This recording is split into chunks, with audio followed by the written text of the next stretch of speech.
Abigail and Olivia are dressed differently today.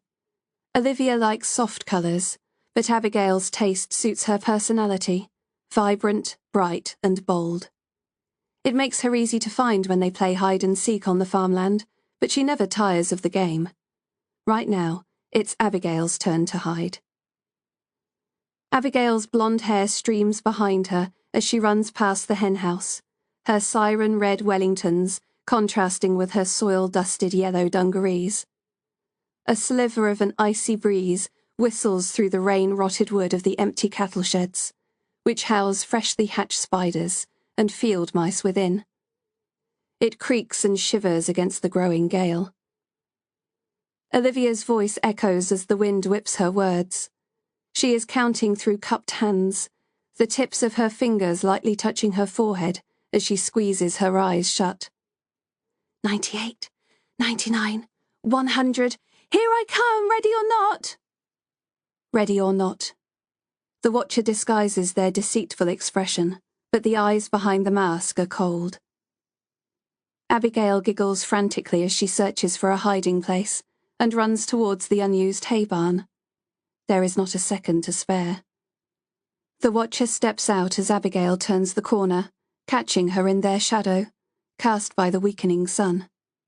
The outhouse timbers creak, as if to say, "We know."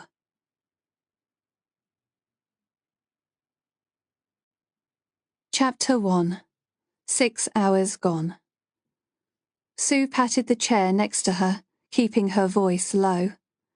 "Jennifer, come take a seat."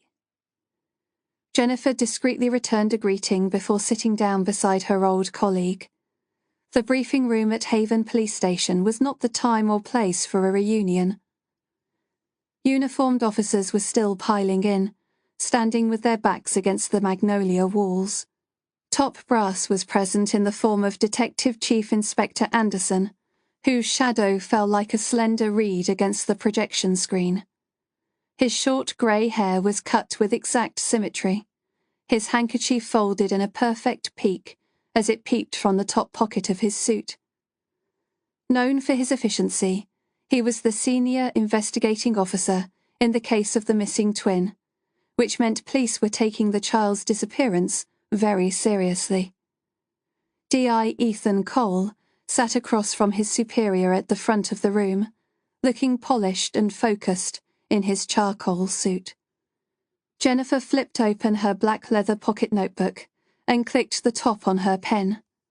On the top of the page she wrote the time, date, her name, call sign, and location, followed by her role, Family Liaison Officer.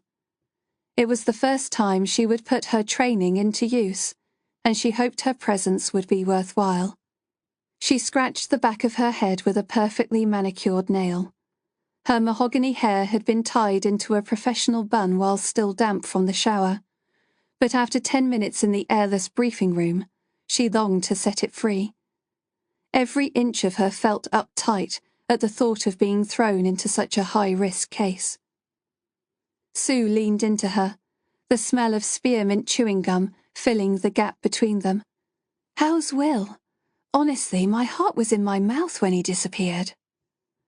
The subject of DC Will Dunstan's disappearance had been the talk of the station, and it was with much relief that Jennifer delivered a positive update. "Much better, thanks," Jennifer whispered as they waited for the briefing to begin. "He'll be back to work soon." The door slid shut as the last officer crept in, signalling an end to their conversation. The overhead projector whirred from its mount on the ceiling, and as DCI Anderson pressed the clicker, a series of images came into view. His face was serious, and his eyes held a steely determination Jennifer had seen before, during murder investigations. It was enough to make her sit up and take note, and she worked deftly, scribbling down points of interest in her notebook.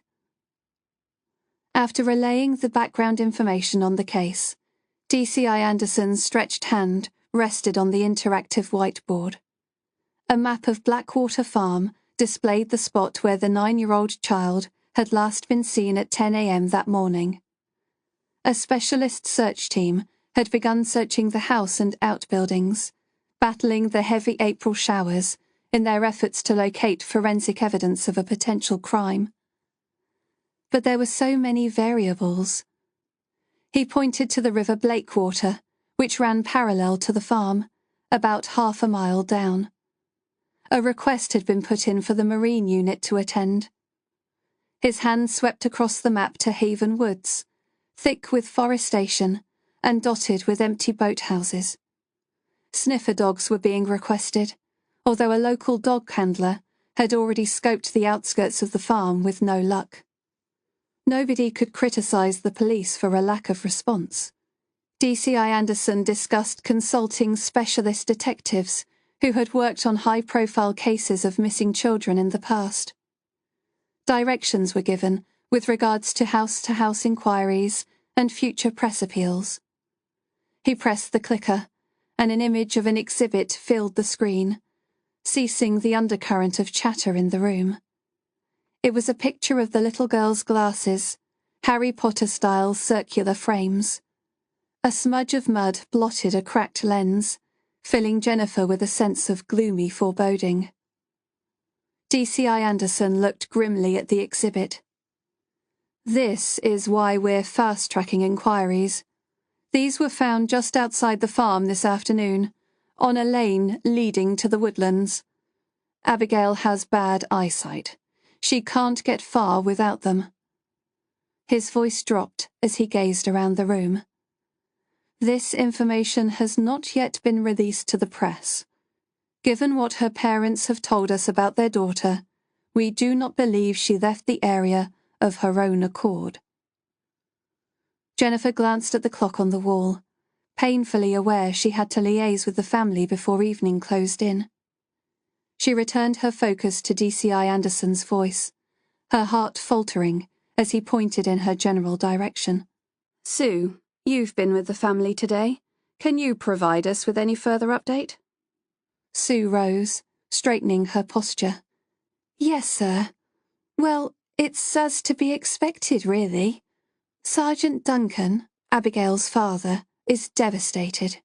His wife, Joanna, seems to be taking it in her stride. They've only recently moved to the farm, having lived in a townhouse in Haven previously. They don't have any enemies that we are aware of, but inquiries are being made with regards to friends, family, and acquaintances." Sue peeked at her notes and continued. "Mrs. Duncan's an online parenting guru. She runs a blog with over 200,000 subscribers and has an occasional slot on a local TV channel, which places her firmly in the public eye. She's very keen to speak to the press, but I've strongly advised her against it." DCI Anderson peered down his nose. "I see from your report that you've mentioned some unusual activity in the house. Can you tell us about this?" "Yes, boss." Sue flushed, the colour rising as her discomfort became apparent. "There has been unusual activity in the form of light bulbs blowing, banging on the walls, and, She swallowed hard, throwing Jennifer a sideways glance. "Furniture moving by itself." A rumble of murmurs grew in the room. "It's a very old house in need of renovation," she hastily added. "DC Jennifer Knight is taking over my role from today, under the remit of Operation Moonlight." After a nod from her superior, Sue sat back down. "Jennifer, please ensure you sign the paper being passed around the room. I want you to approach this family with the mind of an investigator. You are our eyes and ears on the ground." Jennifer located the paper and added her details to the list of hastily scribbled names, ranks, departments, and mobile telephone numbers before she left. The list would be disseminated to attendees so they could keep in touch with each other during the course of the investigation. Briefing ended with an image of Abigail, looking happy and relaxed as she played in a field of sunflowers with her identical twin sister, Olivia. But the picture seemed drained and cast a sombre atmosphere in the room as officers filtered out. Jennifer wondered how many of them would be giving their kids an extra hug that night. Jennifer took the opportunity to question Sue on the strange occurrences at the house, which were part of the reason that she had been allocated to take over as family liaison officer. Operation Moonlight worked in the same way as normal police departments, apart from one aspect. Jennifer investigated crimes with an unearthly edge, and she had been kept busy since joining the covert team. "What's it really like at Blackwater Farm?" she said, cornering her friend in the corridor. Sue grimaced. "It's a nightmare. Mum and Dad are at complete discord with each other, and Olivia, that's the twin, hasn't spoken since her sister disappeared. She's so solemn. It creeps me out." Jennifer loosened the elastic band around her tightly wound hair. "It's bound to be stressful, given what they're going through." "It's more than that," Sue said, her voice low. "It's like the house is alive. Doors slam by themselves, there are footsteps upstairs when there's nobody around, and there's this feeling like you're being watched." Sue shook her head, as if struggling to believe her own words. "This afternoon, the light bulb in the kitchen blew. I don't mean it dimmed or stopped working. It exploded into 1,000 pieces over my head, got in my hair and everything. Frightened the life out of me, it did. I looked across the room, and there was Olivia, sitting on the stairs, staring through the banisters with the weirdest expression on her face. It chilled me to the bone." Jennifer frowned. Sue was many things, but she was steadfast when it came to her cases. This wasn't like her at all. "Is that why you walked out?" "You know me, I'm no quitter. But that house freaks me out. I told the DCI that I was happy to do the investigative work, but someone from Op Moonlight should take the lead with the family." She sighed. "I know you probably think I'm overreacting," Sue said, her eyes searching Jennifer's for reassurance. "I don't think any such thing," Jennifer said. "What do you think is behind it?" Sue shrugged. "All I know is that things are taking on a life of their own in that house. I was totally out of my depth." Jennifer mentally picked through it all while driving to the farm. Were the incidents Sue described a diversion for what was really going on at the family home? It was doubtful that Abigail had run away of her own accord, but in such a remote area, it was equally unlikely to have been an opportunistic snatch. Briefing made it plainly obvious. After 6 hours missing, they were not expecting to find Abigail alive.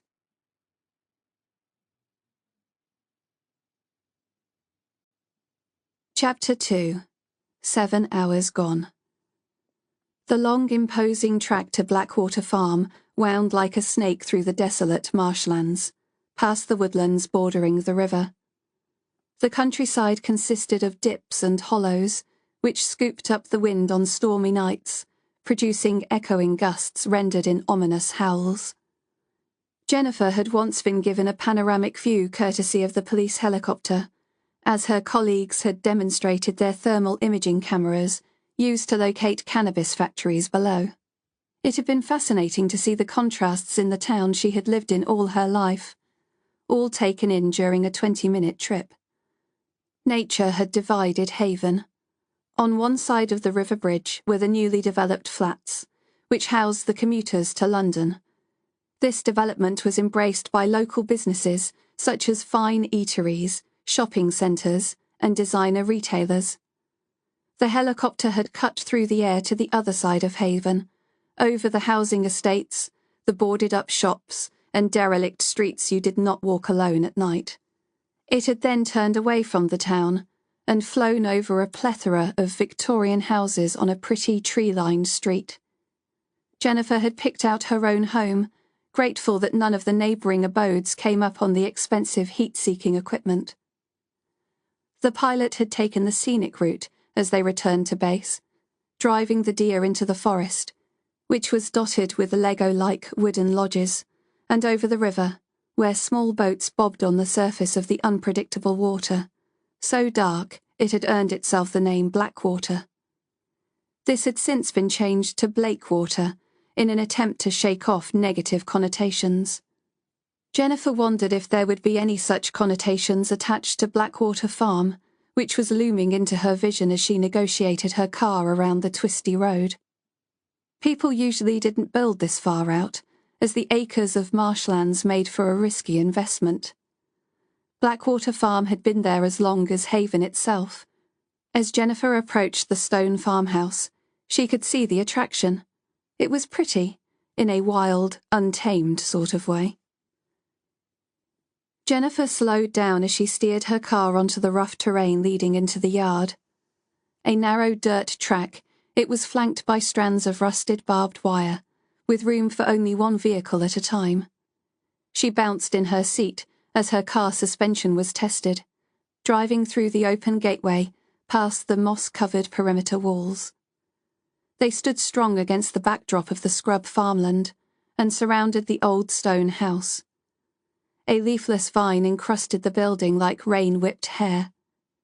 Pulling up between the parked cars, she glanced around for signs of life as she opened her door, expecting a muddy dog to come bounding up, at the very least. But the only sound was the wind whistling through the outbuildings, and a loose sheet of galvanized metal flapping against a wall. Spring weather was yet to make an appearance in Haven, and Jennifer shivered as a slice of cool air crept under her suit jacket. The dilapidated building became less attractive with every step Jennifer took, and her heart felt heavy as she strode across the foot-worn flagstones. She promised herself she would not become emotionally involved, or at the very least, that this was the impression she would portray. But crimes against children got under her skin. It was the reason she had never joined the child abuse investigation team. She took in a strengthening breath as she stood before the chipped green wooden door, its age defined by the heavy metal knocker. She gave it 3 stout raps, then tapped her foot, willing them to hurry up and answer.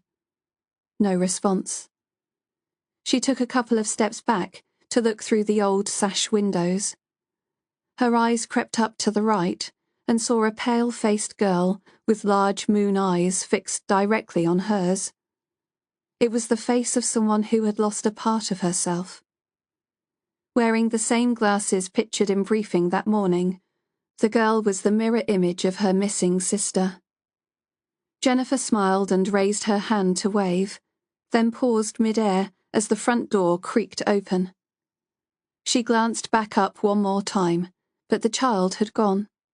Stepping forward, she braced herself to cope with the distraught family member, and was taken aback to be greeted by a pretty blonde woman, wearing a hint of a smile on her lips. The wind howled, and Jennifer mentally cursed her lip gloss as she pushed back some sticky strands of errant hair. "I'm DC Jennifer Knight," she said, flashing her warrant card, before shaking the hand of the woman before her. "I'm Joanna. We've been expecting you." The woman's hand was firm and warm. Jennifer raked her mind as she wondered if she had got the name wrong. Was this happy, smiling woman the mother of a missing child? Joanna was toned and well-dressed, wearing just enough makeup to give her a healthy glow, and not a mascara streak in sight. Her blonde hair was perfectly pinned back in a retro hairstyle, making Jennifer feel underdressed for once in her life. Her clothes were vintage, bright and quirky, perhaps purchased from an upmarket charity shop. Another whoop of wind swept past Jennifer, stealing her composure as particles of dirt flew into her face, making her blink. "Where are my manners?" Joanna said. "Please come inside."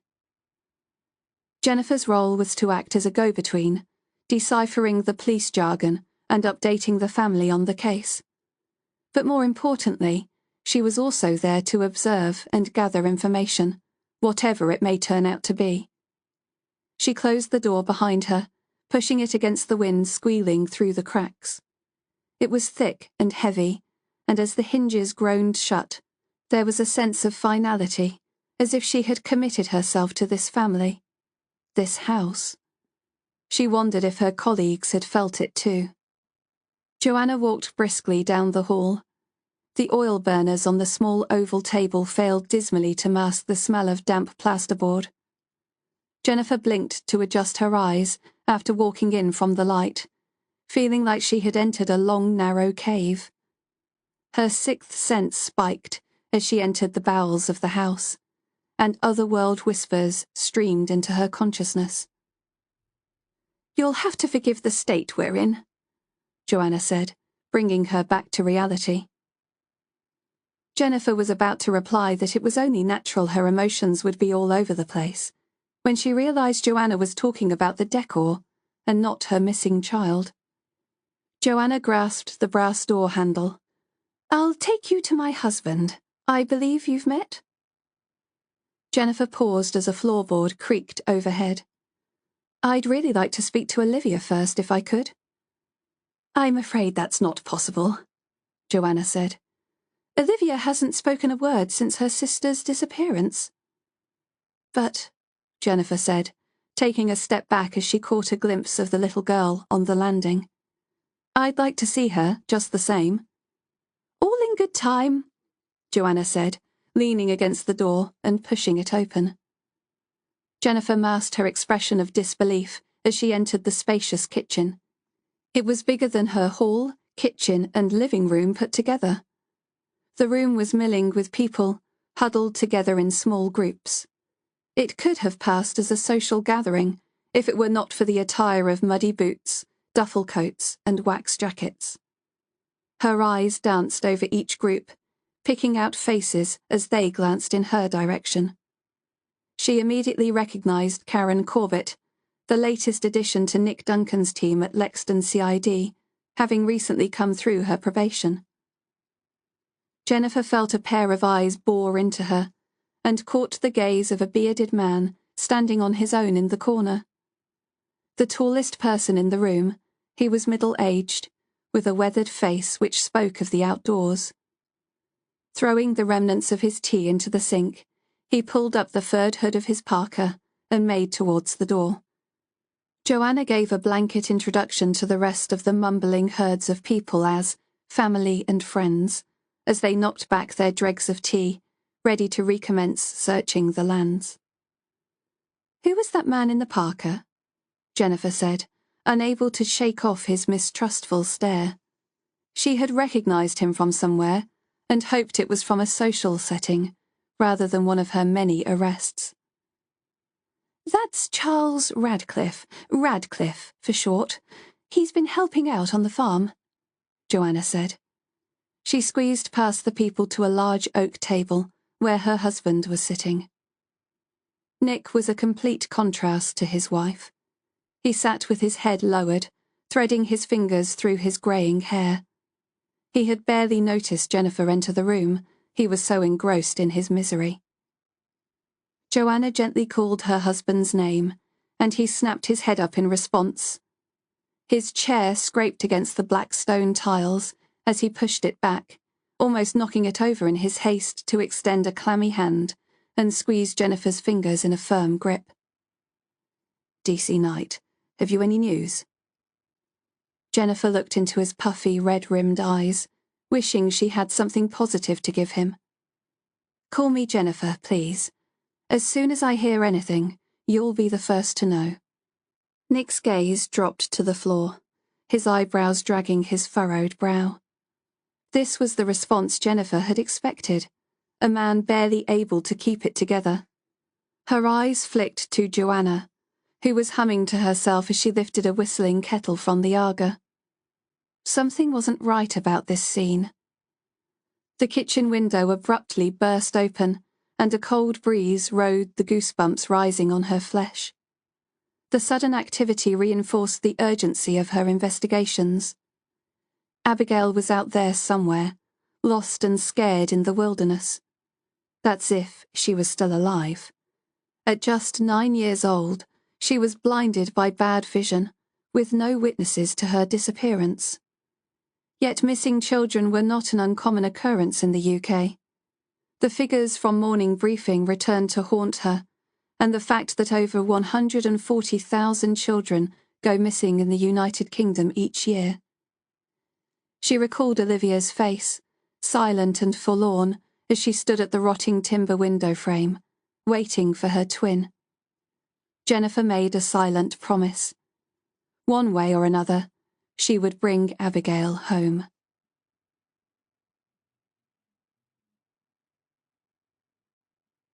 Chapter 3. Diary Entry.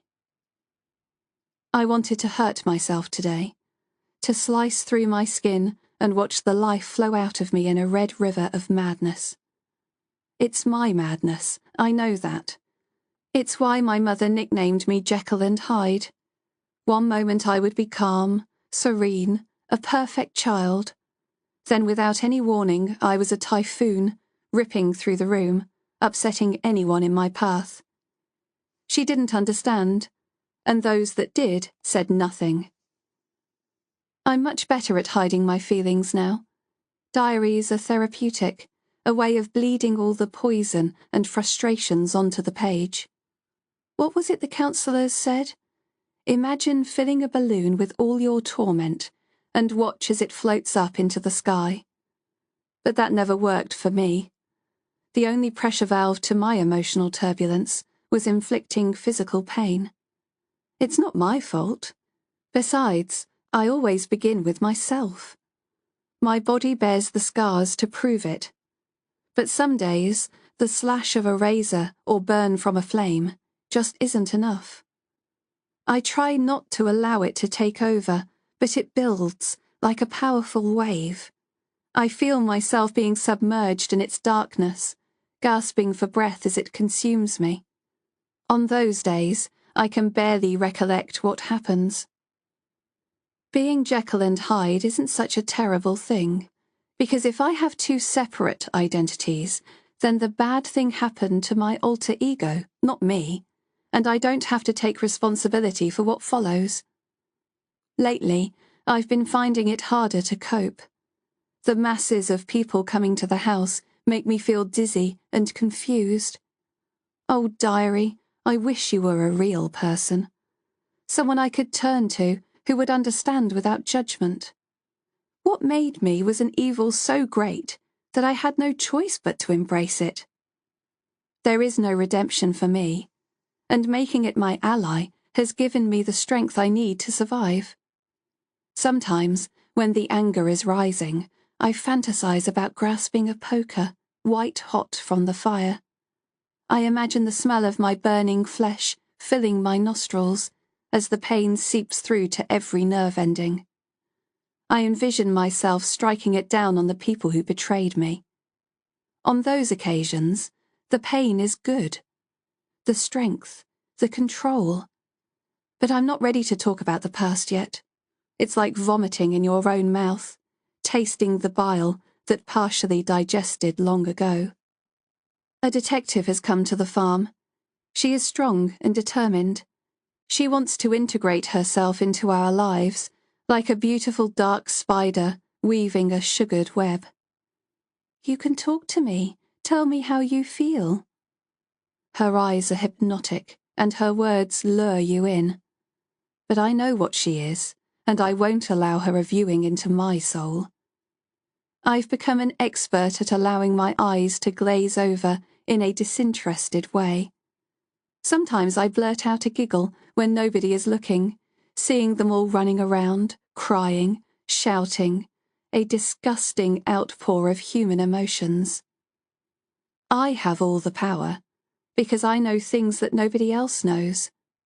I feel the hysteria bubble up inside me, and I stifle the giggles, camouflaging my response as shock or despair. Am I inhuman, to be without compassion, devoid of empathy? There was little compassion or sorrow for me. I think of Abigail, so beautiful and so full of life. Her long, flowing, white blonde hair, her loud giggles and whoops as she ran through the house, filling the empty spaces with laughter. But then I think of my childhood, and I wonder, is it fair to choose Abigail's life over mine? I remember my pact, and know I have no choice.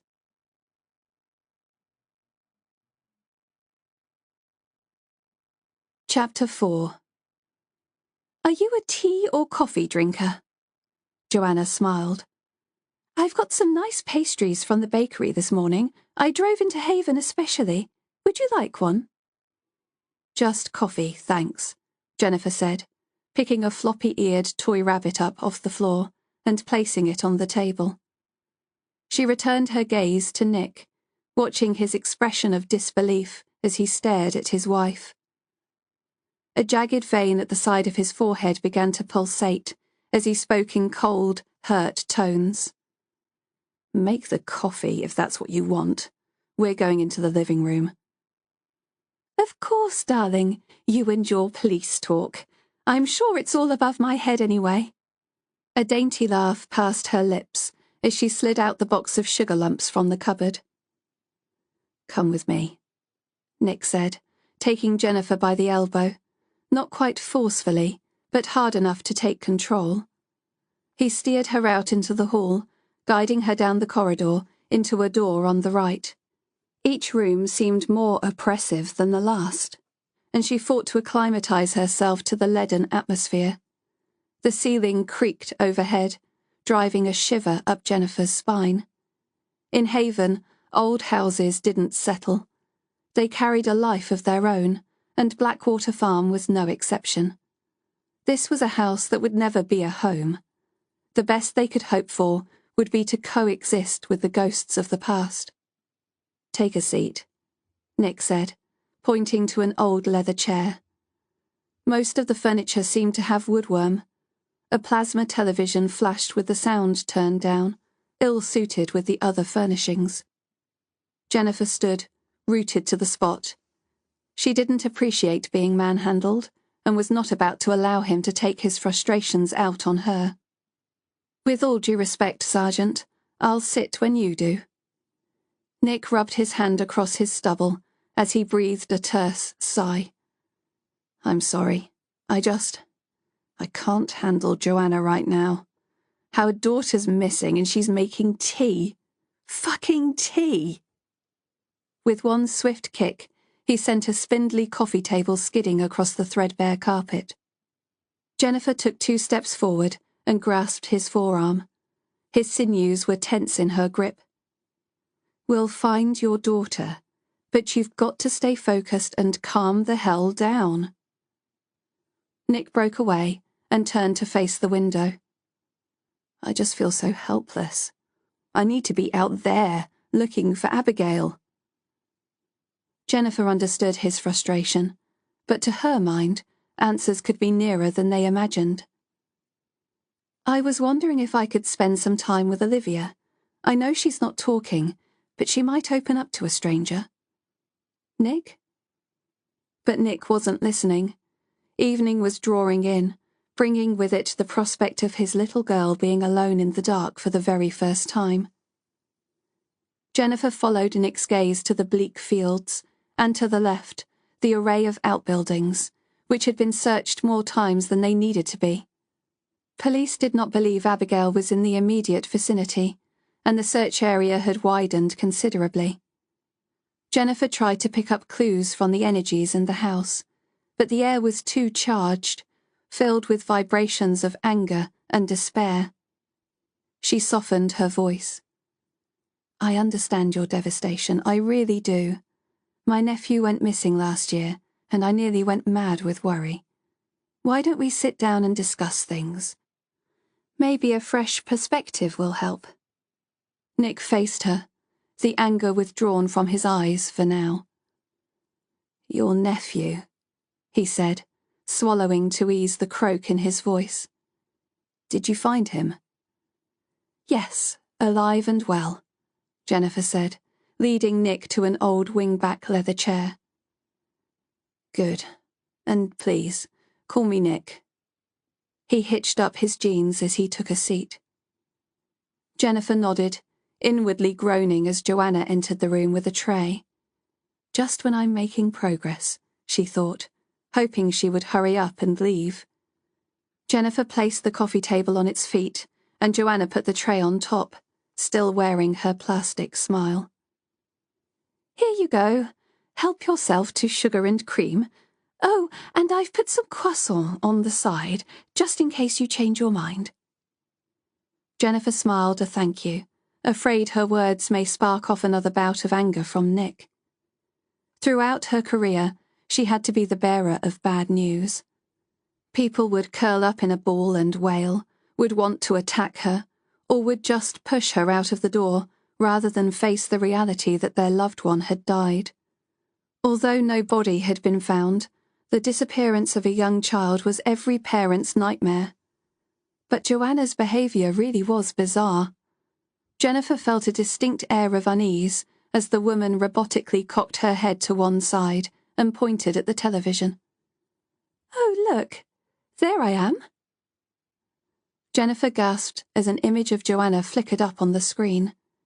She was flanked by a couple of television presenters from a TV studio in Lexington, wearing sympathetic smiles as they introduced her to the audience. It was the local show where Joanna sometimes made a guest appearance, but Jennifer never expected to see her on screen today.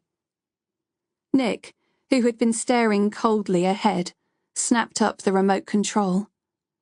What the hell? He said, jabbing the button as he turned up the volume. It was a pre-recorded interview from that day, a few hours after Abigail went missing. What have you done? He whispered as he watched his wife smiling at the camera. Her perfect white teeth, her beautifully applied makeup, even her blonde hair was styled with precision.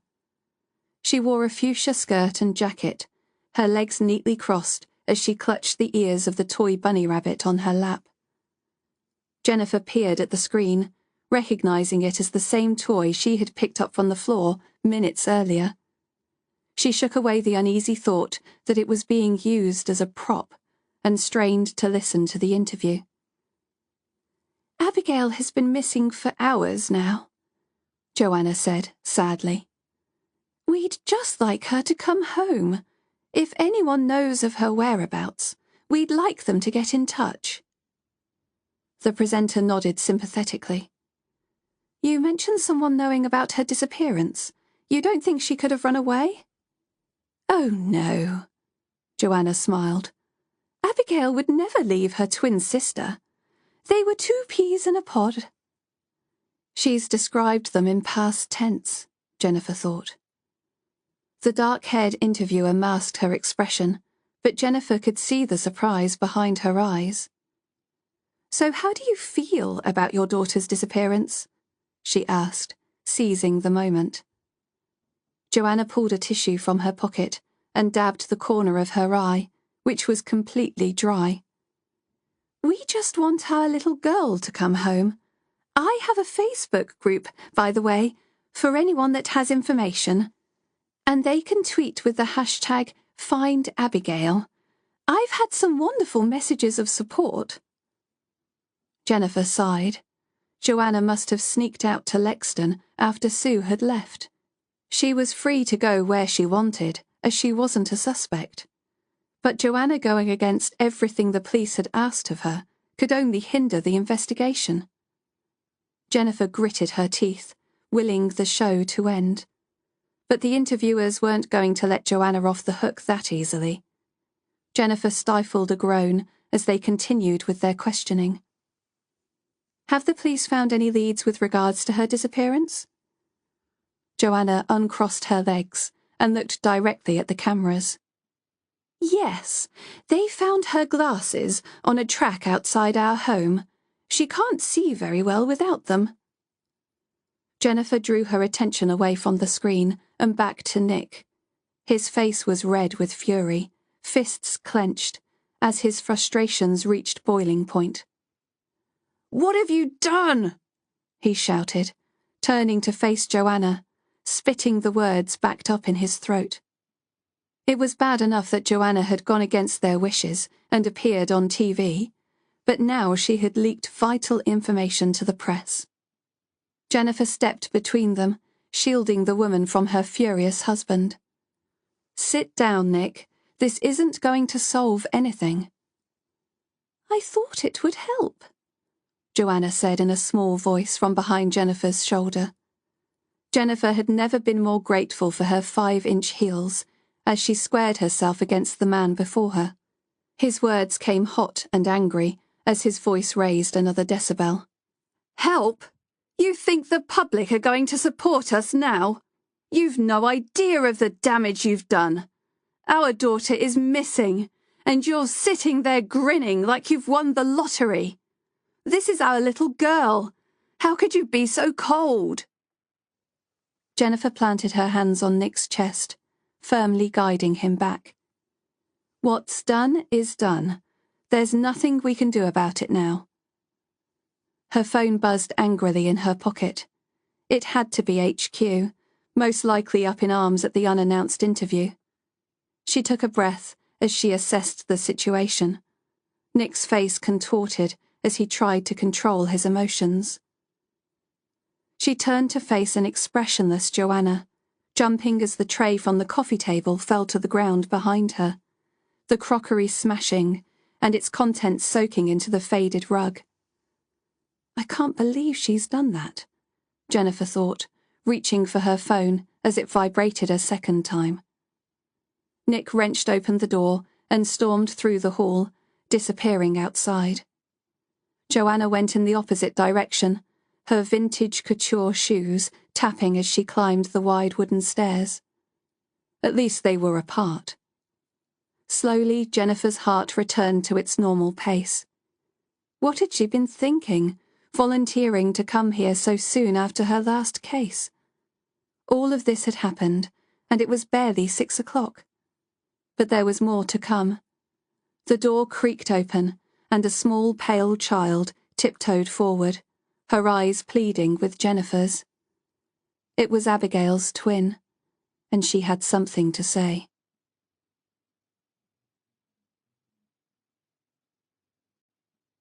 Chapter 5. Joanna stared into the full-length Victorian mirror as she allowed the memory of her husband's anger to seep away. Her outfit had been purchased in that gorgeous little retro shop in Haven, the one with the Portuguese shop assistant. She had chosen the ensemble herself, adding personal touches to ensure its uniqueness. She kept busy in everything she did because she could not afford to stop, not even for a moment. She had spoken to numerous police officers since Abigail's disappearance, telling them the same story over and over again. It had been showery after breakfast, and the twins were going stir-crazy inside. As soon as the sunshine peeked through the clouds, they had begged to be allowed out. "Please, Mummy, we want to play hide-and-seek," they chorused in unison. It was their favourite game. It didn't matter where they hid, they could always find each other. They had an inseparable bond. "Oh, go on then," she had said. "Daddy is clearing out the cowshed. Don't go any further than the henhouse, all right?" Living in the countryside meant imposing strict limitations. Their 10 acres of farmland was so rugged, so desolate, they may as well have been on the moon. The last 10 years of her life had been spent between the city and Haven's busy town. But lost in the jumble of crowds, she had felt so alone. The girls had responded with giggles, pulling on their Wellington boots before dragging open the kitchen door and clattering outside. It wasn't much fun for them inside. The renovation work made many of the rooms a no-go area. Of the 5 bedrooms in the house, 4 were fit for purpose, and the twins shared one between them. It wasn't easy for her either, when she was used to living in luxury accommodation. But it wasn't just the refurbishment that made living in the house so hard. Only hours after moving in, strange things had begun to occur. Cupboard doors swung open by themselves, and there were odd scratching noises, as if someone was clawing the walls. But these strange events usually happened when her husband was out, which was most of the time. Nick told her it was her imagination. The hinges were wrecked, and nothing in the house was straight. He even put a spirit level to the cupboard doors to prove his point.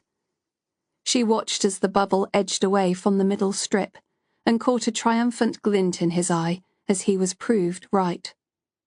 But she knew better.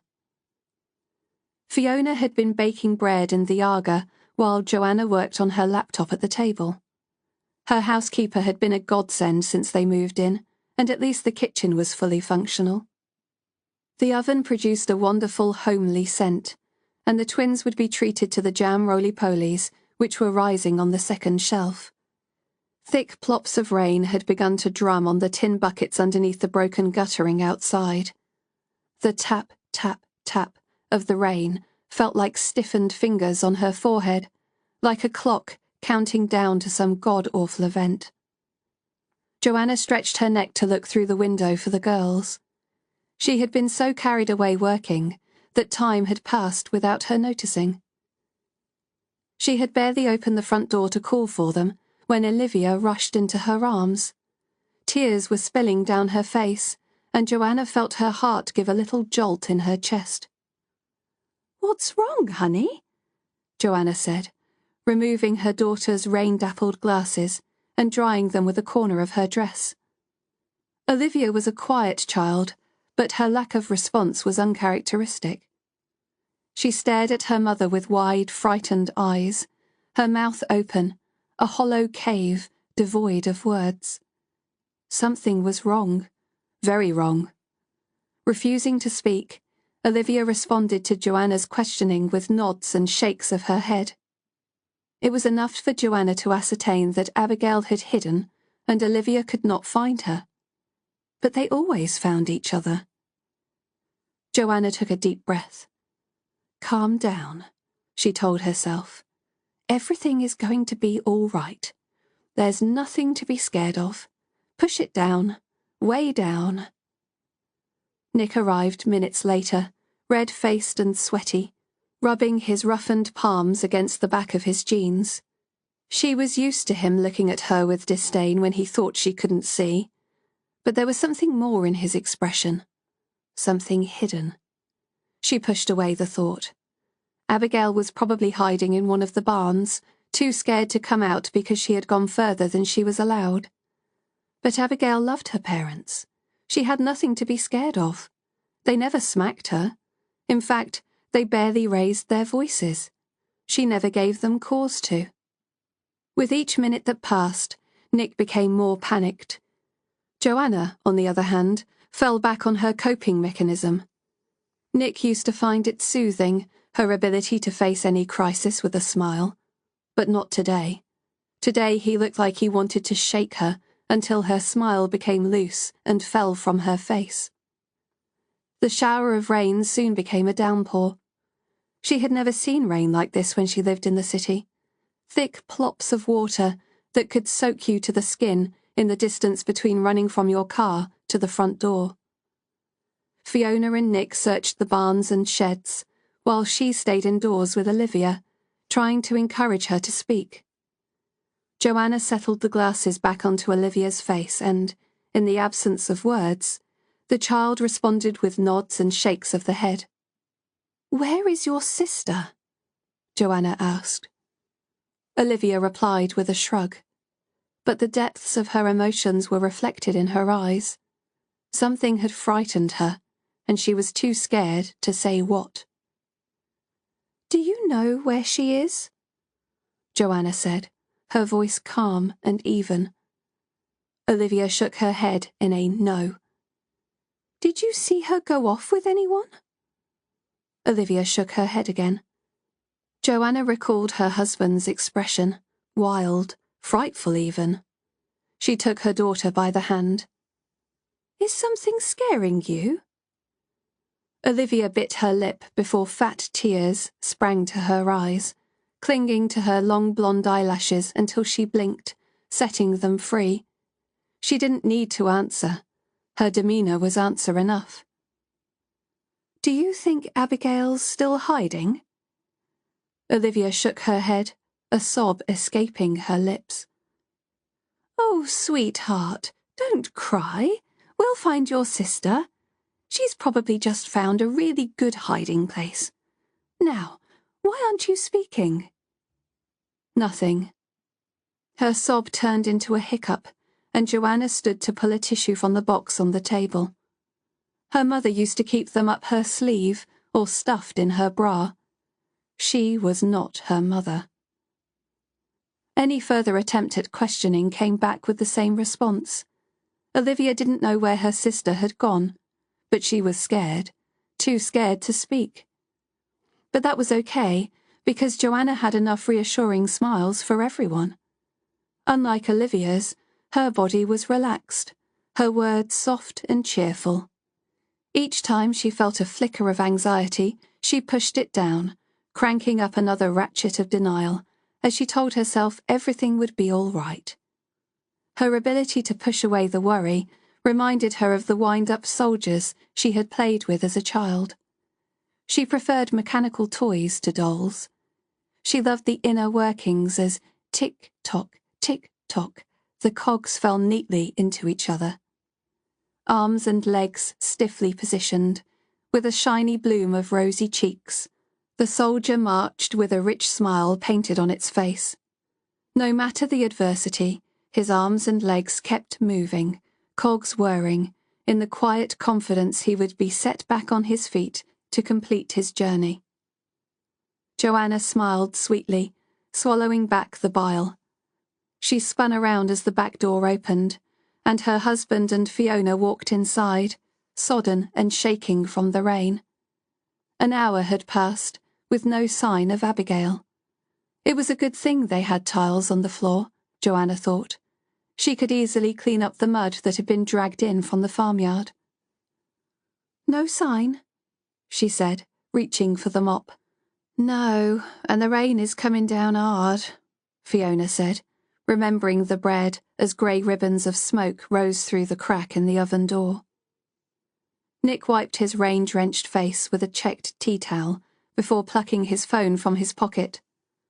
"We need to call the police." The mention of the police temporarily seized the cogs in Joanna's heart. She watched Fiona hurriedly slide the burnt bread and pastries onto a tray before easing off her Wellington boots. The tips of her thick woolen socks were wet. Focusing on the mundane helped take Joanna out of her world of discord, and the next few hours passed as painlessly as she could make them.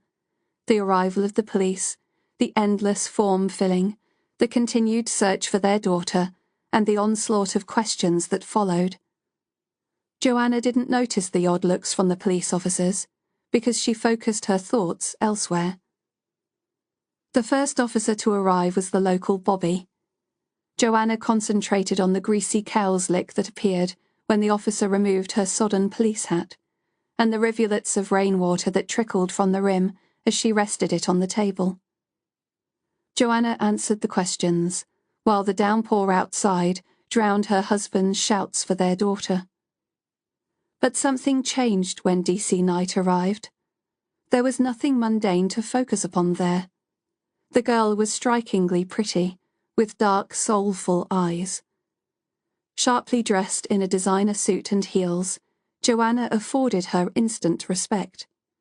She was certainly an improvement on Sue, the previous family liaison officer, all flappy and jumpy. Sue's energy reminded her of Abigail.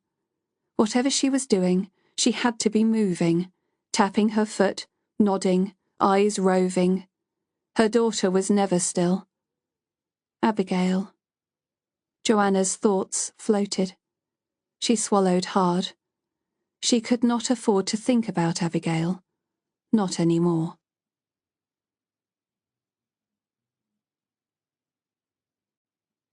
Chapter 6. Olivia's footsteps dragged through the puddle of milk leaking from the upturned ceramic jug. Her face was haunted and deathly pale. The room seemed to close in around the child, who walked in slow motion, as if she was carrying some terrible burden. Jennifer willed her to come further, fighting the urge to clean up the remnants of the upturned tray underfoot. Olivia had been wordless since her sister's disappearance, and somehow Jennifer knew that her whispers would be precious, secret. But the moment was lost as footsteps approached, and Jennifer stole a glance over the child's shoulder into the dim hall, half expecting to see Nick's sinewy frame. A woman appeared, smiling gently as she took the hand of the bewildered child. She was slimmer than Joanna, but with softer features and coffee-coloured hair which skimmed her shoulders in a functional bob. The apron tied over her jeans was covered in a light dusting of flour. Jennifer's phone continued to buzz, and she silently cursed its insistence. "I'm Fiona," the woman said. "Why don't you answer your phone? I'll take care of things here." Jennifer nodded, relief sweeping over her at the presence of a capable pair of hands. "Thank you," she mouthed. She could not afford to miss the call, particularly when it was the senior investigating officer for the case, DCI Anderson, or Frosty Bollocks, as her colleagues called him. It was not a term of endearment. He oversaw both Lexton and Haven CID, to which Jennifer had been seconded to assist with the case. DCI Anderson was stiff, regimented, and as Jennifer came to realise when she took the call outside, furious. "I've been trying to contact you. Why haven't you answered your phone?" Jennifer picked her way through the farmyard as she tried to find a sheltered place to speak. The wind had eased, and the clouds, streaked pink and gold, drifted over the last rays of sun. "I'm sorry, sir, things are very fraught, as you can imagine." "They're not much better here. Just what was that woman thinking, appearing on television like that? Couldn't you have stopped her?" Jennifer clasped a hand over her ear as she strained to hear him speak. Blackwater Farm was situated in a hollow, and the reception was poor. "She was interviewed before I got here, and I don't think she was thinking. She's not well." DCI Anderson huffed, devoid of sympathy. "She was well enough to promote her business. I want you to watch that family closely, do you hear me? No social media, no interviews. Keep tabs on them at all times. We must work together on this." Jennifer scanned the landscape, bordered by the peaks of the trees. A team of people were dotted in the far corner of a field, men and women churning the narrow dirt paths as they searched the ditches for clues. DCI Anderson was silent and seemed to be awaiting a suitable response. "Yes, sir," Jennifer said, hoping it was the correct one. Regardless of the question, you did not say no to DCI Anderson. She squinted to make out Nick in the distance. Keeping tabs on him was like trying to control a nest of angry wasps. "I take it there are no updates," she said. "No," the DCI answered abruptly. "You've been designated a police-issue laptop. Whatever you do, keep it password locked. The last thing we need is that woman going back to the press with our findings." "Yes, boss," Jennifer said. She didn't need to ask who that woman was. "I've requested that you're emailed copies of statements from friends and family, so you can familiarise yourself with the investigation. Has the twin spoken yet?" "I haven't been able to speak to Olivia alone." His response was clipped. "Then make time. I expect a positive update at the next briefing. In the meantime, keep that family under control.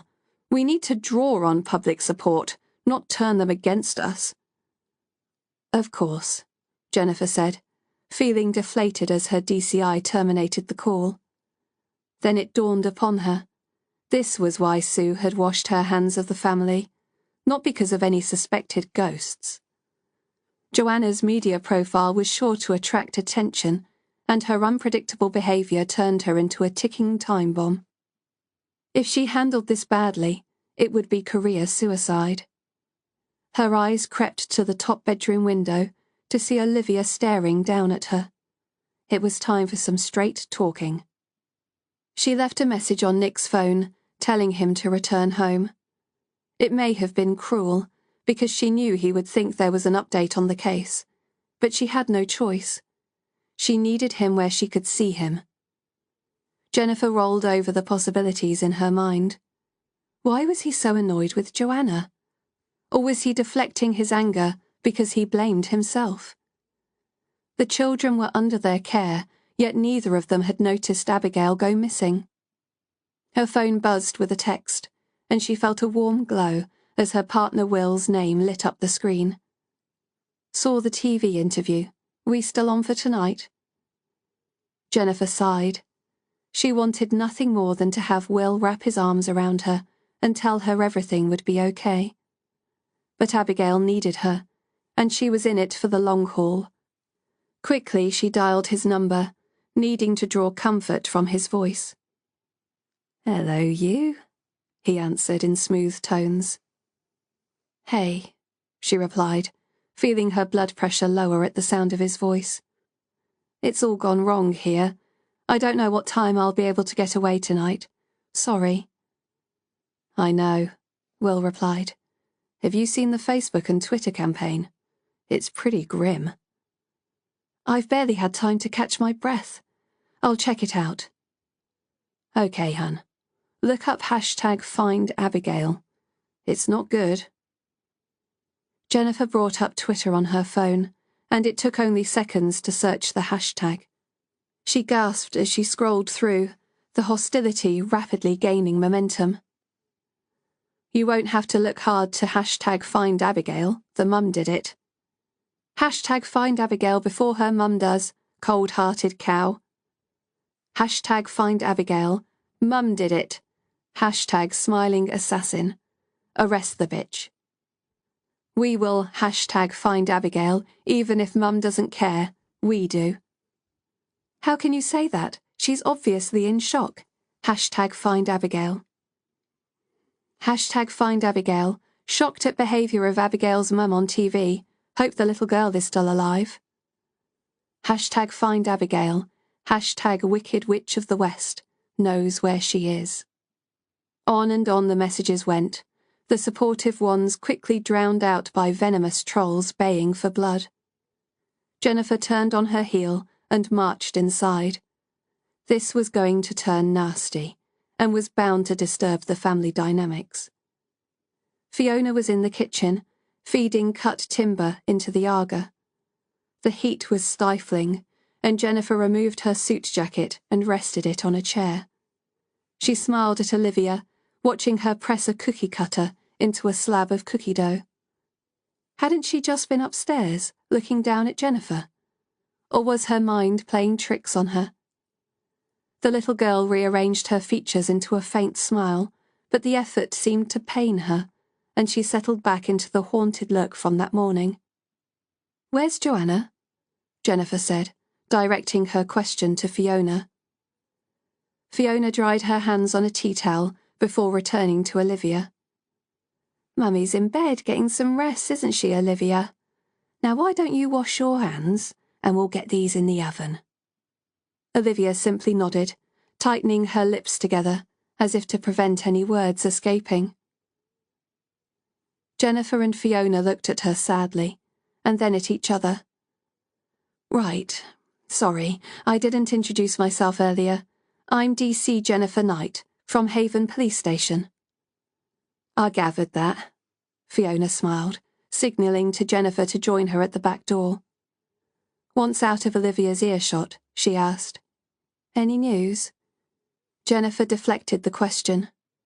"It's early days." Fiona nodded, blinking away the tears welling in her eyes. "I'm trying to hold it together for Olivia." Her voice quivered. "She's the one caught up in all of this. You know, she's not spoken a word since Abigail disappeared. If we can get her back into some sort of normality, she might just open up to us." Jennifer nodded, thinking of the online witch hunt gathering momentum against Joanna.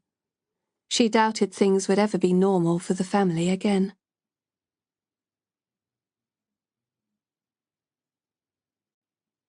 Chapter 7.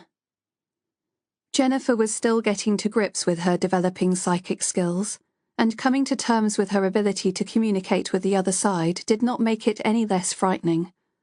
The experience she had gained since joining Operation Moonlight had gone only a little way towards developing her understanding. With her open mind and extrasensory perception, she was best equipped to deal with the stream of inexplicable events that were regularly reported in Haven and the surrounding areas. A real-life Mulder and Scully was how Will had described them, although the reality was a lot less glamorous. Sitting at the kitchen table, Jennifer reflected that the Blackwater Farm case had potential for otherworldly involvement too, particularly with Olivia under its roof. After calling Nick back from the fields, Jennifer managed to persuade him to go down and rehang a "No Trespassers" sign and close the rusted gate which led to the farm. Getting Fiona to accompany him was a bonus, providing her with valuable time alone with the troubled child. Jennifer pulled a fresh sheet of notepaper from her pad and began to draw, using long, sweeping motions. She tuned into her peripheral vision as she worked, tapping the pen against her lower lip during pauses. Olivia lingered at her side, resembling a porcelain doll in her blue cotton dress with small white flowers dotted on the hem. They matched the blue Wellingtons gracing her feet, and the cardigan now thrown on the back of the chair. She had not been allowed outside since the disappearance of her sister. Not that she'd get far in a summer dress. The wind and rain showed no sign of abating, and Jennifer imagined Nick and Fiona trying to pull across the old rusted gate and fix the flapping "No Trespassers" sign to the twisted metal. Jennifer cocked her head to one side as she put the finishing touches to her drawing. She wished she were as talented as her partner Will, but her effort at drawing a horse would hopefully pay off. She had learned that the twins had been promised a pony by their parents as a reward for leaving their friends and moving to the farm. Olivia's breath fell on her neck as she crept up to look over Jennifer's shoulder. The little girl's sense of loss was palpable, and Jennifer employed her perceptions to decipher her emotional state. Olivia's deep sense of sorrow wrapped around her like a cold, impenetrable fog. Jennifer fought the urge to shudder as the little girl drew near. There was something else, something on the periphery that she couldn't quite put her finger on. "Why haven't you found me?" The distant words whispered in her ear, making her jerk upwards. Had she heard them aloud, or were they from the other side? Sometimes the communications were so clear, it was difficult to tell the difference. She couldn't stop drawing, as it was the only thing keeping Olivia captivated. The voice sounded like it had come from a child, but Jennifer bit her lip. It couldn't have been Olivia, could it? She wanted nothing more than to drop her pen and question her outright, but she risked frightening her off. This child's trust had to be earned. "Did you say something, sweetie?" she said nonchalantly, keeping her eyes on the page. She was met with silence. Jennifer finished the lavish mane and forced herself to carry on as normal. "This is my aunt's pony," she said softly. "I told her I'd help think of a name, but I haven't been able to come up with one." No response. Jennifer sighed as she stared at the completed picture. "He's much nicer than this, though. He has a lovely long mane, and he's black and white. There's a name for black and white ponies, but I can't think." Jennifer tapped the pen against her mouth once more. "Oh, what's it called?" Olivia was facing her now, the look of curiosity replaced with one of slight annoyance, most likely because Jennifer didn't know that black and white ponies were called piebald. Her colourless lips parted to speak, but she paused, the words trapped in her throat. "Could you help me think of a name?" Jennifer said. "He's really friendly, picks up his feet when he trots, and goes like a dream over the jumps. He's very cheeky too. Quite the little rascal, in fact." She recalled her sister's old pony magazines when they were young, using as many terms as she could think of to ignite the little girl's interest. She rested her pen on the table. Olivia's fingers slowly wrapped around the black ballpoint pen as she pinched a corner of paper and pulled it across the table. With one finger, she pushed her circular gold-rimmed glasses back up her nose, focusing on the paper in front of her. Her fingers gripped the pen as she wrote the word rascal in wobbly letters, then pushed it across at Jennifer, a smile tugging on her lips. The police had already tried to question Olivia, to no avail. Apart from shaking her head to indicate yes and no, she had not given any account of her twins' disappearance. They had not pushed the matter, but it didn't take supernatural powers to figure out there was more to Abigail's disappearance than met the eye. Why, of course, Rascal! What a brilliant name! Now you were going to tell me what colour he is, weren't you? Olivia opened her mouth, her interest in the horse eroding her vow of silence. She had not heard her father enter until he was upon them. His frown was barely discernible, but Jennifer caught it, and in a fleeting second it passed. Olivia's eyes widened, and she threw the pen on the pad before running out of the room, her thick Wellington boots making a clump, clump noise as they hastily hit the floor. Nick shied from the question in Jennifer's eyes. The gate's closed. You'll need a hand opening it when you leave, though. Jennifer nodded, pulling back her sleeve to look at her watch. It was early evening, and he was hinting at her leaving already. The sniffer dogs are coming over soon. I need some things of Abigail's that carry a scent. Bedding usually works well, something that hasn't been interfered with much. Nick led the way to Abigail's bedroom, which she shared with Olivia. It was a typical girly room, with stickers on the doors and fairy lights over the two single beds. The high ceilings carried the heat upwards, leaving a slight chill in the air, and the long sash window provided a good view of the farmyard below. Nick glanced outside before returning his gaze to the bed near the door. That's Abigail's bed. Nobody's touched it since she... Nick cleared his throat as the words died on his tongue. Jennifer snapped on a pair of PVC gloves and removed the pillowcase cover. Joanna, how is she with Abigail? There's not been any falling out, has there? No reason for her to run away? No. Joanna's a good mum, but since we moved, she's been a different person. Nick stood with his hands on his hips, his gaze on the empty bed. I don't mean to get angry with her, but I can't help it. She's barely set foot outside to search, and apart from that TV interview, she's just carried on as normal. Jennifer gently folded the pillowcase and placed it in an evidence bag. People don't always act rationally in cases like these. Perhaps closing herself off to what's happened is her mind's way of protecting itself.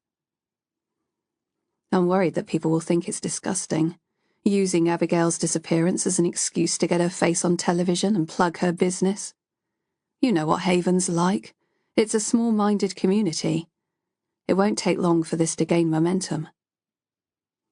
Jennifer did not have the heart to tell him it had already begun. Has she considered victim support? Counselling? Nick shook his head. She won't get counselling because she says there's nothing wrong. Jennifer picked up a photo album from the bedside table. She flicked through the pages of photos, old and new. Can I borrow this? She asked, slipping it in the bag as Nick nodded his response. Has Joanna been acting strangely in the lead-up to this? Anything out of sorts? How have you been as a couple? Any undue stress? Jennifer said, instantly regretting firing so many questions in bullet style. It was a bad habit, born from impatience, and usually served to shut conversations down. Nick's mouth twitched in a smile. You forget I'm a copper too, so I know where you're going with this. As frustrated as I am with my wife, I know she wouldn't hurt a hair on Abigail's head. Jennifer reddened. Sorry, I'm just trying to get a feel for things, in case there's anything I can do to help. Nick picked up one of Abigail's dolls and touched its hair. Like all the toys in the girl's bedroom, it was one of two. He placed it back beside its counterpart and turned to face her. "If I'm honest, I feel your presence is putting undue stress on my family. But if I don't have you here, I won't get immediate updates. I've asked for full disclosure. Whatever the news, I want to know." Nick picked up a hairbrush and dropped it into the evidence bag. "It's Abigail's. Joanna always insisted they have separate things. Take the bedsheet as well. That'll be enough." Jennifer turned to the bed, feeling tension creep in the air. Nick resented her presence and was not shy in telling her so. She thought about Olivia's reaction when he had walked in. She couldn't help but feel that he was the reason behind her silence.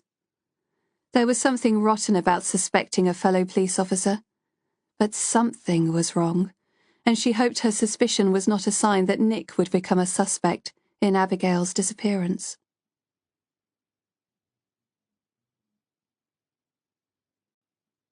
Chapter 8. It was 10:15 p.m. when Jennifer got back to the station. She was forgiven for missing evening briefing, but it wouldn't be overlooked a second time. An unsmiling DCI Anderson had made that quite clear. She pushed open the door of DI Ethan Cole's office, attracted like a moth to the soft glow of his lamp. The rest of Operation Moonlight had finished for the day, and with no late shift to replace them, the office was deserted.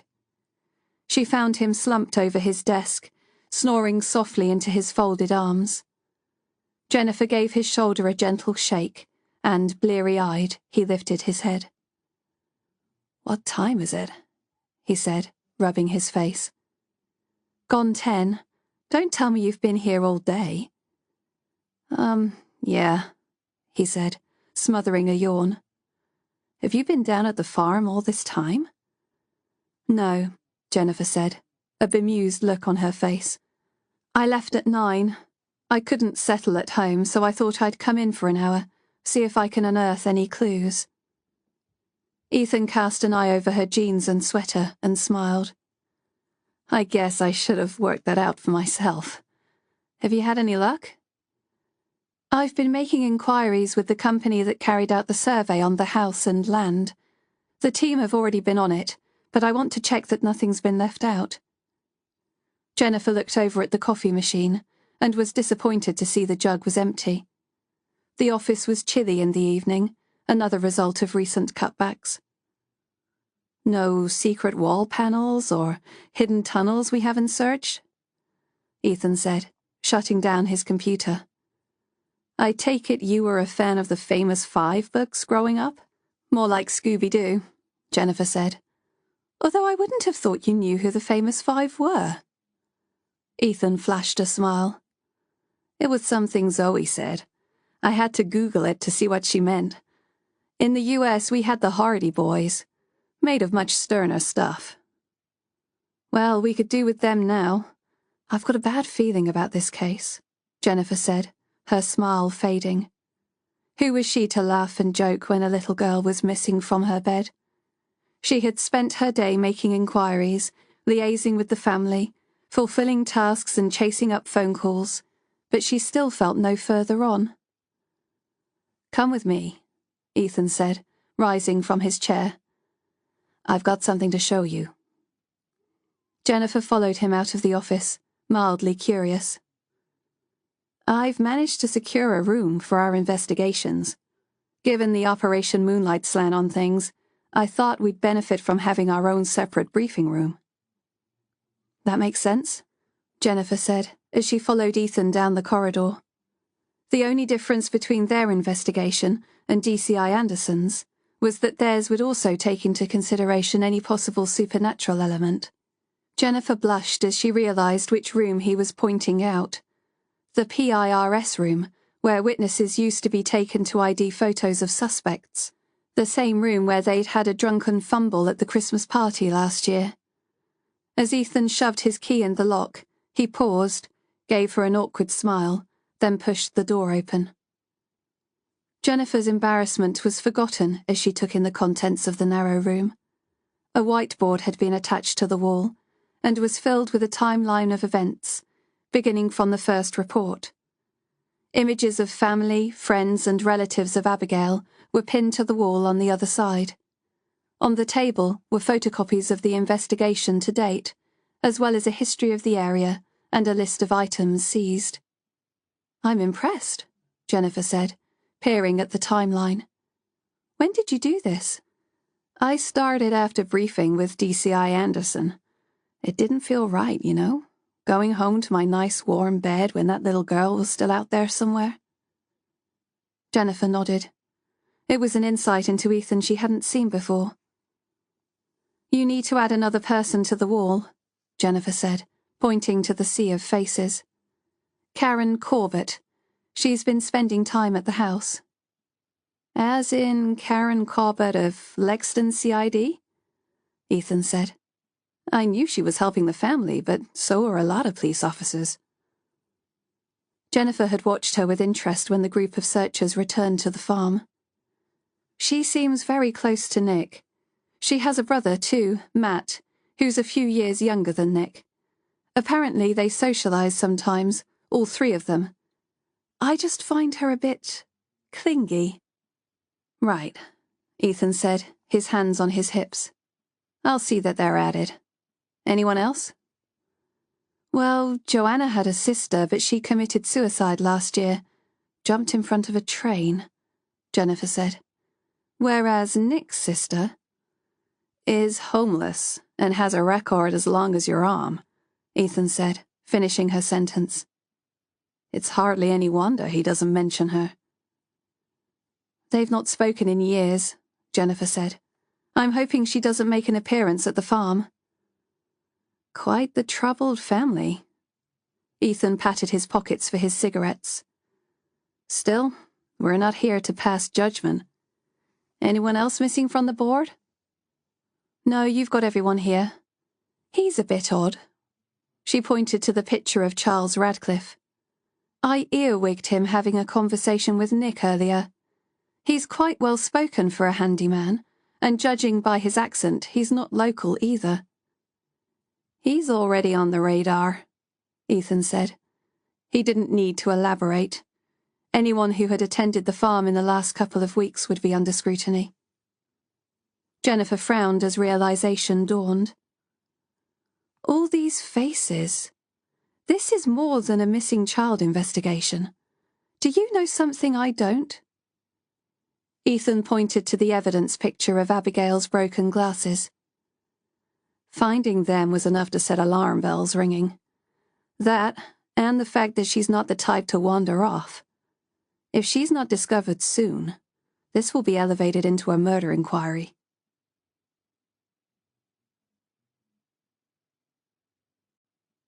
Chapter 9. Diary Entry. Our story has spread and is bringing with it a wave of hatred and finger-pointing. How I wish I could meet with the online trolls who make it their business to despise people they know nothing about. They are ignorant of real hatred, real pain. To them, this is just entertainment.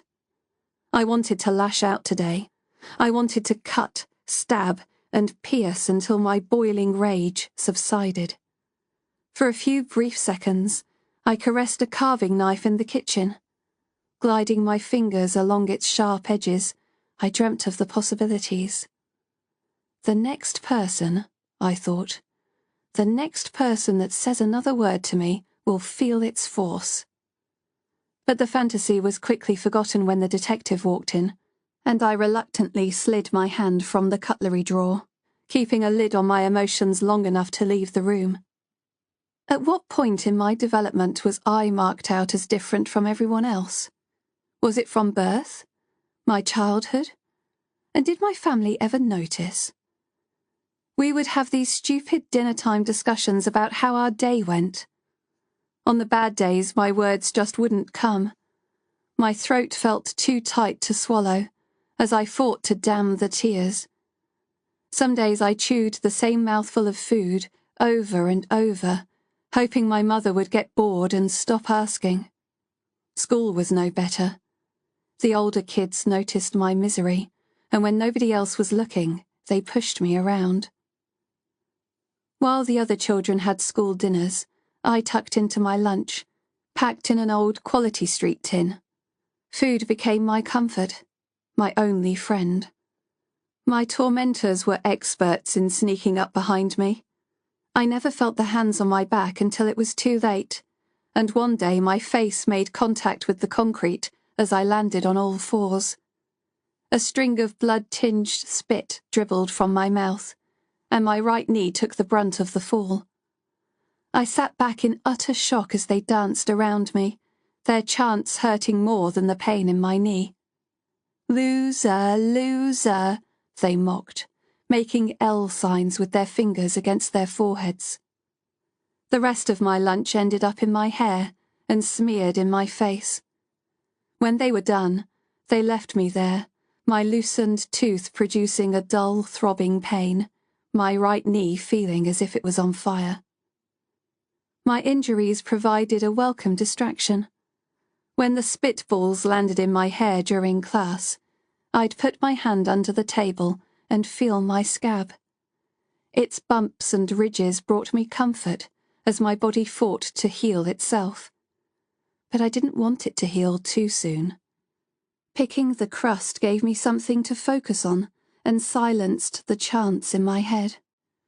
Sometimes I would sit in my room as I picked, watching the beads of blood form, the sharp sting providing release. That day, I found a new ally in pain.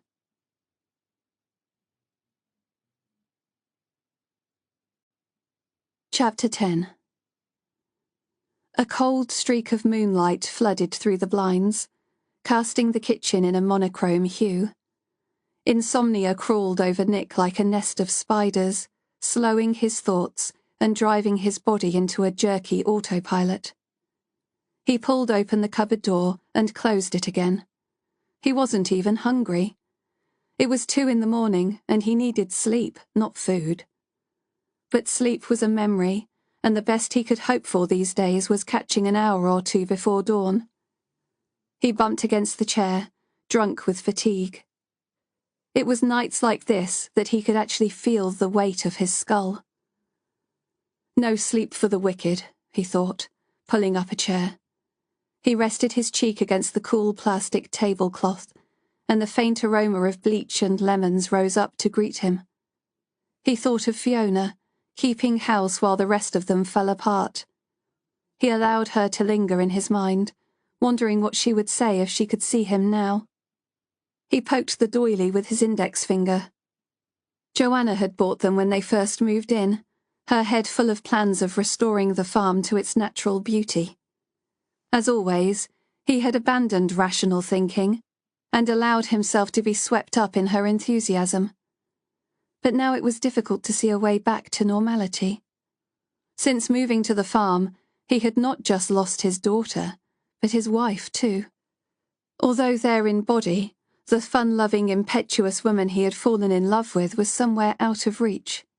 Even Olivia walked around the house in a daze. Poor little Ollie, too grieved to speak since her sister's disappearance.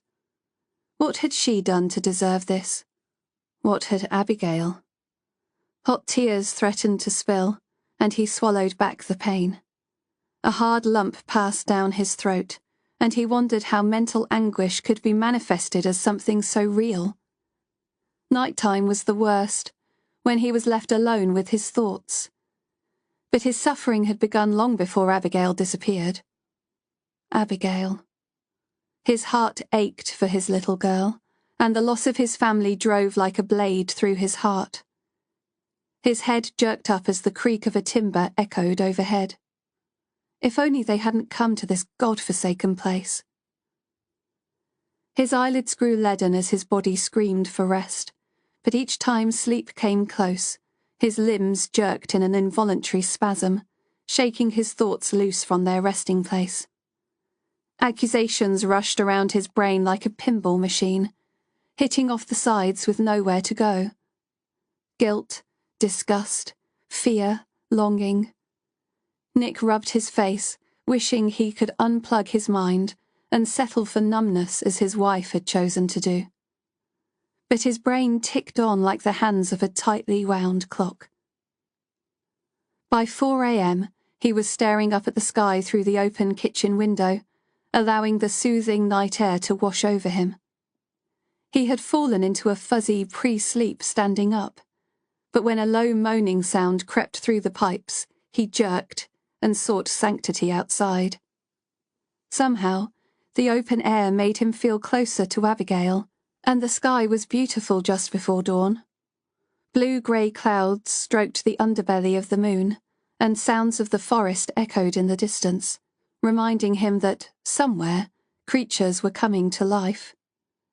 He thought of the river, running purposefully through Haven, what it would be like to wash himself away. Would he see Abigail then? Or would he go somewhere else, a darker place, fitting for his crime? His footsteps carried him out to the sheds, down the well-worn path past the henhouse where Abigail had played the day she disappeared. He stood outside the barn, bathed in moonlight. Where it happened. Shame washed over him. What had he been thinking? He loved his daughters. He would never purposely cause them pain. His shoulders shook as a guttural gasping sound broke free. Shuddering sobs racked his body, and his knees thudded against the broken soil as he finally succumbed to his tears. He hung his head, hiding his shame from the world.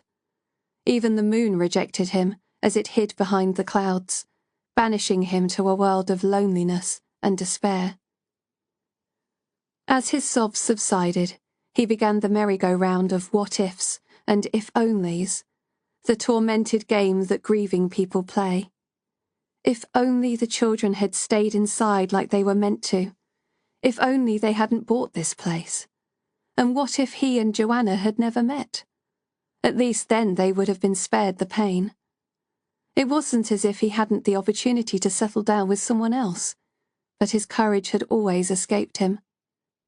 Why had he agreed to marry her? Deep down he knew why. He was attracted to her vulnerability, and taking care of her made him forget his own problems, helped him turn his back on the life he knew was wrong. Now he wasn't so sure. She was different to anyone else he had dated, and his friends had warned him, tried to make him see sense. But it was easier to go along with it, set up home and have children. Isn't that what you were meant to do? And he had wanted children. Abigail and Olivia were the only good thing to come from this whole sorry mess. And now... His stomach cramped as the realization hit him again, winding him like a hammer blow. Abigail was gone. The night chill crept through the crevices in his coat, seizing his body in an involuntary shiver. He clamped his hand on the back of his neck, rubbing the hairs that had begun to rise. The feeling of being watched had stayed with him since he left the house. Damp with dew and exhausted, he turned and headed back for home. He took the stairs to check on Olivia, gently pushing open her bedroom door. She was in the room she shared with Abigail, the darkness softened by the glow of the nightlight. Olivia's blonde hair spilled over the lace pillow, and Nick straightened her duvet, which was rucked from restless dreams. She looked so tiny, her face bare without her glasses. He thought of Abigail's glasses, found in the yard, dented and cracked, and a fresh wave of pain took his breath. Olivia would always serve as a reminder of what he had lost. Huddled under her duvet, the sight of her sucking her thumb brought fresh tears to his eyes. Abigail's school uniform hung neatly on the door of the wardrobe. Joanna had wasted no time in cleaning up the room, and as he gazed at the board games stacked neatly in the corner, Nick wondered if Olivia would have to learn how to play alone. It must feel as if half of her has been amputated without anesthetic, he thought. Fresh guilt overtook the pain. It was wrong, asking her to keep his secret, but what choice did he have? Everything would fall apart if it came out now. He couldn't cope with seeing the disgust in his family's eyes, and as for his parents, it would devastate them. What's done is done, he thought. Nick stepped out of the bedroom and closed the door, but he was denying the inevitable. The truth would come out in the end. As sure as the sun would rise in the morning, the truth would come.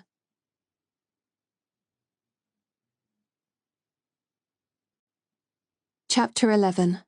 One Day Gone. Tying Nick down seemed to be a battle in itself. Rather than sticking together in their grief, the family members were like magnets set to repel. Gathering them in the same room was next to impossible, and given the last outburst, inadvisable. Fiona had taken on the role of matriarch, and Jennifer was damn glad of her. As she placed the tray of tea and sandwiches on the rickety coffee table in the living room, Jennifer was grateful to have someone in her corner. "Come on, sausage," Fiona said, taking Olivia gently by the hand. "Let's leave the grown-ups to it." Jennifer sipped her tea, wishing it were coffee. Morning briefing had produced no new developments, despite the teams of police working on the case. Pressure was mounting for the safe return of the little girl, and police were working through the hundreds of calls, emails, and social media messages produced in the wake of the news report on Abigail's disappearance. So far, they were a mixture of hate mail, false leads, and mistaken sightings. Jennifer gently placed the cup back on the saucer and stared at Nick long enough for him to return her gaze. "I know it's hard. When my nephew went missing, it felt like my world was caving in." Nick's shoulders sagged as he listlessly picked at a ham sandwich. "Multiply that by 100, and you'll get an idea of what I'm going through." Jennifer nodded. "Will you do something for me? Put your sergeant hat back on and imagine the tables have turned. Say it's my child that's gone missing, and that so far I've disappeared for hours, had a domestic with my partner and thrown a tray against the floor. What would you say to me?" Nick exhaled and wearily threw the uneaten sandwich back on the plate. "I didn't throw the tray." Jennifer blinked, trying to get his words into context. "What?" "You said I threw things around. I didn't." "Yesterday, the tray with the coffee and pastries, you upturned the lot." Nick shook his head vehemently. "No, I didn't. I walked straight out the door." Jennifer was too tired to argue, and let it go. Worries about taking on this case had left her with little sleep, and as each hour passed, she regretted it even more. Completing the paperwork was easy, given Nick's experience in the police. Approaching the subject of his daughter's behaviour was another matter altogether. The fact Olivia had refused to speak was worrying enough, but Jennifer was bothered by the look in the child's eyes each time Nick entered the room. Car tyres scrunched in the gravel drive outside. It was soon followed by 3 heavy raps, which reverberated around the house. Nick stiffened, his face struck by a panic that hit him every time there was a knock at the door. You couldn't fake that kind of fear. But was it fear for his daughter, or himself? Jennifer rose to answer the door, but Fiona had beaten her to it, and she groaned as a strident voice filled the hall. DCI Anderson gave her a curt nod, before following Fiona and Nick into the kitchen. Jennifer's spirits lifted as Will stepped in behind him, smartly suited, with his beard neatly trimmed. He must have bagged the job as the DCI's driver to see her. She stood at the door, her attention drawn to a van in the distance. She glanced past Fiona as the white transit van abruptly pulled over onto the side of the road. "I don't suppose you know who owns that van, do you?" Fiona squinted, pulled her glasses from her pocket, and then stared outside. "Oh, it's Radcliffe, the local handyman. He probably doesn't want to intrude." Jennifer recalled the man in the parka, who had glared at her with mistrustful eyes. "He can come if he wants. I'm going to have to speak to him at some point anyway." she said, before closing the front door. Could you do me a favour and tell Joanna we have guests? Fiona nodded and took the stairs. Jennifer followed everyone into the kitchen. Will's suit had been dry cleaned, which meant he must have had fair warning he'd be driving for the DCI. So much for recuperation, she thought, pulling out a chair at the table and sitting down. Now was not the time to catch his eye. She was all too aware of her DCI, standing stiffly as he waited for Joanna to join them. Nick took a seat, straining to keep a professional front. His fingers were tightly clasped together as he stared stoically ahead, but Jennifer knew that inside he was crumbling. You didn't have any problems opening the gate, then? Jennifer asked, more to break the silence than anything else. Will shook his head. We drove straight through. It was wide open. Nick looked at him, confused. But we closed it last night and hung the no trespassers sign to keep the journalists out. I didn't see any sign, Will replied. The press have been all over Haven, but they've been turning up at your old address. Who left the gate open then? Nick said, his head swivelling as Joanna walked into the kitchen. Jennifer would have expected her to look wretched, with puffy eyes and hair askew. Instead, her morning lie-in had afforded her a refreshed face, her colourful vintage clothes adding a splash of glamour. If her demeanour surprised DCI Anderson, he didn't show it. Joanna took a seat, the question on her face not urgent enough to reach her lips. Had they found her daughter? I'll keep my visit brief, DCI Anderson said, taking a chair. As you know, DC Knight has been assigned to provide updates, but I'd like to speak to you both about conducting a press appeal. They haven't found any evidence yet, have they? Nick asked, drumming the table with bitten-down nails. Helicopters have scoured the area since first light. It's difficult with the woodlands, of course. His gaze returned to Joanna. The technology picks up heat sources, but the trees block their radars. Oh, so that's what the noise was this morning, Joanna said, smiling politely, with all the interest of someone discussing servicing their car. Jennifer caught Will's puzzled expression. Even the sight of him gave her a little tingle inside. He glanced back, and she flushed as she dropped her gaze to her notepad. The last thing she wanted was their DCI cottoning on that they were seeing each other. He'd have them on opposite shifts at the drop of a hat. Over the next 30 minutes, DCI Anderson brought them up to date on the numerous inquiries taking place. Jennifer monitored Nick's gaze as he drew upon every word, the DCI trying to provide what little comfort he could. I wouldn't give up hope just yet. Abigail is unfamiliar with the area and may have become disorientated. The woods are quite dense, and the search teams are very thorough. He turned to Joanna. I know things have been fraught for you. He paused. Joanna smiled weakly at the DCI, as if unsure just what mask she should wear for this particular scenario. He continued. However, we must draw on public support and use the media to our full advantage. He threaded his slim fingers and rested his hands on the table. His left eyebrow dropped as he gave Joanna a stern stare. Jennifer recognized the look. It was the face he used when he gave people a bollocking. Unfortunately, this has not been the case to date.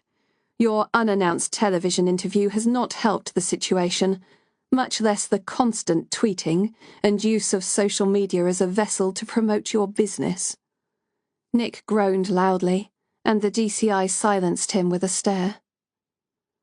Jennifer swallowed as quietly as she could. The silence was stiff and awkward, but it all appeared lost on Joanna, who sipped her tea. She placed the cup back on the saucer and smiled politely at the DCI. I didn't realize there was a law against it. The DCI pulled a face as if someone chopped a lemon in half and shoved it in his mouth. He sucked in a sharp breath, his diplomacy exhausted. Mrs. Duncan, I am at a complete loss as to why you do not grasp the seriousness of this situation.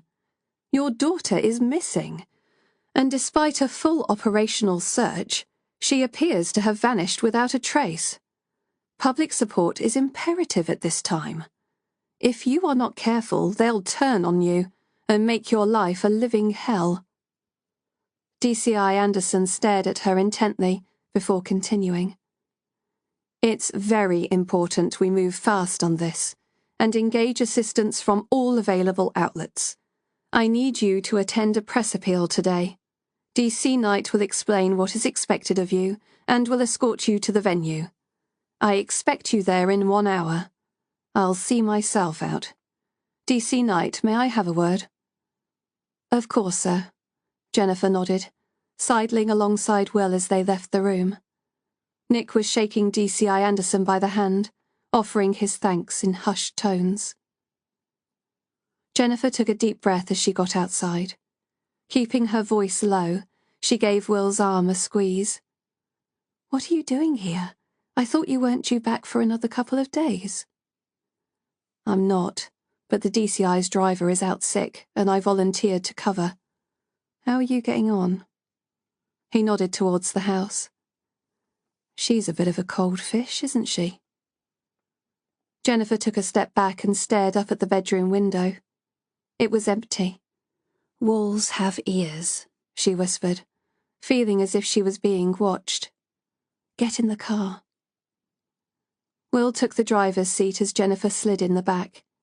It smelt of new car leather and was a significant improvement on the vehicles she was allocated for work.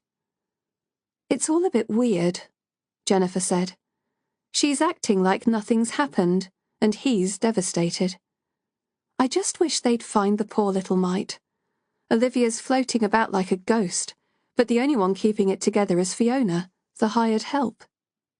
Will chuckled softly, and Jennifer gave him a quizzical look. What are you laughing at? She said, wondering what was funny about such a grim situation. You, the cleanliness queen, working out of that ramshackle farmhouse. I thought I'd find you at the sink, scrubbing your fingernails with a wire brush. Give me time, Jennifer said. She thought about it and rephrased her response. Actually, I've been okay.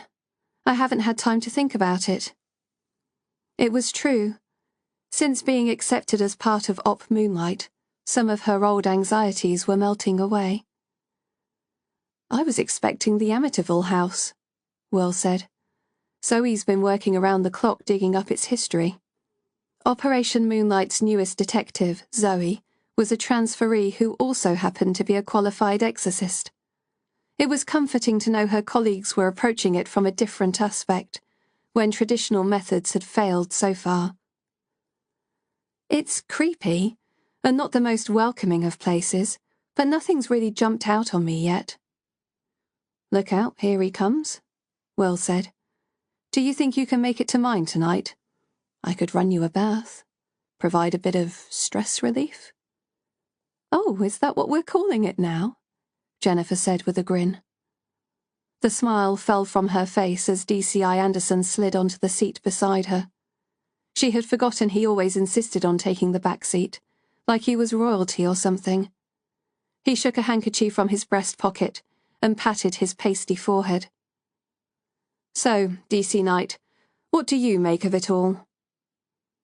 Jennifer inwardly glowed.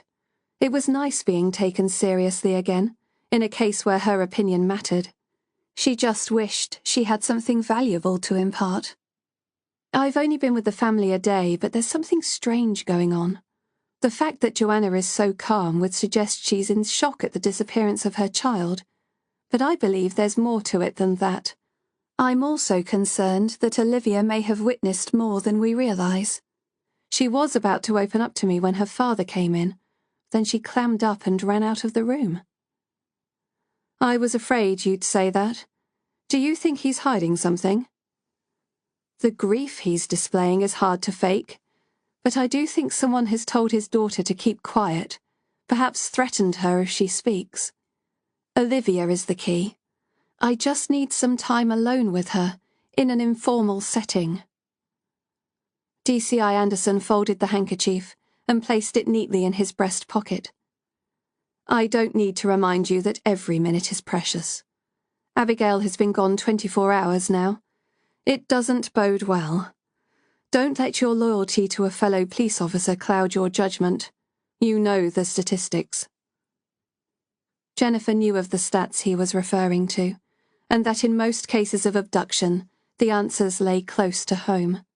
Missing and abducted children were rarely victims of murder, and just 1 in every 2,000 children reported missing in the UK would be a victim of homicide. But the stats on familial involvement were chilling. Over the past few years, nearly 2/3 of those victims were killed by a parent or step-parent. With each hour that passed, the likelihood of finding Abigail alive became increasingly remote. Sir, I assure you, my priority is that little girl and the safety of her sister. If she does know something, she could be in danger too. In that case, I think it's best if officers try again with a video interview. Jennifer kept her composure, knowing a hint of disagreement would go against her. Of course, but if pressured, Olivia may clam up altogether. I believe I'll have much more luck if I'm allowed to spend some time with the family. DCI Anderson paused to give it some consideration. Very well, I'll give you time. But there's something I need to divulge, and it's not to be shared with the family.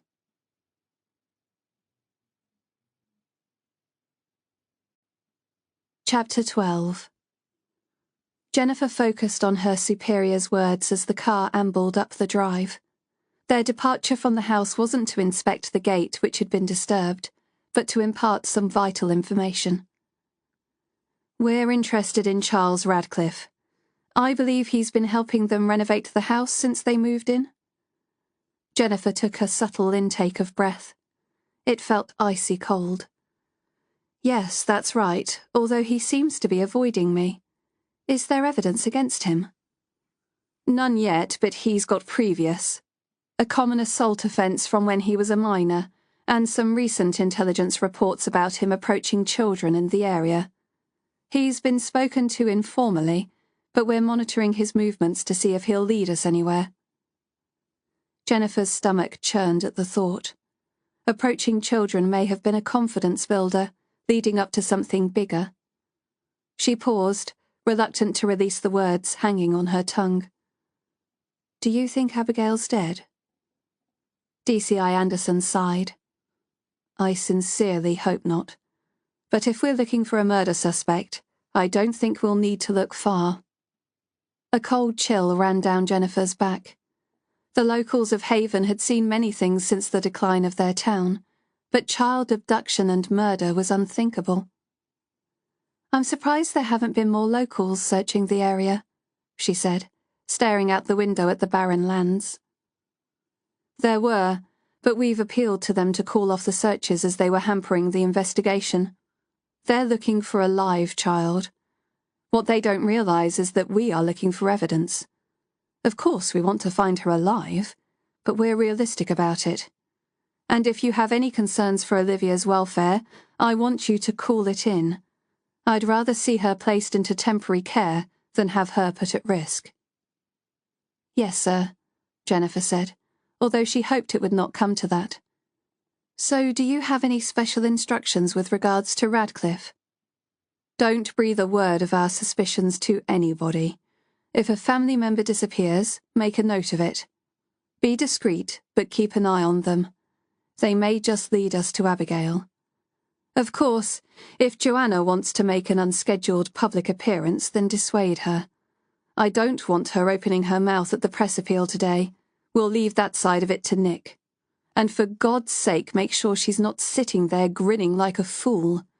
We desperately need to claw back some public sympathy. But Jennifer was already thinking ahead. I have an idea that may help to get Olivia talking. She explained about the child's love of horses and her Aunt Laura's stables. She knew without asking that Laura would only be too happy to show Olivia and her mother around. It would give her precious time together with Olivia, and hopefully help her get closer to Joanna too. DCI Anderson gave it 3 seconds of consideration before responding. "I'll authorize that. If this continues, we'll be bringing in a child psychiatrist, but I think it would be good to get them away from the house. Just clear it with your aunt, and whatever you do, don't have the child galloping about. The last thing we need is her getting hurt." The DCI reached for his seatbelt and drew it across his chest. It clicked into place, signaling the end of their conversation. "DI Cole will update you on briefing. I expect you to have something to share with us soon." Jennifer nodded, hoping it would be the case. "Off you go," he said dismissively. Jennifer nodded, briefly casting a glance over Will before exiting the car. Radcliffe's possible involvement put a whole new spin on things. She needed to find out what the family thought of him, and if they suspected anything. Her head was buzzing with possibilities. She glanced down at the tasking sheet her DCI had given her as she walked back towards the house. Some of the questions were very personal, and would need to be handled with a great deal of sensitivity. Jennifer held tight to the paper as the wind tried to snatch it from her grasp. Thank God for computers, she thought, preferring the neatly typed list to the pages of scrawl she received in the past. There was nothing on the list that she had not already expected. She needed to question the family further on possible suspects, whether they could think of anyone acting suspiciously, or if there was anyone they had suddenly stopped hearing from. If so, a full statement would have to be taken. She needed to record what they were wearing on the day of their child's disappearance, and their exact whereabouts. Video footage of Abigail would have to be requested. Despite her young age, she had to ask if Abigail had a boyfriend, a bank account, and if any of her belongings had gone missing. The officer filling out the missing person inquiries would have already covered questions such as what she last ate, her doctor and dentist details, what she was wearing and her favourite places, to name a few. Not all parents realise that the question regarding the last meal was to cover the eventuality of a post-mortem later on. But Nick would.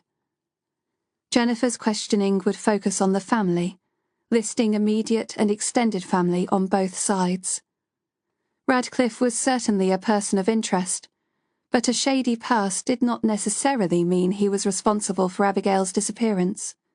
Public opinion seemed focused on blaming Joanna, but blinkered vision was bad for the case. Jennifer returned to the house feeling the weight of responsibility. If the press appeal went wrong, it could damage the investigation, delaying Abigail's return. And the blame would lie solely at her feet. She couldn't put it off any longer. She had to draw on her skills and attempt communication with Abigail.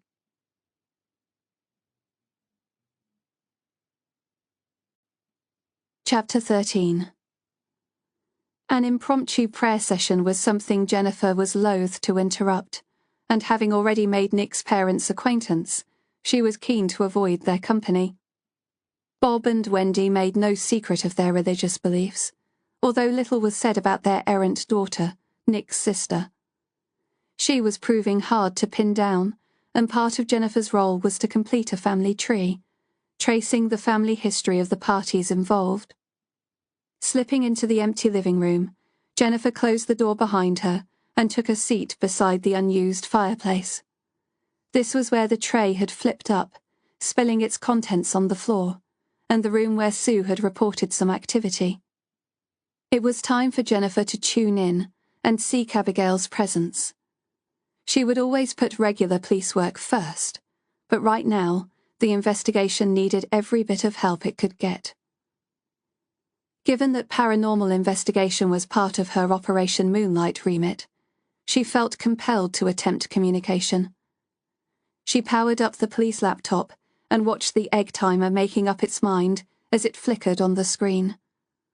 It was only a matter of time before Fiona knocked on the door, offering tea, and she could not afford to waste another second. Laying the computer to one side, She tried to relax in the creaky wing-back chair. Despite the large window, the room was dark and dreary and held a strong echo of the past. Jennifer glanced up at the high ceilings and mould-stained covings. The cobwebs that Fiona had dusted away had made a reappearance, and Jennifer shuddered to think how big the spider would have had to have been to cover half the ceiling so quickly. It was a large room, and perhaps Joanna had seen potential when they had bought the property, but to Jennifer the atmosphere was so oppressive she may as well have been in a darkened cupboard. Forcing all thoughts of dust and spiders away, she closed her eyes, and her lids flickered a couple of times before finally giving in to her intentions. Taking a few deep breaths, she allowed herself to become immersed in the house, soaking in the energies past and present. She felt herself fall deep into the past until she was surrounded by sounds of life, the crackling of a fire, the clatter of busy footsteps. The dull tick-tock of a grandfather clock kept time in the hall, and the smell of paraffin lingered as the rustling of petticoats swept across the floor. In the distance, someone was coughing. A child. Jennifer absorbed their symptoms, feeling a hot flush across her brow. There was fever in this house. Jennifer took a deep breath. She had gone too far, allowing the ghosts of the past to drag her into their story. "No," she said quietly. "I need present times." A cold hand of regret brushed against her cheek, and then they were gone. Jennifer gasped, blinking the experience away, like wispy cobwebs on her skin. Many children had died in this home, due to a plague or fever of some kind.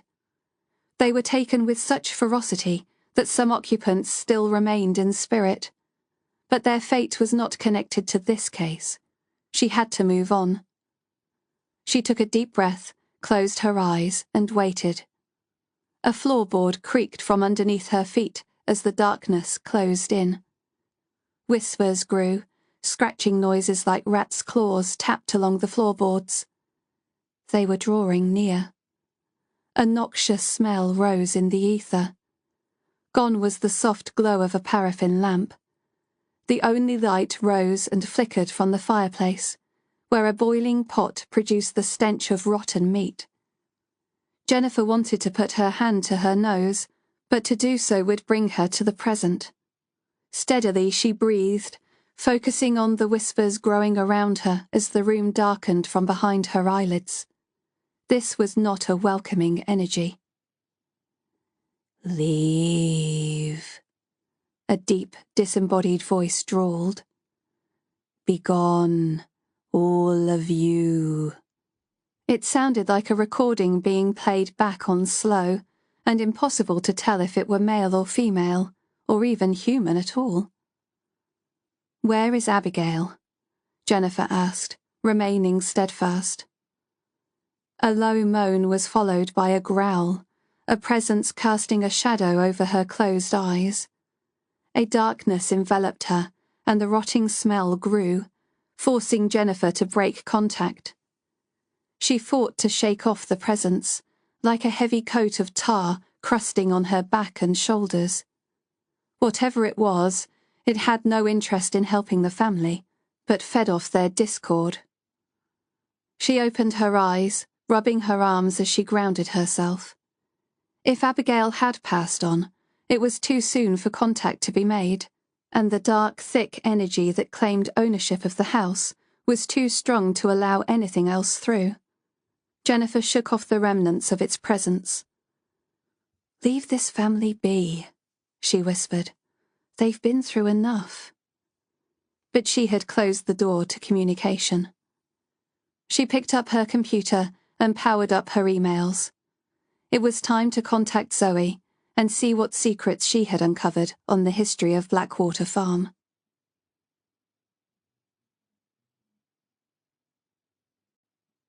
Chapter 14. Joanna lay back on the bed and inspected the cracks in the ceiling. Her bedroom was her refuge, the confines of the four walls keeping a lid on her emotions. But at night, 4 walls became 5, when her husband slept with his back to her, flinching if she touched him in the night. As if she was something bad, something dirty. She thought of another ceiling, with polystyrene tiles and yellowed walls, where nobody could hear you scream. Her eyelids fluttered closed, and she was back there, back with the hailstones tapping their icy fingers on the window, and the acrid chemical smell that enveloped her every cell. The heavy thump of the front door made her jolt, and she gripped the duvet, gasping for breath. She had been falling, deep into a nightmare. She couldn't push away the army of thoughts invading her brain, not without help. Alighting from her bed, she sat in front of her vanity table, plucking the clots of mascara knitted between her eyelashes.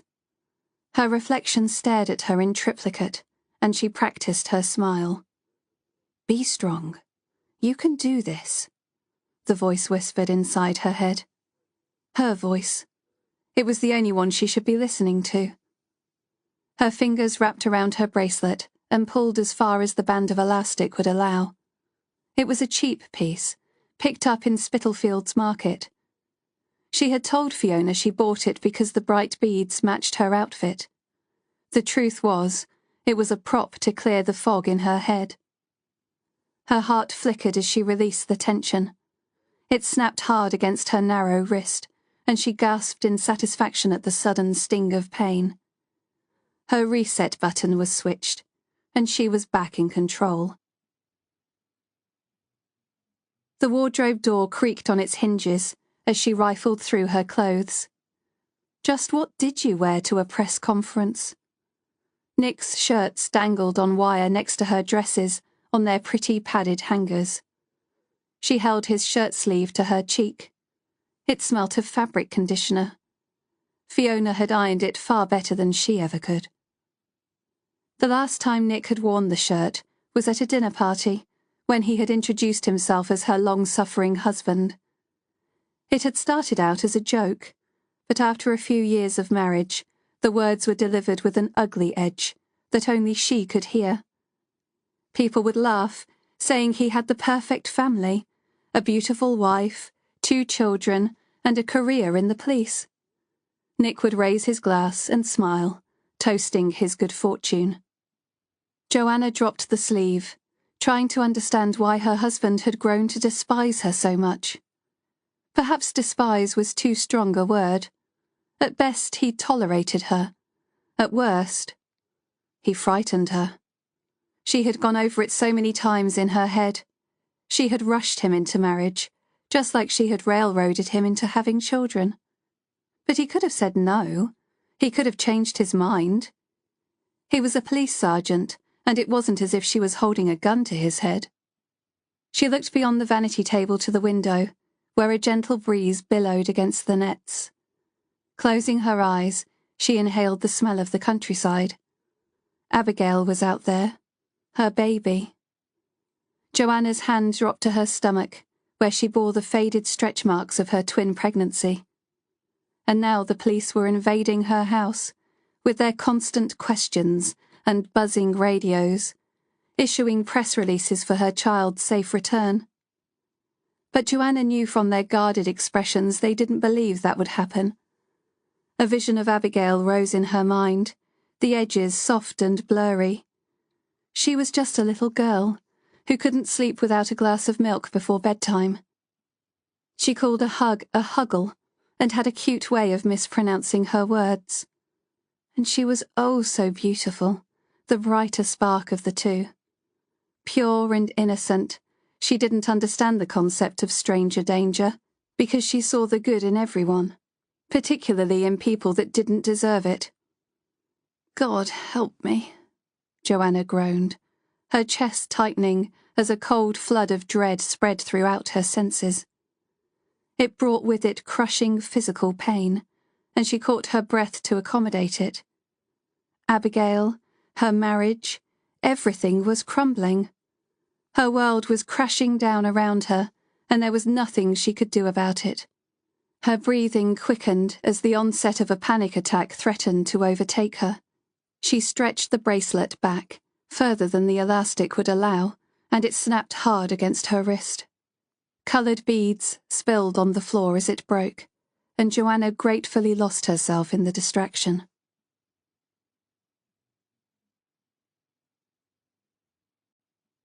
Chapter 15. The press appeal passed without event, and Jennifer could at least breathe a sigh of relief that Joanna had left the talking to her husband. Her expressionless gaze was an improvement on the smile she had worn during her last interview, and Jennifer wondered if she was thinking of Abigail, or the vicious online hate campaign launched against her. Apart from some probing questions about how Joanna was feeling, the press conference focused on Abigail's disappearance, rather than the gaudy headlines published in the local rag. Jennifer watched from the sidelines as Nick sweated under the glare of the lamps, flashbulbs popping, choking on his words. He took Joanna's hand and squeezed, a small show of support, which elicited a flurry of camera flashes. Jennifer felt a ripple of sympathy for them both as they sat under the microscope, but she couldn't help but feel that Abigail deserved better. Thoughts of the little girl made her heart wrench, and it had taken all her strength to focus on the investigation and not go searching herself. She slid her phone from her pocket, checking Twitter as the press conference wrapped up. Most of the #FindAbigail tweets were pointing the finger at Joanna. Their farmhouse address had become a tightly guarded secret, and police were able to intercept the hate mail making its way to their townhouse in Haven. Jennifer hoped the press conference would go some small way towards repairing the damage done by Joanna's previous flippancy. It seemed crazy, all the focus on Joanna's personality rather than her missing child. As Joanna and Nick returned home, Jennifer stayed on for another round of police briefing. But by the time she saw them off, she had missed the first 10 minutes. Sliding in between the bodies standing at the back of the conference room, relief washed over her as she discovered that DCI Anderson was not leading the briefing. DI Ethan Cole was. His accent, a mixture of American and British, had never been more welcome as she tried to squeeze in without being noticed. DCI Anderson must have been asked to cover the murder that had just been reported in Lexington. A gang-related stabbing over territory, it was part of the unrelenting drug-related crime wave flooding the area. Not that she would have any involvement. It was good to have a break from that side of things and investigate crimes where her real talents lay. She was pinning a lot of hopes on being able to speak to Olivia after briefing, and being able to encourage her to release the secrets she so tightly concealed. The stark white projection screen complemented D.I. Cole's honeyed skin as he brought them up to speed on the investigation to date. He was easier on the eye than DCI Anderson, and a lot more impassioned.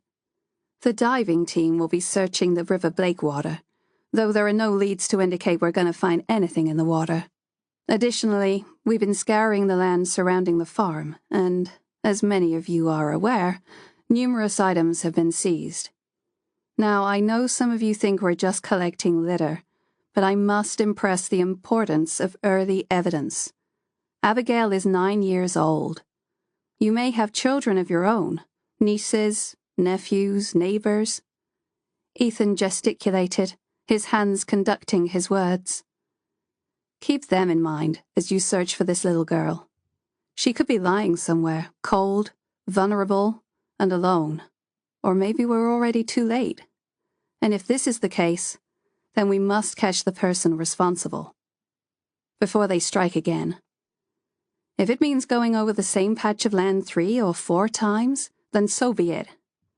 We're leaving no stone unturned. He paused to take a sip from a bottle of Evian. Hundreds of items have been seized, from sweet wrappers to scraps of fabric and discarded chewing gum, but the only one directly tied to Abigail is her glasses. We cannot get complacent. We must continue to bag up anything we feel may be of relevance, until we can determine if there is any connection to the case. He clicked the screen to a map of Haven. Right, moving on. The key area is where she disappeared, but I also want the community support officers to concentrate their efforts on the local community. That involves the continuation of house-to-house inquiries in both the town and rural areas. He paused to regain eye contact with the uniformed officers. You may be the person in the community that finds answers. Speak to holidaymakers, dog walkers, joggers, kids down the skate park. Don't forget the risk assessments, folks. Haven has its moments, particularly in the more isolated spots. We don't want you encountering any angry farmers with guns, or amorous bulls. Jennifer rubbed the back of her neck as an ache developed. What she really needed was a strong cup of coffee with 2 large sugars. Her mouth felt as dry as a sandpit, and she forced herself to concentrate on the tasking and updates Ethan relayed. Footprints and car tire print analysis had taken place on the well-trodden land. The usual checks had been made with local hospitals, and visits to the local sex offenders by the Public Protection Team were underway. CCTV was under review in the town, and ANPR, the automatic license plate notification system, was being matched up with the intelligence system to see if there were any vehicles of note entering or leaving on the day of Abigail's disappearance. There seemed to be no end to the inquiries, and 40 minutes after she entered the room, Jennifer was beginning to flag. She shifted from foot to foot, wondering if anyone would notice if she dropped a few inches and slipped her feet from her shoes. She had just wriggled her feet in preparation for escape when she found all eyes on her. Her update was requested, and she relayed her notes, wishing she had more information to impart. I believe Abigail's twin, Olivia, may be key to the investigation. She has what's often termed as selective mutism since the disappearance of her sister, and as we know, she was the last person to see Abigail alive. I'm beginning to bond with her, and I hope she'll open up to me soon. The difficulty is getting her alone, but I hope to overcome that today, as I've organised a trip out.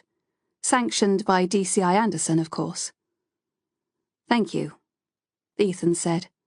What do we know about extended family? Nick's parents have been spending a lot of time at the farm, and they live relatively nearby. They have a good relationship with the family. Joanna's relations are more of a mystery, and I've not yet made their acquaintance. Her mother passed away years ago, and she and her father are estranged. For the last few years he's been living in a local care home. A couple of weeks ago he had a stroke, and he remains critically ill in hospital. Joanna's got a housekeeper that she heavily relies on, but her only network of friends seem to be online. That's something for you to get your teeth into then, Ethan said, turning back to the board. Jennifer made some notes as he ran through a section of calls that had come in since the press appeal. After a round of questions and answers, he finally called it a day.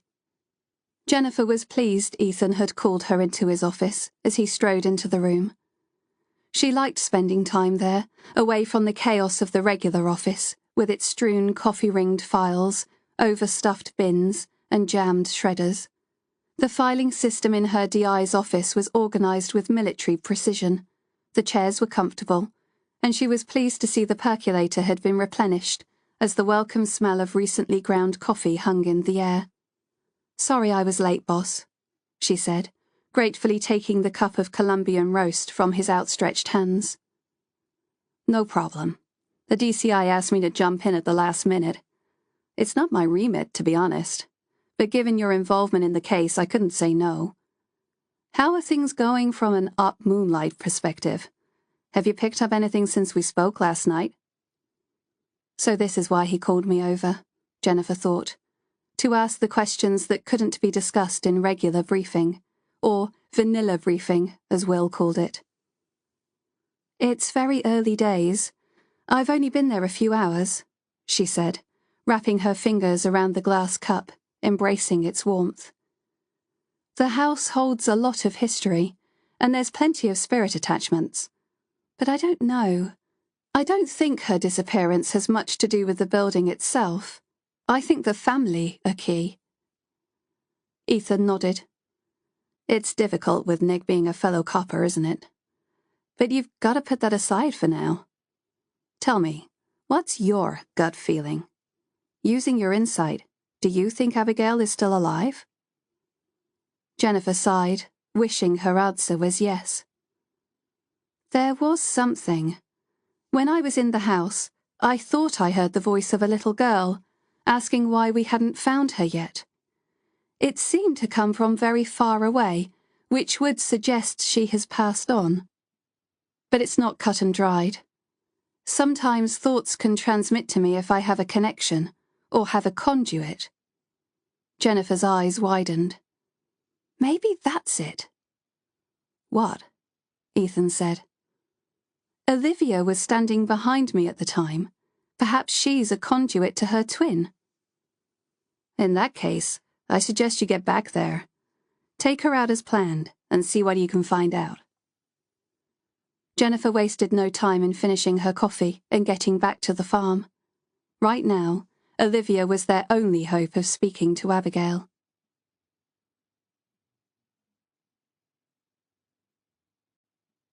Chapter 16. Diary entry. It seems ironic that now, when I am finally rid of my old life, I am trapped by the prison of my mind. For all the years I dreamt of being free, I never imagined that I would spend every day tortured by the past.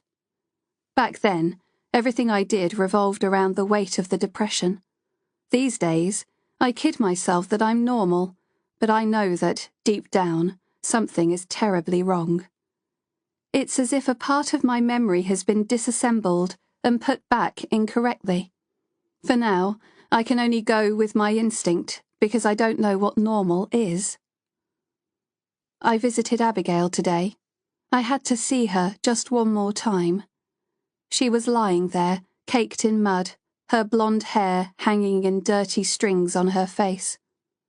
I can still see her dead-eyed stare. It's engraved on the back of my eyelids when I close my eyes.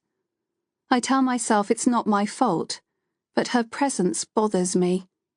I think about moving her. It's unsettling, her being so near the farm. It's bad enough that her face is all over the newspapers and online. And as for the phone calls, ring, ring, ring, they torture my brain, making me rake my skin with my nails until they draw blood. The scratches invoke memories of my childhood, and the whole cycle begins again. It wasn't just my self-harming that made me different to the other children. I positively reeked of desperation.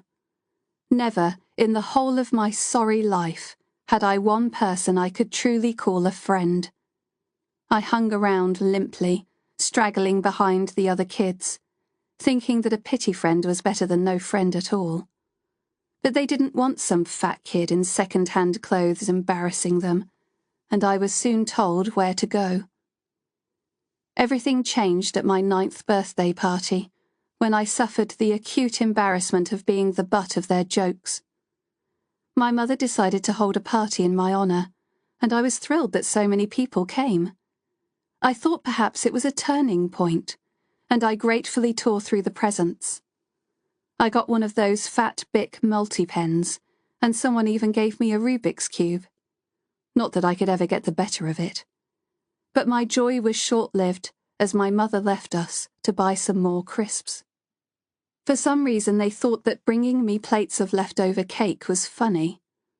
"One more slice, one more slice," they chanted, stopping only when I had scoffed the lot, my salty tears intermingling with spoonfuls of sticky butter icing as they shoveled it down my throat. I told myself that being the centre of attention was fun, but all I felt was shame and disgust. That's when my father walked in. He found me in the bathroom, crying.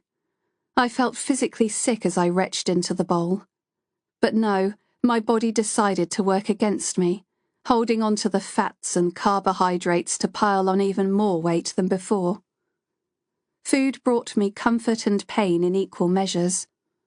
Yet here was a man I trusted, telling me not to cry because I was perfect just the way I was. It made me feel grown up to call him by his first name. That's when he said I should have my photo taken. I snorted, waiting for the punchline. He went as far as listing my redeeming features, my striking eyes, my healthy complexion, and my shiny hair that carried many hues. Like petals of a flower opening for the sun, I bloomed under the glow of his praise. He cast all my self-aspersions aside.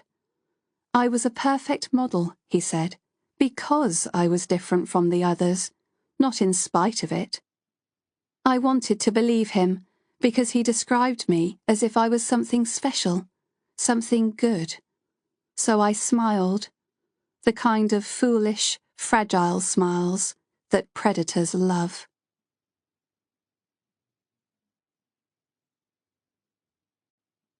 Chapter 17. One Day Gone. The timing could not have been better as Jennifer offered to take Olivia to Laura's stables for a treat. Joanna's fresh coat of makeup did not disguise the fact that the press appeal had taken its toll, and cracks were finally starting to appear. Jennifer hoped that time away from the gloomy house would draw Olivia out of herself long enough to find some answers. She also wanted to help the little girl, who was at risk of being traumatized by the whole awful situation. Joanna marveled at Laura's home. Like hers, it was set on several acres of land, but no renovations were needed for this country abode. Unlike the shadowy dampness of Blackwater Farm, Laura's house was bright and airy, each room as large as Joanna's, but tastefully decorated with country charm. Paintings of thoroughbreds lined the walls, alongside pictures of Jennifer and her sister Amy growing up. Daily housekeepers ensured the house was clean, even to Jennifer's standards, and the grounds that housed the stables were beautifully maintained. Jennifer had nothing but fond memories of growing up in her aunt's care, and was happy to show Olivia around the paddock. "This is Toby," Jennifer said, introducing the 13 Hands pony.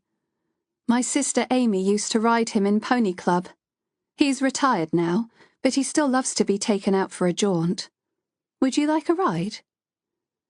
Olivia's face lit up for the first time, then clouded over as she gazed at her mother for permission.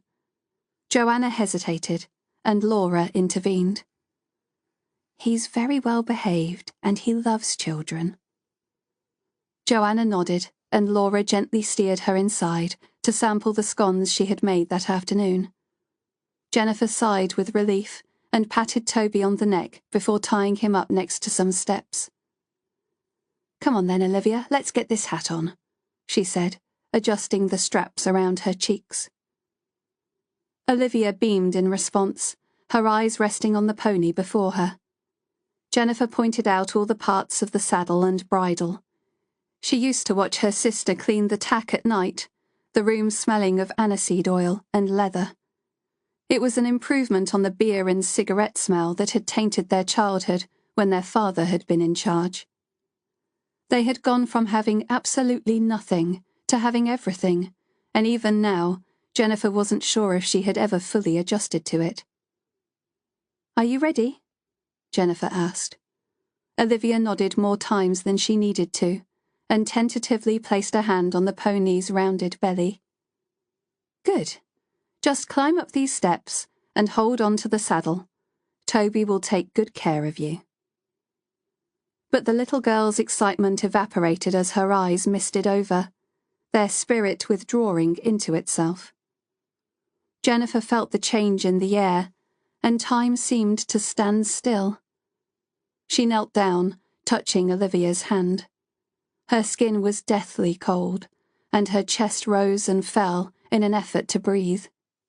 Jennifer had seen it before, when her nephew, Joshua, had allowed himself to be used as a transmitter for voices on the other side.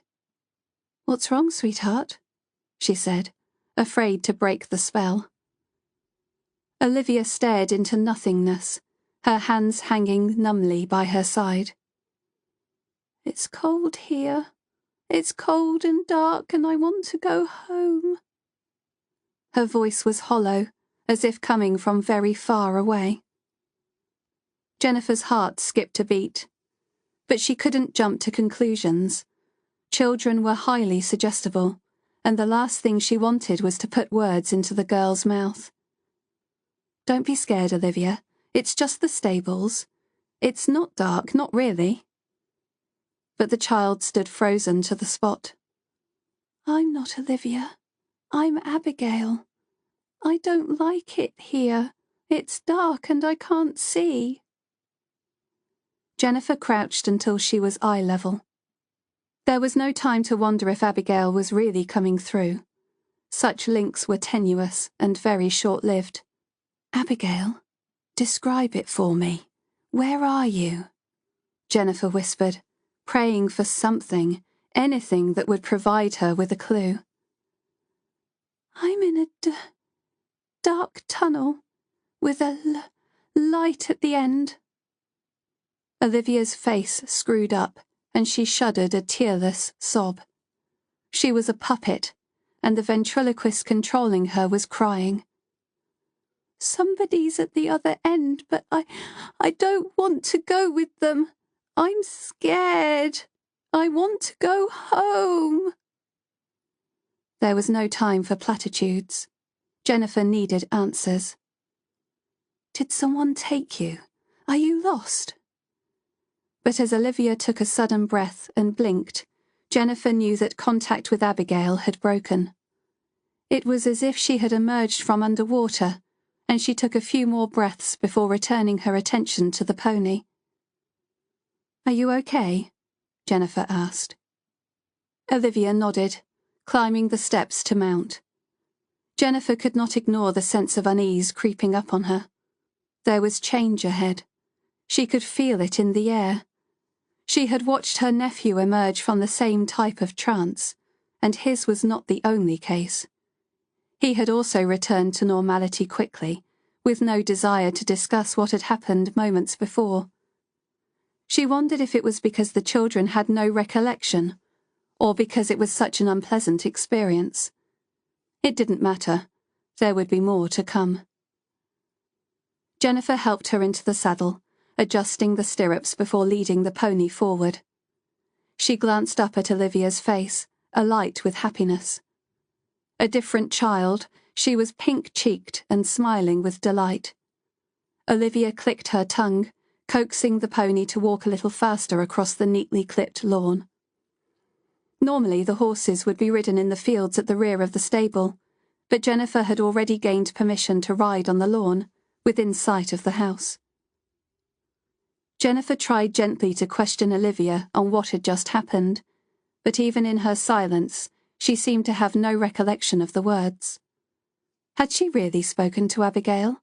And if so, did it mean Abigail had crossed over from the other side? A dark tunnel, seeing a light, someone waiting on the other side. It had all the hallmarks of a death experience. Or was Olivia trying to communicate her secrets in the only way she could think of? Pretending to be her sister in order to get the message across? Jennifer let go of the bridle, allowing Olivia more control. The pony chewed on the bit between his teeth, plodding contentedly beside her. As she had discovered in her own childhood, animals had an ability to heal just by their presence. She took a note from Toby and stayed quiet for the remainder of their session. "Did you have a good time, darling?" Joanna asked as she joined them. Olivia nodded, flashing a toothy smile as she dismounted. Joanna returned her smile. "That's wonderful. Guess what? Laura and I have been talking. She's going to loan us Toby once we fix up a stable for him. Would you like that?" Olivia emitted a gasp of delight, nodding until her oversized riding hat peaked on her nose. Joanna hugged her daughter tightly, tears prickling her eyes as she mouthed the words, "Thank you," over her shoulder. The sight of real emotion crossing Joanna's face, combined with Olivia's excitement, brought a lump to Jennifer's throat, and she wrestled with her conscience for not disclosing that Olivia had spoken earlier that day. Jennifer soaped her hands in the kitchen sink as she mulled over Olivia's words. Working in Operation Moonlight was a huge step forward, and she would be able to disclose full details of the case without fear of ridicule. She dried her hands and gave them a squirt of sanitizer for good measure. Aunt Laura would not allow Jennifer to leave without sampling her homemade scones, and she sat on the patio with a pot of tea brewing in a china teapot. Laura showed Olivia how to groom Toby before releasing him into the field. She had come up trumps this time, giving Jennifer alone time with both Olivia and Joanna, without making it obvious that this was her intention all along. Jennifer tucked into the scone, allowing the homemade jam and clotted cream to intermingle on her tongue. She washed it down with a sip of tea before patting the corners of her mouth. "They're lovely scones, aren't they?" Joanna said. "Even nicer than Fiona's." "Don't let Fiona hear you say that," Jennifer smiled. "Do you bake at all?" "Oh no, I'm not allowed," Joanna said, blushing as soon as the words had left her mouth. I mean, I don't need to, not with Fiona on the payroll." "Joanna, may I be frank with you?" Joanna sighed, her eyes never leaving her daughter. "Of course." "You've never once asked me about the investigation into Abigail's disappearance. Is it because it's too painful to think about?" Joanna shrugged, toying with the length of her hair, twirling the blonde strands around her finger. But Jennifer was not ready to give up yet. "Some people deal with stress by keeping it pushed down. You could call it a coping mechanism." Jennifer pressed down on the loose crumbs of scone with the pads of her fingers and placed them on the saucer. "I think it's a perfectly understandable way of dealing with things. I've done it myself." "I wish Nick did," Joanna said. "He knew what I was like when he met me, so why should I be any different now?" She looked at Jennifer, a wealth of longing behind her cool eyes. "But how can I change? It's just the way I am." She finished the sentence with her usual smile, and Jennifer understood. She thought of her own past, the childhood she repressed for so many years. "I don't get why you were so flippant in the interview, though. Why would you act like Abigail doesn't matter, when inside you're falling apart?" Joanna didn't reply straight away. She returned her gaze to Olivia, watching as she groomed the pony's mane. Jennifer had given up hope for an answer when Joanna eventually replied. "It's hard to explain, but sometimes I can't stop the words coming out of my mouth." Jennifer nodded, allowing the silence to fall between them as she composed her words. "Sometimes people say things they don't really mean. It's like they want to be punished, but they don't know why," she said, feeling more like a therapist than a police officer. Joanna rubbed her wrists, as if she was searching for something that was no longer there. "Oh, listen to me, talking about myself. It's nothing really, I'm fine." "But you're not fine, are you, Joanna? Have you thought about getting help?" A pained expression crossed Joanna's face, as if she had sat on something dirty, and she jumped up from the chair, clapping her hands together. "Olivia, are you all done now? We'd better get home. Daddy will be wondering where we've got to." Jennifer bit back her frustration. Nick was well aware of where they were, and had told them to take their time. Joanna turned to face her. "Oh, and thank you. You didn't have to do this. I feel like I'm getting my little girl back." "But what about your other daughter?" Jennifer thought, as she nodded in response. She swallowed back the words, too judgmental to say aloud. Nick's aggression towards his wife was inexcusable, but she could see how Joanna's lack of sensitivity would ignite the flame. Why did she use memory repression as a coping mechanism? That, paired with the possibility she was punishing herself, could suggest there was something very wrong.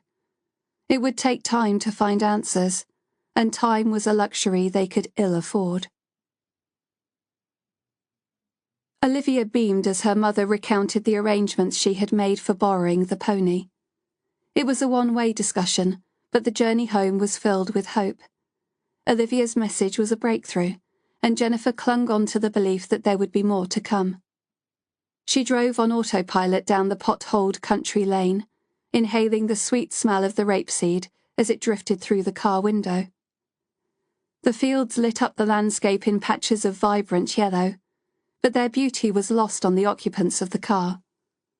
Jennifer's mind was crowded with thoughts. The fact that tomorrow would be the second day following Abigail's disappearance weighed heavy, and even the farmhouse seemed to have slumped since she last left it. Olivia's stolen whispers replayed in her mind. Somebody's at the other end, but I don't want to go with them. I'm scared. Where could Abigail be? Sue had reported footsteps on the landing and a smashed light bulb. She had heard the tray hit the floor. Was the spirit of Abigail making her presence known? Or was this activity caused by human hands? The spirits invading the home carried a strong negative energy, amplifying the family's discord. It seemed likely that they were at the root of the activity. Her email to Zoe was yet to be answered, as her colleague dug deeper into the history of the house. Sinister intentions appeared far from Joanna's mind as she knocked on the door, and breezily called that she was home. "Don't you have a key to the front door?" Jennifer said, scraping the mud from her shoes. Joanna shrugged, evading the question as she slipped past Fiona, who allowed them inside. Nick was slouched on the leather sofa, too exhausted to respond. His boots were wet with mud, and his hands scratched from searching thickets. The group of volunteers was growing by the day, meeting in Haven to search woodlands, sheds, crops, ditches and dikes. It was good to get the search underway while hope was still alive, but well-meaning locals were trampling all over what could be valuable evidence.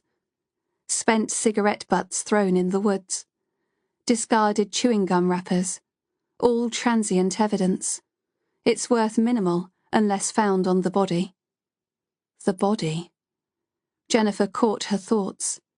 She was imagining Abigail as deceased. The words that had escaped Olivia's lips were similar to the ones she had heard so many times in the still of the night, when the whispers of the dead were at their strongest. Spirits trapped in a cold, dark place, wanting to come home. Tortured souls looking for answers that weren't hers to give. She squirted alcohol gel on her hands, the scent a soothing balm as old anxieties fought to rise within her. She wanted to go home, to the clean, cool worktops of her kitchen and the spotless floors, where everything was level, organized, and regimented. Fiona placed a tray of salad sandwiches and a pot of tea in front of them, urging Nick to eat. He nodded his thanks, brightening only when Olivia bounced over to the sofa, her eyes bright with a sparkle that had been absent far too long. His eyebrows shot up as she giggled, and Jennifer warmed to the sound. It was a beautiful song after what felt like a lifetime of silence. "I hear we're bringing home a pony," Nick said, washing down the remnants of his sandwich with a mouthful of tea from a fat blue mug. Olivia nodded fitfully, dancing on her toes, barely able to contain her excitement.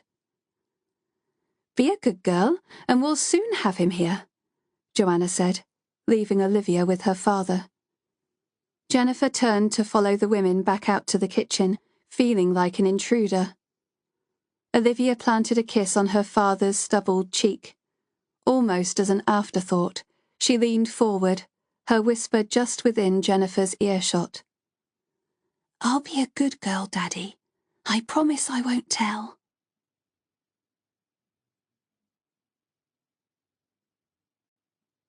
Chapter 18. Are you sure that's okay? Will said, refilling Jennifer's glass as she ate the reheated food. I can make you something else if you like. Jennifer wound the pasta around her fork. It's delicious. I'm just sorry I'm late, especially after you went to all this trouble. Don't be daft, Will said, smiling. A spag bol and a bottle of plonk is hardly going to trouble. It was a novelty to be met with such understanding, but then Will was the first police officer she had dated. Well, apart from Ethan. But a quick fumble at the Christmas party was hardly what you would call dating. Being in a relationship with Will was the best thing that had ever happened to her. While past boyfriends complained about her inability to finish work on time, Will accepted it with calm understanding. She knocked back her wine, her eyes drawn to the defined chest muscles under his sweater. Her day had been stressful, to say the least, with no real leads. It was heading towards a murder inquiry at breakneck speed. All they needed was a body. A myriad of thoughts demanded her attention, and she silenced them without guilt. She needed this. She craved intimacy with Will, absorbing his affection instead of the anger, frustration, and fear which had encompassed her over the last few days. Just a little while, she promised herself. Then she would think about work. But peace did not come quickly. Will's phone constantly buzzed with texts from Zoe. There was a rumor that more people would be joining the team, and Jennifer was beginning to feel more like an outsider with each day that passed. Will turned off his phone and settled back into the sofa. Sorry, he said, with an apologetic grin. I think she's a bit lonely. She was asking if we could go out for a drink tonight. Jennifer stifled a yawn. I'm too tired. How has it been, working with her? I couldn't possibly say. We're frontline detectives on Op Moonlight, you know, and seeing as how you're just a lowly FLO. Jennifer moved in close and blew in his ear as she snaked her hand against the ridge of his trousers. His stomach tightened as her fingers found his skin, and she teased him by running her nail inside the waistband of his boxer shorts. Oh, but I have ways of making you talk, she said huskily. Will groaned, wrapping his hands around her waist as she sat astride him. In that case, I'm ready for my interrogation. Intimacy followed by a hot bath was all she needed to feel human again. Satiated, she lay back in Will's arms, allowing thoughts of work to return. So how are you getting on with the case? He said, kissing the side of her head as she lay back on his chest. Her hair was damp from the water, and he tucked a strand behind her ear. Steam rose around them, and the gentle flicker of candlelight reflected against the bathroom window. We don't have to talk work, Jennifer whispered as she dipped her chin into the water, trying to push back the nagging questions demanding an audience. I'm interested. A different perspective might help. Jennifer sighed. There was no getting away from it.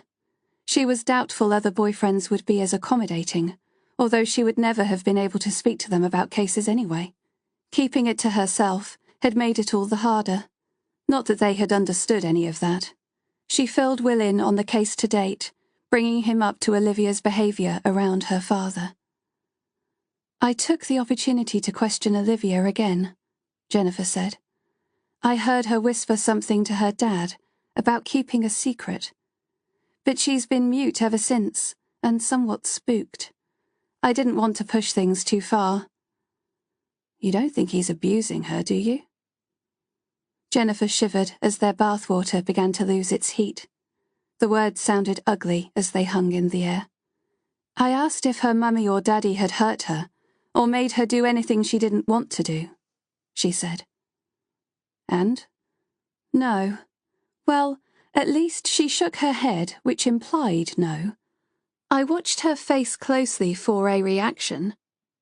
I couldn't see anything which would suggest that they were abusing her. Best you document it just the same, Will said, handing her his bathrobe as he stepped out of the water. "Here, I'll make you a coffee, get you warmed up." Will wrapped a thick white towel around his waist and rough-dried his hair. Jennifer admired the contours of his body and looked forward to the rest of their night together. A night in his arms was long overdue. "Want to know what I think?" Will said, as Jennifer joined him in the living room. She had just finished cleaning the bath and was now eyeing the dishes piled up in the sink. "Yes," Jennifer said, taking the coffee from his outstretched hand. "Olivia's keeping a secret, and she's too scared to tell you what it is. It might not be related to her sister, but it seems too much of a coincidence that all this is happening around the time of Abigail's disappearance. I think she knows what's happened to her sister, but it's too horrific a prospect for her young mind to contemplate." He closed his eyes briefly as he took a sip from his mug, then placed it on the newly purchased coasters now gracing the coffee table. The bulbs blowing, things being thrown, that's all coming from Olivia. Her emotions are so pent up, she's making things happen, whether she knows it or not. She needs a child psychiatrist to help her work through her issues. "I've tried. They won't allow it." "Who won't?" Will asked, cocking his head to one side. "Her mother. Nick is all for it, but Joanna's flatly refused." "That's interesting," Will said. "I expected you to say her father. I thought Joanna was withdrawn." "She is. That's what makes it so strange. It's the only thing she's insistent on." "Have you asked why?" "She's not given a proper reason. If any child needs help, it's Olivia. I hope we find Abigail soon, so they can get on with their lives," Jennifer said. "Do they think she's still alive?" "They're clinging on to hope. Well, you would, wouldn't you? Because the alternative—" Her words trailed away. Jennifer placed her cup beside Will's, turning them until the handles faced the same way. Will rubbed her back, and she lay back into the crook of his arm. Will had known her long enough to notice her signals, and after some comforting murmurs, he pointed the remote control at the television and selected an inoffensive movie, something to take their mind off work, at least until they got lost in each other again. But Jennifer didn't see the movie.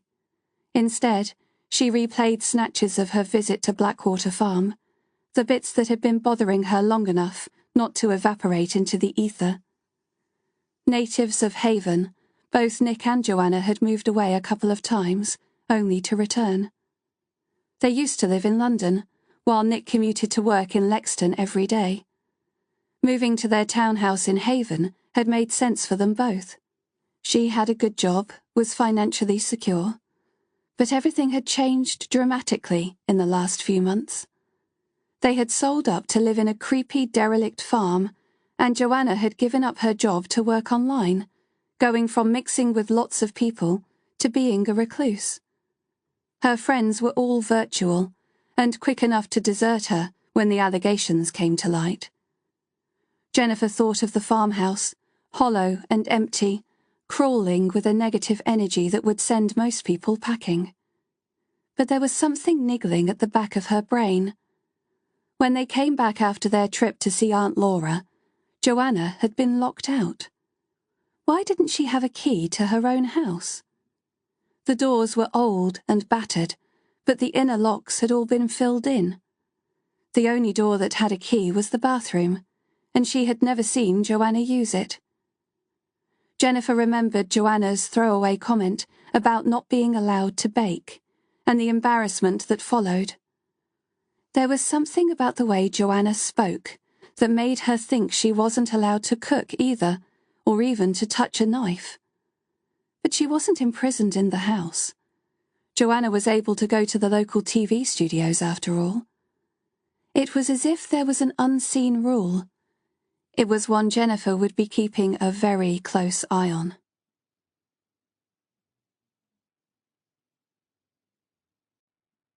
Chapter 19. 2 Days Gone. It was a welcome relief to return to the CID office a couple of hours early to catch up with outstanding work. 2 suspects for a previous case had failed to answer their bail, and Jennifer now had the pleasure of updating them on the police national computer system as wanted. But mundane tasks like updating the PNC didn't bother Jennifer, because as stressed as her job got, it was nothing compared to the repressive mood pervading the Duncan household. She pored over an email from her colleague Zoe. Her digging on Blackwater Farm had produced some interesting insights about its history. In the 1880s, the building had been used as what could only be described as a workhouse. Orphans and unwanted children had tilled the land until an epidemic of scarlet fever wiped them out one by one. Makeshift graves were discovered close to the house, and the remains removed to Haven's Children's Cemetery, where they were given a proper funeral. Several children were never traced. Jennifer thought of the paraffin lamp and the sorrow emanating from the woman in the long black petticoat as she gently nursed the sick. Enough sorrow to keep her walking the corridors, tending to her charges long after her death. For a few brief seconds, she had shown Jennifer her world. She only hoped that, having done so, the woman would be able to move on. Jennifer scrolled down, her heart skipping a beat as she digested the second paragraph. Zoe stated that in the 1960s, teenage squatters had regularly frequented the house. That in itself was not unusual, but the email contained pictures of the interior after their departure. Pentagrams were crudely daubed on the floors. The carcass of a dead goat was found in the basement, and dozens of half-melted candles lay throughout. Jennifer's stomach heaved as she gazed at the image of an abandoned pot in the filthy living room, animal bones sucked dry, strewn beside a mattress on the floor. Had the teenagers invoked something evil? According to Zoe's research, the farm had been plagued with misfortune ever since. Suicides, failing crops, and dying animals followed over the years, and, given recent events, the spate of bad luck wasn't changing any time soon. She clicked off the email, as much to dismiss the thoughts of her earlier encounters as anything else. To allow them to linger would be to give them power, and she had come far too close to such entities in the past to want to go there again. She studied copies of the Duncan family statements for the 3rd time, trying to glean some clues. Nick had stated that he was at home, clearing rubbish from the outbuildings and throwing it in the trailer on the back of his tractor for burning. At least he hadn't lit the fire. The thought of going through the charred timbers in search of a body was too grisly to imagine. Joanna had said she was working from home on her computer with Fiona, who was baking cookies in the kitchen. The handyman, Radcliffe, had stated that he had been helping Nick, but had left to attend a job. Jennifer's thoughts lingered on his van. She had only seen Radcliffe twice, and each time he had seemed keen to avoid her. Jennifer dry-washed her hands as an internal clock started ticking in her brain. Hearing Abigail's voice had heightened the sense of urgency, and she wondered if her DI, Ethan Cole, had been asking too much of her, throwing her into such a harrowing case so soon after the last one. She gave her desk a critical gaze before straightening her monitor, keyboard, and mouse mat with strict precision. As long as she was in control, she would get through this. She had to. Will's desk told a different story altogether. Coffee-ringed paperwork lay skewed in an order only he would understand. His computer screen was framed by yellow post-it notes with illegible scribblings, and a half-eaten sandwich lay beside empty sweet wrappers, which had not yet found their way into the bin. But her constant source of irritation also brought a wistful longing. She missed their banter, the work-fueled days, and the satisfaction of a job well done. Working with the Duncan family was draining, and deciphering their emotions was like wading through a web of chewing gum. She glanced at her watch and sighed. It was almost 8 a.m. and time for her to go to the farm. D.I. Ethan Cole's well-groomed head bobbed up from his office and signalled her in for a catch-up. She couldn't get used to the fact that he was her superior, particularly given that he was several years younger than her. By the time she entered the office, he had poured her a fresh cup of coffee from the percolator and placed it on the desk. It was becoming an agreeable habit, and she inhaled the welcome aroma as it mingled with the light spice of his aftershave. Ethan was lucky enough to have a window in his office, and the slice of morning sun brightened the sterile room. Jennifer smiled in appreciation as she took a seat across from him. "Hello, boss. You're looking well." He flashed her a smile. "Thanks. I thought it would be good to have a catch-up, discuss what's been happening up at Blackwater Farm. Any closer to answers?" Jennifer crossed her legs. Will would have asked her how her family was, or how she was settling into work after such a horrific experience with her previous case. But Ethan was not Will, and he had her back at work as quick as her legs would carry her. Will may be a scruff bag, she mused, but he was her scruff bag, and had a caring nature beyond the realms of her DI. Still, at least he made good coffee. She took a sip and cradled the cup in her hand. The family are distraught. They're all dealing with their own issues. Fiona, the housekeeper, seems to be the strongest, and I've been very grateful for her support. I've read your reports to date. Is there anything you're leaving out? They've not been giving you a tough time, have they? No more than you'd expect. Getting them in the same room together is like trying to herd wild cats. Between us, I'd be surprised if their marriage survives this. Sue's said as much. But I want to get to the crux of this case. Dozens of officers are investigating, but you're the one making that connection with the family. Tell me, with whom do your suspicions lay? Jennifer bit back her dimpled smile. Ethan's formal tone took some getting used to. She wondered if he had to try very hard to prove himself, prove that he was all grown up, instead of a young man finding his feet. His designer suit, his authoritative tone, they hid his vulnerabilities well. But she saw right through him, because that was exactly how she had been before she met Will. She straightened her spine and looked him in the eye. I have my suspicions, but it's early days. Go on, Ethan said, his long, slender fingers toying with the rim of his cup.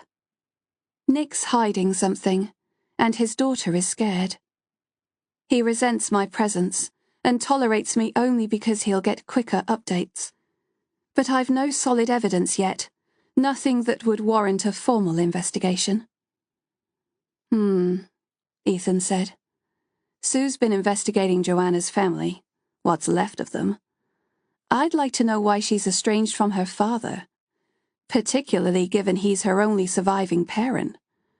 She certainly doesn't seem too concerned by his condition. Jennifer swallowed the dregs of her coffee. Yeah, but that's how she is about Abigail. I've tried asking about her father, but she won't say. Then ask Nick. Suggest taking Olivia to see her grandfather. That might get him talking. Ethan arched an eyebrow. Are your psychic skills giving you anything? Jennifer squirmed. She hated being called a psychic. The term covered such a wide range of people. The word had been tarnished by fraudsters, as far as Jennifer was concerned, taking advantage of the vulnerable and exploiting the lonely. It's very hard to get some quiet time, with so much going on, but you're aware of what I've picked up on so far. Yes, that was good work with the child. Do you think you'll get any more out of her? Jennifer thought of the little girl with the pale face and spectacled moon eyes, lost in the absence of her sister. She wouldn't use her as a pawn. The family had been hurt enough. Not that she was going to tell Ethan. She wouldn't put it past him to take her out and put someone else in her place. Someone cold-hearted enough to extract what they needed, with little thought for the child. Yes, I hope to. I just need more time. What she's picked up so far, it's not very hopeful. Yes, I know. Ethan shook his head. But we have to focus on catching the person responsible. Olivia could be at risk. That's why I need you to hang on in there as long as you can. Jennifer wanted to ask Ethan how he really was, running a new team with such a high-profile case hanging in the balance. Reporting to such a strict taskmaster as DCI Anderson would not have been easy. But now was not the time. She straightened her skirt as she stood, painfully aware she was needed at Blackwater Farm, where a drama of some kind most likely awaited her. I'd best get a wiggle on. If you need anything, just give me a call. You've got my mobile. Jennifer returned to her desk, checking her emails as a ruse to wait a few minutes longer for Will. He and Zoe were already out on a job, an early start attending the graveyard where an occult group had set up camp and were allegedly decapitating dogs. Intelligence had stated that they were on the lookout for a human sacrifice, and the mention of Will attending a job where machetes and cults were involved had made her bristle. It didn't help that he was with Zoe, who was all of 7 stone. What good was she going to be if they got into trouble? An echo of laughter floated through the air as footsteps approached the office. Pulling up her sleeves, Jennifer began to clean Will's desk. The thought of him working in such a mess bothered her, and she wiped over the coffee stains with a quick spray of antiseptic before shuffling his papers into a neat pile. Zoe burst through the door, sniffing the air. Ah, the antiseptic queen is back. Behave, Jennifer replied with a grin. She warmed at the sight of Will. Despite his crumpled tie and plodding apathy, she had missed spending the morning with him. How was the graveyard? Will dropped his briefcase on the desk, frowning at the disappearance of his chaotic filing system. Disappointing. There was nothing but a few meth heads. They were cooking up some roadkill over a fire. He shouted over at Zoe. Oi, Danger Mouse, I'm parched, dear. Stick the kettle on, will you? Already done, she said with a twinkle in her eye, shuffling off to the kitchen with the dirty mugs. Will returned his glance to Jennifer and gave her a wink. That's how you do it. Jennifer laughed. It'll take a bigger man than you to house-train Zoe. How's it going? You feeling all right? It's like I've never been away. Zoe's a nice enough girl. Weird, but nice. Weird is a prerequisite for the job, isn't it? Will smirked. Speaking of weird, how are things going down at the crazy farm? Jennifer glanced around before lowering her voice. It's difficult, with Nick being a sergeant. I had to prevent a domestic between him and Joanna on my first day. He's so bewildered. I don't think he knows whether he's coming or going. Will rolled his eyes. Well, if he gives you a hard time, I'll be having a word with him. You're only trying to do your job. He should know that more than anyone. Jennifer contemplated Will's words during the drive back to the farm. She knew from previous run-ins with Ethan that he meant what he said. She hummed as she tapped the steering wheel, feeling better for seeing her colleagues. There was still a chance Abigail was alive. Perhaps today she would find answers. The short trip to the office had done her good, clearing her mind and setting her priorities. Because now she knew what she needed to do. It was time to confront Nick.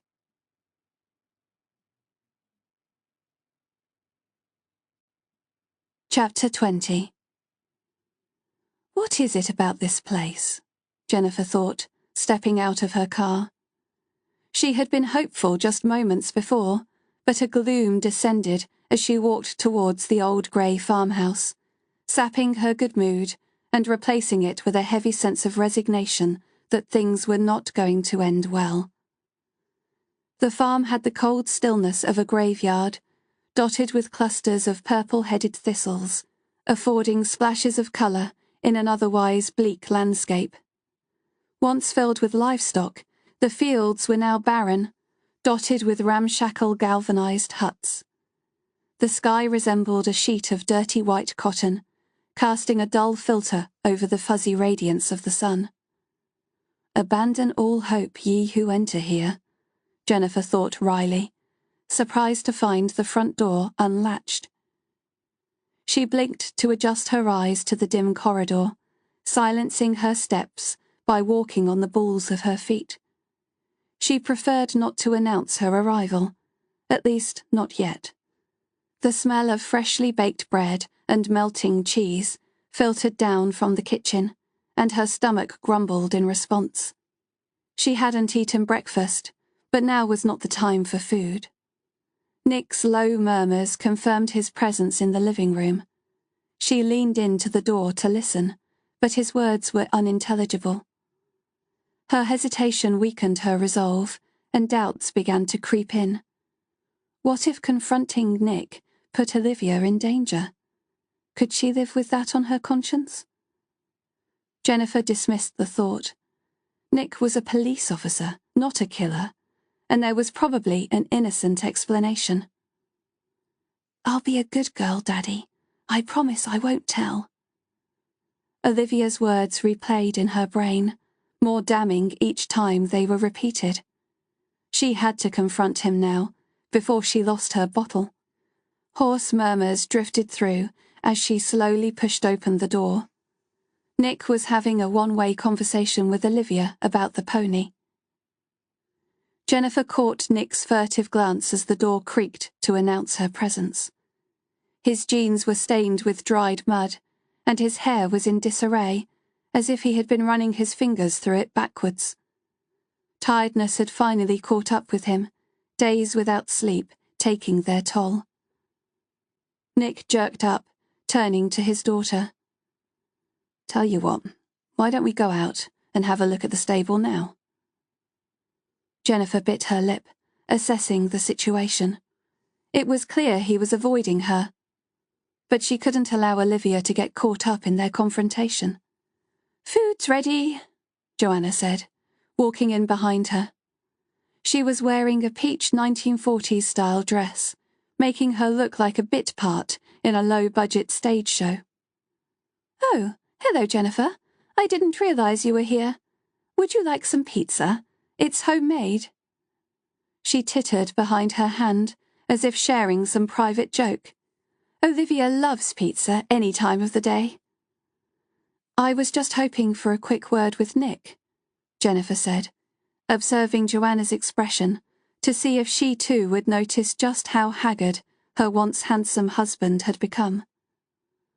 But the eyes behind the smile were unconcerned. Joanna reached out for her daughter's hand. "Come on, sweetie. Fiona's made your favourite." Olivia gave her father a pleading look. "I said we'd go outside to see about stabling the pony," Nick said, clearing his throat. Joanna stretched an insistent hand towards her daughter. "Later. You don't want your food getting cold now, do you?" Joanna and Olivia left, sealing Jennifer and Nick in the room. His eyes darted to the floor as he shifted on his feet, his hands deep in his jean pockets. "You missed the drones," he said, his voice scratchy from calling for Abigail. "The helicopter came over briefly too. They couldn't find any heat sources, but it's difficult with the woodlands." "What did she mean, Nick?" Jennifer asked bluntly, locking onto him with her eyes. "What did who mean?" Nick said, barely having the strength to return her gaze. Jennifer took a step forward. "Olivia, what did she mean when she said she wouldn't tell?" "When did she say that?" Nick said, his voice rising an octave. "I heard her whisper it before I left yesterday. She said she'd be a good girl and she wouldn't tell." You must have misheard. She hasn't spoken a word. Nick put his hand on the doorknob, but Jennifer blocked his path. He was so close, she could feel the heat radiating from his body, heat derived from an inner anger he had carried since Abigail's disappearance. She stood firm, a tightness forming in her throat. If you're in trouble, I'll do everything I can to help. Nick bore down on her, his stale breath heavy on her face. If you're insinuating that I've hurt my daughter, then you are way off the mark. She resisted the urge to let him past as his grip tightened on the doorknob. I'm not insinuating anything, Jennifer said, her tone taut. I'm trying to help. You'd do exactly the same in my shoes. Nick pressed his face inches from hers, his voice low and rumbling.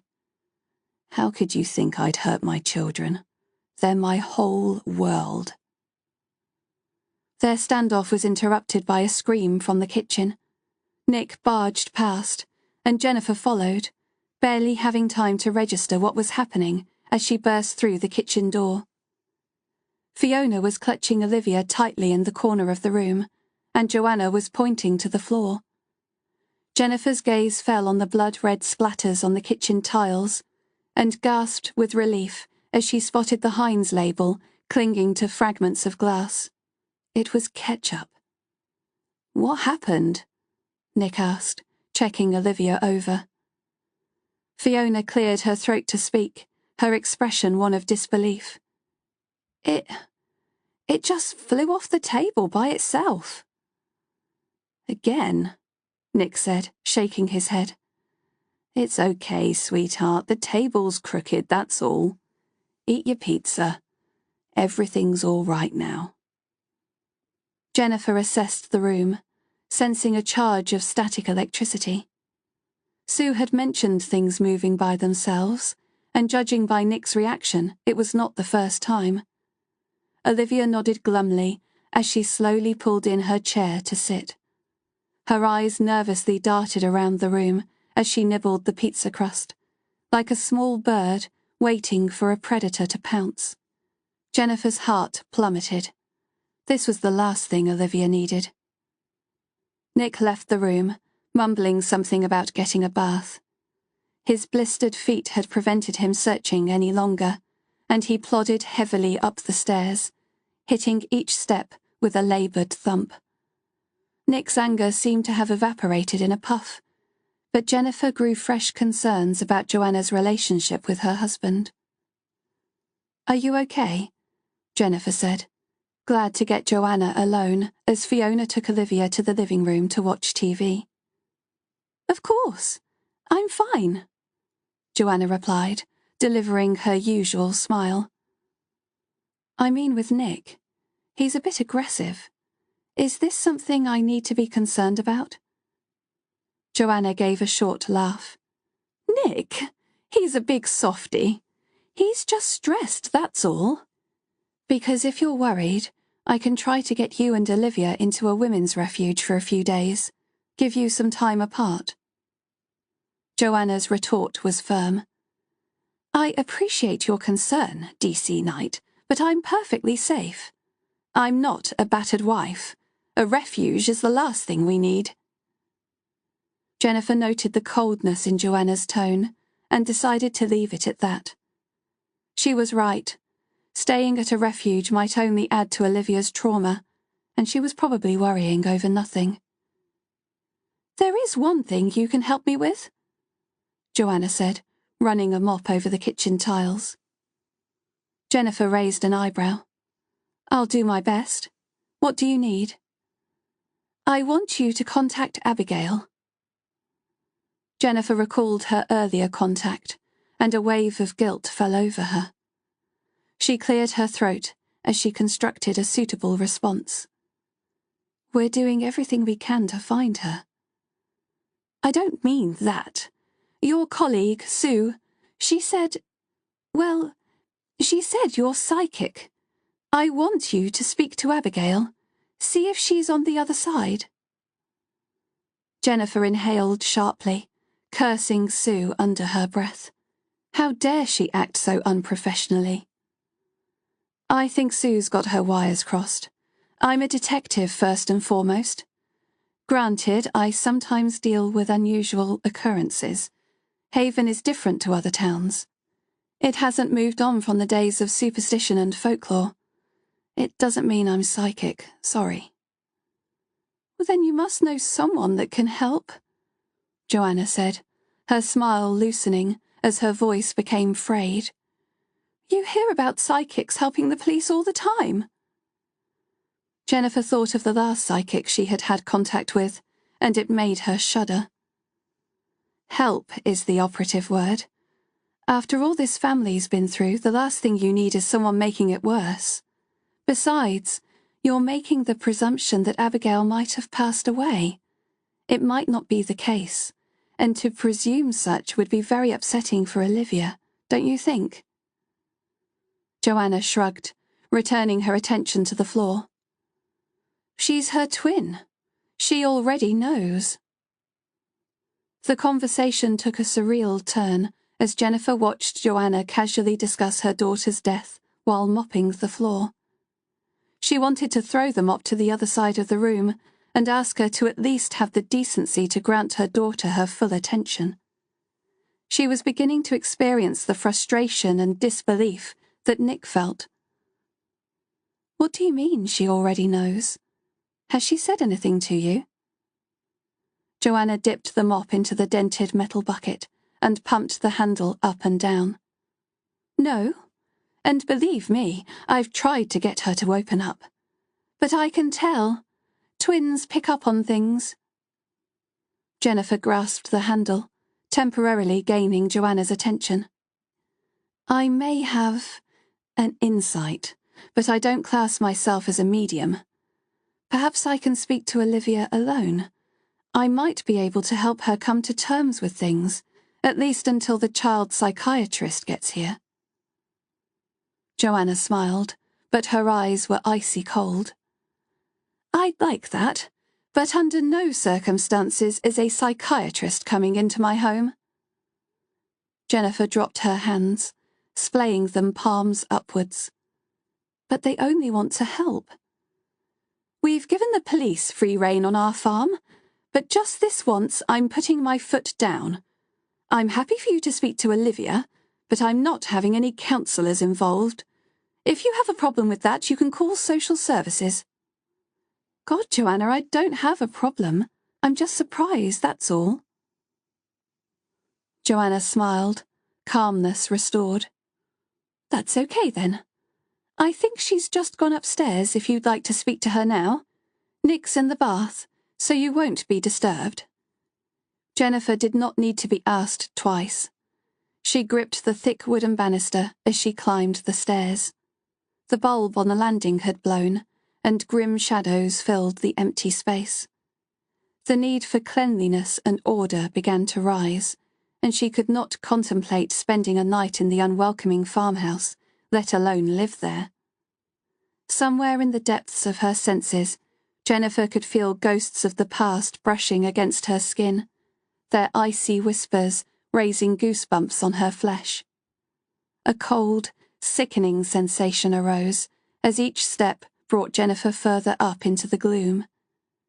Whatever she had encountered previously in the living room hung like a ghostly fog upstairs. Her eyes crept to the damp, speckled ceiling, and she tightened her grip on the banister. She couldn't help but wonder what had possessed the family to leave their luxurious townhouse and set up home in such a desolate, unwelcoming abode. The air was thick with moisture, and as she ascended, a humming noise played an eerie tune. Jennifer's heart froze as she reached the landing and saw a pallid child in a white linen dress facing an open bedroom door. A whisper rose in Jennifer's throat. Abigail? Is that you? The child turned, her blonde hair no longer shadowing her face. She was wearing glasses. It was Olivia, who had clearly changed out of her ketchup-stained clothes. Jennifer exhaled a little sigh of relief as she approached her. Soundlessly, Olivia raised her hand and pointed into the bedroom. The source of the humming noise was slowly dying away. Jennifer took a step towards it, her body tensing as she wondered what she would find. She was reassured by sounds of splashing rising from the bathroom end of the corridor. At least for now, Nick was preoccupied. Olivia took Jennifer's hand as she entered the room. Light filtered in from the generous sash window, bouncing onto the wooden floor. The low hum subsided, and the spinning wheel which had produced it rattled onto its side. Olivia's dolls and teddies made up an audience, surrounding it in a perfect circle. "Did you do this?" Jennifer asked. Olivia shook her head. "Do you know who did?" Olivia paused, before shaking her head again. "It's okay," Jennifer said. "Do you want to help me put them back?" Olivia toed the floor with her shoe, before nodding. Jennifer wondered if Joanna's reluctance to call in a psychiatrist was more to do with her own issues than her daughter's. The child needed help, and further recommendations would be made. "Olivia, do you remember when we went to see Toby, and we spoke about Abigail?" Olivia looked down at her hands, small and delicate as they fingered the ear of a stuffed rabbit. She nodded in response, pursing her lips. "Well, I'd like to speak to her again. Do you think you could do that for me?" Silence.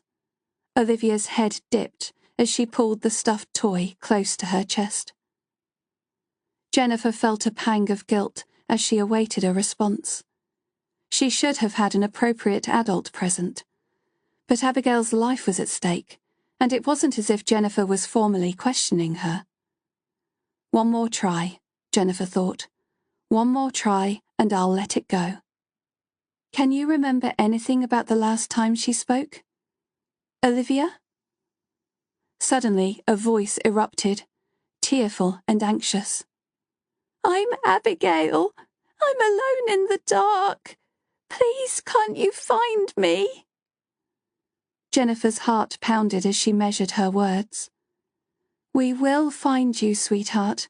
I need you to describe where you are. What does it feel like?" "Dirt. I can feel dirt between my fingers. It's wet. I want to come home." Jennifer touched Olivia's hands. They were cold to the touch and trembled in her grip. "We're looking for you. How did you get there?" The words were punctuated by heart-rending sobs. "They left me here. I don't like it. I'm scared." Tears slid down Jennifer's jawbone, dappling her shirt collar. Abigail's fear had infiltrated her senses, and she wiped the tears away with the back of her hand. Time was running out, and she was no further on. "Who, Abigail? Who left you?" Jennifer whispered.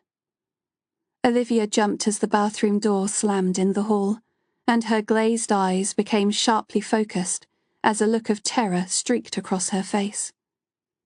Hearing her father's footsteps, Olivia jumped from the bed and over to the far side of the room.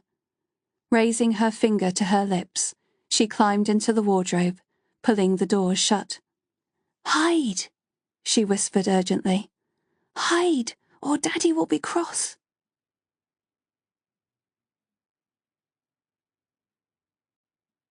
Chapter 21.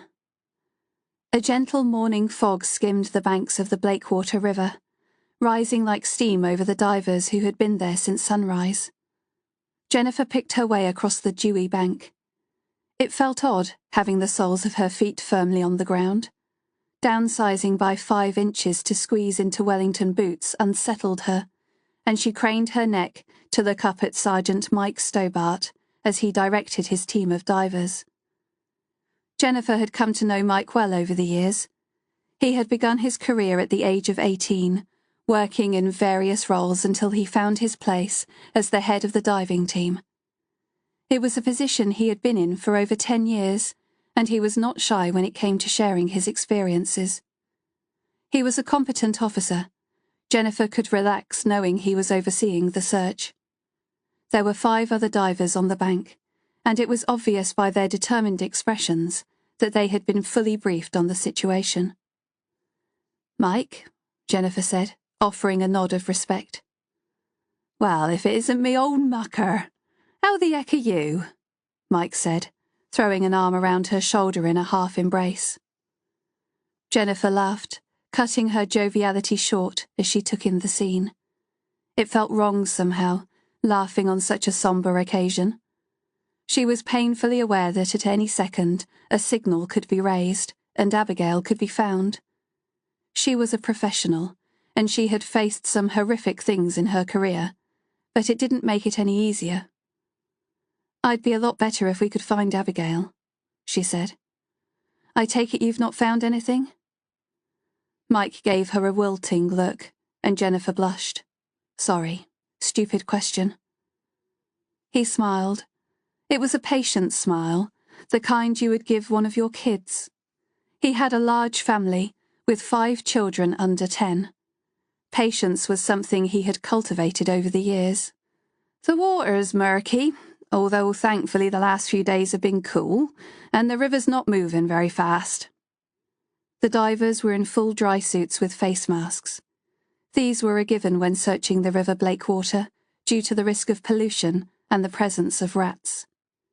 Jennifer shuddered at the thought of groping her way through its hidden depths.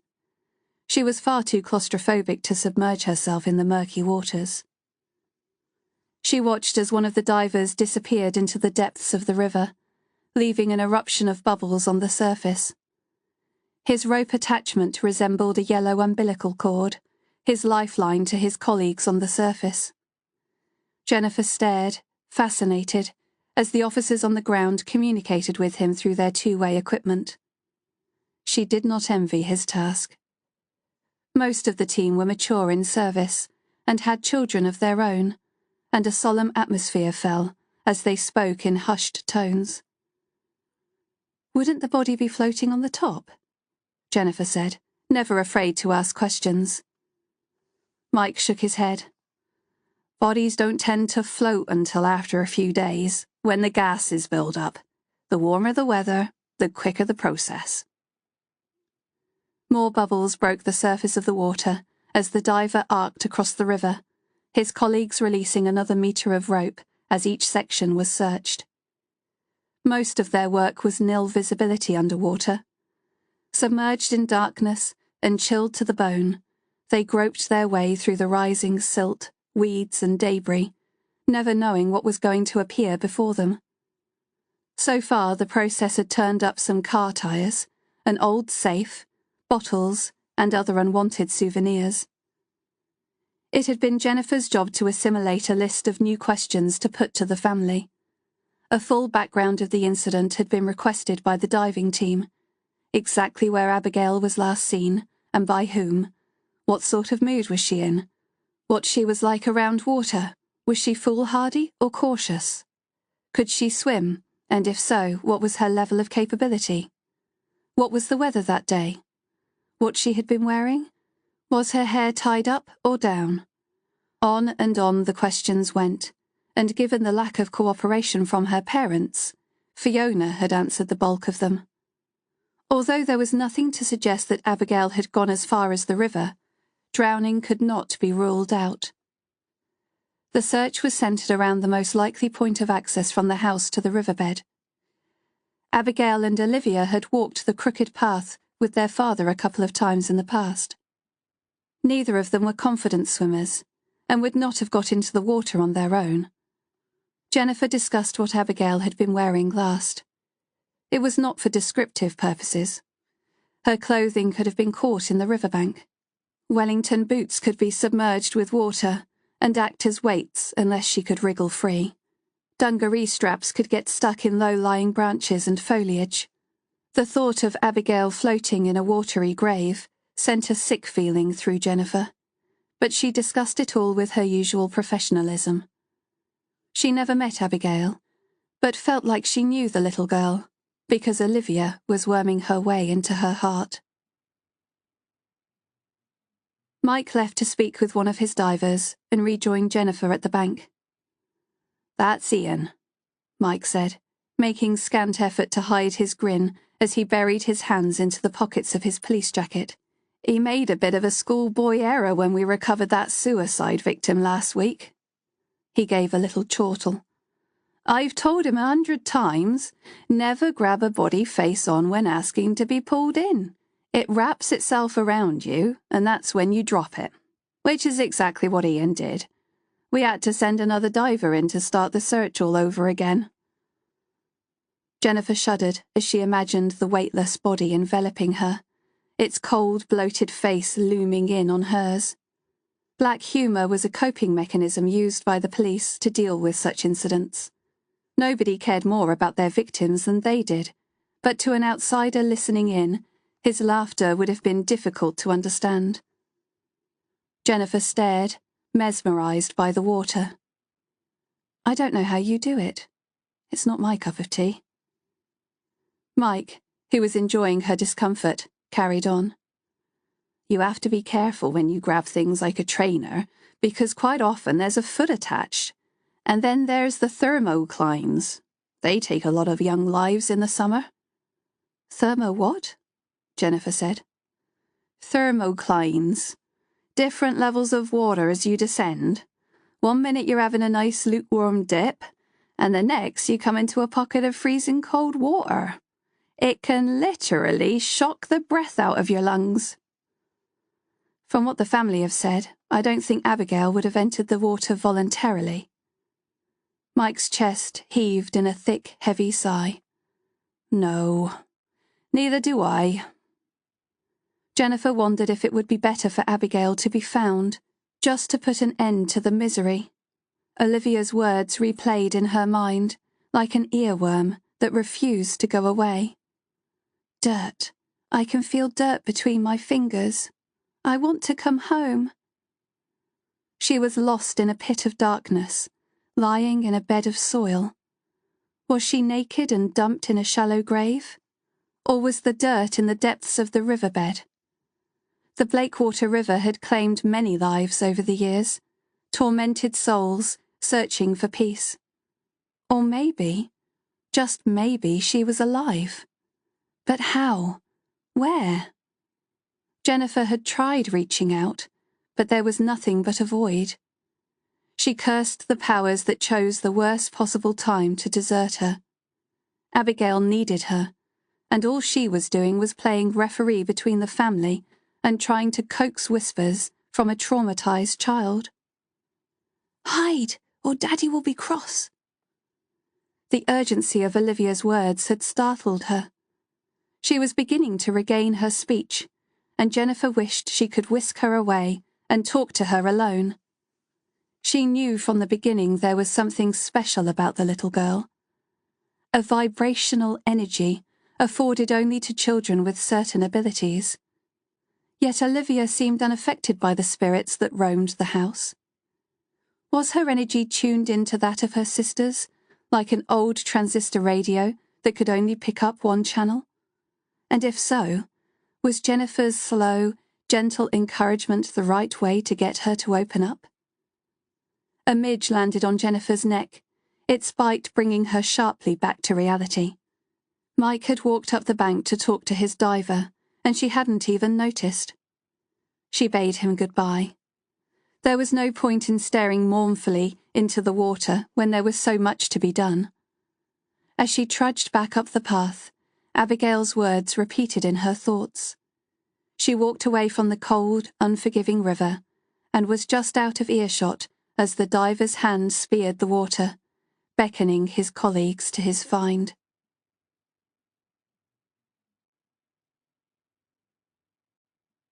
Chapter 22. Diary Entry.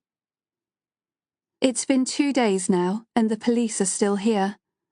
The longer they stay, the tighter my old, destructive emotions wrap themselves around me. But there's no getting away from it. The press appeal has placed Abigail's name on everybody's lips. I can't walk down the street without hearing about it, and if I see one more yellow ribbon tied to a lamppost, I will scream. I was upstairs last night when Olivia's grandparents called. Good old Bob and Wendy, with their rosary beads and whispered prayers. Downstairs, they mumbled their usual platitudes about Abigail, and how the fires of hell awaited whoever was responsible for her disappearance. I came out of the bathroom to find Olivia, pale-faced and ashen, taking it all in. Not once had they mentioned her, or asked how she was feeling.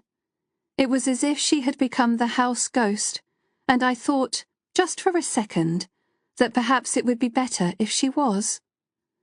I stood behind her at the top of the stairs, and had this incredible urge to shout, "Boo!" in her ear. What a hoot that would have been! Instead, I uttered some comforting words, and asked if she wanted to join me downstairs. I rested my palm on her back, and for a few delicious seconds I felt the urge to push. But Olivia stepped forward, and the moment was lost. My childhood is as much a part of my present as it was my past. I have tried to leave it all behind, to be normal, but doing so has resulted in my mother's prophecy coming true. She was right. I am Jekyll and Hyde. I wonder whether, if she had taken a little more notice, I would be any different now. Mother didn't notice my disappearances when I was Olivia's age. She just presumed I was out playing with the other children. It was a close-knit community. Someone should have known if there was a wolf in the village, shouldn't they? Only the wolf wasn't in the village. He was living in our home. Slowly he groomed me, and made me grateful to have him as my first and only friend. We even had our own private jokes, rude names for Mother's cats that we used when she wasn't listening. For the first time in my life, I woke up with a smile on my face. Father had never paid much attention to me before, but now we were the very best of friends. And the most exciting thing of all was that I was going to be a model. At first I didn't believe it either, but grown-ups didn't lie. He was a good man because Mummy told me so. He was my friend. At first, they were simple photo shoots. Smile for the camera, cross your hands on your lap, make it natural. It was the usual rubbish taken by amateurs. He said that he would make a portfolio, get me some modelling work. I was 9, not old enough to understand that grown-ups didn't always tell the truth. I imagined my face on the cover of the fashion magazines that Mother used to read. He said most famous models started off when they were children. But it had to be our little secret. Lots of people would be jealous, and we weren't to tell a soul until the contracts were signed.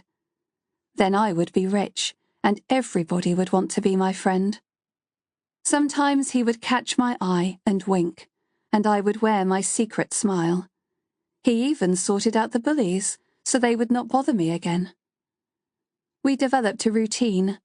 Every Sunday, I attended my photo session. The studio was heated by a 2-bar electric fire and kept under lock and key. Anyone that dared interrupt his session by knocking would bear the brunt of a temper that could change in a millisecond. One Sunday, he said his contacts had come back to him. They wanted something different, something to make us stand out above the rest. He told me how grown up I looked and gave me some clothes to wear. It didn't matter if the trousers were too small. Tight-fitting clothes were all the fashion, he said. I changed in the studio, and he returned when I was done. He didn't mind when my rolls of fat peeped out from under my vest. When the magazines signed me, I would go up to London and wear proper clothes that fit. For the first time in my life, I felt valued. I could not have been happier. Little did I know what was ahead.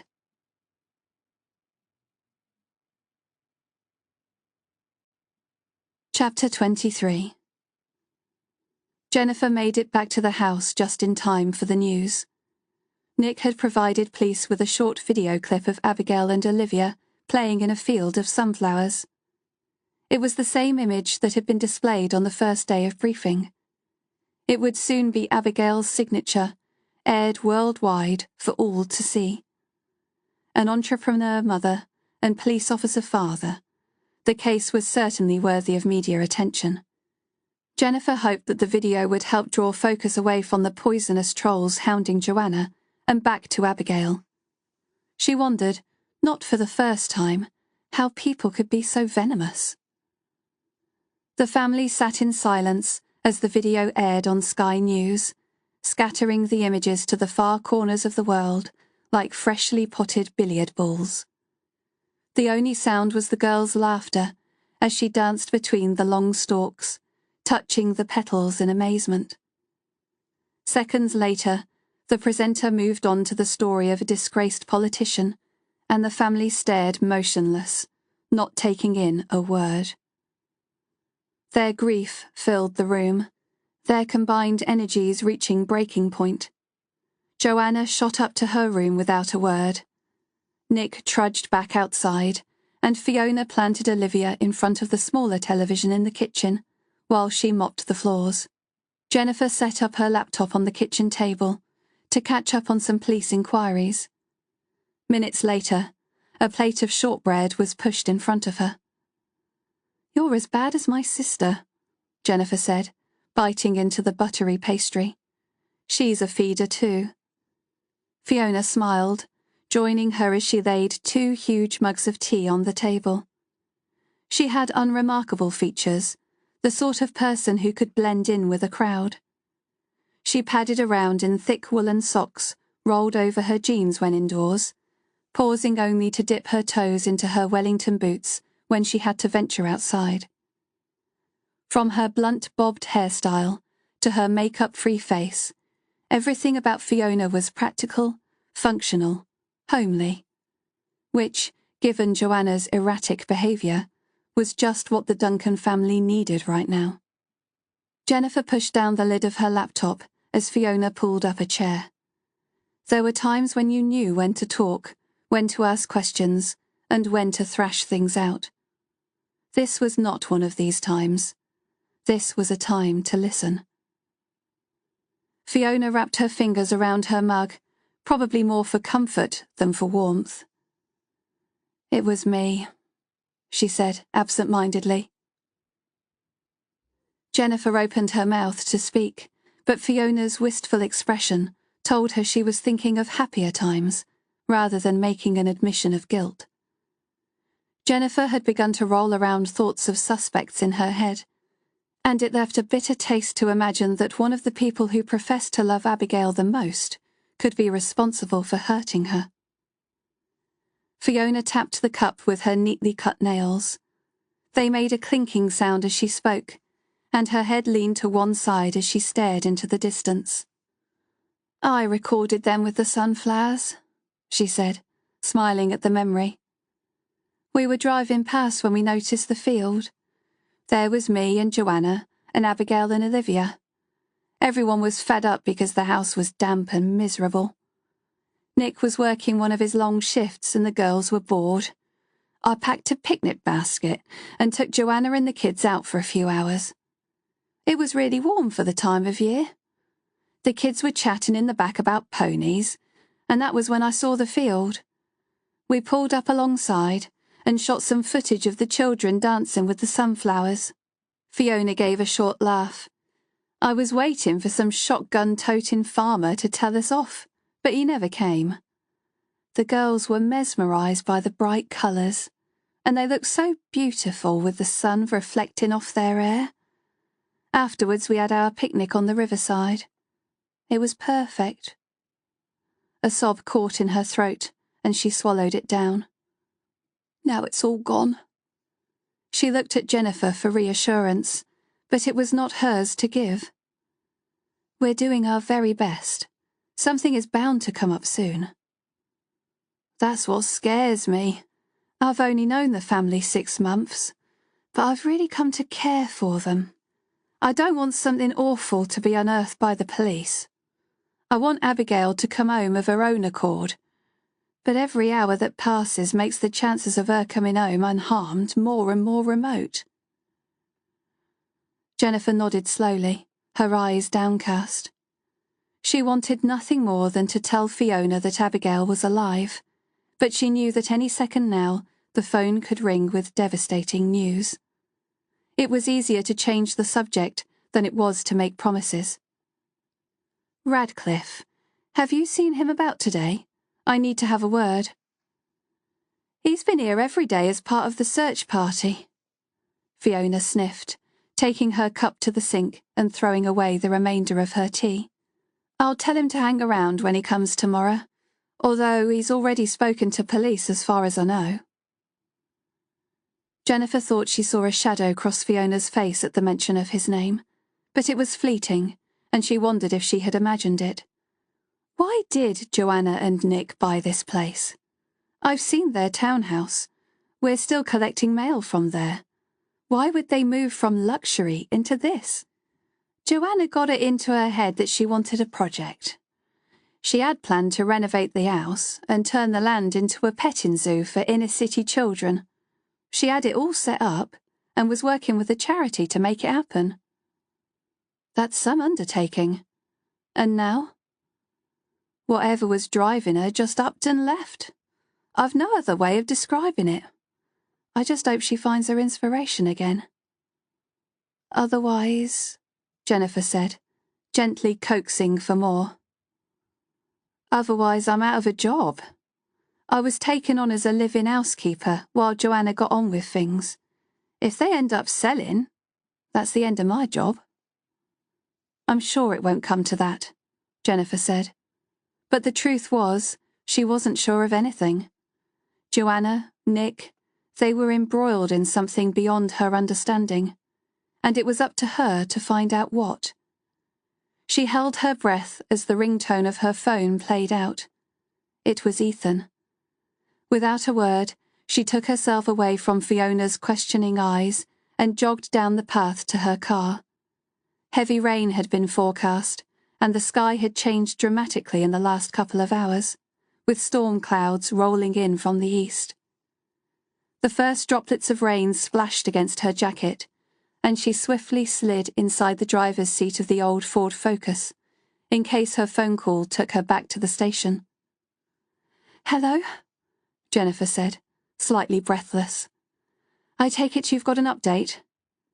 It wasn't usually how she greeted her DI, but something told her the small talk could wait. Yes, I do. The divers have discovered a body.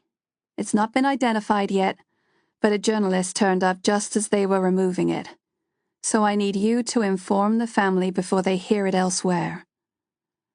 Jennifer's heart plummeted. Are there any indications? Is it? We just don't know.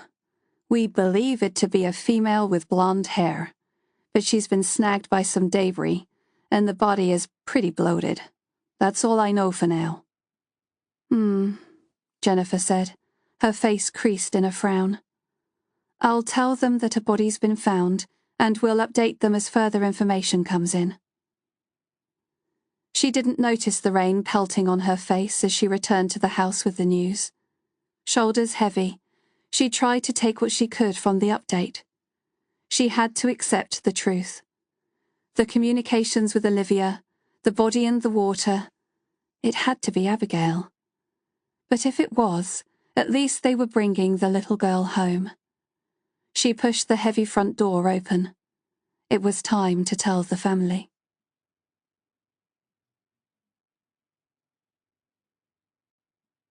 Chapter 24. 2 days gone. Joanna fastened the flower-shaped buttons on the front of the pretty summer print dress. It had been a steal at £79, and she had bought it from an online shop which specialised in 1940s clothing. She checked her appearance in the mirror before sliding the iPad from underneath the magazine in her bottom dresser drawer. Her Twitter feed was alight with notifications, and almost none of them good.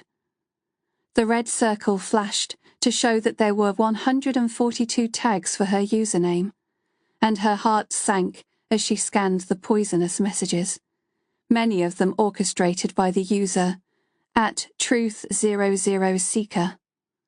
His image displayed a hooded, faceless man, and his profile listed him as someone searching for answers. It didn't list his location. But there was something about his tweets that made Joanna believe this was personal. The fact he had tagged her into the posts suggested he wanted them to be seen. Was he goading her into a response? Hundreds more tags were attached to #FindAbigail, and she gasped to see that the hashtag had gone viral. It was ironic. She had tried for months to get her online business viral on Twitter, and it took something like this to come up in an instant. She raced through the messages, resisting the temptation to reply. Police would be monitoring the account, although she could not see anything of value in the hate-fueled bile. She turned off the app, switching to her emails. Joanna pored over the messages of sympathy and hate, wishing her email address was not broadcast so publicly on her parenting site. It had only been a few days, but her website was losing revenue as advertisers cancelled their contracts, and her online supporters were dropping off as the trolls attacked them without mercy. She searched for the email she was looking for, her eyes growing wide as it pinged up on her screen. It was from Marcella Kelly, clairvoyant psychic, a woman known for her contact with the dead. Famed for a string of books and her travelling performances, Marcella could be just what she needed. She greedily scanned the message. Marcella would be happy to attend at a moment's notice. Just name the time and she would be there. No fee involved. Joanna snorted. No fee indeed. Psychics were lining up to come to her home since Joanna leaked the paranormal activity to the press. No doubt Marcella would already be penning the title of her next book. Joanna typed up a quick response, telling Marcella things were up in the air, but tonight should be fine, pending developments. She pressed the send button without hesitation.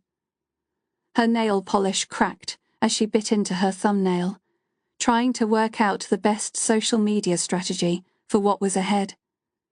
Somewhere deep inside, she knew her actions were wrong. A memory played, as if hidden behind a thin fog, cast away by a sudden breeze. Half a pound of tuppenny rice, half a pound of treacle.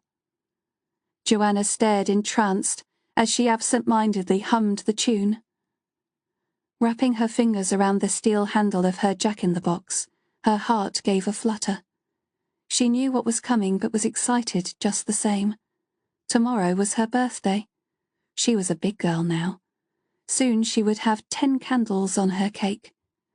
Her hands dropped from the jack-in-the-box, and it fell on the floor. Joanna snapped back to the present as a commotion erupted downstairs. Had they found Abigail? No, she thought sadly. That wasn't very likely to happen. She swallowed hard, returning her attention to the computer. If they wanted her, they'd call her. Everything was just fine and dandy, she thought, typing pleasant responses to the hateful online campaign. Joanna? Jennifer knocked gently on the door. Can I come in? She huffed with impatience. She had yet to update her blog. Very well, she said, sliding the iPad under her pillow. Come in. The detective's face told her that there had been a significant development, and it was not good news. Can you come downstairs and join the rest of us? Can't you tell me now? Joanna said, unsure if her legs would support her. A war was waging in her head, and she fought to remain in control. Jennifer shook her head grimly. It's best if you come downstairs. Very well. She interlocked her fingers and stretched them out before her. I'll be with you in a second. The detective nodded, her inquisitive eyes sweeping the room, as if Joanna couldn't see the suspicion they held. Her bed, the wardrobe, the open ensuite door.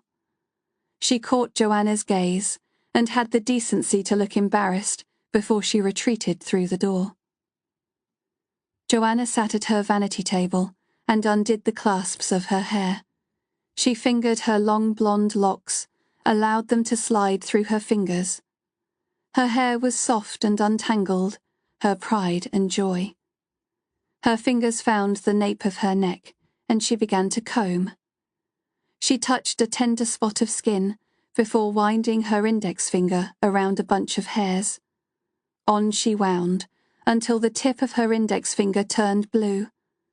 Gritting her teeth, she pulled sharply until a handful of hair broke free from her scalp.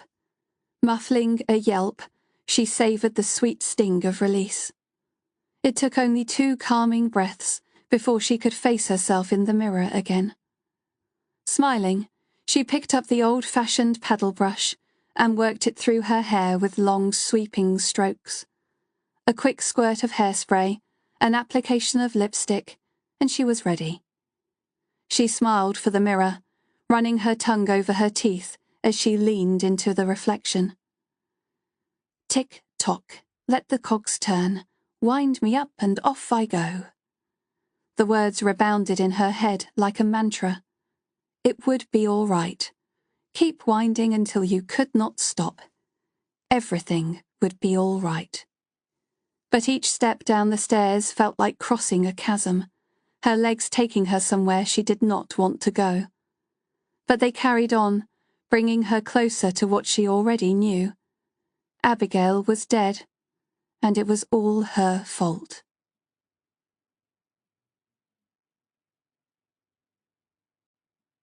Chapter 25. The clock in the kitchen seemed to pause between each tick as Joanna's leather shoes tapped on the stairs. Tick, tick, tick. It felt as if the house was slowing down, allowing them time to digest what lay ahead. Jennifer stared at the white linen tablecloth. She had gradually adjusted to the heavy, oppressive cloud, but she felt like an outsider as she ushered extended family and friends to wait in the living room. They had regarded her with some suspicion, as if she was responsible for the pain she was about to inflict. Good news would have been shouted from the rooftops, but bad news was spoken in quiet tones, away from prying eyes. They must have known that, but it didn't stop them searching her face for clues. Avoiding eye contact, Jennifer kept her expression neutral. Around the table were Fiona, Nick, his colleague Karen Corbett, and the young man Jennifer had seen on her first day to the farm. Brother and sister, both had come up squeaky clean during police background checks. It was hardly surprising, given that Karen was a trainee investigator from Lexden CID. Her tresses were a couple of shades darker than her brother's tousled auburn hair, but they both shared the same striking green eyes. She was barely out of her probation and working under Nick in CID. Nick's voice softened when he spoke to her, as if it were a relief instead of a strain. Jennifer would rather have spoken only to Nick and Joanna, but Nick had asked for Fiona, Matt, and Karen to be there too. Joanna appeared somber as she joined them at the table. The fragrance of her floral perfume overtook the sweet smell of damp timbers burning in the Aga, and the only sound was the crackle of the range and the wind whistling through the cracks in the back door. Jennifer stared, seeing rigidity behind Joanna's expression. Her eyes glazed, as if she was somewhere else. Joanna wrapped her fingers around the solid oak chair before robotically sitting down. Every movement came under Jennifer's scrutiny, and cracks were starting to show in her veneer. Nick coughed to clear his throat, and Jennifer could feel his eyes boring through her skull as he awaited the news. "We've had a significant update," Jennifer said, seeing no point in delaying the news. "As you know, the divers have been searching a stretch of the river." A whimper came from her left, and Fiona clasped a hand over her mouth to contain it. Nick bowed his head, and Jennifer watched as Karen wound her hand around his back, rubbing in circular, soothing strokes. They seemed oblivious to Joanna, whose eyes were on Jennifer, waiting for her to continue. Jennifer took a deep breath, the words distasteful as they rolled onto her tongue. They found a body. She quickly followed up the words with reassurance, trying to offer them the little hope she could. There's been no identification yet, so it may not be Abigail, but you've asked to be updated every step of the way. Right, Joanna said, clasping her hands together. Well, in that case we wait to find out more. Of course. There was also a journalist in the area of the search. We didn't want you hearing it from anywhere else. Joanna's face lit up at the mention of journalists. Jennifer bit her lip, holding back the scolding on her tongue. This was about Abigail, not Joanna, or some poxy publicity. Jennifer took a deep breath. Obviously, we recommend you don't speak to journalists just yet. We're just starting to claw back public support, and you don't want to do anything to jeopardize your relationship in the community long term. Nick spoke in a flat drawl, as if someone had just stamped on the last spark of hope. So what you're saying is that you think the body is Abigail. Jennifer reddened, realizing that her comment about settling into the community long term didn't offer much hope. I'm sorry if it came out like that. Jennifer sighed, considering her words carefully. I meant that, whatever happens, even if Abigail is returned to the family safely, people will remember what was said in the press. I know as much as you do right now. I'm just advising caution as far as the press is concerned. But Jennifer's thoughts were racing ahead. If the body in the river was Abigail, Jennifer could be pulled away from the family very soon. How were they going to pick up the pieces after this? If the police didn't catch the person responsible, Olivia could be in real danger. It was possible she had witnessed the whole lot, and her attacker could be in the home, just waiting for the opportunity to silence her. She needed to speak to Olivia, to see if she could glean any further clues. Nick grabbed his car keys from the hook on the wall as he made towards the front door. Where are you going? Jennifer said, wondering why she was asking the question and not his wife. To the mortuary. They'll need someone to ID the body. If it's Abigail, then I should be with her. Jennifer followed him into the hall, keeping her voice low. I don't think that's a good idea. She lowered her voice as she approached him. The body's decomposed. I think they're going to ID by other methods, probably dental records. The instruction was to wait for further updates with regards to the identification procedure, but Jennifer knew it was a waste of time trying to stop him. I'm a sergeant, Nick said. I'm more than capable of dealing with this, and I'm not waiting around for any dental records. He turned on his heel and left. Karen paused at the door. It's okay, she said, glancing back into the kitchen. I'll go with him. Matt, you may as well go home. I don't think there'll be any more searching tonight. Jennifer waited for the front door to close before calling Zoe and arranging for her to be there to greet them. Zoe was a lot nearer to the mortuary, and the last thing they needed was Nick turning up and creating a scene. That taken care of, she plugged her feet into her Wellingtons to go outside and speak to Olivia. The little girl had been brought outside by her grandparents in an effort to distract her from everything going on in the house. The rain pitter-pattered against her umbrella as she checked her phone. Twitter was already streaming suspicions of a body being found, and it didn't take long for it to be linked to Abigail's disappearance. She glared at the tweets in disbelief as @Truth00Seeker spewed their hateful messages. Police found a body in the river, Mum needs to own up now. #find Abigail. Body found? Is it Abigail? Has her mom been arrested? #find Abigail. Only a matter of time. She did it. We want answers. #find Abigail. I'm a friend of the family, and you shouldn't be saying this stuff. Who are you at Truth00 Seeker? The clue is in the name. Seeker of truth, bringer of justice. #find Abigail. Olivia didn't have a phone, but Jennifer didn't want to take the chance of her hearing the news from anyone else. Joanna had given her permission to speak to their daughter alone, and she was going to make use of it. There you are, she said to Olivia, who was standing with her hands on her hips, surveying the inside barn. Nick had done a good job converting it into a cosy stable and tack room for the pony that was coming on loan. Wow, this looks great, doesn't it?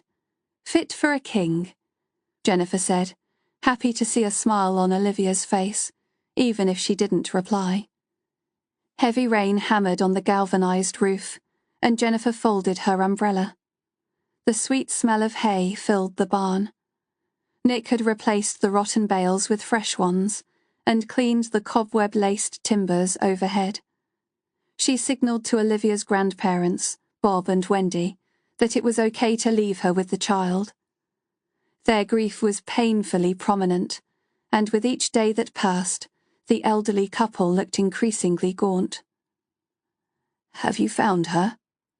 Bob asked, his voice thick with emotion. Jennifer followed them to the front of the barn, keeping her voice low. "We don't know. They've recovered a body in the water, but there's not been any identification yet. We just have to wait and see." "You want to tell Olivia? Is that wise?" Wendy whispered sharply. Her tightly permed white hair made her look more like Nick's grandmother than his mother, and Jennifer had heard that she was quite forthright with her opinions. Jennifer glanced over at the little girl, who was busy stuffing a hay net in the corner. "Yes, I think she deserves to know what's going on." Wendy grasped Jennifer's hands, holding them tightly in hers. Her skin was cold as she squeezed hard. Inhaling a sudden breath, she pulled them towards her. "I know why you're here. It's because you think they did it." Jennifer gasped, desperately wanting to pull her hands away. She opened her mouth to speak, but Wendy carried on, determined to have her say. "Joanna's a good girl. I know she acts odd, but she would never hurt the children and Nick." Bob placed a hand on her shoulder and shot her a warning glance. "Come on now, love. The officer doesn't need to hear this." Wendy squeezed Jennifer's hands, as if her husband had never spoken. "Nick, he's made mistakes in life, wicked ones at that. But he's putting things right now. He loves those girls, we all do." "Wendy," her husband said, squeezing her shoulder. She blinked twice before releasing her grip. "I just thought you should know, that's all." "Know what?" Jennifer said, none the wiser. "Just what she said," Bob said. The couple turned to leave, their faces devoid of hope. Finally alone with Olivia, Jennifer sat down on a bale of hay. She pulled a loose strand and threaded it between her fingers. Wendy's comments had given her food for thought, but right now, her priorities lay with Olivia. "It looks so cozy," she said to the little girl. "Do you want to sit down? You must be tired after all that work." Olivia had only taken a few steps before her face clouded over. It was as if she was in a hypnotist stage show, and someone had just clicked their fingers. "Why haven't you found me?" she said, her words distant and hollow. "What?" Jennifer shuddered, as an icy shroud formed around her. "Is that you, Abigail?" Yes, it's me. Why aren't you coming to get me? The voice responded, with chilling lucidity. It was Abigail. It had to be. Jennifer's heart began to pound as the sense of urgency hit home. She resurrected the questions she had planned to ask. Were you in the water? Please, Abigail, describe where you are. I'm in deep in the ground. The water's coming in, and I can't get out. I'm so hungry. Why have they forgotten me? Why? Who, Abigail? Jennifer said. Who took you? Olivia took in a sharp breath, and tears began to prick her eyes. It was heartbreaking to watch her connection with her sister. Olivia's fingernails dug into the flesh of Jennifer's hands. I don't know. You've got to find me, please. I'm trying, sweetheart, we all are, Jennifer said. But the life left Olivia's hands as they dropped to her sides, and she gave a small jolt before returning to herself. Olivia? Jennifer said, testing her reaction. What just happened, sweetheart? Olivia shrugged, maintaining her usual silence. The connection was gone. And was she any further on? Frustration bit into Jennifer as thoughts ran riot in her head. Storm clouds rumbled overhead, and in the distance, Jennifer could see the headlights of the police search teams drive away. There would be no more searching this evening, not in this weather. But what did she mean, the water was coming in? She tried to elicit further communication, but Olivia stared blankly, taking Jennifer's hand and showing her around the newly converted stable. After a few minutes, she sat her down on a bale of hay. I've got something to tell you, but I don't want you to worry, because it might not mean anything. Olivia nodded, pushing her fingers under the blue strand of baling twine as she sat on the hay. You know how the police divers were searching the river? Well, they found somebody in there. I need you to be a brave girl until we find out who it is. Can you do that? Olivia nodded, a sad half-smile on her face. She stood up and stared mournfully at the rain-soaked wastelands. Jennifer didn't know if Olivia's thoughts were seeping through to her, or if it was empathy that brought her to the conclusion, but she felt that Olivia wanted to search for Abigail herself. The little girl's eyes were wide and pleading through her gold-rimmed glasses as they met Jennifer's, who instinctively responded, despite the lack of a question. You can't go looking, sweetie. What would happen if you got lost too? Who would look after Toby? Olivia nodded, visibly wilting before her. She really was a pitiful sight. A lone twin, with no knowledge of her counterpart. Jennifer had tried gently coaxing her for information, but all she could come up with were the occasional snatched whispers, meant only for her. Jennifer wanted to tell her that there were no promises that they would find her sister alive, that she needed to prepare herself, and she would meet her again, one day. But as she stared into her haunting blue eyes, the words formed a lump in her throat. She had no right to utter them, and the truth was too harsh for a little girl to face. All she could do was nod. Jennifer was loath to bring Olivia back inside while her mood was so low. Instead, she called her aunt and, putting her on speaker, talked about the arrangements for the pony's delivery. Pony nuts, tack and mucking out. Such topics were enough to temporarily brighten Olivia's mood.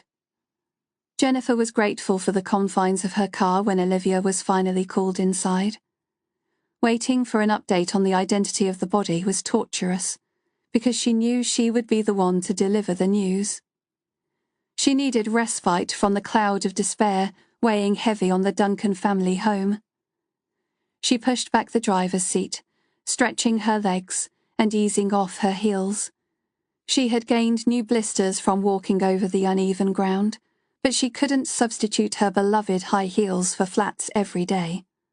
They bolstered her confidence, strengthening the professional image she strived so hard to maintain as a woman in the police force. Without them, she was the same as everyone else, fallible, emotional, and susceptible to mistakes. She pulled out her notebook and scribbled down the stolen words.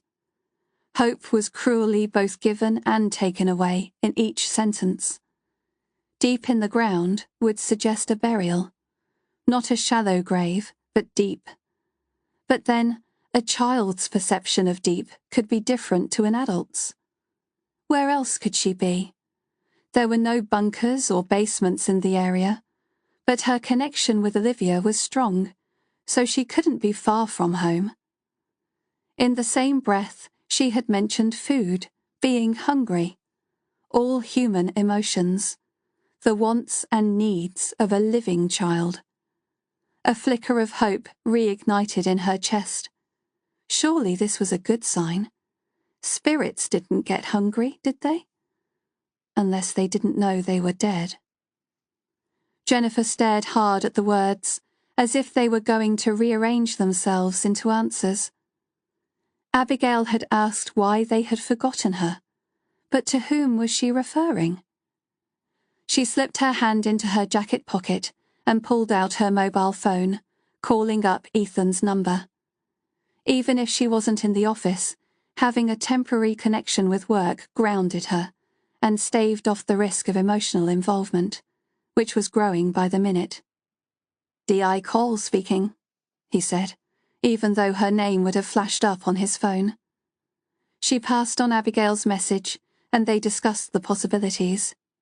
Ethan came up with the conclusion that it could be Olivia finding comfort in pretending to be her sister, or the voice of a lost soul, trapped in the torment of being abandoned in the earth.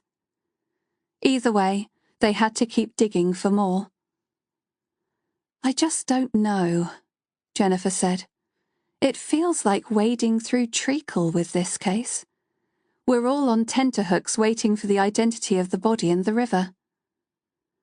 But Ethan was distracted by whoever had just entered his office. Muffled voices followed as a hand masked the receiver, and Jennifer slid her feet back into her shoes, sensing an update was on its way. Ethan returned to her call with a renewed sense of urgency. "Your information may be more valuable than you think. We've identified the body."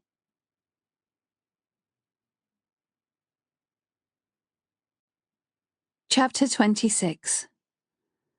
A noisy flock of geese flew over Jennifer's head, their necks stretched, feathers merging with the pearl-grey sky. "Keep flying," Jennifer thought, as the perfect V formation drove onwards. Haven didn't accommodate many migrating birds. The menacing stillness acted as a deterrent to both wildlife and strangers who passed through the lands. She watched as the birds disappeared into the clouds, envying their freedom. She should have been relieved. She had delivered good news. But a gnawing dread told her it would not be long before the family's hopes were dashed for good. She walked across the car park of Haven Police Station. It was a relief to get away from the farm, even for an hour. Abigail's disappearance was all-consuming, keeping her awake at night and on the edge of her nerves during the day. The discovery that the body was not hers was a minor victory. But any minute now, the family's world could come crashing down. Jennifer knew that, despite appearances, Joanna would be physically sick inside, enduring a surreal kind of hell until her daughter was returned. Unless she was responsible for her disappearance. The words took her by surprise as they flashed in her mind. Was the child being held captive? Could this be some bizarre publicity stunt? Jennifer stood before the police station with her hands on her hips, feeling like she was about to go into battle. But against whom? Abigail had been taken by someone she knew. She sensed it in her words. There was no fear there, just disbelief at the betrayal. But each attempt at contact was cut painfully short.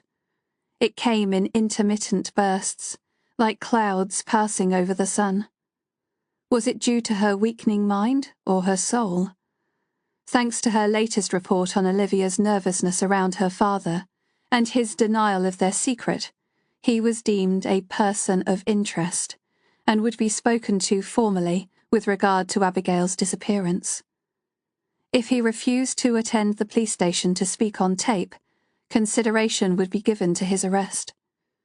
It was slim pickings, evidentially, but if there was any chance Abigail was alive, then they would do whatever it took to find her. Zoe had used every ounce of her diplomacy to calm Nick down and get him out of the coroner's office. He had come close to being arrested for a public order offence, due to the amount of swearing taking place. He'd then been given the choice of being interviewed about his daughter's disappearance, with or without being arrested first. He had agreed to the latter. Jennifer had not come to the police station just to get away. She had plans for how to spend her time, researching Joanna Duncan. But she was rewarded with very little information. The woman was swiftly becoming an enigma. Rather than being puzzled by her behaviour, Nick's parents treated her like she was some sort of saint. Yet Joanna's relationship with her husband was strained. And as for her father... Jennifer glanced up at Mr. Hines's picture on the wall. It was a blown-up image taken from a newspaper article. She looked across at Nick's father, Bob. His picture had also been taken from an article. In fact, it seemed to be the same one. Rifling through the file on the table, she found the printout of the original clipping. It was a piece on Haven's first photographic club, set up in the late 1990s. So Bob Duncan and Joseph Hines were both members. But their relationship shed little light on Mr. Hines's fractured history with his daughter, and the broken home she had come from. Just what happened between them? He lived on the outskirts of Haven, just a couple of miles from Blackwater Farm. Why hadn't Joanna moved in there, instead of renting his house out to strangers? It wasn't as if he was going to move back. Jennifer turned back to her computer and clicked on the image of the house portrayed on the letting site. It seemed quite nice by all accounts. A damn sight nicer than Blackwater Farm, anyway. She had been tempted to pay the new tenants a visit, but what would she say? "Excuse me, I'd like to have a look around in case I can pick up some terrible history from the walls of your home."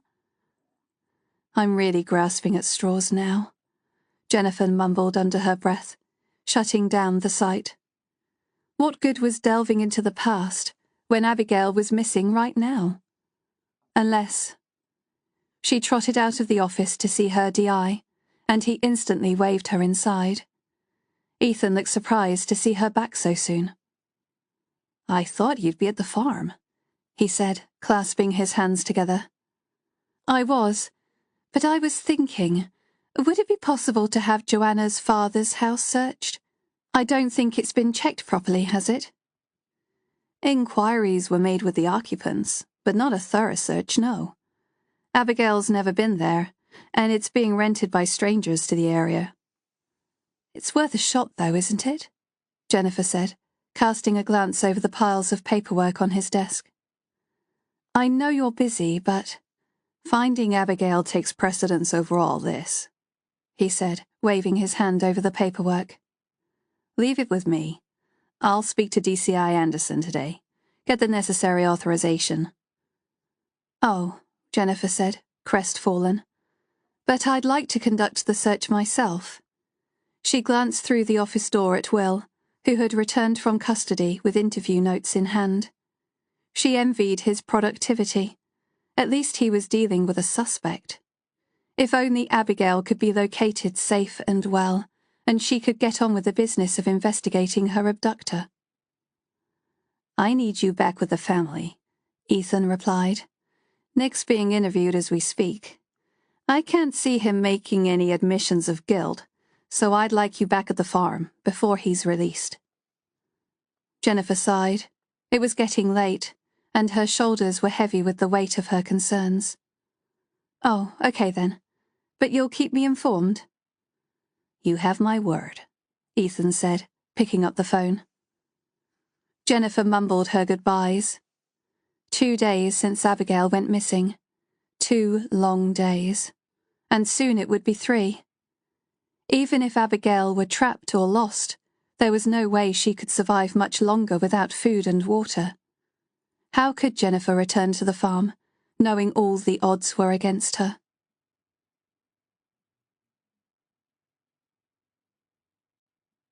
Chapter 27. "I can't believe this," Nick said, the veins throbbing in his neck like blue cables about to snap any minute. "You should be out looking for Abigail, not questioning me. Don't you realize? I'd never hurt my daughter, never." "We're not saying you have. You're a sergeant. You know we're only doing our jobs." The police officer across the small square table was a stranger to Nick, but he looked not long off retirement. Greying hair, eyes pouched from lack of sleep, DC Kelly had the look of a man who had spent too long in the job. Nick vaguely recognized the female sergeant. Her name was Baxter or something. Her long brown hair was scraped back into a bun, making her face appear pale and pinched. Nick decided that anyone with that many frown lines was not to be trusted, and he regarded her with casual unease. They had met him at the morgue and offered to take him further afield to prevent any professional embarrassment. But Nick, protesting his innocence, had not wanted to be far from his family in case of further developments. Lack of sleep, combined with stress over the discovery of a body, had made him bad-tempered and snappy, and he barely recognized the man he had become. He rubbed his chest as it tightened, feeling as if he was being squeezed in a vice-like grip. "Are you all right?" DS Baxter asked, tilting her head in concern. A glut of gas rose in Nick's stomach, and his cheeks puffed as he belched into his clenched fist. The chest pain eased. Indigestion, that's all it was. Brought on by stress and eating snatches of food at odd hours of the day and night. "Excuse me," Nick muttered, gathering his composure. "Can we just get on with this? Just do what you've got to do." The windowless interview room was small and poky, smelling of recycled air. Haven CID churned out suspects as if they were on conveyor belts: drug dealers, domestic abusers, and small-time shoplifters. Officers queued to use one of the 4 interview rooms, which were more like broom cupboards, unlike the modernized police station in Lexington, where Nick worked. He wished he was back there, overseeing criminal investigations, instead of being the suspect in the case of his missing daughter. They could dress it up all they wanted. A person of interest was 1 step away from being arrested if the right evidence came to light. DS Baxter's voice cut into his thoughts, her voice soft and coaxing. "I understand this is an upsetting time, but we'd like to get some ambiguities cleared up. Can you tell me, what were you doing on the day of—" "I was in the cow barn, clearing it out," Nick said, preempting her question. What other day could they be talking about, if not the day of Abigail's disappearance? A faint smile touched DS Baxter's lips, but her eyes remained cold. "I take it by the tone of your voice this isn't something you particularly enjoy." Nick sighed. "Renovating a shitty cow barn isn't on my list of fun things to do, no." "So whose idea was it to buy the property?" "What are you trying to imply?" Nick said stiffly. "I was unhappy about renovations, so I abducted my own child?" "I'm not implying anything," DS Baxter said. "I simply asked you a question." "It was my wife's idea, one of her many projects." Nick folded his arms, which suggested that this was all he was going to say on the subject. He glanced over at DC Kelly. Pen poised over his notebook, he was giving nothing away. But Nick's emotions had taken control. Exhausted and stressed, he lacked the capacity to keep them in check, and each one emerged on his face, giving his audience a full viewing. He shifted in the hard plastic chair, knowing they would take full advantage. D.S. Baxter crossed her legs and clasped her hands on the table. Where were the children on the morning of Abigail's disappearance? You know where they were, Nick said. We've already answered these questions 100 times over. I know, D.S. Baxter replied, with a slow, sympathetic nod. It took Nick by surprise, and he wondered if she had children of her own. Please, humour me. They were meant to be in the house. I told Joanna not to let them out because the ground was all churned up from the tractor. Did you see them outside? Nick dropped his eyes to the desk, the memories exposed, too painful to share. No, the last time I saw them was at breakfast. Look, I don't see the point behind this interview if you're going to go over old. D.S. Baxter interrupted with a quick rebuke. Why is Olivia frightened of you, Nick? Nick's head snapped up. Frightened? Who said she was? Jennifer Knight. She's behind this, isn't she? D.S. Baxter locked her gaze on Nick in an intense stare. You know as well as I do that she has an obligation of duty to report her findings. Nick opened his mouth to speak, but D.S. Baxter continued. He had seen officers like this before. Her sympathetic mumblings had been a ploy, and when he wouldn't give her what she wanted, she would rebuke with a vicious attack. He folded his arms, wondering if he should request a solicitor after all. D.C. Kelly joined in on the questioning, and Nick had 2 pairs of stony eyes upon him instead of 1. He felt the weight of their stares and swallowed back the lump in his throat. I don't think you're in any position to disapprove, D.C. Kelly said. Olivia is so traumatized that she's refused to speak. You've blocked our offers of a visit by a child psychiatrist, and she was overheard whispering to you that she wouldn't tell. Would you like to enlighten us as to what this secret is? Nick laughed incredulously. The hollow, bitter sound seemed to rebound off the 4 walls. His resolve to stay strong was crumbling.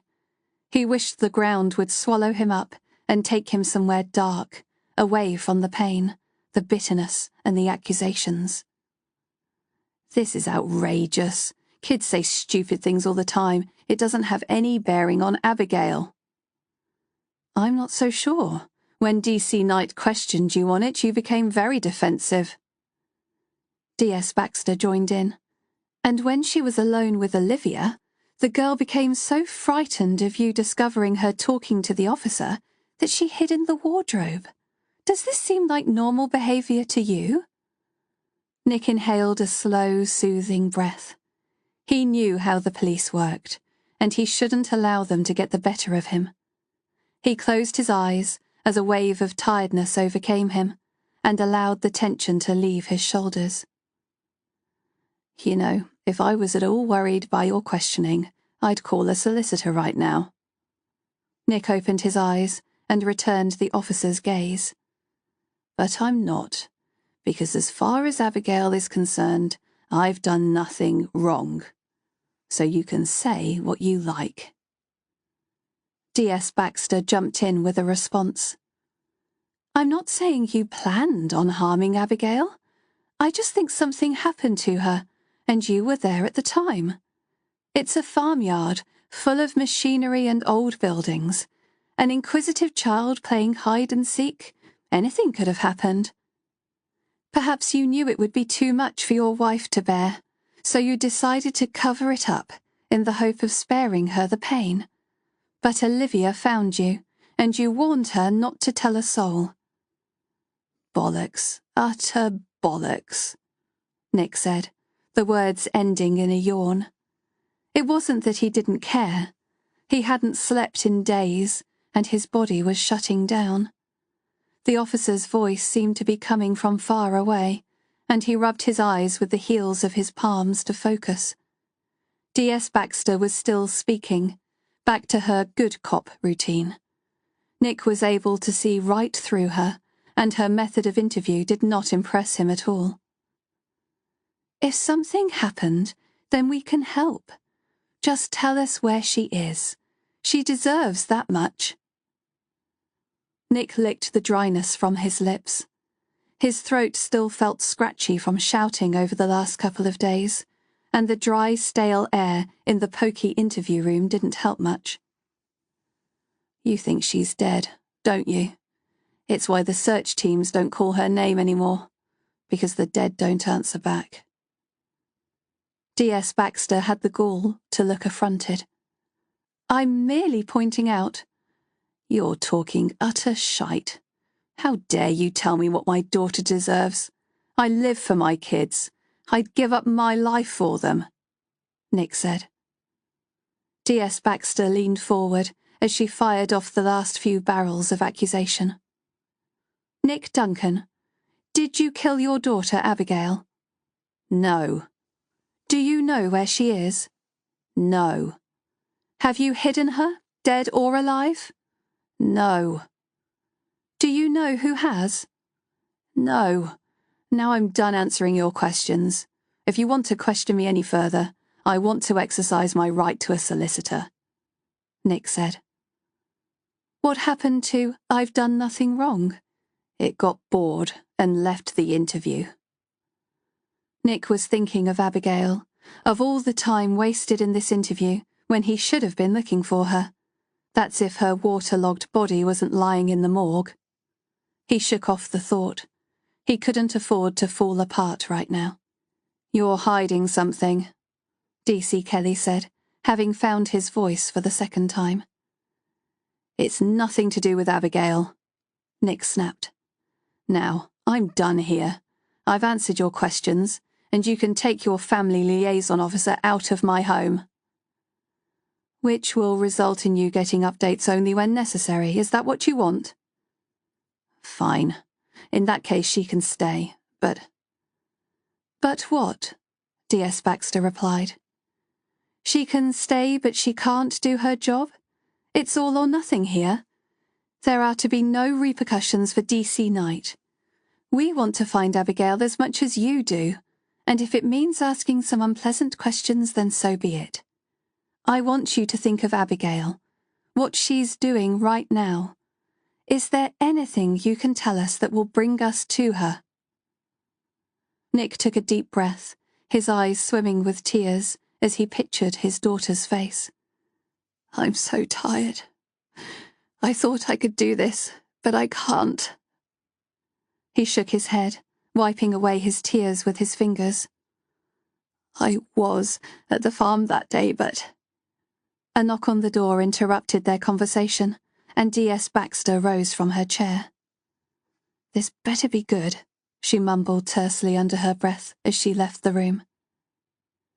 DC Kelly announced her temporary departure, leaving the tapes running to negate any accusations later.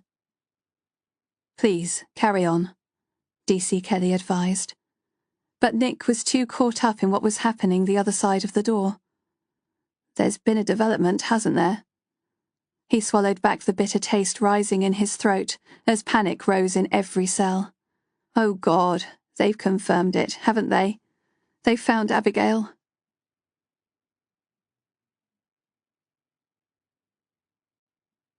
Chapter 28.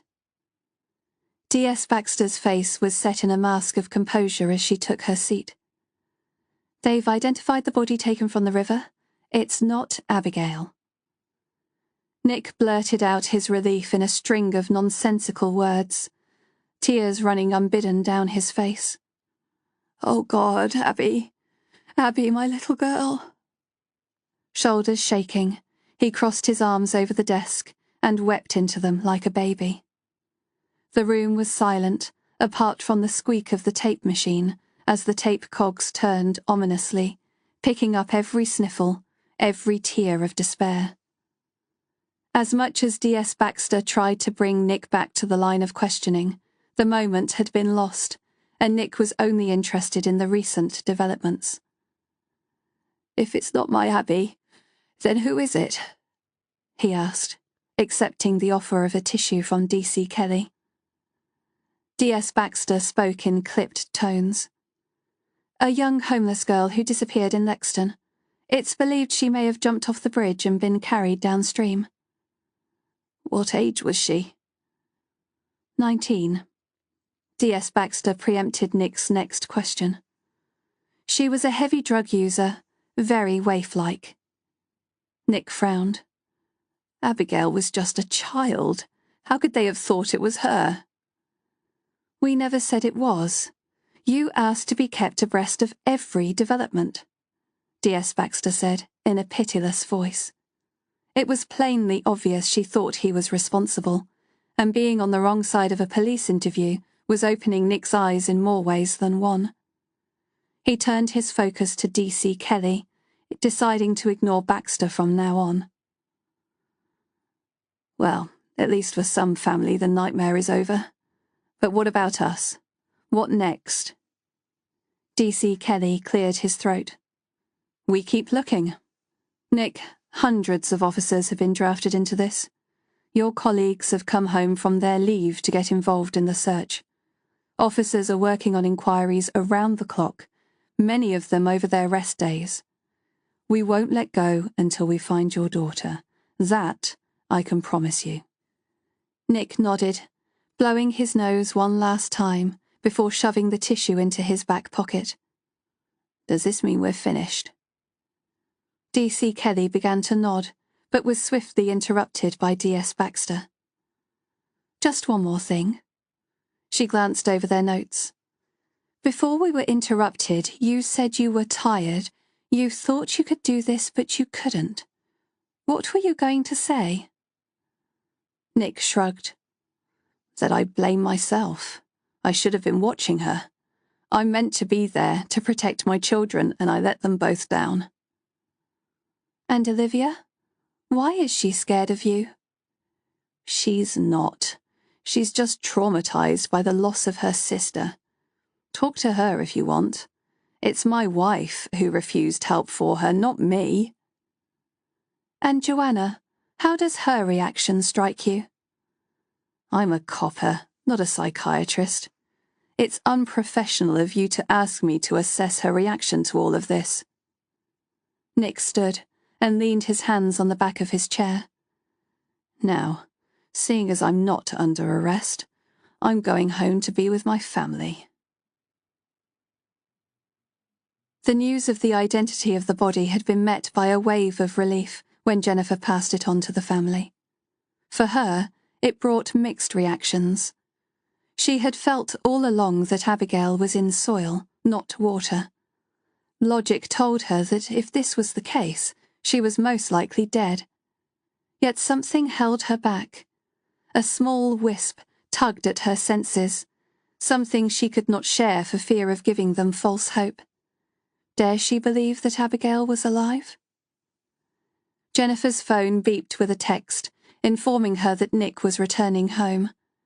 She downed the cup of tea that Fiona had made her and finished her ham sandwich. Like her, Fiona was staying on late to help the family. She had given up telling her that she took coffee with 2 sugars rather than tea with none.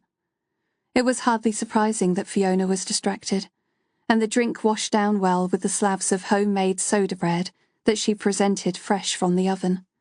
They had all found different ways of coping with Abigail's disappearance. Baking and making hundreds of cups of tea seemed to be Fiona's. Jennifer would watch her staring vacantly out the window, only to jump when the oven timer emitted a shrill ring. Jennifer wondered why the woman had never had children herself, as she was so good at looking after everybody else's. Jennifer brought her mug to the sink and followed Fiona's line of sight to the fields in the distance, now bathed in darkness. "Do you see your family at all?" Jennifer said. Fiona smiled. "Not as often as I'd like. My mother's in Canada, and my father passed away last year." "I'm sorry to hear that," Jennifer said, observing Fiona for a flicker of regret or a change in expression. Full background checks had been made on all persons of significance, and Fiona's words rang true.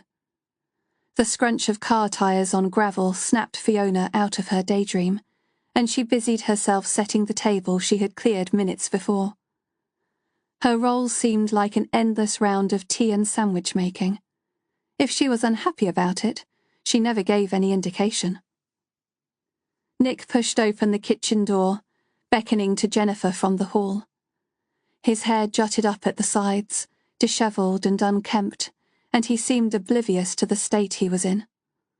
Lack of sleep had brought him to his knees, and Jennifer wondered how long he could keep going. She followed him into the living room, which held the sweet smell of damp logs that hissed in the recently lit open fire. She had been informed about how the interview had progressed, but remained on her guard in case he wanted to admonish her for her distrust. Nick ran his fingers through his hair, his face looking haggard in the glow of the flickering embers. I don't want any bad feelings between us. I've never been an FLO, but I know how hard it must be, coming into all of this and having to take on everyone's frustrations. Jennifer nodded, relief sweeping through her. The last thing she wanted was another confrontation. Thanks. I'd be lying if I said it hadn't concerned me. But I'm here as an investigator, not to make tea. I have to follow up every concern, no matter how small. I know, Nick said. I've not given up hope, though. She might still be out there, alive. Jennifer nodded. That's why it's important you pull together as a family. You know, underneath all that bravado, Joanna's suffering too. Nick's lips thinned at the mention of his wife, and Jennifer sensed he was swallowing back his words. He would not trust Jennifer now, not even with the slightest throwaway comment. You look terrible. Why don't you try to get some sleep? I'll let you know if there's any development this end. A bitter laugh escaped Nick's lips. If only I could. I'm an insomniac. Sleep doesn't come easy, and lately, it doesn't come at all. Jennifer chewed the lipstick from her bottom lip, wishing there was something she could say to make things better. Why don't you get some food down you? Fiona's prepared supper. I think she enjoys fussing over everyone. Nick reached for the doorknob. I could do with a coffee. Will you be joining me? I've just eaten, thanks, and I've got some phone calls to catch up on. She watched him plod down the hall, his body giving off all the signals of a man fighting a losing battle. Her colleagues' updates brought nothing new. The police hadn't ruled out the possibility of a kidnapping, and efforts were being made to investigate all traffic passing in and out of Haven that day, including the movements of the elusive handyman, Radcliffe. Picking her way through the darkness, Jennifer retraced Abigail's last known steps as she took the call, and by the time the conversation ended, she found herself under the lights of the outbuildings where Nick had been working that day. Closing her eyes, she tried to pick up the vibrations running through the farm, but the ancient mutterings and whispers had little bearing on the little blonde girl who had disappeared. Then out of the background, a man's voice filtered through, but this one was very much alive. Jennifer stole a glance from inside the shed. It was Nick, having a heated phone conversation he clearly didn't want shared. His tones were hushed but aggravated, and he kicked the dirt as he approached, too deep in conversation to notice her hiding behind the shed door. I told you, as long as you act normal and keep your mouth shut, it'll be fine. No, I didn't say anything. Well, you have to take my word for it. Jennifer held her breath as Nick's voice grew louder. She should find a hiding place and keep out of sight, but as Nick's voice grew more aggravated, she knew this was a conversation she couldn't afford to miss. Listen, you need to get your shit together, Nick said, leaning against the shed door. No, you listen to me. I've lost everything. My home, my family. His voice cracked. No, now isn't the time. I've told you before, I'm not interested. Olivia won't say a word. Because I know. Jennifer leaned back, her heel kicking the galvanized metal lining the wall. The sound seemed to echo around the farmyard, and she bit her lip as she ducked down behind a stack of hay bales. Nick spun around. I've got to go. Just act normal. All right. I'll speak to you later. Jennifer strained to hear Nick end the call and take slow, steady steps inside the barn. The sweet smell of the hay tickled her nose, provoking a sneeze. I don't believe this, Jennifer thought, pinching the bridge of her nose as she stemmed her breath. Hello? He called out, his footsteps getting nearer. Jennifer crouched down as far as she could go. She was going to feel very stupid if she got caught hiding in the shed. Nick would surely kick her out for spying on him, or worse. Every day the stress strengthened his anger, and he wouldn't believe that her presence was coincidental. She was well within her rights to challenge him. His comments were damning, and she committed them to memory, feeling more like a spy than a family liaison officer. But she didn't want to confront him. The information would go in a report, rather than compromise her relationship with the family. Nick's footsteps lightened as he tiptoed around the shed. He had stopped calling out, and warning lights began to flash in her head. What if she had heard too much? She thought of the pitchfork lying against the shed wall. He could be standing on the other side of the straw, ready to strike at any second. The thought made her pulse quicken as she worked out a strategy.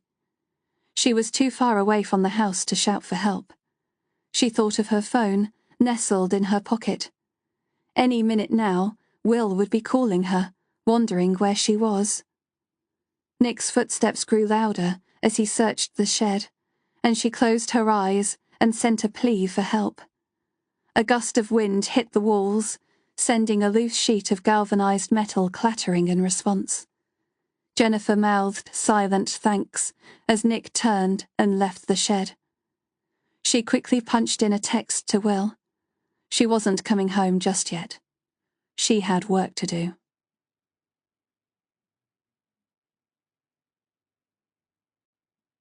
Chapter 29. Diary Entry. I wanted to laugh, to allow my authentic self to come out to play. But instead, I pushed everything down. No time for playing, at least not today. So I played with Olivia instead. Well, when I say I played, I mean I watched her mope about and drew some pleasure from it. It makes me question the value of her existence.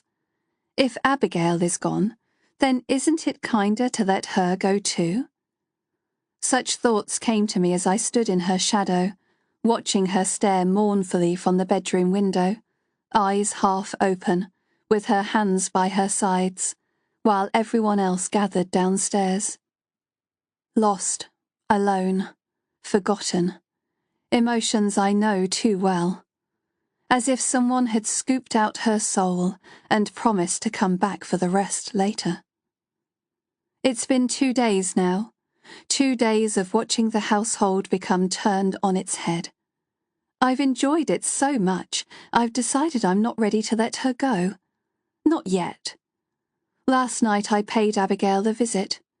On the way over, I had the feeling I wasn't alone. That creepy-crawly feeling you get, like spiders on your skin. I wandered through the undergrowth, my boots sticking in the mud. The darkness provides a much bigger challenge, and I depended on the light of the moon to guide my path. I was at the point of giving up when I found her, sleeping in her pit. A strange stirring squirmed in my gut as I stared down at her from my vantage point. I was holding her life in my hands, and I liked it. A mole in a hole, helpless and blind, completely at my mercy. I threw her some scraps, and she took them gratefully, calling for Mummy, Daddy, or whoever she believed me to be. The power was all mine, at least until they found her. And they would, and I can't have that. I can't have that at all.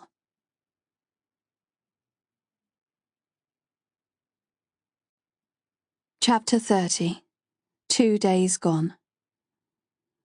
The relief that the body had been identified as some other poor soul was short-lived, as psychic Marcella announced her arrival and invited herself in.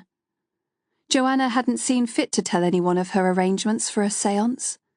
Jennifer was aghast, and Nick furious. It did little to dissuade the attending psychic, whose presence caused an argument within 30 seconds of her arrival.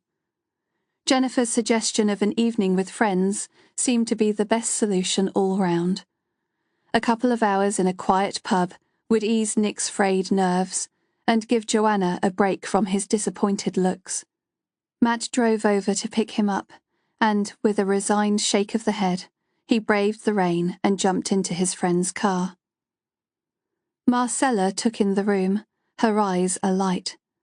A small gold-spangled woman in her 60s, she was followed by a reedy young man, no more than 16 or 17 years old.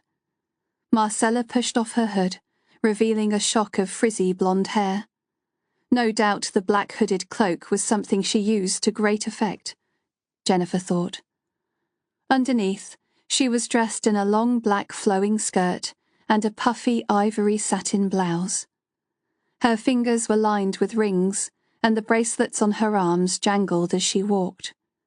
This was the stereotypical view of a psychic in Haven, but in Jennifer's experience, people with gifts could take many forms: an innocent child or a well-heeled detective. She had come into contact with Marcella for 10 minutes, and the woman's croaky voice was already getting on her nerves. "Ooh, I sense great sadness within these walls," the psychic said, her head swiveling left to right as her fingers teased the air. "There is much unease in this home." No shit, Sherlock, Jennifer thought, her jaw tight. People like Marcella were the reason she hated to be labelled a psychic, and her communications with the dead were nothing like the theatrical performances Marcella had in store.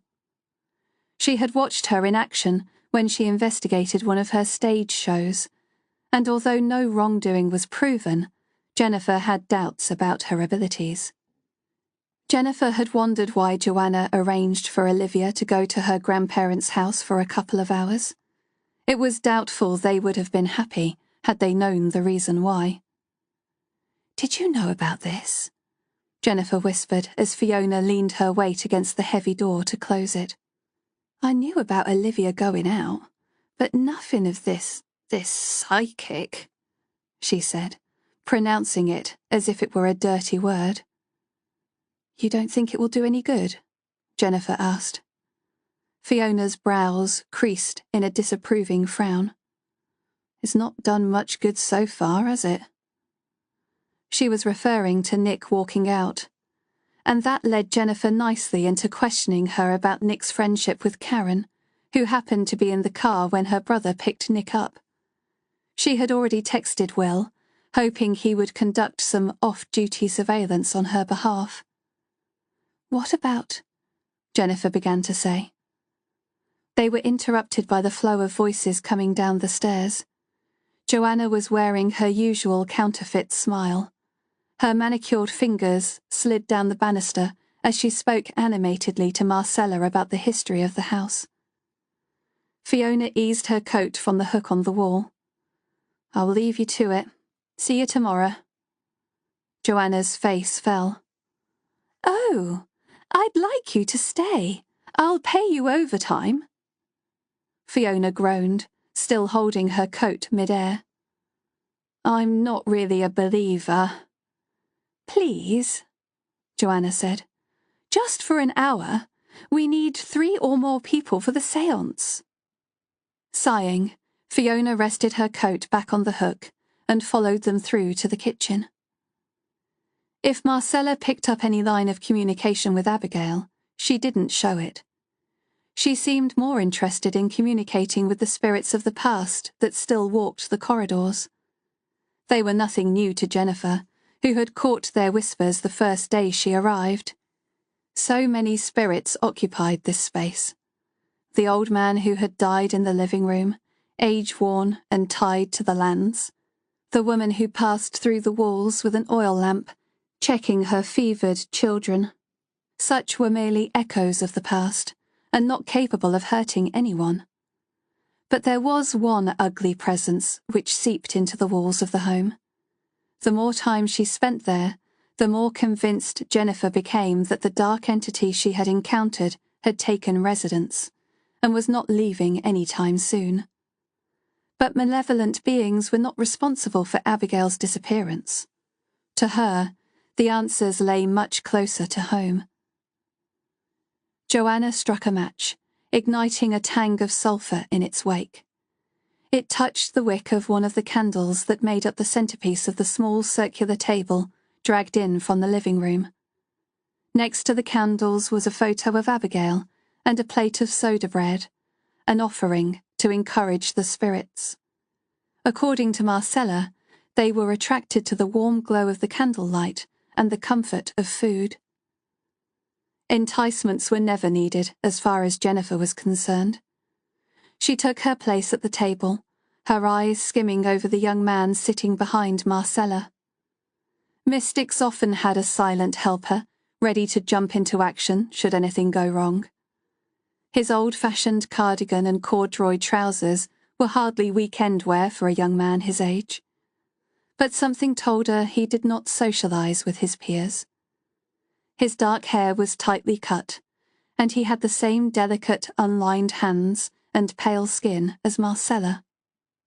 Jennifer tried to catch his eye, but he stared expressionless into the distance. She could sense it.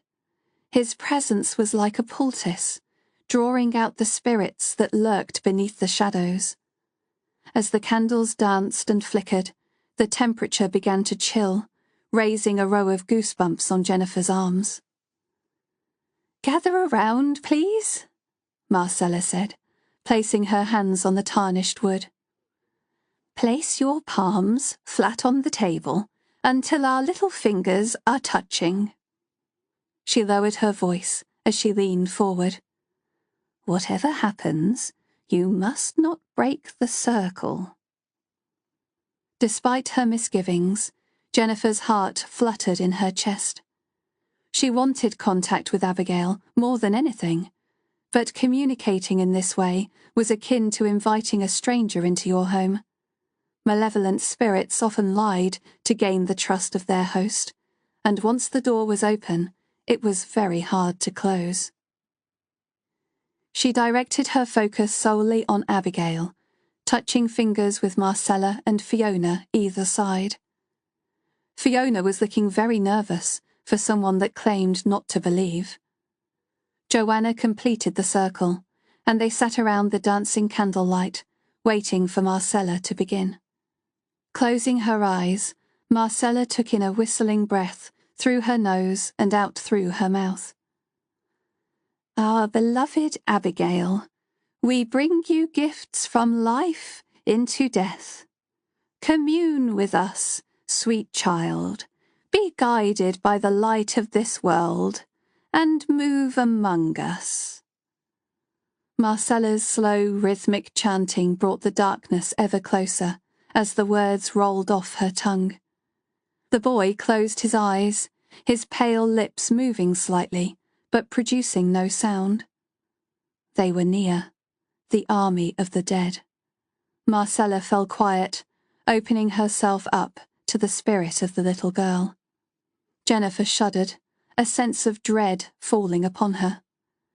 "It's all right for them," she thought, her eyes flicking across the table to Joanna and Fiona. "They don't feel what I feel." A pang of guilt cut her short as she remembered Joanna's less than enviable position. She switched her focus, trying to draw comfort from the sounds of the kitchen. The tick of the clock, the crackle of the logs burning in the Aga. But there was nothing.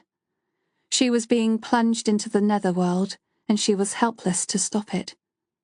And slowly they came. She could hear the steps of the barefooted ghosts, padding downstairs and creeping through the corridors, the creak of a floorboard, the opening of a door. Jennifer's eyes flickered open and closed. They were here. Without knowing it, the trance had drawn her in, and her sixth sense had taken over. Her eyes crept around the room as she watched with second sight. A blue-tinged haze had crept in like a fog, forming shapes and outlines of the dead long gone, shoulders hunched, huddling around the table, desperate to have their say. The figure of an old lady materialized before her, staring pointedly in Jennifer's direction. Her misty eyes narrowed in disdain, as if Jennifer had no right to be there. Jennifer drew in a chilled breath before dropping her gaze to her hands. She could feel them closing in around her. But she didn't want to speak to them, and her heart skipped a beat as she built up a mental barrier, closing herself off to the hungry spirits. My, the spirits are keen to speak tonight. Marcella's eyes flickered, and she shook her head. I'm sorry. We are here only to speak to Abigail. Don't be scared, child. Come talk to us. Jennifer kept her eyes cast firmly on the table, as an icy coolness seeped in behind her. Soon, all she could hear was the swoosh of blood as her heartbeat pounded in her ears. It felt as if a cube of ice had been rubbed on the nape of her neck, and other-world fingers slowly caressed her skin. Tiny hairs prickled on the back of her neck, and she fought her natural instincts to run. Jennifer risked a glance upwards. The candles flickered, then one by one snuffed out. 1, 2, 3. The darkness was closing in. Marcella chanted under her breath, urging Abigail to come forth. Jennifer's breath quickened as fingers stroked her face. They held the coldness of the graveyard, festering in a world they should have moved on from decades ago. Her heart was beating wildly now, and her eyes locked on the pallid face of Marcella's companion, pleading with him as she held in a scream. She couldn't break the circle now, even if she wanted to. She was rooted to the spot. If only she could get to the light switch, then everything would disappear. Be gone, the boy said, breathing out the words in a whisper. You are not welcome. Go now. Do you hear? Just for a moment, Jennifer felt as if the air was being sucked out of her lungs. They had been trying to enter her body, to use her as a voice to the outside world. But as soon as the boy's words were uttered, the spirits withdrew. She dragged in a sharp breath, and Marcella raised her head.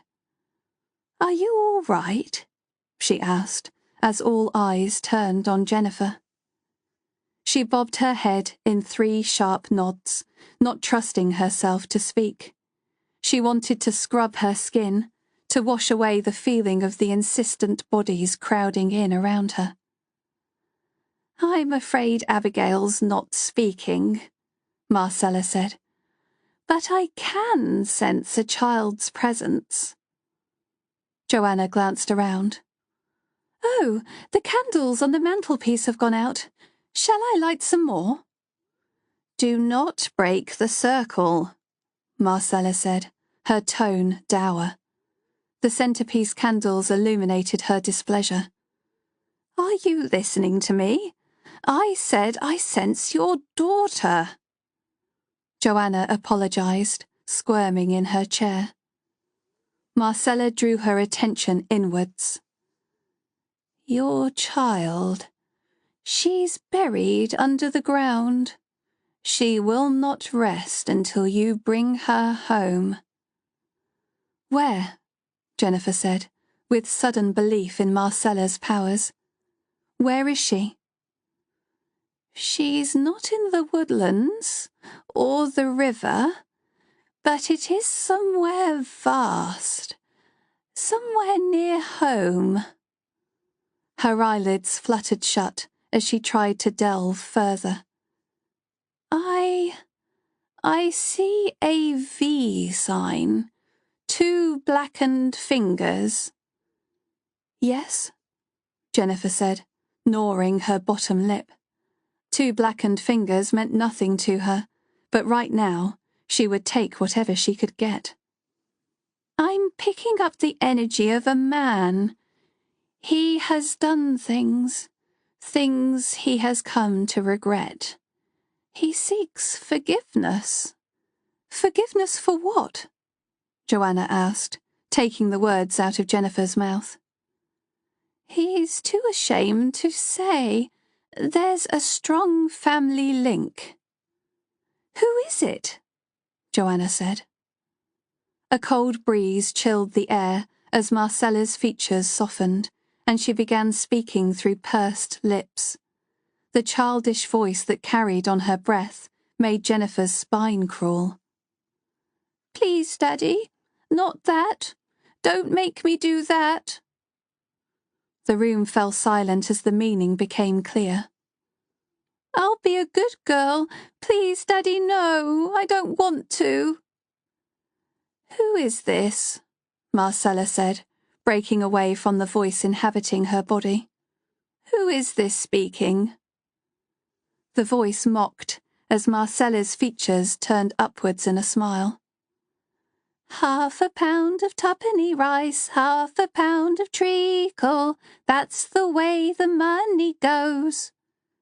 She grasped Joanna's wrist, digging in her nails as she screeched the line, her face sneering, a weathered hag. "Pop goes the weasel!" A scream rose in Joanna's throat as she pulled away from the table, knocking the candles and leaving the circle in a pool of darkness. "Get away from me! Get away!" Tripping over herself, she stumbled in the darkness to reach the light switch, flicking it on before finding the door and slamming it behind her. Heavy footsteps pounded the stairs, and another door slammed above them. "She should have left it alone," Fiona murmured before going after her. There remained only Jennifer, Marcella, and her helper, who was sitting calmly in his chair. "I've given many readings over the years, and this has been one of the most difficult," she said, picking up the spilled candles. "There are too many conflicting energies in this house, and not all of them have passed on." She picked at the candle wax beginning to solidify in a white puddle on the table. "This house, or perhaps the land of this house, is not a positive energy.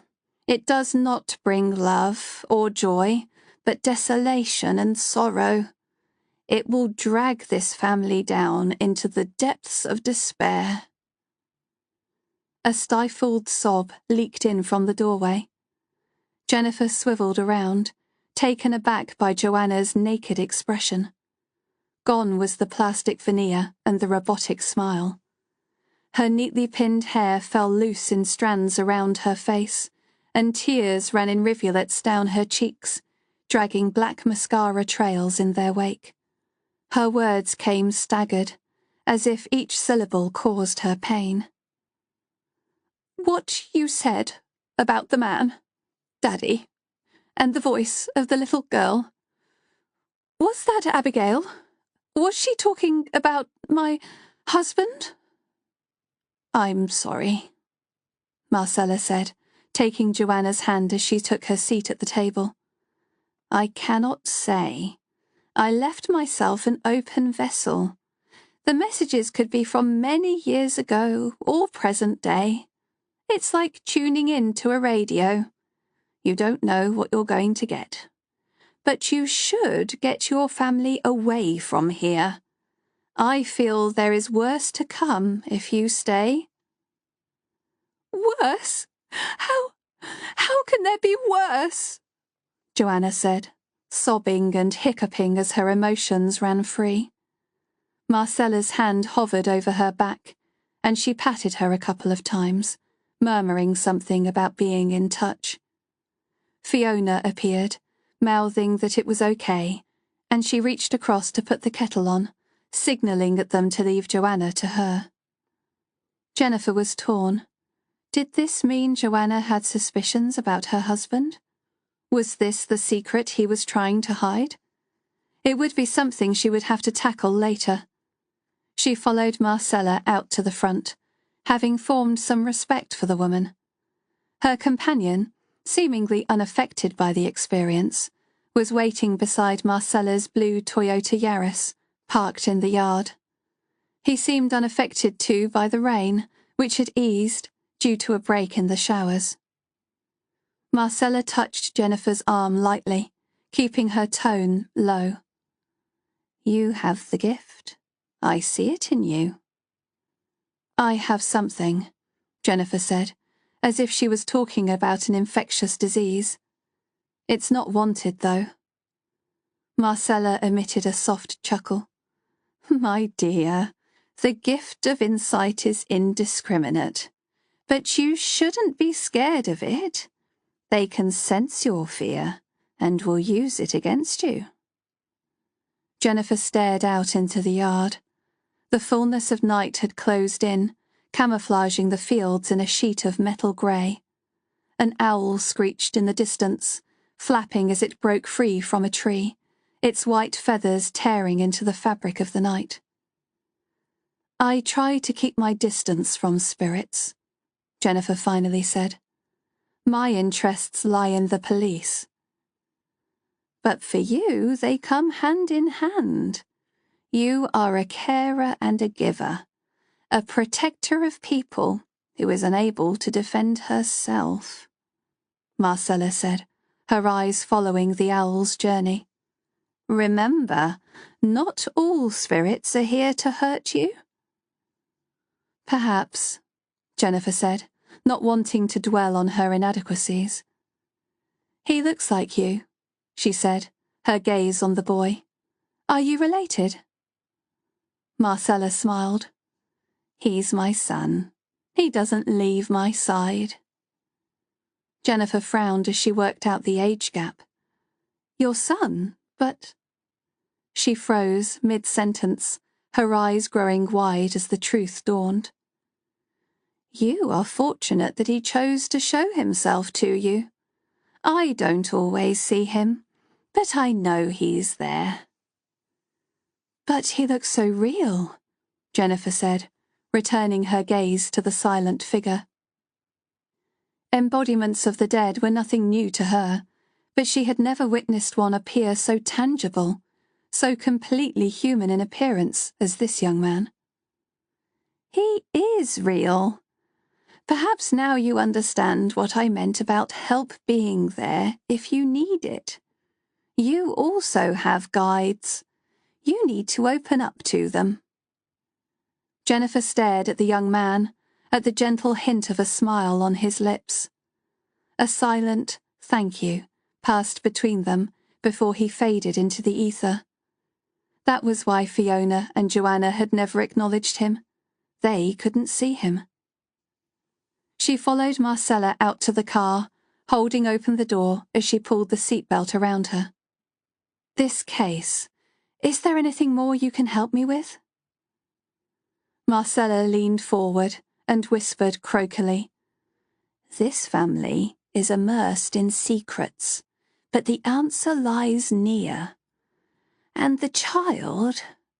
Marcella shook her head. I feel she's dead, or very close to it. There's a strong energy in that house, a hate born of anger. She turned the ignition and revved the Yaris into life. Jennifer didn't care if she was begging. The woman had proved herself, and she was going to accept help anywhere she could find it. She leaned into the open door, her eyes wide and pleading. From whom? Please, can't you give me anything more to go on? Rain danced in the car headlights as Marcella thought her words over. After what felt like a lifetime of silence, she spoke. The person responsible for Abigail's disappearance is connected with the family. Abigail knew the last person to see her alive, and she left with them willingly.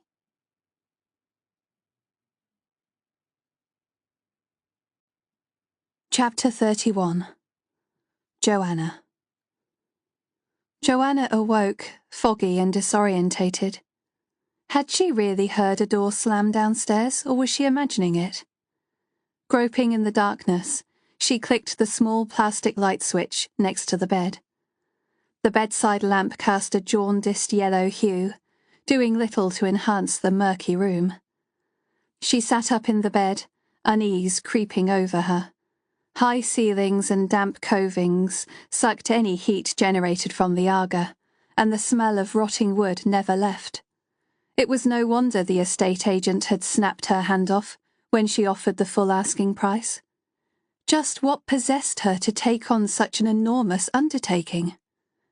The surveyors had warned her, but once she set her mind on something. Her chin dipped as her body returned to a drug-induced sleep, and she jolted as the rumble of a storm erupted outside. Rubbing her eyes, she peered around the room. Where was Nick, anyway? She rested her palm on his side of the bed. The sheet was cold. The last thing she remembered was him popping 2 sleeping tablets from the foil pack and handing them to her with a glass of water. There was no point in them both being awake, he said. She knew all about his wretched insomnia. She squinted at the bedside clock, the display screaming 3 a.m. in bright red numbers. He couldn't be searching for Abigail at this time of the night. The rain was hammering against the mossy slate roof and didn't sound as if it was going to let up any time soon. It wasn't the first time she had awoken to find herself alone. She walked across the cold wooden floorboards to peep through their bedroom window, and was rewarded by a flash of light. The heavy rain bounced against puddles in the yard. The Land Rover was gone. Where's he gone at this hour? And who is he with? A small voice played out in her head as she withdrew from the window. He's having an affair. You've got to confront him. She gave it fleeting consideration. No, it was easier to push it away. She reached over to the brass bedpost and pulled on the long grey cardigan that used to be his. She had commandeered it after their first night together, when they got up for cigarettes and coffee in the frosty winter night. He had wrapped the cardigan around her shoulders, gently kissing the back of her neck. But any remnant of comfort from the worn garment had evaporated long ago. She delved her hands into the sagging pockets, wrapping her fingers around the foil pack Nick had given her earlier with great insistence. 6 tablets left. There were enough to send her into oblivion. She popped 2 and dry swallowed them, producing enough saliva to ease their journey. Nick's not gone far, she thought, pulling back her covers. I'll just go back to sleep and... She froze as her bedroom door slowly creaked open. Nick, she said, stiffening as a cool breeze wrapped around her shoulders like an icy scarf. No answer. The door gaped open, and she peered into the gloom, wishing they had replaced the landing bulb. Olivia, is that you? She asked weakly, slowly stepping towards the door. A wave of drowsiness overcame her, and her body fought with the recently ingested drugs to stay awake. Nick? She said, but a cold realization dawned. It wasn't Nick. She would have heard the car pull into the yard. She clasped her hand to her chest as a loud creak echoed on the stairs. It was the wonky step, the third one up. But who was treading on it? And were they coming up or going down? Her heart beat like a hammer from under her thin cotton nightdress. She was not a wind-up toy. She was flesh and bone and scared out of her skin. She gripped the bedpost as she heard a scuffling noise from downstairs and fought against the drowsiness invading her body. Something or someone was out there. The tinkle of a jack-in-the-box echoed through the air, each pin plucking an eerie note as the handle cranked forward. But who was turning it? She held her breath as she stepped forward into the landing, peeping in on Olivia, asleep in her bed. Heart-pounding, she tentatively descended the stairs, her fingers gripping the worn banister for support. Staring into the darkness, she cursed whoever had turned off the downstairs light. The absence of streetlights left the house in inky blackness as the haunting melody played. Olivia didn't have a jack-in-the-box, but she did, once. The words of the rhyme replayed to the tune playing in the hall. Half a pound of tuppenny rice, half a pound of treacle, that's the way the money goes. The tune paused. Joanna stiffened as she descended the stairs. Pop goes the weasel. She blindly grasped for the light switch, her body fighting the drug-induced stupor. Gasping with relief, she clicked on the switch and spun around to greet her tormentor. But the villain was a vintage jack-in-the-box, lying in the middle of the floor. Eyes vibrating, it had been propelled from its rusty metal tomb. Joanna stared at the grinning, evil thing, as if it were ready to pounce. Yet there was something familiar about it, and she recoiled as a long-buried memory filtered through the fog. She pressed her palms flat against the wall, sidling past the small, rusted toy. "Who's there?" she said, pushing the kitchen door open. She flicked on the light, agog at the empty room. There was nobody there. Nobody human. The cold grip of fear clutched at her throat as a flash of memory returned, the tinkle of a jack-in-the-box. She stumbled back to the hall, staring in disbelief at the unmoving toy. "No, you're not real," she gasped, tripping on her nightdress as she bolted upstairs. Her heart froze as a flash of lightning revealed a ghostly white figure standing on the landing. It was Olivia, staring with empty eyes, her nightdress billowing in the breeze. Wind and rain whooped in through her bedroom window, causing her door to swing back and forth. Muggy and confused, Joanna ushered her little girl into bed. With great concentration, she closed the rain-drenched window before stumbling into her room to grab her phone. She must ring Nick, she thought, as another rumble of thunder passed overhead. She needed him here. Rubbing her eyes in desperation, she tried to focus on the blurred screen. A cold chill ran over her, and she climbed under the bedcovers as her heart raced. Had she taken 3 sleeping tablets tonight, or was it 4? The phone fell from her hand onto the bedroom floor, the whites of her eyes rolling upwards, before her eyelids flickered shut. Olivia stood in the doorway, watching her mother as she fell into a thick, black sleep. Her pillow felt moist on her cheek as Nick's fingers dug into her shoulder, shaking her awake. His voice was edgy and cold. "How can you sleep when Abigail is missing? Wake up, will you? People are wondering where you are." Nick pulled across the heavy curtain, and dazzling sunlight spilled into the room. Joanna crossed her forearm over her eyes as the light beamed over her face. What time is it?"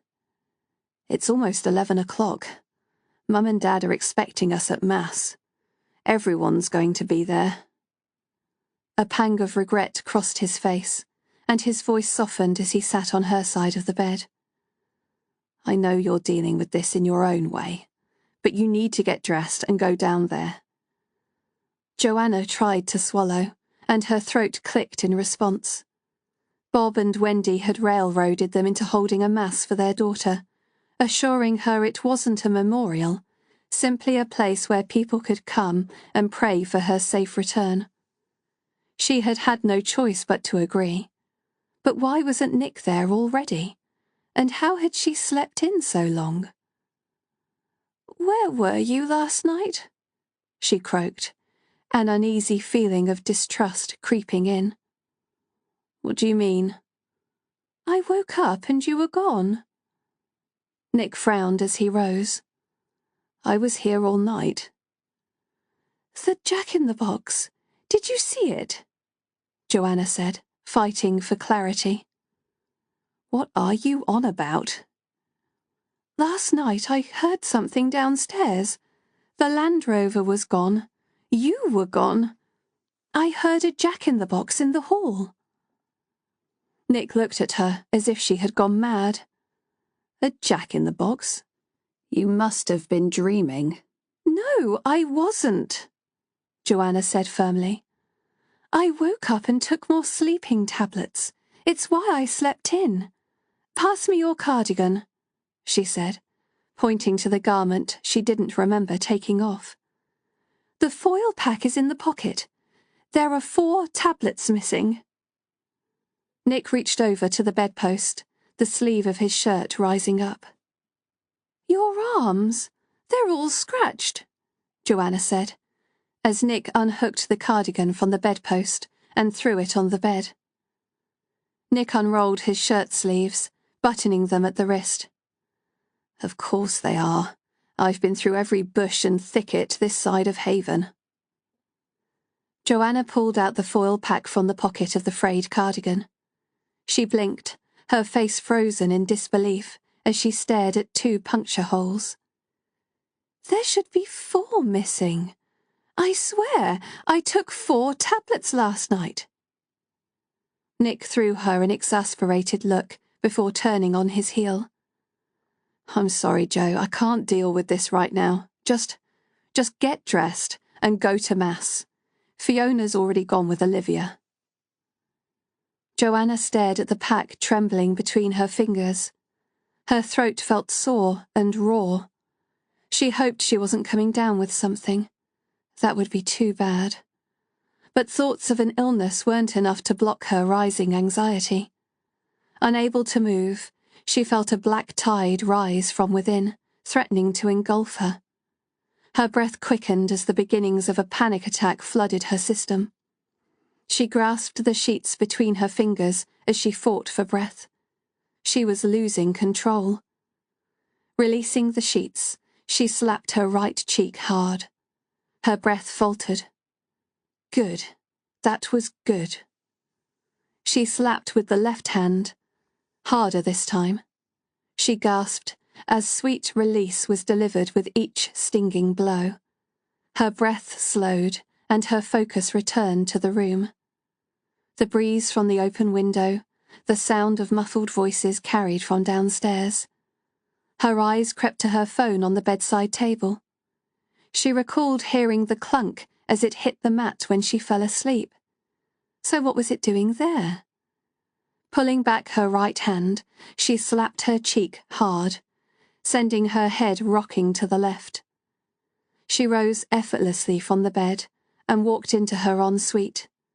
An icy cold shower would take away the redness, and she would welcome the stinging pain. It was the least she deserved.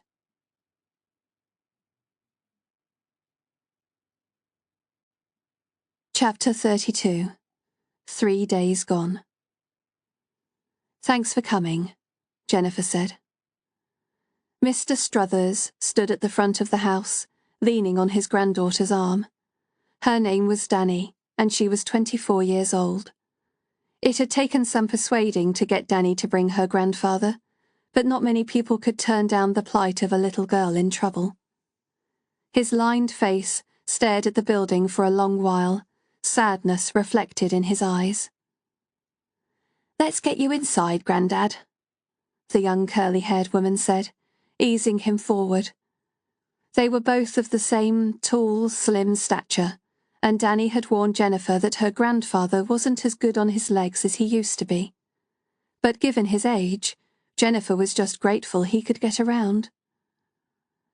"I said I'd never come here again," Mr. Struthers said, emitting a deep sigh of resignation. His feet seemed rooted to the spot, and he glanced back at his granddaughter's car, perhaps wondering if it wasn't too late to change his mind and go back home. "Danny got in touch after I posted on a forum about Blackwater Farm. Mr. Struthers is one of the previous occupants," Jennifer said, as Nick came outside. "Mr. Struthers," Nick said, outstretching his hand. "I'm Abigail's father. I really appreciate your time." "I know who you are," he said. "I only wish I could have stopped you buying this damned place before you did. Then none of this would have happened." "Why don't we go inside and talk about it?" Jennifer said, painfully conscious of the time. Joanna had left to attend Mass, and despite Jennifer's assurances, Nick had insisted on staying behind to see what Mr. Struthers had to say. Not that she could blame him. Jennifer's faith lay in being productive. Each second that passed was another second Abigail remained in the cold, unforgiving ground. Prayers could come later. Mr. Struthers sat uneasily at the table with a cup of tea in his hand. Jennifer knew from their communications that he had had his own experiences with the dark entity that lurked within the walls of Blackwater Farm. "I can't say the place has changed much," he said, raising the cup to his lips. "We have plans to redecorate," Nick said, opening his mouth to continue. But Mr. Struthers cut him short, his voice flat and disparaging. "Don't. This place has caused nothing but grief. It should be burnt to the ground." Mr. Struthers took in the room, his neck shrinking back into the collar of his shirt, like an aged tortoise. "Can't you feel it?" he whispered, his eyes widening. "It's still here. The darkness is all around you." Jennifer caught her breath, her fingers finding the small silver crucifix around her neck. The darkness is all around you. Such words had been spoken to her before, and at that time it had not ended well. "We were young when we moved in here, my wife and I," Mr. Struthers said. "We had big plans too. We didn't know what the symbols were at first, but the more we stripped back this old house, the more we found. Pauline, my wife, she took pictures and brought them to the library. They told her they were satanic. That was the day it all began." The light bulb rattled overhead. Mr. Struthers glanced up at the ceiling and frowned at the interruption. "The doctors said it was postnatal depression, but our baby was 9 months old. Pauline doted on him up until then. All of a sudden, she became withdrawn. She had no time for anything or anyone," he said, his voice growing thin. "She told me things were happening in the house, but I said she was being silly. It wasn't until I saw it for myself that I knew something else lived here with us. Something evil." Jennifer realized she had been holding her breath and let it go. She wished she had discussed his experiences somewhere neutral and not at the farm. An icy prickle touched her senses. The darkness Mr. Struthers spoke about was aware of his presence. She could feel it, drawing near, feeding off the attention. Nick rubbed the back of his neck, a puzzled expression on his face. He turned to Jennifer. "I don't understand. What's this got to do with Abigail?" "It's got everything to do with your daughter." Mr. Struthers banged the table with his fist before she could respond. "Don't you see? When I moved here, I was just like you. But I soon learned such things existed and paid for it dearly. Don't go upsetting yourself, Danny said, patting his arm. I'm all right, love, he replied, resting his hand on top of hers. But he didn't look all right. He seemed to have aged since he entered the kitchen, each word a struggle to deliver. I couldn't save your grandmother, he said, with a tremble in his voice. Maybe I can do some good now. He took a deep breath as he addressed Nick. Mr. Duncan, I know you most likely think I'm senile, but think on this. This house has been the ruin of every family that lived here. Move away. You'll never be happy at Blackwater Farm. I can't, not until I found Abigail. I lost my wife to this house, Mr. Struthers mumbled under his breath. He was drifting into the past, and Jennifer needed him to focus. I know how hard it's been for you returning here, but I wanted to ask you about the land. Are there any sinkholes or wells that you are aware of? I know every inch of this land, he said. I used to roam it at night when I couldn't sleep. Word of the man's insomnia was enough for Nick to start taking him seriously. We had the land checked by a surveyor. There's no well on the plans. There wouldn't be, Mr. Struthers said, easing into a standing position. They don't know about it, but I can show you where it is. Best we not waste any more time then, Jennifer said, turning the handle of the back door.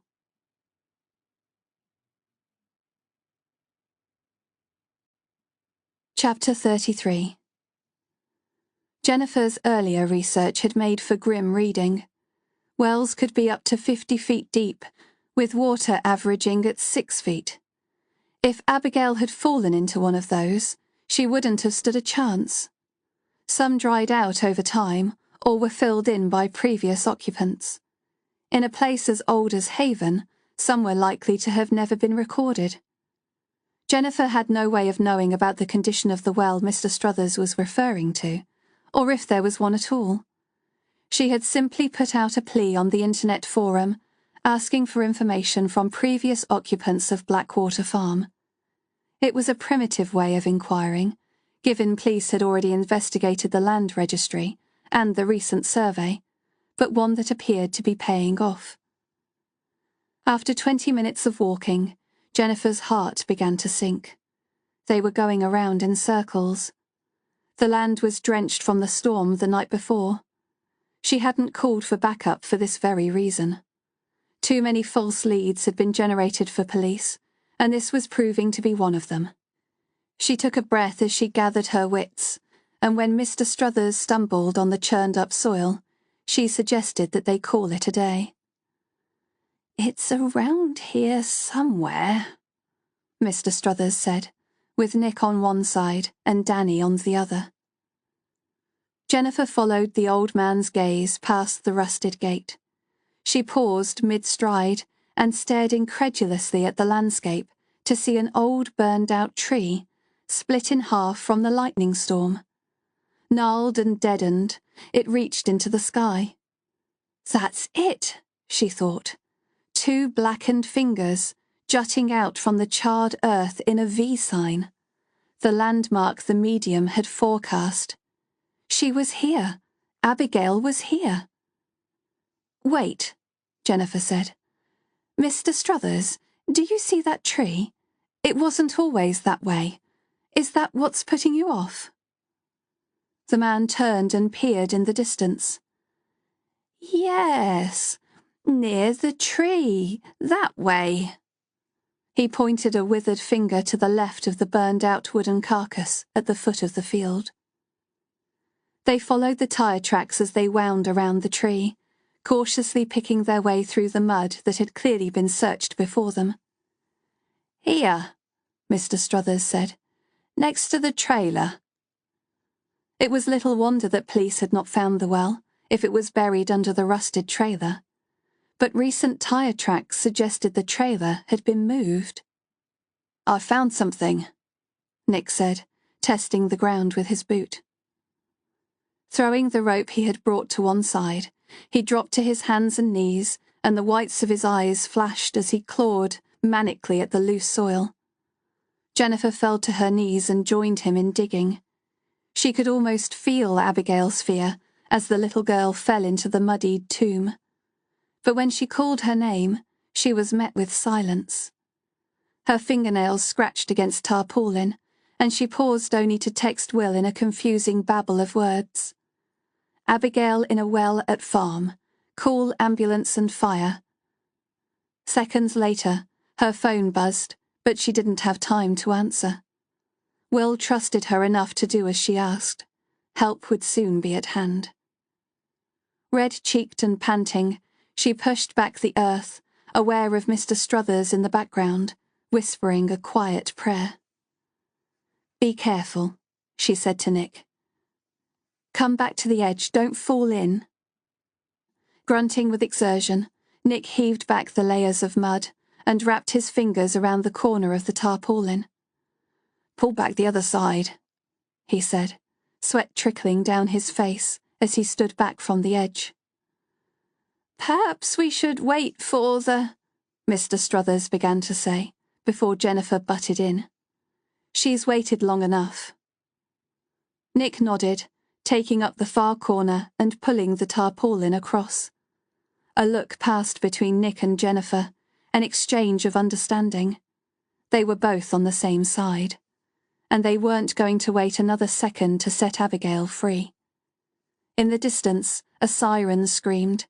It was barely discernible as it sped through the country lanes to their location. "They're not quick enough." The thought resounded through her mind each time she considered waiting.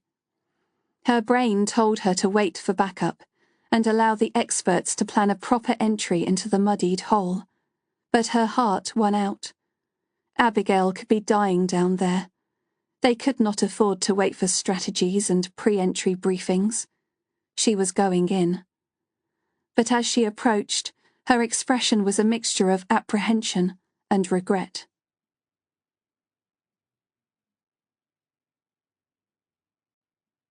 Chapter 34. Nick joined Jennifer at the edge of the hole and stared into the gaping darkness. It was black as the night, and encased in rough circular brick. The stench of rotting soil and brick rose up, and Jennifer realized that there was something else intermingled with the smell, something not born of the land. As Jennifer and Nick leaned further forward to inspect the inside of the well, Mr. Struthers and his granddaughter backed away, heads lowered in respect. "Abby," Nick called. "Sweetheart, can you hear us?" His words echoed in the hollow void, returning no response. Suddenly the wind dropped, the birds stopped singing, and there was nothing but perfect silence, as if Haven was waiting for what lay below. Sensing his discomfort, Jennifer gently placed a hand on his back. "It's okay, Nick," she whispered. "Whatever we find, if she's down there, we're going to bring her home." Jennifer stood with her hands on her hips as she peered into the well, mentally preparing herself for what was to come. Nick pulled off his coat and shone the torch on his phone.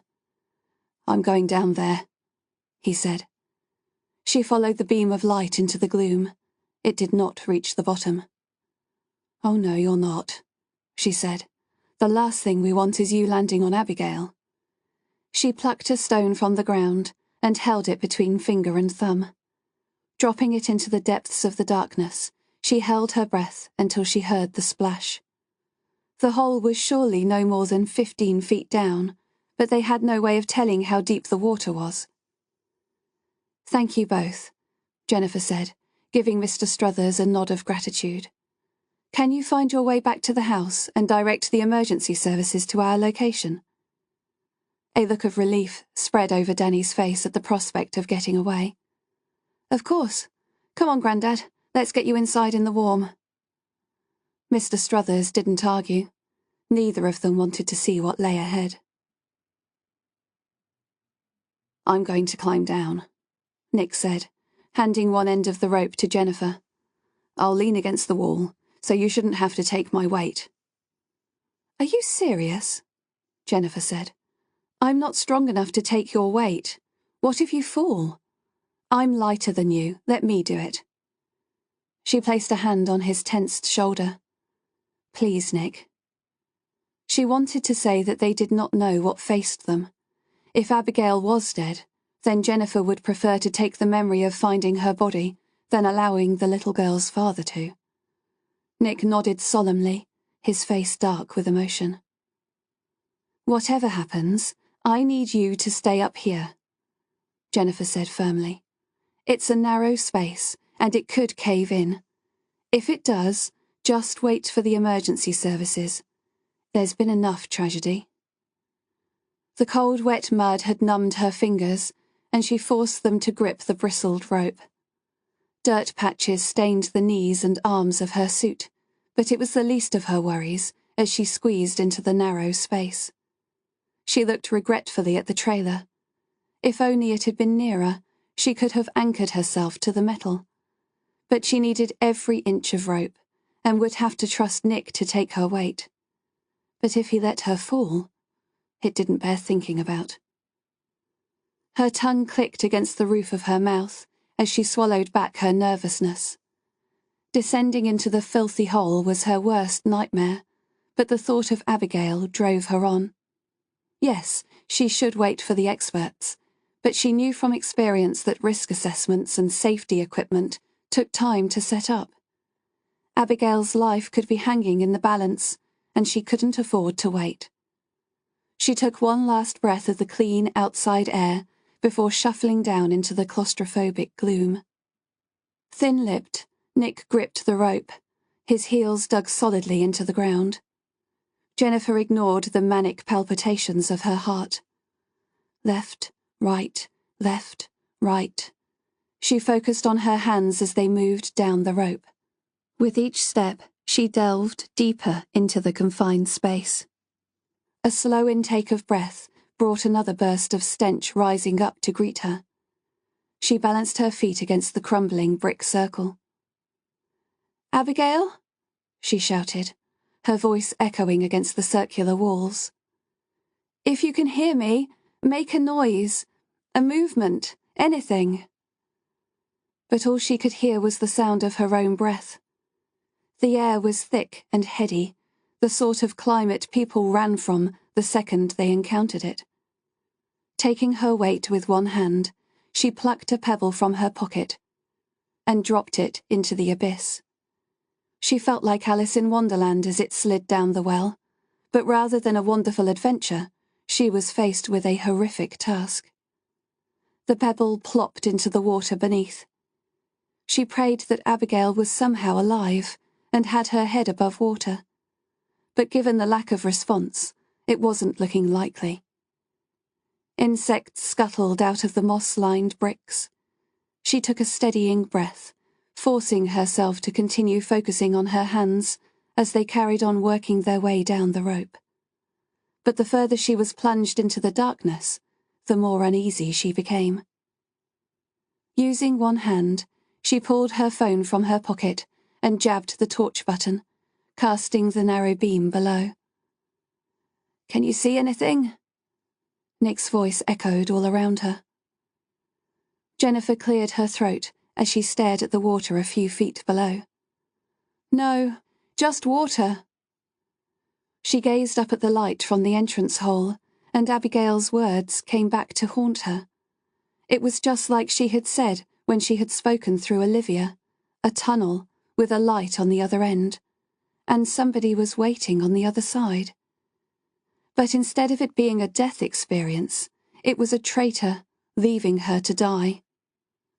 Jennifer craned her neck to make out Nick's blurry outline and became painfully aware that her life was in his hands.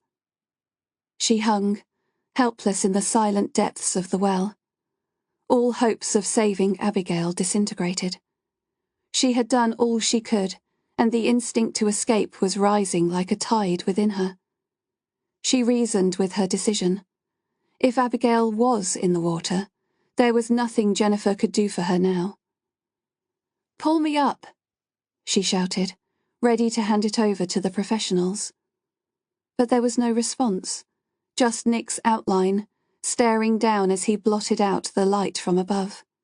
She tried shouting again, but cold fear restricted her throat, turning her plea into a warble. Why wasn't Nick answering?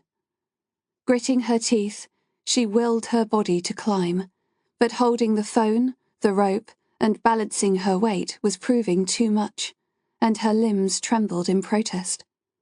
"No!" she gasped, as her phone slipped between her fingers.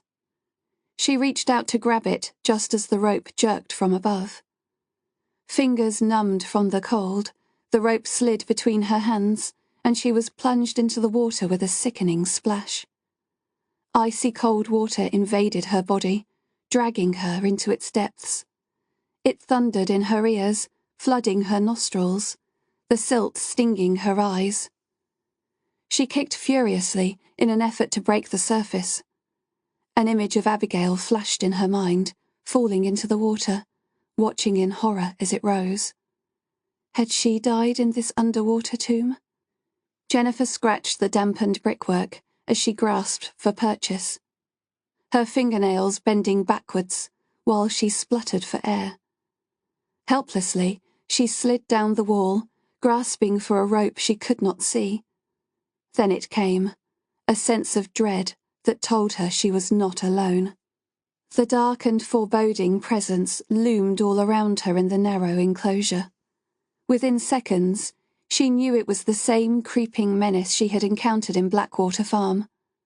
But now it was upon her, embedded in the heart of the land. Her search for answers had led her to this place, and Haven did not give up its secrets easily. A deathly presence settled in the well. Cold hands tugged her ankles, and she fought back the rising panic as her head bobbed beneath the water a second time. Drawing on her police training, she forced herself to think rationally. It wasn't hands. It was the rush of the water streaming through the weakening brickwork below. But where was the rope?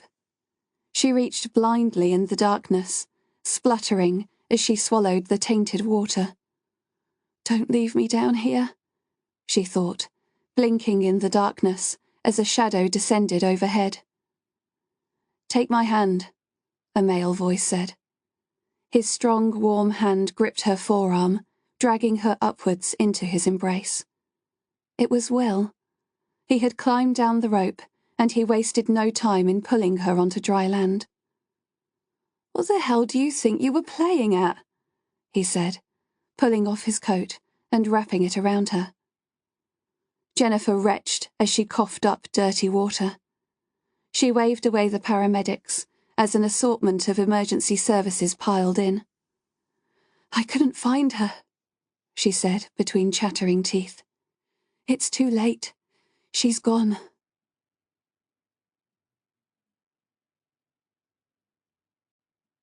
Chapter 35. Diary Entry. To say it's been eventful would be an understatement. By the time I went back to the well, it was almost too late. The water was just a puddle when I first saw Abigail, sitting at the bottom, staring upwards through eyes from which she could barely see. She had even dug a hole and sat on the mound as the water trickled in. I hadn't expected to see it rise so sharply. An underground stream, perhaps, dislodged from the movement above land. Any later, and she would have drowned. She mewed, weakly, like a kitten, her puny arms reaching up to the light. To her, I was nothing but a blur. Why couldn't I have left her there? I am at war with myself. It's too late for anything else now. But I won't be rushed, and I can't risk her discovery. That's why I moved her. The rain has been both a curse and a blessing. I've had to work hard to keep the police off my back, and was grateful that it was washing away my tracks. But the mud and water made her extraction all the more difficult. Like plucking a tooth out of a diseased gum, I pulled her, pale and feeble, from the stinking well. The water had risen to her chest. I climbed back up the rope ladder I had hitched to my car, pulling her up by the straps of her dungarees. All that time, I fought a battle in my head. Why didn't I just leave her there? Why did I have to return? But the compulsion was too strong to bear. So, I took her somewhere more fitting, somewhere she can die in peace, and take my tortured memories with her.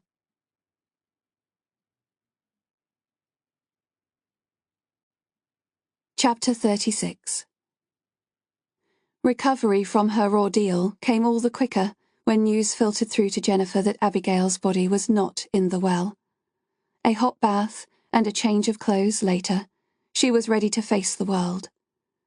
But there were so many questions to be answered, and her concern for Olivia grew. She could be the only living witness to her sister's abduction, and if the police didn't find Abigail soon, Olivia could be their only lead. Something Abigail's abductor would also be aware of, if such a person existed. The seriousness of the situation had warranted further briefing, and, humiliated after being told off by DCI Anderson, she was not in a hurry for a repeat performance as she entered the office of Operation Moonlight. But DI Ethan Cole was not going to allow her off the hook that easily. Office chairs were wheeled into a circle, and the team were invited to take a seat. Ethan rolled up his shirt sleeves, the endless shifts drawing dark circles under his eyes. The office smelled of last night's takeaway, and Jennifer wrinkled her nose as she picked the most comfortable chair. "What was it? Curry?" she whispered to Will. "Yeah, we've worked long hours this week. I had the leftovers for breakfast this morning," Will replied, smirking at Jennifer's disgusted reaction. D.I. Cole stood in the center of the circle, silencing their conversation. "I know you've got your own workloads to be getting on with, but if you'll pull up a seat, I'd like you to join in with a quick brainstorming session." Claire, Jennifer's sergeant, wheeled in beside her, across from Zoe and Will. Jennifer flashed her a smile.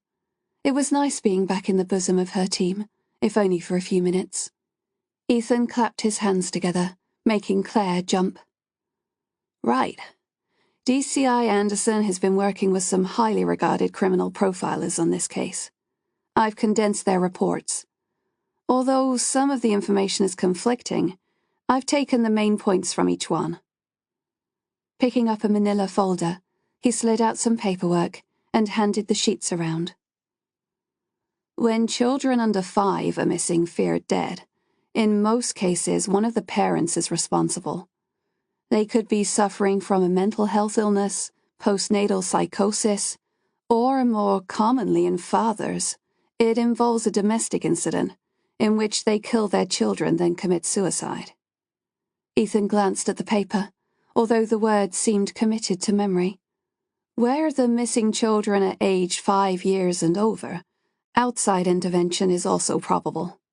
The reports profiled the suspect as likely to be male, between the ages of 18 and 45, with past criminal convictions. He may be known to the family, and could have had direct contact with Abigail, or been in a trusted position, for example, a friend of the family, work colleague, relative, or someone the parents know. Jennifer nibbled her bottom lip as she followed her DI's words on the sheet of paper. The suspect was sounding more like Radcliffe by the second.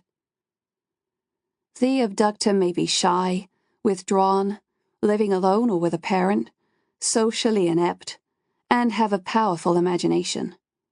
They may take refuge in fantasy. In this imaginary world, they are a powerful person, admired by others. The more time they spend in this fantasy, the less satisfied they become with their everyday existence. They retreat into their imaginary world, making it so vivid, so real, that it eventually takes over their real life. But aren't we in danger of making the personality fit the profile? Jennifer asked. The first example sounds like Radcliffe, but the second paragraph sounds more like Joanna. Perhaps, Ethan said. Remember, it's just there to guide us. And if it sounds like 2 or 3 or 5 people, then they are the people we need to be putting under the microscope. The report also states that the individual could be shy, anxious, and reserved. Someone who feels inferior to their peers. That sounds like both parties again, doesn't it? Jennifer nodded, scanning the rest of the page. In their fantasy world, they become omnipotent and powerful, but the more they take flight into the imagination, the more real it becomes. As a result of this secret inner world, family, neighbors, and friends may never guess they are capable of such a crime. She tuned back into Ethan's voice, which carried back and forth as he continued to pace the room. We've also investigated the possibility of a revenge plot, given that Mr. Duncan is a police sergeant, and we've toyed with the idea of a failed ransom abduction, given his wife's success.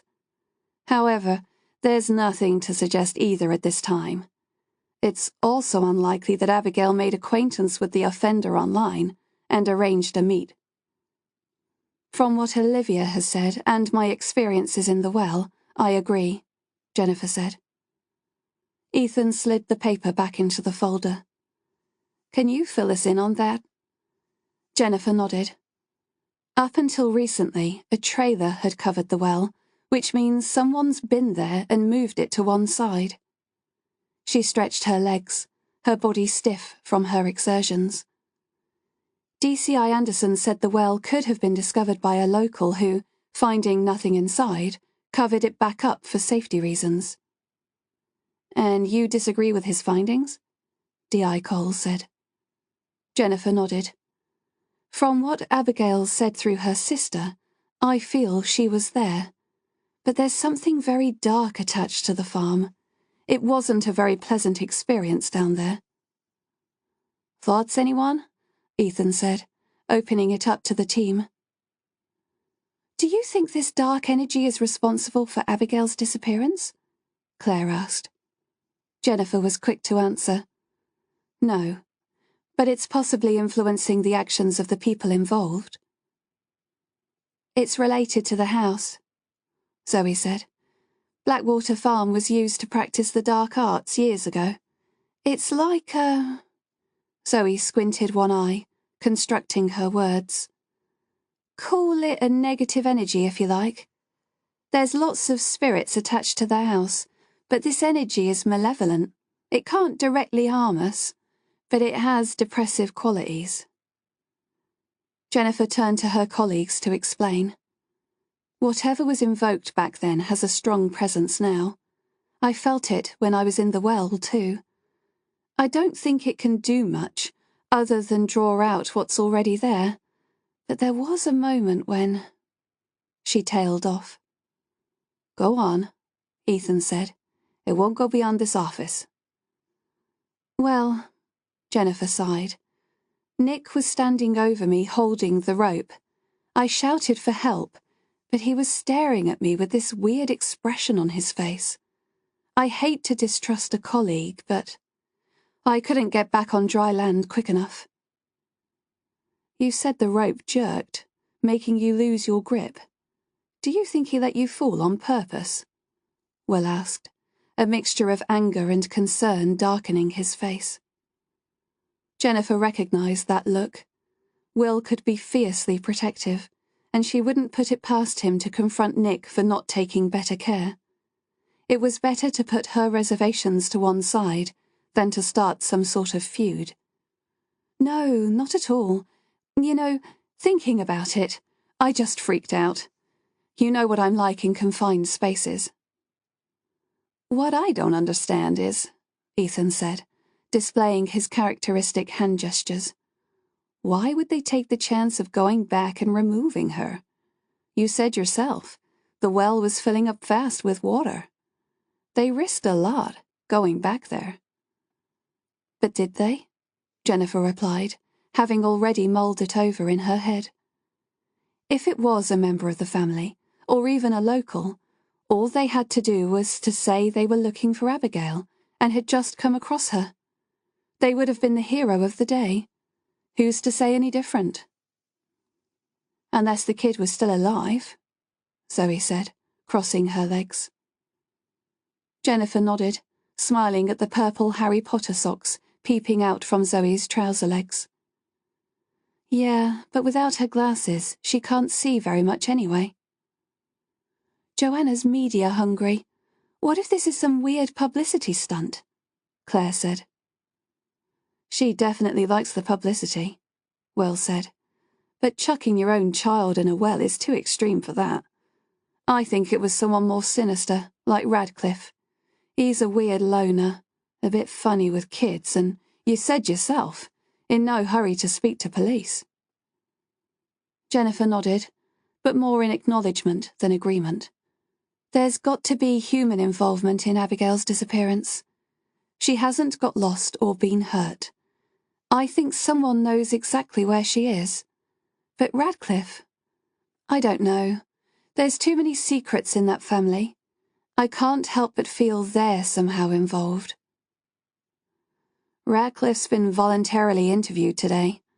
So far, he's denied any offences, Ethan said, spreading his hands wide in a non-committal gesture. Has anyone any suggestions as to progressing from here? Come on, guys. I really want Up Moonlight to crack this case. Getting a result would secure our future. Jennifer should have been shocked at Ethan's motivations. To her, finding Abigail was all about getting the little girl safely home to her family. According to Ethan, it was a case that could secure future funding and the respect of his peers. But she hadn't forgotten his earlier comments about not being able to sleep while Abigail was out there, lost and alone. It was a tiny glimpse into his persona. In private, he was caring and considerate, but here, in the driving seat of the Op Moonlight investigation, he was a hard-edged professional. The room fell silent, and a thought entered her mind. I've got an idea, she said, looking in Will's direction. But you might not like it.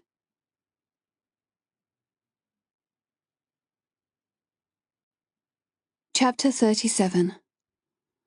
Just remind me why you volunteered us for this again, Will said, sliding out a stick of chewing gum from silver foil and throwing the paper on the floor of Jennifer's car. Excuse me? Jennifer frowned before leaning forward and picking it up from the footwell. Just because you drive a wheelie bin with an engine doesn't mean I want my car the same way. Will's fingers crept up the back of her shirt as she leaned forward, sending a pool of warmth into her stomach. And less of that, D.C. Dunstan. This is meant to be a stakeout. Will withdrew his hand and gave her a cheeky grin. That's a shame. We've not christened the car yet, have we? Jennifer straightened in her seat. And we won't, either. Can you imagine the mess? Now, can we get back to the matter in hand? Aye, aye, Captain, whatever you say. But you didn't answer my question. Why are we doing this in our own time? I thought the family were already under surveillance. Cutbacks. They're keeping a close eye on Radcliffe, but can't afford anyone to watch the house. To be fair, they don't have the justification, given the time there all day. I would have offered to stay over, but I think I'm wearing out my welcome as it is. She's been 3 days gone, babe. I hate to say it, but if she's been dumped somewhere, it's unlikely she's still alive. But don't you get it? Jennifer said. If she was in that well, then someone's moved her. Our best hope is that they're looking after her, and she's alive. Jennifer peered out her car window, down the moonlit path. It was fortunate that it was a clear night, and she had managed to find a good spot to park the car where it would remain unseen. She would have some answering to do if she was caught by a member of the family, and had planned to say they were covert in case anyone presented a threat. Not that Joanna would care. Nick, on the other hand, would present more of a challenge. He was currently on sick leave from the police, but feelings were running high, and she would not have put it past him to ask his colleagues to update him on the investigation.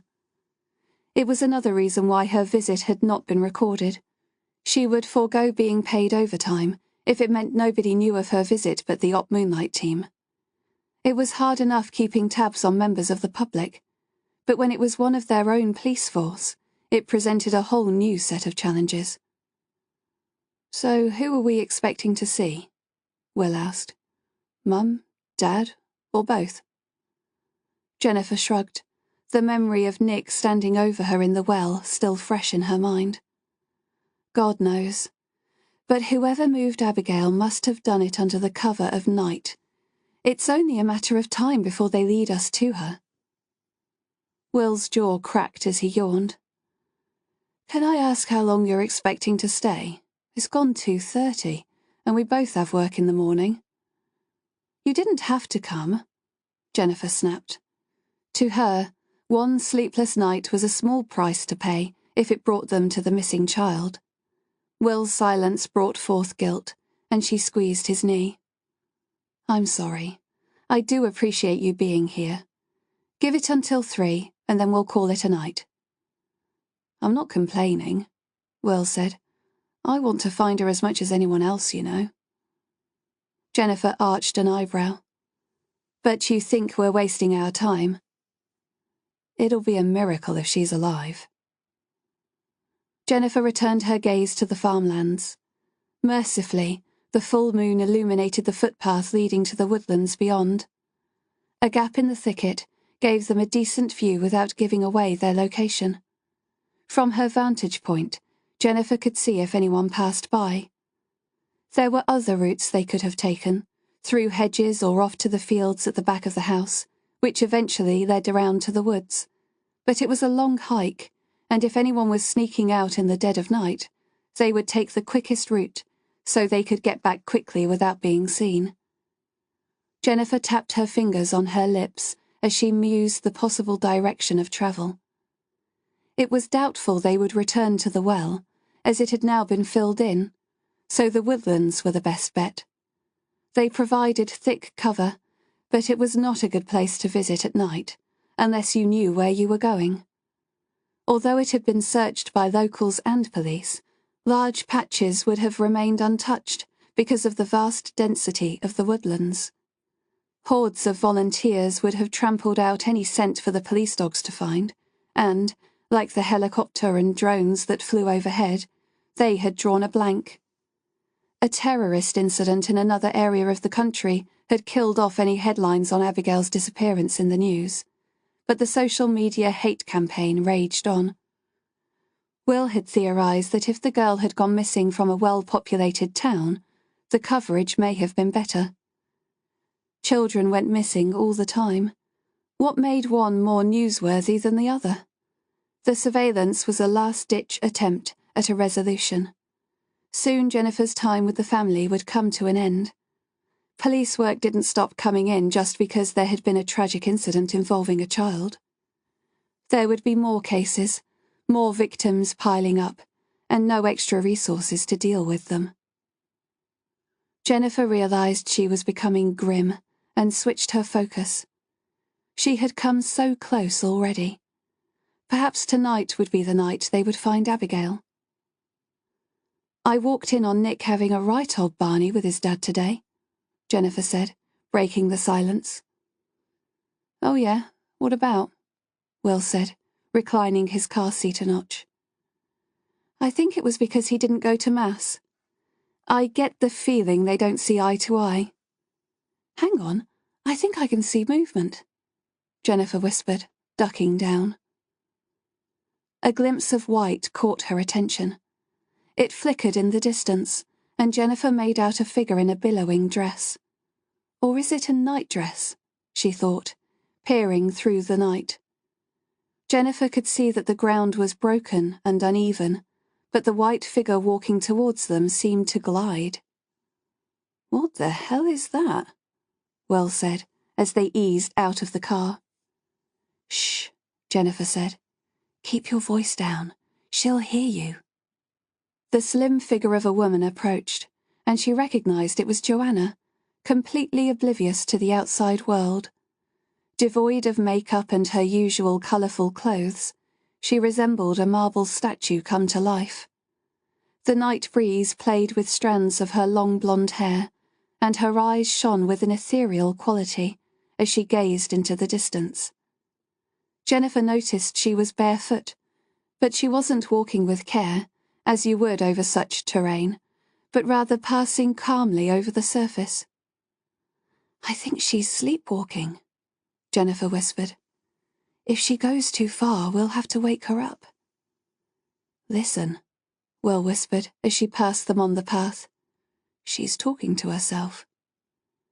"I can't make it out. What is it?"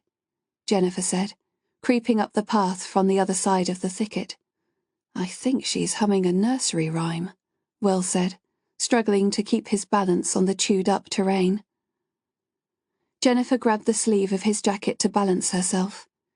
She hadn't had the benefit of nursery rhymes when she was young, unlike Will, whose family was comparable to the little house on the prairie. "I should have known you'd know that, but why is she singing it?" "Hold up, she's stopped," Will said, pulling Jennifer into the thick gorse as Joanna looked to her right. A yelp escaped Jennifer's lips as thorns embedded themselves into her jeans. She strained her neck to watch as Joanna looked left, then right, as if she was lost. "Daddy?" Joanna said. "Daddy, is that you?" She looked unsure and began to cry with childlike sobs. Her sobs subsided into sniffles as she made faltering steps over the rough terrain. Jennifer was about to blow her cover when she was alerted to heavy footsteps pounding the track from the direction of the house. The beam of a flashlight speared the night as the heavy-footed figure gained ground. "What do we do now?" Jennifer mouthed to Will as they both crouched down. Will put a finger to his mouth and gestured at her to be silent. It was Nick, out of breath and bewildered. "What are you doing out here?" Nick said, throwing off his wax jacket and placing it around his wife's shoulders. Joanna spun around, unblinking as she reached out in the darkness. "The party. Have you seen Daddy?" "Babe, you're dreaming. Wake up," Nick said, giving her a gentle shake. "What?" Joanna said, stumbling on the path. "Where am I?" Nick took her by the arm. "Steady now. You're sleepwalking. Anything could have happened." I don't understand," Joanna said, wincing as she took a faltering step forward on the stony ground. "Look at your feet." Nick's voice echoed his pity. "They're bleeding. Here, put your arm around my shoulders. I'll carry you home." Joanna did as she was instructed, and leaned into her husband as he swept her off her feet and carried her up the path. It was a scene reminiscent of an old Mills and Boon novel, and Jennifer wondered if there was hope for their marriage after all. Jennifer and Will tracked them back to the house, staying until the bedroom light had been extinguished. It was 3:15 by the time they returned to the car, wondering if they could gain any clues from Joanna's mysterious behaviour. "What was that all about?" Will said, clicking his seatbelt into place. "I've no idea, but my arse has got a few battle scars from you pushing me into those brambles." "Sorry, I didn't want her to see us." Will grinned, looking anything but sorry. "Are you going to turn on your lights or what?" Jennifer peered up the lane as the car crept along. Dawn was in no hurry to break, but the small country road was well lit by the cool night sky. "In a minute. I don't want them to see us." "Do you think she was really sleepwalking?" "If she wasn't, it was an Oscar-winning performance." "What was the mention of a party about?" Will said. "Well, it's the twins' birthday soon," Jennifer responded. "But why would she be calling out for her daddy?" "I wish I knew," Jennifer said. "It's a touchy subject. She was probably just having a bad dream, a kickback from the psychic's visit. When I think of some of the weird dreams I've had. Will smirked. I know. Last night you were talking in your sleep about cleaning my flat. I presume it was a feather duster you were looking for when you grabbed hold of me? Jennifer choked mid-yawn.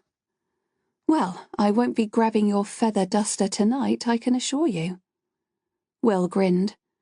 If you change your mind and feel like any cleaning, I'm at your service.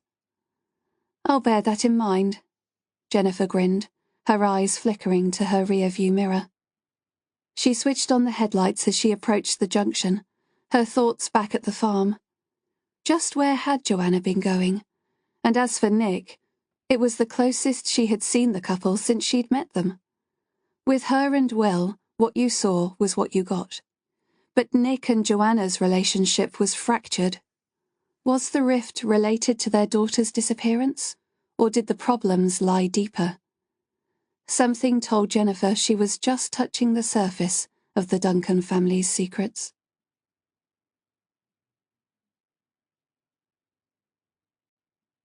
Chapter 38. 4 Days Gone. The rain dictated their meeting place, and as she crouched behind the thicket, Jennifer accepted getting soaked in exchange for some much-needed information. Her stakeout the night before had been disappointing, but her snooping during an early visit to Blackwater Farm had revealed a secret meeting, away from prying eyes. Or so Nick and Karen had thought. Jennifer shuddered as the rain trickled down her collar onto the back of her neck. At least she had had the foresight to wear her jeans, trainers and puffer jacket, rather than her usual suit and high heels. She only hoped that Nick wouldn't see her, crouched like an idiot behind a shelter in the children's playground. Karen arrived just seconds after Nick, and Jennifer peeped out from behind the shelter to spy on the clandestine meeting. They hugged tightly as they met on the path, breaking to enter the shelter together. We shouldn't be meeting like this, Nick said. If anyone sees us. If anyone sees us, we're just two colleagues who bumped into each other. And besides, who'd be crazy enough to come out in this rain? Now, how are you doing? You look like shit, Karen said. What do you expect? Nick replied flatly. Jennifer held her breath as the conversation came through loud and clear. She didn't need to be able to see them to know that Nick and Karen had a close bond. Sorry, I'm only trying to, Karen said. No, I'm sorry. I shouldn't have snapped, Nick replied. You're only trying to help. I'm still getting over being interviewed by the police. It was weird, being on the other side of that table. I know. You've got to expect that. How's the Wicked Witch of the West? Karen said. You know I don't like it when you call her that, Nick said grimly. Sorry. How's Joanna? Still as mad as ever? Karen. What? It's the truth, isn't it? She said petulantly. Nick sighed. I don't know how much longer I can keep up the pretense. Then don't. You don't owe her anything. All you have to do is leave. I can't leave, not with all this going on. What would people think? Anyone that knows her will understand why. How you've stayed with her this long, I don't know. Karen's words seemed cold and well-worn. Nick's lack of response brought forth another question, but this time her voice was unsure. You don't still love her, do you? God, Karen, you're so naive. It's not that simple. Life isn't one of those chick flits, you know. Karen chuckled. Chick lit. If you're gonna disrespect my reading material, then at least get it right. Silence fell between them as the rain pattered on the roof of the shelter. It's not doing Olivia any good, you know, watching you argue all the time. Argue? Joanna barely raises an eyebrow. It's as if Abigail never existed. Then leave. Just pack your bags and walk out the door. What will people think? What about my job? It's the 21st century, Nick. You're not the first person to have an affair. Jennifer's thoughts raced as she tried to comprehend the revelation. It shouldn't have come as a surprise, but hearing the words aloud seemed wrong. She pulled out her notebook and shifted her feet to evade the pins and needles gathering in her legs. It's not just the affair, though, is it? Nick said, his voice uneasy. What if people find out? They won't, not unless you tell them. God, I hate to see this turn you into something you're not. Leave now before she bleeds you dry, or you'll end up a zombie just like her. I know you're right, but I'm scared. Scared of the consequences when it all comes out. Then just say you're taking a break. What's done is done. It doesn't make any difference now. Life is short. You owe it to yourself to be happy. Nick sighed. I don't think I'll ever be happy again. You will. It won't always be like this. One day you'll look back and you'll be free. I promise you. Thank you. I don't know how I would have got through this without you. You can thank me by leaving your wife. You deserve to be happy. Sod the lot of them. And Olivia, what's she going to think of me? She hasn't said anything, has she? Karen said, an edge of concern in her voice. No, but then it's okay. Honestly, you're going to worry yourself into an early grave. Stay strong, otherwise you won't survive it. You'll always have me, remember? Jennifer edged away. She had heard enough by now, and needed to get off before they discovered her presence. She also needed time to process what she had just heard. Were Nick and Karen carrying a bigger secret than their affair? She remembered something Will had told her. Clues are like a jigsaw. Solve the easy pieces first. Get your edges in order. The difficult middle pieces will slot together eventually and bring you to the very centre of the crime. So the obvious clues were that Nick was having an affair and Karen couldn't wait for him to leave his wife. The Wicked Witch of the West. She'd heard that somewhere before. Shaking the droplets of rain from her hands, she slipped out her phone and logged onto Twitter. Jennifer cursed under her breath as she looked at her watch. 9:10. DCI Anderson was a stickler for time and wouldn't approve of her late arrival. But it wasn't without reason, and there was no way she could go to work looking like something that had been pulled out of the River Blakewater. She knocked on his office door and murmured an apology for being late. You missed briefing again, he said. I'll fill you in, but as an integral part of the investigation, you should have been there. I'm sorry, boss, but I took the initiative and it paid off. I've got some information that may be of use to you. But as Jennifer filled her superior in on Nick's possible affair, she got the distinct feeling it was low down on his list of priorities. She pulled down the hem of her black shift dress and crossed her legs. And it was something that Karen said. I've got a feeling I've heard it on Twitter. There's hundreds, maybe thousands of posts under that hashtag, so I need some time to look through them all. I've got the feeling she could be our troll, or at least one of them. The DCI said, taking a sip of his coffee. Hang fire on that for now. Nick may well be having an affair, but it doesn't make him our suspect. Keep doing what you're doing, monitor the situation, and report back to me. I don't want to jeopardize our relationship with the family. The last thing we need is them withdrawing their support. But, sir, trust me, the DCI said, and don't go stirring things up just yet. We've got another suspect we're interested in. Someone close to the family.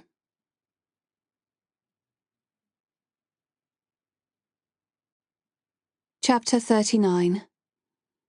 Fiona opened the door, greeting Jennifer in hushed tones and signalling for her to come in.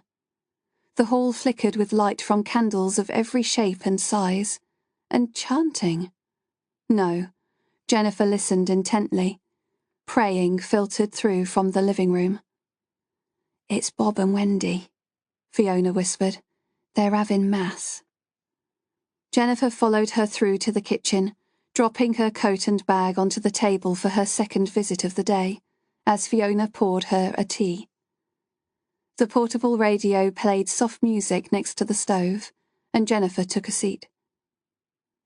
"They just turned up with Father Murphy and some of their church friends," Fiona said, wearing a weak smile. "They got wind of the séance and came straight round, dragging that poor priest after them. There's no stopping them. Nick and Joanna are in there now." Jennifer nodded.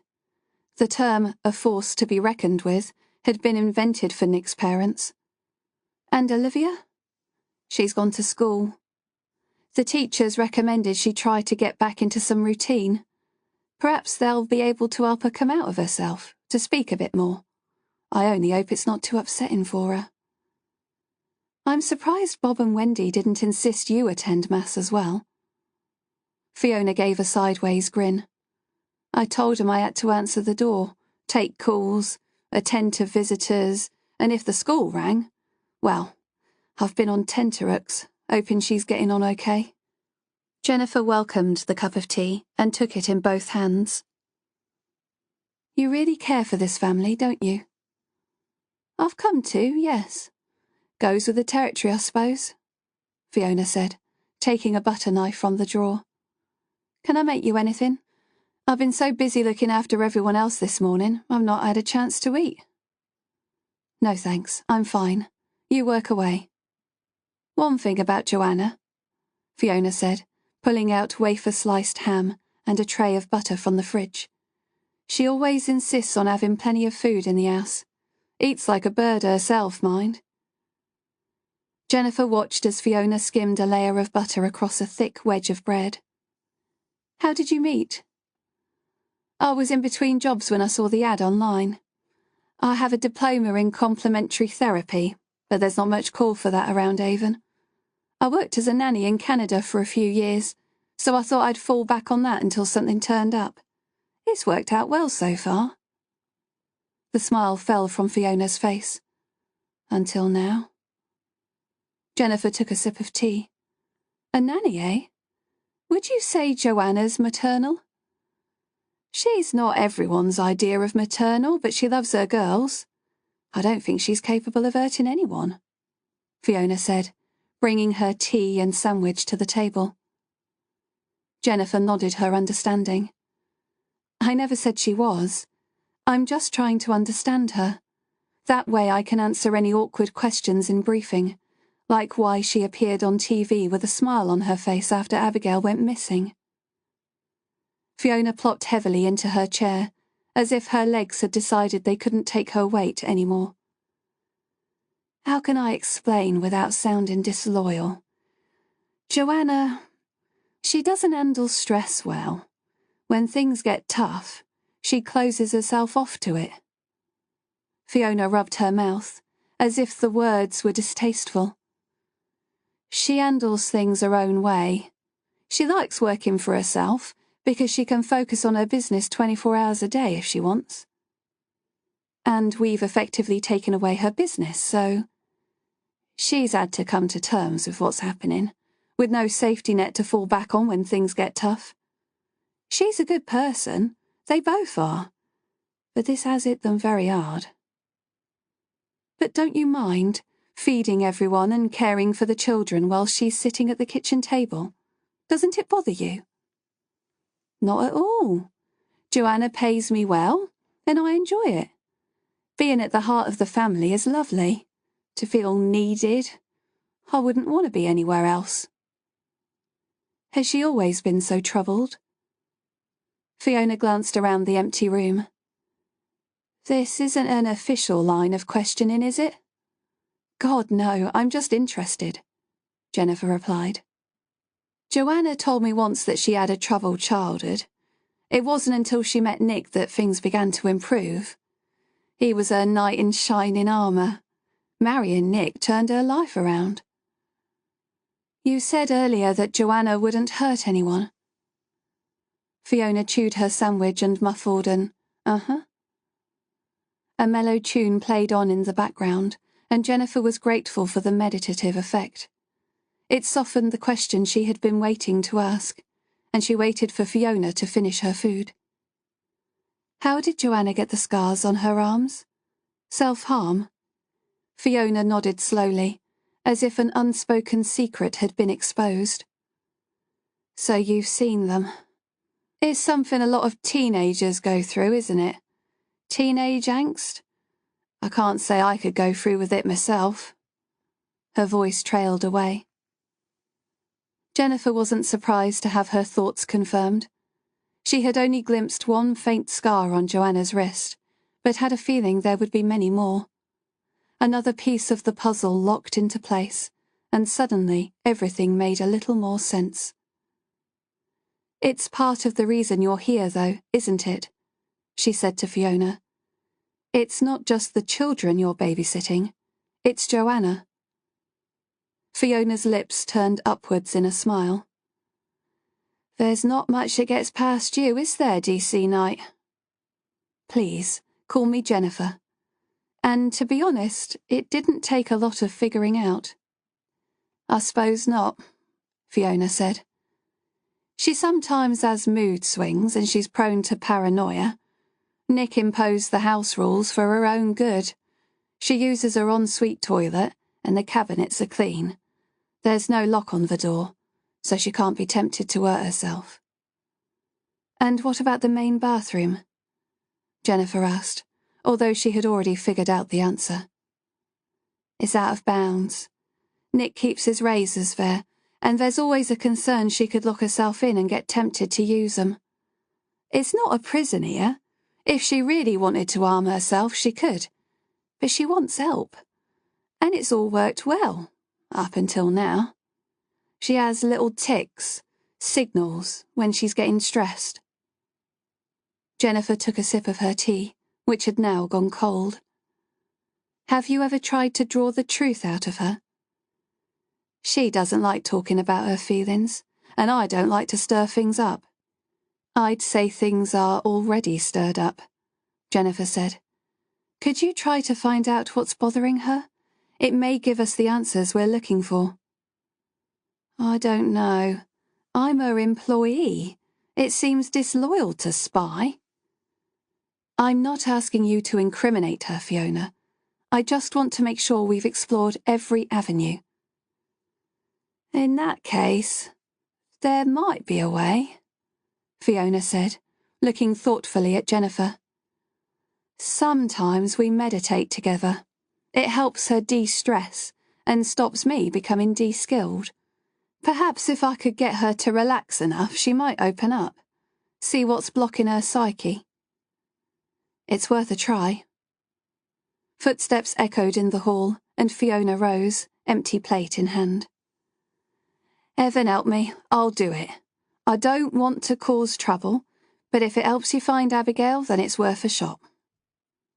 Jennifer smiled her thanks. The DCI had advised her to lay low, so he didn't need to know about this latest line of inquiry. His focus was elsewhere, although he wouldn't tell her with whom. Her latest adventure down the well had cast her in a bad light, and his earlier promise of full disclosure had now been withdrawn. All in good time, Jennifer thought, knowing that if an arrest were imminent, she would find out soon enough. In the meantime, she would pick through the family secrets slowly unravelling before her. The door opened, and Jennifer cast her face in a neutral expression, disguising her knowledge of Nick's affair.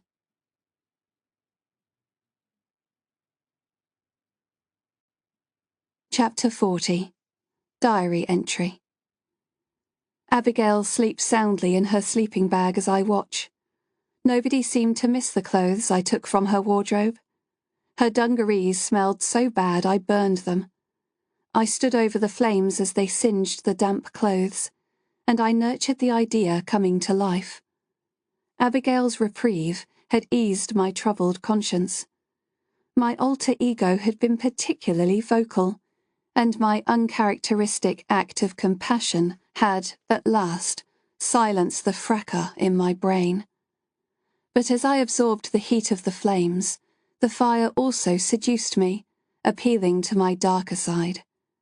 Afterwards, when the clothes were nothing but embers, I picked among the remnants, pocketing the buckles and buttons of what was once the yellow dungarees. They clinked in my pocket as I walked, making me smile for the very first time that day. The sound takes me back to a time I clinked glasses with my tormentor. I can talk about it now. Even writing about it doesn't seem as painful, because soon all of this will be over. It was Saturday, and I was meant to be helping out in the allotment. I was wheeling my bike when Father called me into the studio and handed me a glass of fizzy wine. His eyes were alight. I'd never seen him so jovial. He said his contacts had agreed to sign me up. I believed him, because I wanted it to be true, and I felt ever so grown up, drinking alcohol for the first time. The bubbles went up my nose, and I didn't like the taste, but I sipped it just the same, holding my pinky finger up, just like they did in the movies. After 2 glasses, he insisted we do a photo shoot for my portfolio. But when I waited behind the camera, he asked me to take off my top. At first, I thought I was wearing the wrong clothes, and it took a few seconds for the meaning to sink in. He wanted me to pose with no top at all. It made me go cold at the thought, and small alarm bells began to sound a warning. I gathered my courage and refused. I remember stuttering as he towered over me, ranting and raving about how let down he felt, how he would have to go back to his contacts and tell them they would have to find someone else. I cried, saying I was sorry, but it was just too embarrassing, standing there half naked, with nothing but the tiny pair of shorts he had passed me. His features turned into cold, hard stone. Didn't all models get undressed for the camera? Then, when I was getting ready to leave, he revealed dozens of photos of me getting changed. Perhaps he should show these to my school friends and get their vote, he said, his face twisted into a smile. There was something about the way he leered as he said it that scared me more than when he was angry. He laughed as if it was the funniest joke ever. But the joke was on me. So slowly, reluctantly, I agreed, clasping my arms against my rolls of fat to cover my shame. I did not understand what it meant to be blackmailed, but I knew I was in a far worse position than when I was being bullied in school. Things were taking a frightening turn, and I wondered how I ever got myself into this situation. Perhaps he was good at hiding what he was, or perhaps I just didn't want to see it. I tried talking to my mother, but when I mentioned the photographs, she produced an envelope from the drawer and said that I was lucky to have professional shots. I was agog. She had been collecting the snaps all along. Not the sordid ones he bullied me into posing for, but the first innocent shots that were taken. I knew then that she would not believe anything I had to say. If only someone would catch him, I thought. At least then I could leave the responsibility of reporting him to someone else. But there was no one to tell. My stepsister was in boarding school and regarded me with little more than plodding apathy. Having a ready-made sister to look out for me had been all of my dreams come true. I used to fantasize about us having midnight feasts as we stayed up late and talked about music. She was slim, pretty, clever, all the things I was not. We were even born the same day. But she had her own friends in boarding school, and she was not interested in me. Father had never asked to take her photo. Only I was afforded that privilege. Every time she came home, I tried to pluck up the courage to tell her, but every time his threats blocked the words. I couldn't see a way out of the hell my life had become.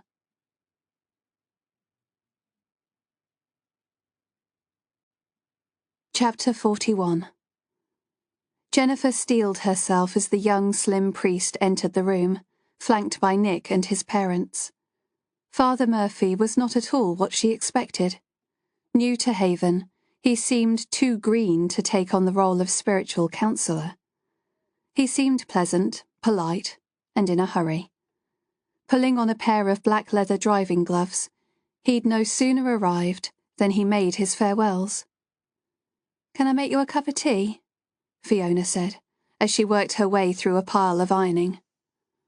"Not for us, thank you," Wendy answered for both herself and Bob. "It goes right through us."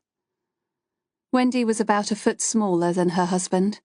Not that it held her back. She was quite forthright with her opinions.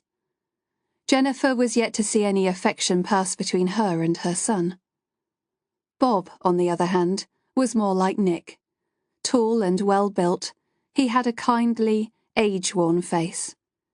She wondered if his parents' religious views were the reason Nick felt the need to remain in a marriage where he was not happy. As if reading her mind, Wendy peered over at Jennifer, catching a glimpse of her jewellery.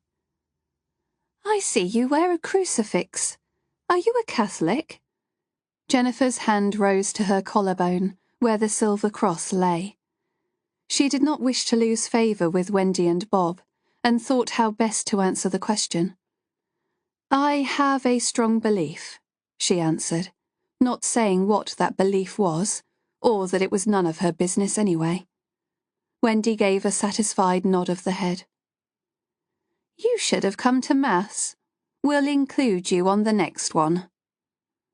Jennifer hoped there wouldn't be a next one. She wanted to get this case wrapped up as soon as she could, and return to normality. Although Wendy was deeply religious, Jennifer did not feel that the woman was altogether good. There was something about the strength of her glare that made Jennifer squirm. "I'm afraid I'm here in my capacity as a police officer, but thank you for the offer." Wendy sniffed, mildly affronted. "Oh, Nick is a police officer too. He still has time for the Lord. And I don't think police should have to work Sundays either. That should be reserved for devotion and prayer." Jennifer stifled a laugh as she realised the woman was deadly serious. "Unfortunately, the criminals of Haven don't give such consideration to religion. My boss would have me work every day if he could." Wendy cast an eye over her ring finger. "You're not married, I take it?" Jennifer was about to say that it was none of her business, when Nick made a show of looking at his watch. "Oh, is that the time? Best we get you back. I've got a meeting with DCI Anderson." "You never said," Wendy replied. "I thought we could—" "The DCI is coming here. He wants to speak to us about the case," Jennifer interrupted, not interested in whatever Wendy had lined up for them that day. Nick shot her a grateful smile and escorted his parents to the door. "You'll telephone if you hear anything," Wendy said, as she shuffled through, her husband obediently following behind.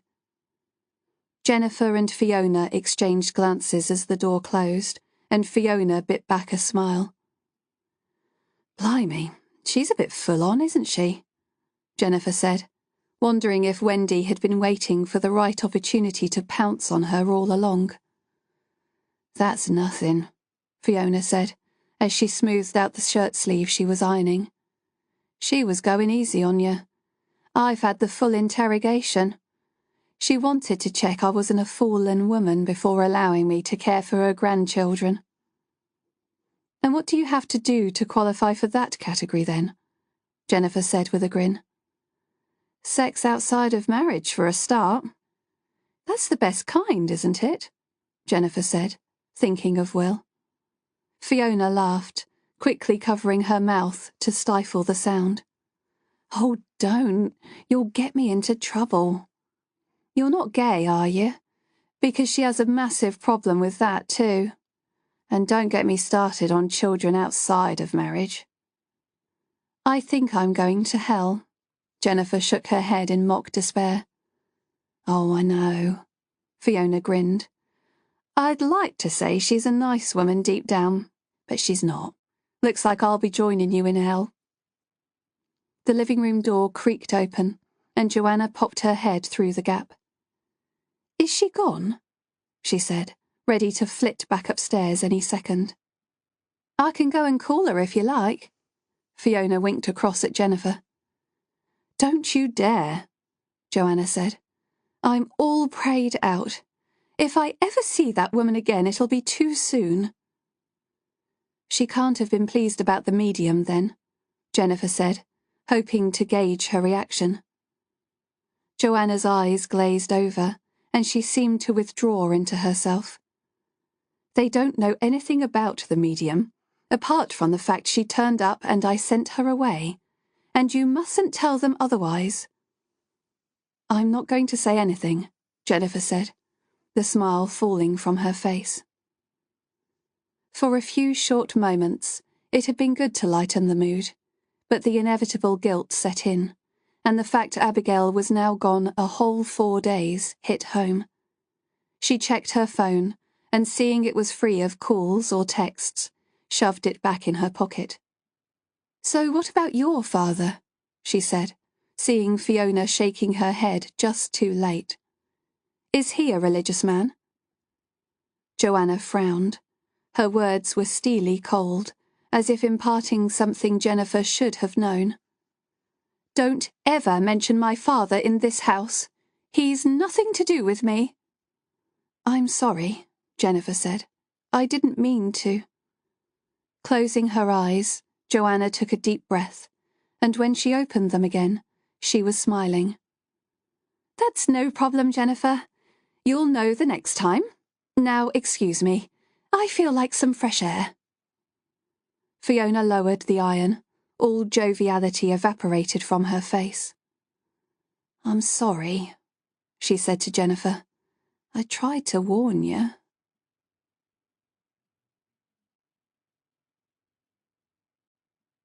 Chapter 42. Joanna rarely ventured outside, so when she slipped out the back door, Jennifer grasped the chance to get her alone. Nick's parents had fitted a holy water font next to the front and back doors. Abigail's disappearance had taken its toll on them too. The lines on their face were etched with worry and concern, their eyes watery with tears waiting to be shed. The loss of a child spread many ripples, and they leaned on their faith to get them through it. Jennifer couldn't blame them. She had expected some animosity from them towards Joanna, but it was far from the case. From what Jennifer had seen, Wendy had seemed comfortably at ease in her daughter-in-law's presence. Together they walked the landscape, which was spoiled only by the pylons tethering electricity to the farm. Jennifer relayed what Nick called another non-update, but she didn't tell Joanna everything. The value of reconstructing Abigail's disappearance for Crime Watch was being brought into question. How did you reenact a child disappearing into thin air? Twitter had finally shut down the accounts spewing the worst of the abuse, but for every account that was closed, 2 more popped up in their place, their demands for the truth twice as venomous as before. It was like trying to hold back the tide, and when the trolls got bored of blaming Joanna for Abigail's disappearance, they attacked the police. Nobody ever tweeted when it was a job well done. Being a detective was thankless, and Jennifer had never been recognized formally for her good work. But every now and again, she received a card or a thank you letter from a victim of crime. She treasured those more than any commendation. Jennifer matched her pace to Joanna's strides as they walked through the farmyard towards the open fields. A heavy shower had moistened the path, and Joanna seemed oblivious to the mud seeping through her Art Deco shoes.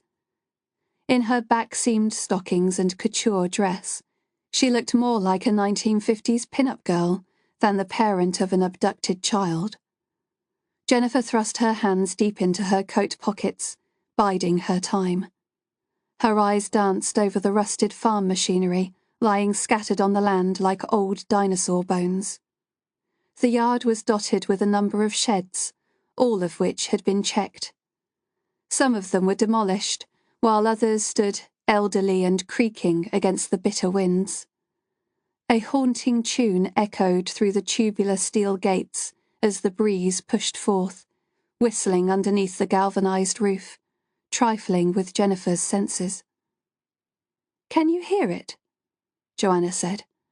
"Sometimes it creeps in through our bedroom window. It used to keep me awake until I realized what it was." She stopped to listen to the mournful tune. "It sounds so sad." The two women fell silent as the wind gathered around them, playing its melodious song. "Why did you buy this place?" Jennifer finally said, leaning over the gate. "You strike me as a city girl." "I am. At least I was, deep down. Our townhouse was nice, but just too perfect. And Haven isn't London. It's quiet, but without any of the benefits of the country. I decided to either go back to London or go completely rural. I found the farm for sale online and put in an offer that day." Jennifer noted an absence of "we" in her decision-making. "So you tend to make your decisions on impulse?" Joanna pushed down her dress as the wind tried to take it. "I've never thought about it like that before. If I see something I want, I take it."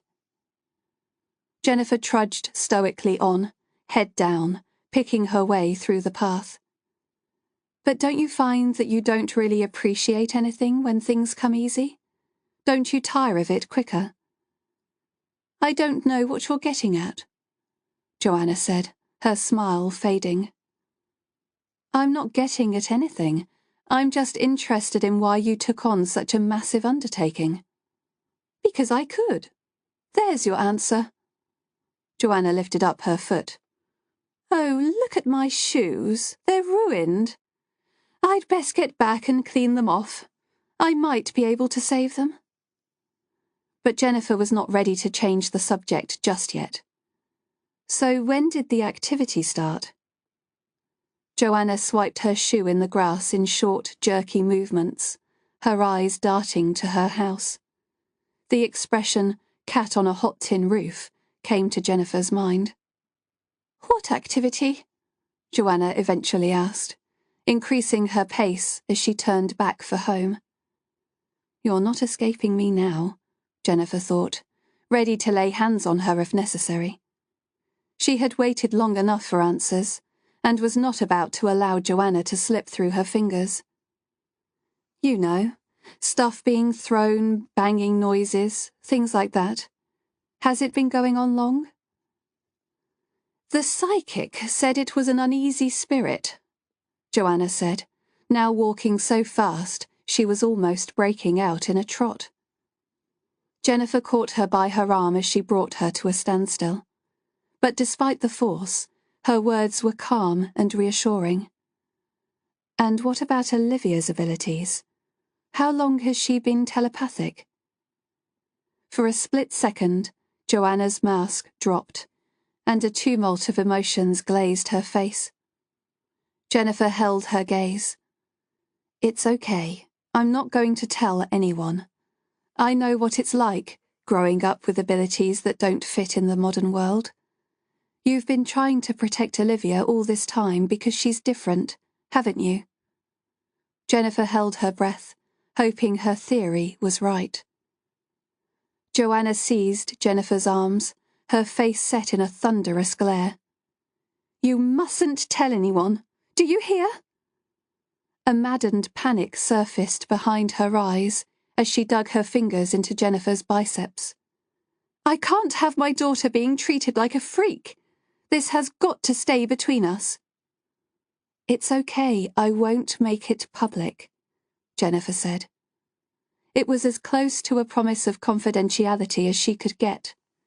Her reports to Operation Moonlight were not for public consumption.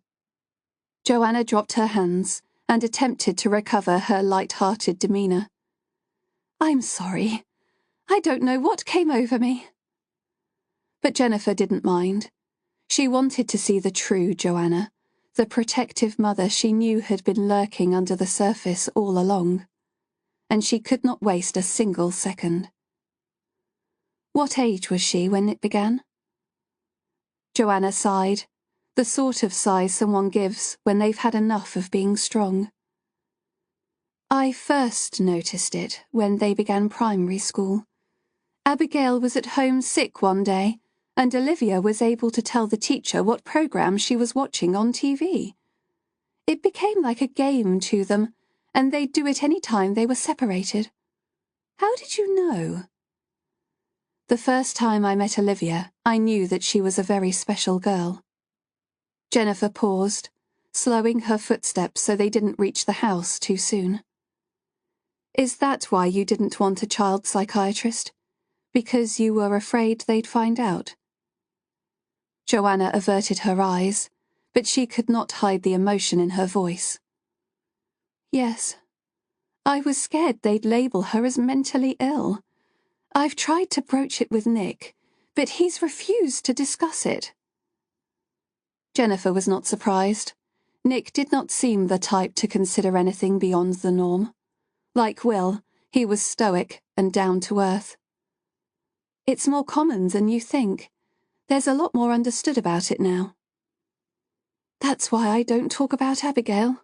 It pains me to think about her, so I can't imagine what it's doing to Olivia. Not being able to find her sister, it must be eating her up inside."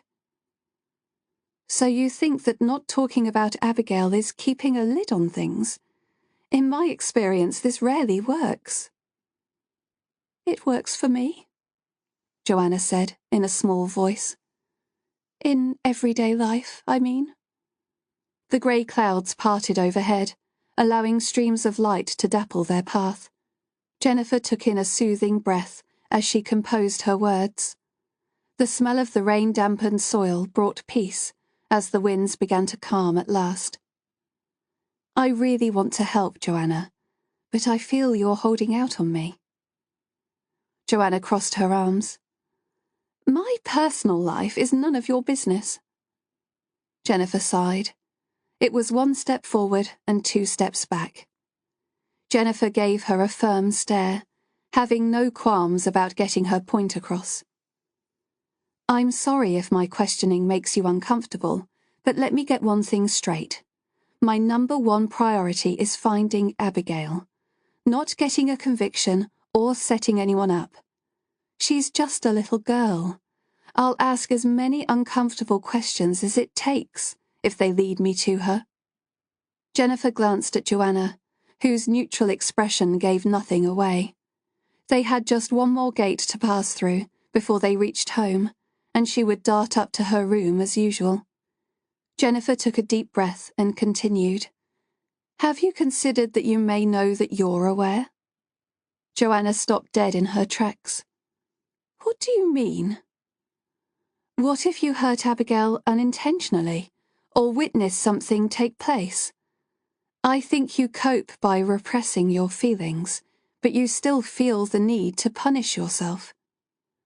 "That's ridiculous. I'd remember something like that." Jennifer recalled the months of therapy she had been forced to endure in the early days, when occupational health had treated her as if she had a mental illness, instead of being psychically gifted. If nothing else, she had come away from that with a better understanding of the psyche. The mind is a very complicated thing. Sometimes when you repress memories, they come out in different ways, either by projecting your feelings onto someone else, for example your husband, or subconsciously. How long have you been self-harming? Joanna's mouth gaped open. "What? Where did you get that from? I don't self-harm." "Come on, Joanna, I've seen the scars. And it's not just self-harming, is it? Jennifer paused to take a deep breath. How's your memory? Have you ever woken up in the morning with dirty feet and no recollection of how it happened? Or found yourself wearing different clothes? Has that ever happened to you? No, Joanna stuttered, her uncertainty providing the answers. There's more going on than you're willing to admit. Don't you want to know what it is? No matter how awful? Wouldn't it be better to know the truth? You're wrong. Perhaps I am, but something's not right. I can feel it. Joanna flung back the last gate and barged her way through. I didn't hurt my daughter. Then who did? Jennifer said, pushing back the gate as it rebounded against her. Was it Nick? Are you protecting him? What happened that day? I can't remember, Joanna said, arms swinging by her sides as she marched up the path. Jennifer closed the gate and trotted up behind her. A stone had rolled into her shoe, but she couldn't afford to stop. The house was in sight, and soon their conversation would be over. You can't remember, or you're too scared to? Whatever's happened is in the past. You need to allow Abigail to rest now. It's time to bring your daughter home. Joanna clenched her fists, turning on Jennifer one last time. You're wrong. I was in the kitchen with Fiona the whole time. Nothing happened. That's what you're telling yourself. But is it true? At least think on it. Consider seeing a psychiatrist or a hypnotist. See if they can get to the root of what's bothering you. Jennifer said, trying to ignore the pebble digging into the sole of her foot. Perhaps it's something further back, from your childhood. We have to face our demons if we've any hope of fighting them. Joanna laid her hand on the back door handle. It's all right for you. You're strong. I can't go back there. If I start delving into the past... Jennifer placed her hand on Joanna's, her voice calm now. One last parting shot before their conversation came to an end. You'll do it, because you love Abigail, and opening old wounds is a small price to pay if it brings her back to you. Joanna responded the way she always did, breezing into the house with a smile plastered across her face. Goodness, it's nippy out there. Anyone fancy a coffee? I've got some nice Colombian from Starbucks. Can I get you a cup, Jennifer? Jennifer nodded and took a seat at the table. It was as if their conversation had never happened. But as Joanna reached for the kettle, Jennifer detected a shake in her hand. Joanna's wall of defense was slowly crumbling, and Jennifer wouldn't give up until every brick had been pulled down.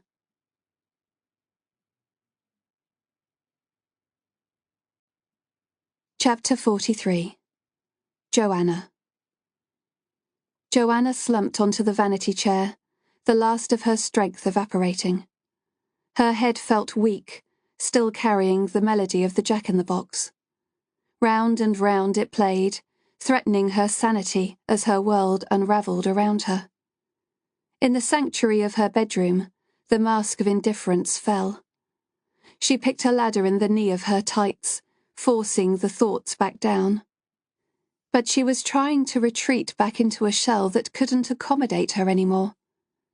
There was one way to ease the pressure. The thought lingered. She owed it to her family to stay strong. But it was so hard. The psychic's words intermingled with the tune, taunting her unease. Please, Daddy, not that. Don't make me do that. Was the psychic talking about her husband? Was he capable of hurting Abigail in that way? It couldn't be true. And yet, those words were strangely familiar.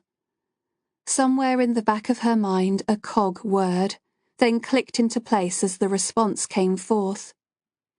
Shh, be a good girl for Daddy, and don't tell. She had heard it before, and the memory brought the sensation of unwelcome hands. She lunged towards the ensuite, the contents of her stomach hitting the floor before she could make it to the sink.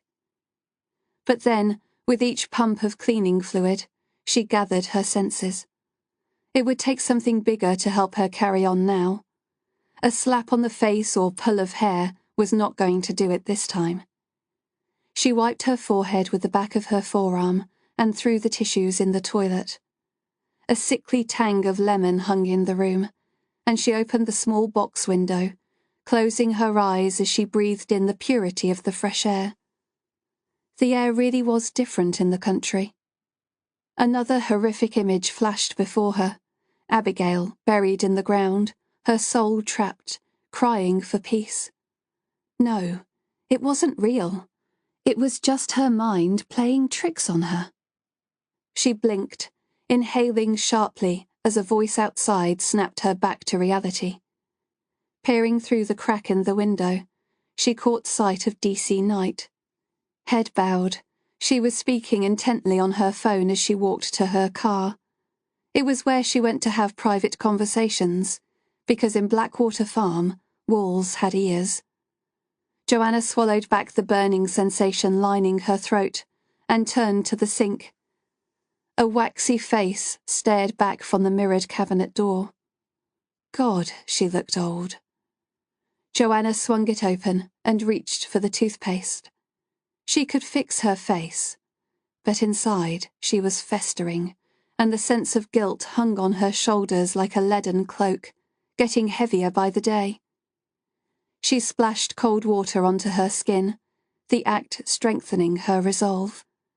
As long as she played the part of the entrepreneur, the homemaker, the pretty wife, as long as she was all those things, everything would be all right. Her eyes rested on the box of Andrex tissues, her special hiding place. A single razor blade lay hidden underneath the wad of double ply. It was her insurance. Knowing it was there helped calm her breath when it came quicker than she could manage it. She stared at the blue and green box longingly. No, she had promised her family. But did they really care? And besides, whose business was it anyway? It wasn't as if she was hurting anyone else. No, she whispered, taking a step towards the tissues. But the nagging whispers promised quick release, and as she drove her hand into the oval gap, she knew what she had to do. With ceremonial grace, she placed a towel on the closed toilet lid, then rolled her stocking down past her thighs. Lifting her skirt around her waist, she sat on the towel and placed a smaller one between her legs to catch any excess blood. She was returning to the dark place. She felt it, like a black moth fluttering up in her chest, and the old justifications sprung free. Some people smoked to relieve stress, others drank or took drugs. At least this way, it wasn't harming anyone but herself. The silvery scars seemed to smile up at her. Nick wouldn't notice a fresh one. Intimacy was a thing of the past, and the few light cuts and strokes that patterned her body were hardly life-threatening. Fat tears blurred her vision, and she blotted them away. "Pull yourself together," she whispered under her breath. A hard ball of anxiety had lodged in her throat, and this was the only way to set it free. Calming breaths steadied her right hand as her left clamped the towel against her thigh. A light slice, that was all it would take, and she sucked between her teeth as she brought the razor blade 2 inches in a horizontal line. The kiss of the blade brought relief as her nerve endings screamed and the blood trickled down her thigh along with the pent-up stress. She gazed at her handiwork. It was like welcoming back an old friend. She gently wrapped the towel over her leg, soaking up the excess blood before applying a small strip of sterile gauze. She would not need to cut again. Just pressing on the wound would bring instant relief. Yes, she thought, feeling calm for the first time that day. She had done the right thing. She eased off her stockings and stepped into black high-waisted trousers. The fabric would absorb any blood, and the chafe of the gauze against the material would provide relief.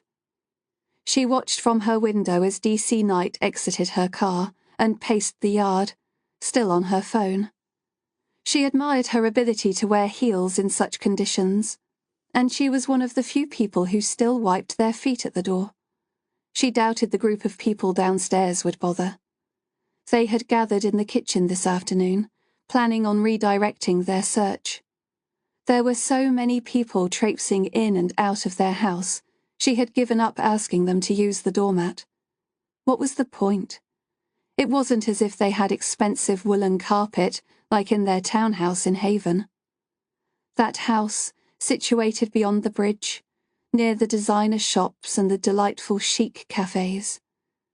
She allowed her mind to wander until she noticed a convoy of police cars coming over the hill. DC Knight shielded her eyes with her hand and hurried inside. Joanna met her in the hall, the welcome sting of the cut keeping her on her toes. "What is it?" she asked her. Jennifer's face was alight, and she spoke with an urgency Joanna hadn't heard before.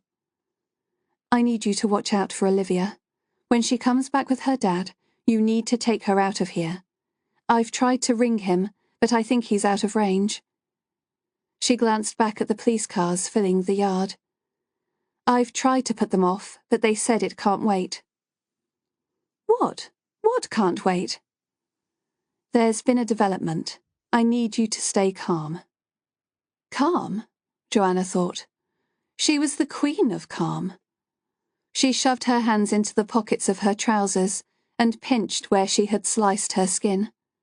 The sharpness brought her back to ground, and she smiled as she nodded in response.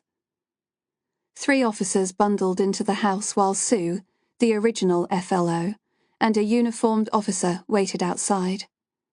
Joanna guessed that the 2 officers in plain clothes were detectives, although she didn't recognize them from Nick's work. They barely afforded her a glance before following Jennifer into the kitchen. "Be quick," she heard DC Knight whisper. "Nick and Olivia are due back from school any second." A quick nod affirmed their understanding. Joanna peeped over their shoulders as the crowd of 20 or so people parted to allow access to the person in their sights. The realization made her stomach clench, and she began to feel sick all over again. They had come to her home to make an arrest.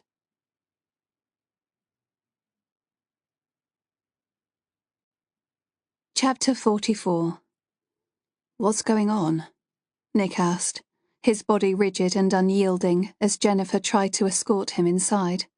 Her hand was quickly shrugged off his shoulder, and disbelief flashed across his face. "Why have they arrested Radcliffe?"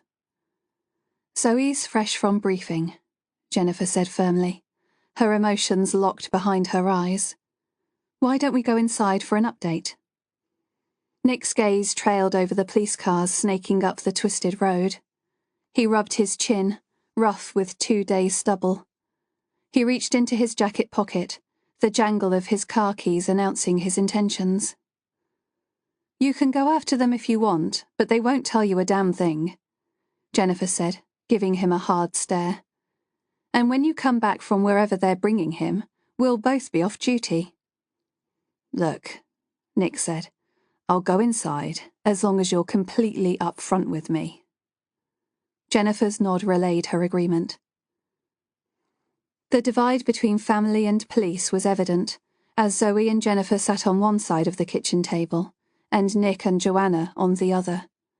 It wasn't that long ago that Nick had been working on police cases himself, but lack of sleep and growing anxiety skewed his perceptions, making him paranoid and mistrustful.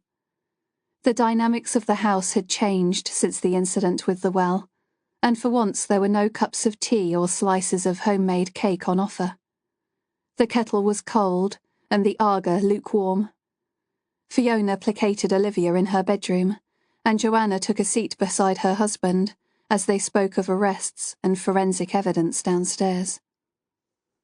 "First," Zoe said, in her most diplomatic voice, "DC Knight wasn't aware of Radcliffe's arrest until seconds before we arrived. The decision was made pending anonymous phone calls received by Crime Stoppers, along with past intelligence and Radcliffe's lack of an alibi when questioned." Joanna piped up. "You've only just finished interviewing my husband, for goodness sake. Who's next? Me?" Jennifer raised an eyebrow at the uncharacteristic outburst. What had got into her?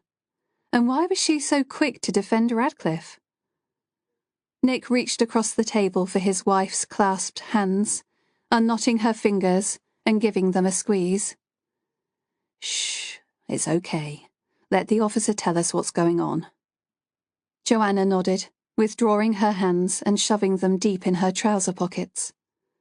Jennifer watched as a shot of colour bloomed on her face, her pupils dilating as the imitation smile found its way back to her lips.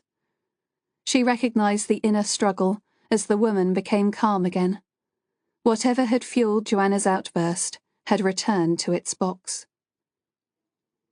Zoe gave Jennifer a knowing look before bringing her attention back to the investigation. "We're all on the same side." She turned to Nick, shooting one of her bullet stares from under her jagged black fringe. "There shouldn't be any animosity. We're your colleagues, and we're working around the clock to find Abigail. You get that, don't you?" Nick sighed, a long, tired exhalation of breath. "Sorry. Yes, we know you're doing your best." "As I was saying, Radcliffe was in the area prior to Abigail's disappearance, but he's failed to provide us with an alibi for the rest of the afternoon.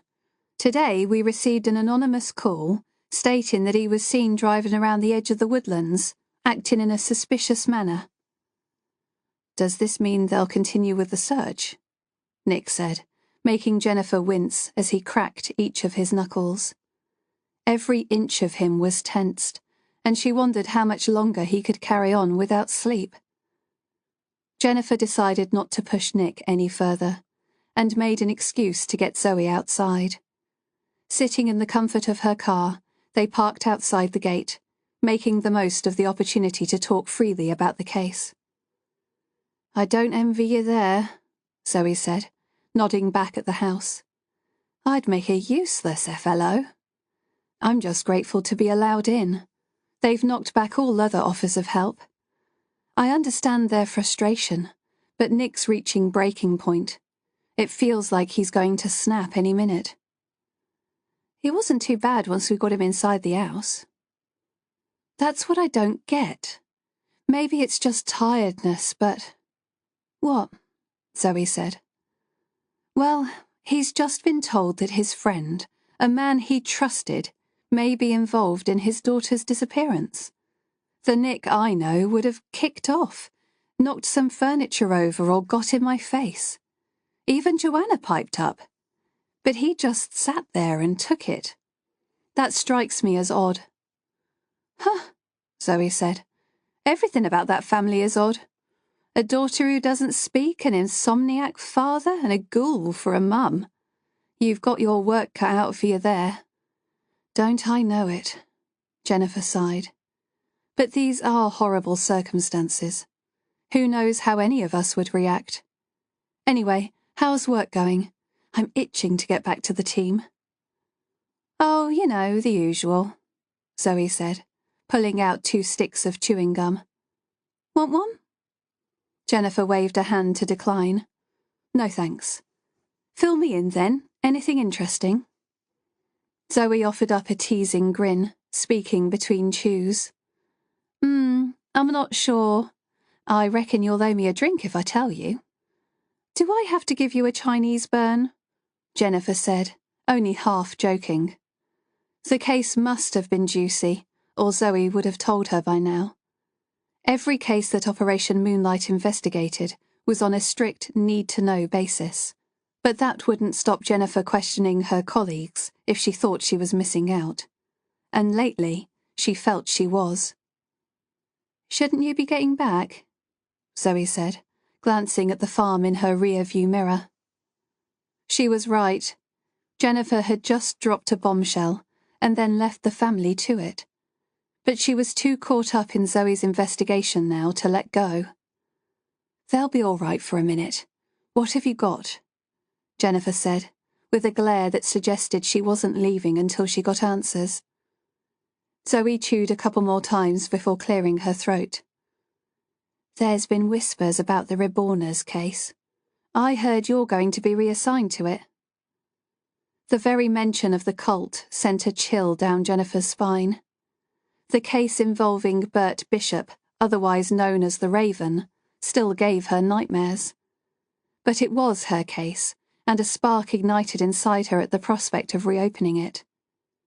"I don't understand. We closed them down." "Ethan thinks the cult is still active. Remember that bust we carried out? He thinks it was just a front. The real meetings have gone underground. They knew we were onto them, and they set us up to see if we'd bite." "We closed them down," Jennifer repeated. The box she had firmly shut away in her mind had sprung open, its contents crawling like maggots on her skin. The Reborners were a terrible prospect for Haven, a cult which left a trail of dead bodies in its wake. But the ringleader had been taken out of the equation. It couldn't be true. "Well, I'm sorry, hun, but that's the word on the street. I'm slowly building up some contacts in Haven, but it's going to take some time." Jennifer nodded, her thoughts in the past. Zoe's previous experience as an undercover officer would not go to waste in her new role. "You have my number. Call me if anything significant comes up." "You owe me a drink first, remember?" Zoe said, shaking her feet from her kitten heels and throwing them on the back seat. "Oh, that's better." Jennifer smirked. No matter how stressed she was, Zoe's quirky ways always made her smile. "You're not seriously going to drive barefooted, are you?" "Of course," Zoe said, wriggling her purple-painted toenails. "And don't go changing the subject. Mine's a vodka and Coke." Jennifer opened the car door and stepped out into the breeze. "Play your cards right, and I'll get you a kebab too," she said, laughing at her colleague's disgusted reaction. "See you later. Be careful driving in your bare feet." "Chill your beans, babe, I'm all good." Zoe turned over the ignition of the unmarked Ford Focus, revving it into life.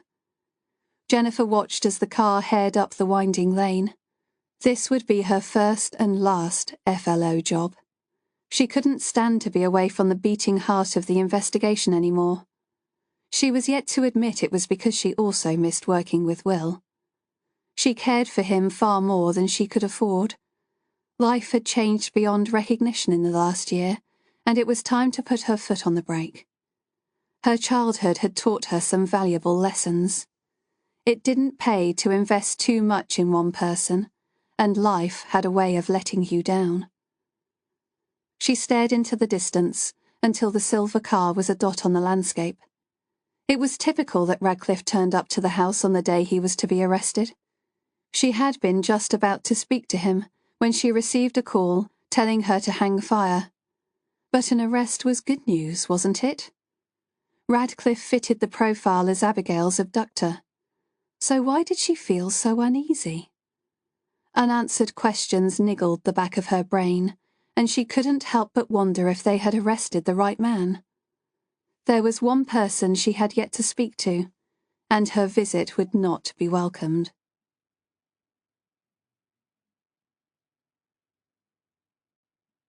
Chapter 45. The door opened only a fraction before Karen caught sight of her on the other side. Feeling like an unwanted salesman, Jennifer flashed her warrant card as a reminder of the importance of her visit.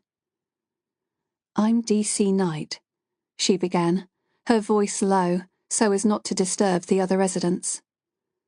"I know who you are," Karen said, giving her a frosty glare. "You'd better come in." Karen's flat was small and cosy, and the welcome aroma of sandalwood incense lingered in the air. Jennifer cast her eyes over the sofa, littered with mismatched sofa cushions, and the outdated television decorated with family photos and cat ornaments. A probationer's wage did not stretch very far, and she guessed that Karen's family had furnished the flat with their unwanted furniture and knickknacks. A small black kitten mewed as it scurried towards her, and Karen scooped it up as if Jennifer was a Rottweiler that had prowled into the room. "What can I do for you?" Karen said, stroking the kitten protectively. "I'd like to ask you some questions. Nothing to worry about. I just thought we'd have more privacy if I came to you." Karen frowned. "Why do we need privacy?" Jennifer shifted on her feet. She had hoped to be able to sit down with Karen and draw out whatever trouble Nick was in, to come to a resolution. But as Karen stood stiffly before her, it soon became apparent no such invitation would be forthcoming. "I want to talk to you about your relationship with Nick, because I believe it may have a bearing on Abigail's case," Jennifer added hastily, justifying her intrusion. Karen snorted. "So you're saying my friendship with Nick has something to do with Abigail's disappearance? It's not just you being nosy now, is it, DC Knight?" "Of course not," Jennifer said, affronted. "We're all professionals here. If Nick's in trouble, I'd like to help. He's not been forthcoming with the police, and when this comes out, it might make him look bad." "You don't need to tell me how the police work. I've spent the last couple of years having it drummed into me. In which case, I don't see the relevance. It's getting late. I'd like you to leave." "Oh, sod it," Jennifer thought, taking a deep breath. "I heard you talking down by the playing fields. I know you're having an affair." Karen paled. The kitten mewed for her to resume stroking, as her hand froze mid-air. "You were spying on us." "Never mind me, what about you? What secret is Olivia keeping for Nick? As you said, people have affairs all the time, but there's something else, isn't there? What's he holding back?" Karen's lips tightened, as if to stifle the words. Her bravado fell away, and she visibly squirmed under Jennifer's gaze. "I'm not here to get anyone into trouble. I'm trying to help." "You'd better sit down," Karen said, gesturing to a beanbag in the corner. Jennifer raised her eyebrows at what resembled a giant marshmallow. "Thanks," she said, taking a seat next to Karen on the sofa instead. "We're not having an affair. Nick's been like a brother to me," Karen said, moving to the other end. "But you said, I've known him for ages. I had some problems with my ex-boyfriend, and he sorted it out for me. Even helped me get an attachment on CID. I owe him a lot." Jennifer frowned, unconvinced. "Then why did you tell him to leave his wife?" Karen rolled her eyes at the mention of Joanna's name. "Because she makes his life hell. Call it mental abuse, but she's not all sweetness and light like she comes across." Sweetness and light was not how Jennifer would have described Joanna. Distant, troubled, even spaced out, but she was happy to let the description slide if it brought her nearer the truth. Karen kissed the kitten on the top of its head and gently placed it on the floor. It instantly jumped back on her lap. "Joanna's very manipulative. Right from the beginning she wanted Nick all to herself. Why do you think she's bought that farm in the middle of nowhere? And when people do visit, she sets herself up to look like the victim." Karen widened her eyes in an effort to convince her. "It's just another form of control, turning his friends against him, so he's more reliant on her." "She didn't seem to mind you," Jennifer said, recalling Karen's presence at the table when she gave an update. Stroking his back, patting his hand, and then there were the phone calls. Have you ever thought that Nick could be exaggerating the facts? I've bore the brunt of his temper. He's very quick to react. Of course he's upset. His daughter's missing, she said, stating the obvious. I wouldn't be surprised if Joanna was behind the whole thing. Jennifer lowered her hand to stroke the kitten, now rubbing up against her tights. She shifted in her seat, hoping Karen would hurry up and get to the point. But Karen was fully engrossed in her tirade. You don't like her very much, do you? Jennifer said. Karen almost spat the words. I can't stand the bitch. She's a leech. Don't you see? It's all about her, how much she can siphon from someone or something. She's never cared about Nick or the kids. It's the attention she craves. If you want to see who's taken Abigail, start looking at her, because I can guarantee that's one big publicity stunt too. But then why isn't she acting the grieving mother and gaining public sympathy? She's not done herself any favours in the press. Because she's devoid of emotion.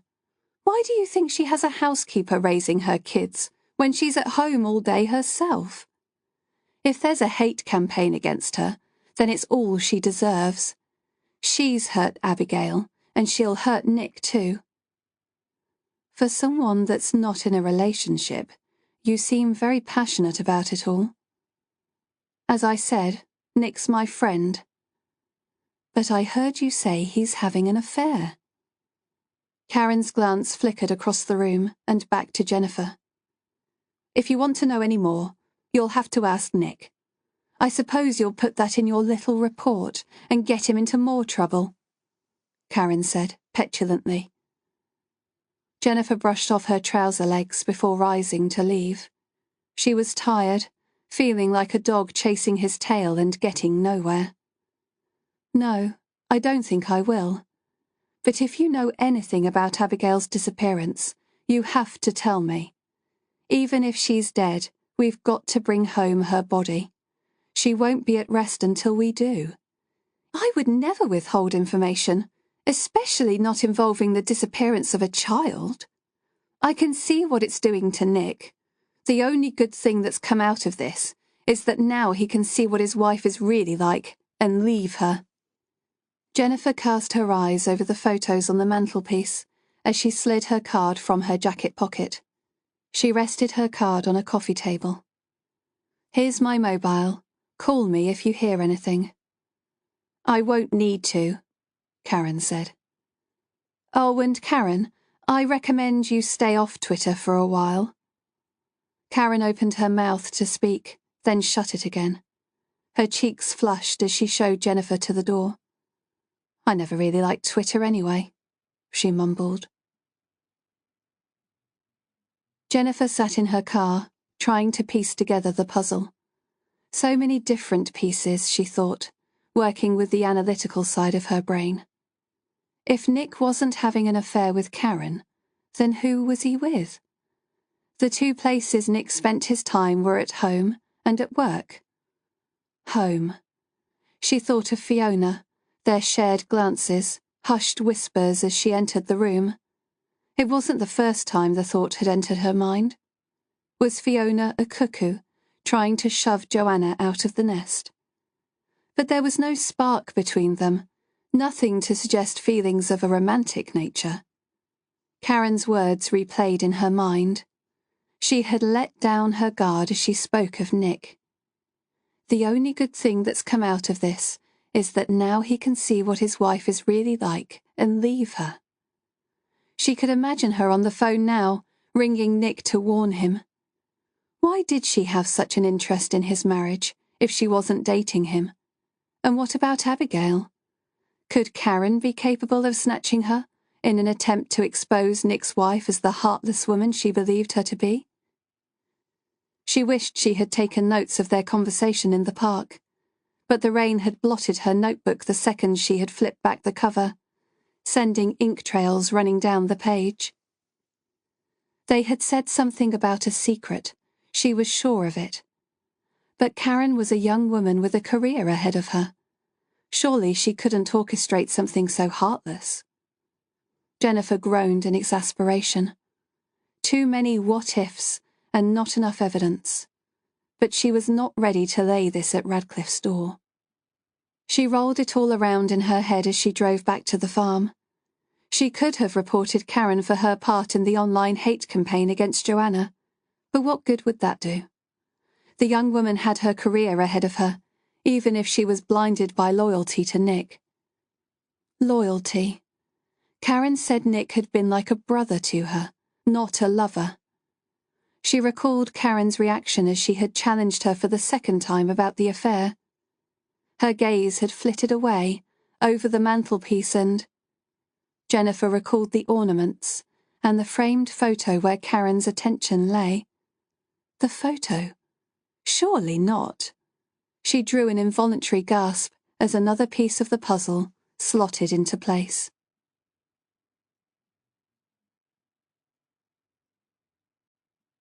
Chapter 46. Diary Entry. So an arrest has been made. Radcliffe, of all people. Hopefully he won't bore them to death with his talks on climate change and the future of the economy. If there was ever a more unlikely handyman, I've yet to make their acquaintance. And yet it got me thinking, because Radcliffe tends to more than the farm.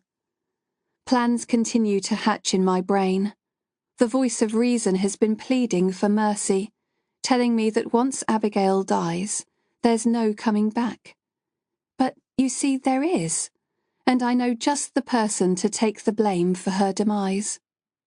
The more time I spend watching her in captivity, the more I remember myself at her age, gripped by anguish, all wide-eyed and suspicious. The photos became a routine, and I learned to retract from my surroundings as the flashbulbs lit in quick succession. Off came my clothes, all of them now, and if I didn't beg or plead, I could cut down my time in the studio to 15 minutes flat. My silence seemed to worry him more than my tears, and sometimes I could hear him, mumbling to himself as he justified his actions. He was a photographer, that was all. I was his model, just like the models you see on the catwalks and on TV. Except that I was 9 years old.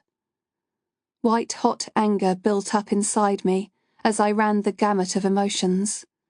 I had gone from tears to trying to reason to complete numbness before I fell into the realms of bitterness and hate. Although he never touched me, the weekly humiliation made my life a living hell. I began to fantasize about hurting him, about putting an end to him for good. He saw it in my eyes, because he began to act shifty and come up with even more excuses, even managing to turn it around. He was acting as my guardian, he said. His clients were keen for more and wanted to meet me in private. What if they knew where I lived, where I went to school? He was my protector, keeping the information from them. Really, he was doing me a favor, because the pictures were the only way of keeping them satisfied. If he didn't continue, who knows what would happen? He was bigger and stronger than me, and had me cornered. There was nothing I could do. So I became reacquainted with my old friend the razor. My compulsion to self-harm had lain dormant in the days when my father had pretended to be my friend. But now it emerged with new relish, and this time, the relief was immeasurable.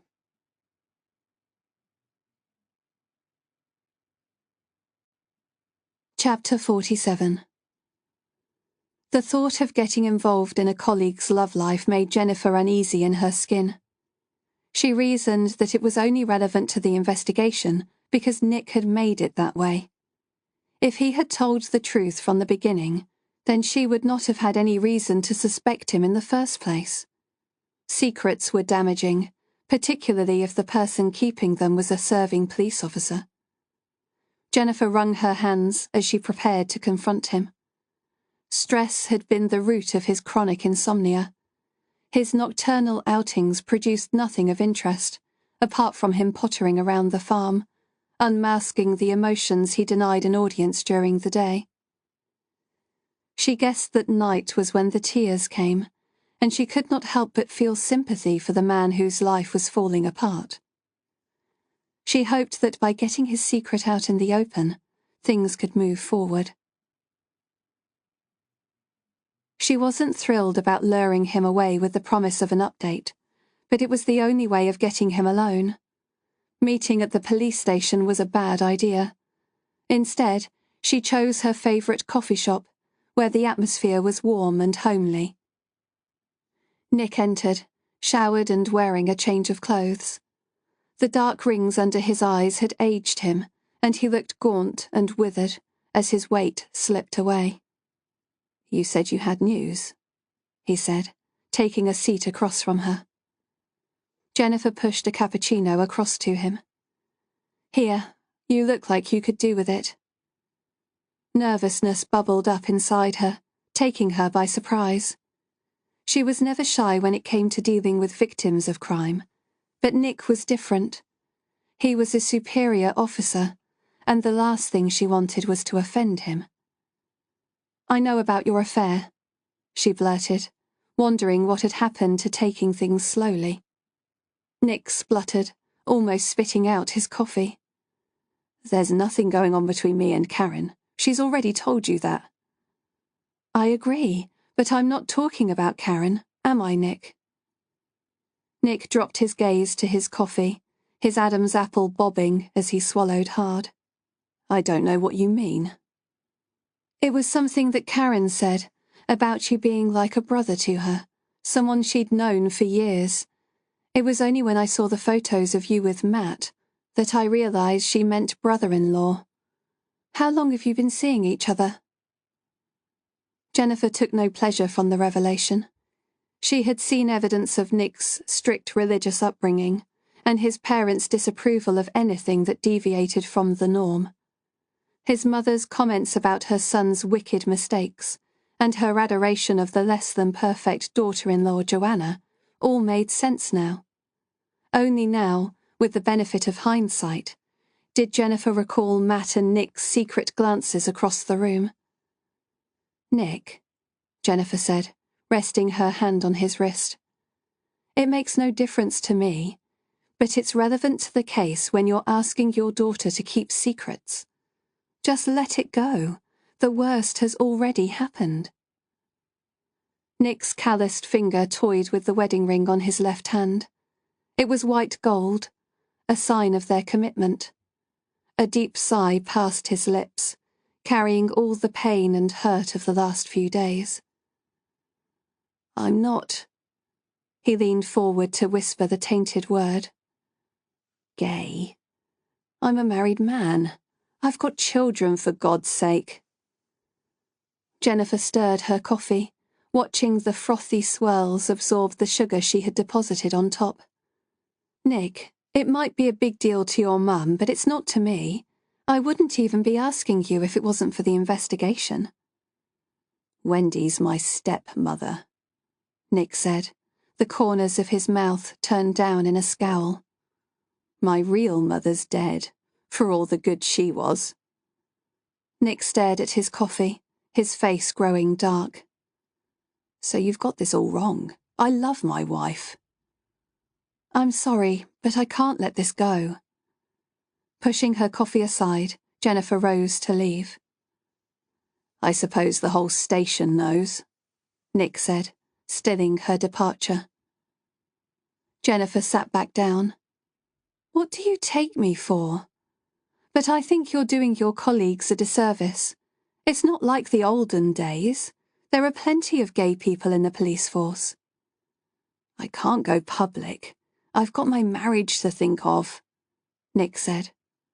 "And Olivia?"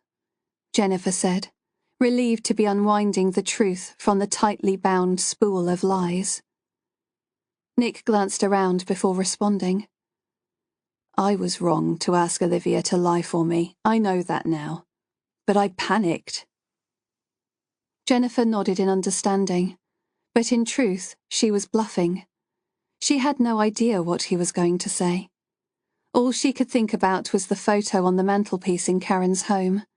A picture of Karen, Nick, and Matt, cheek to cheek, as they held up their pints and beamed for the camera. The reason that Joanna wasn't jealous of Karen was because there was nothing to be jealous of. Joanna knew about Matt when we met. My parents, they had disowned me, but Joanna got us back together again, at the expense of my friendship with Matt.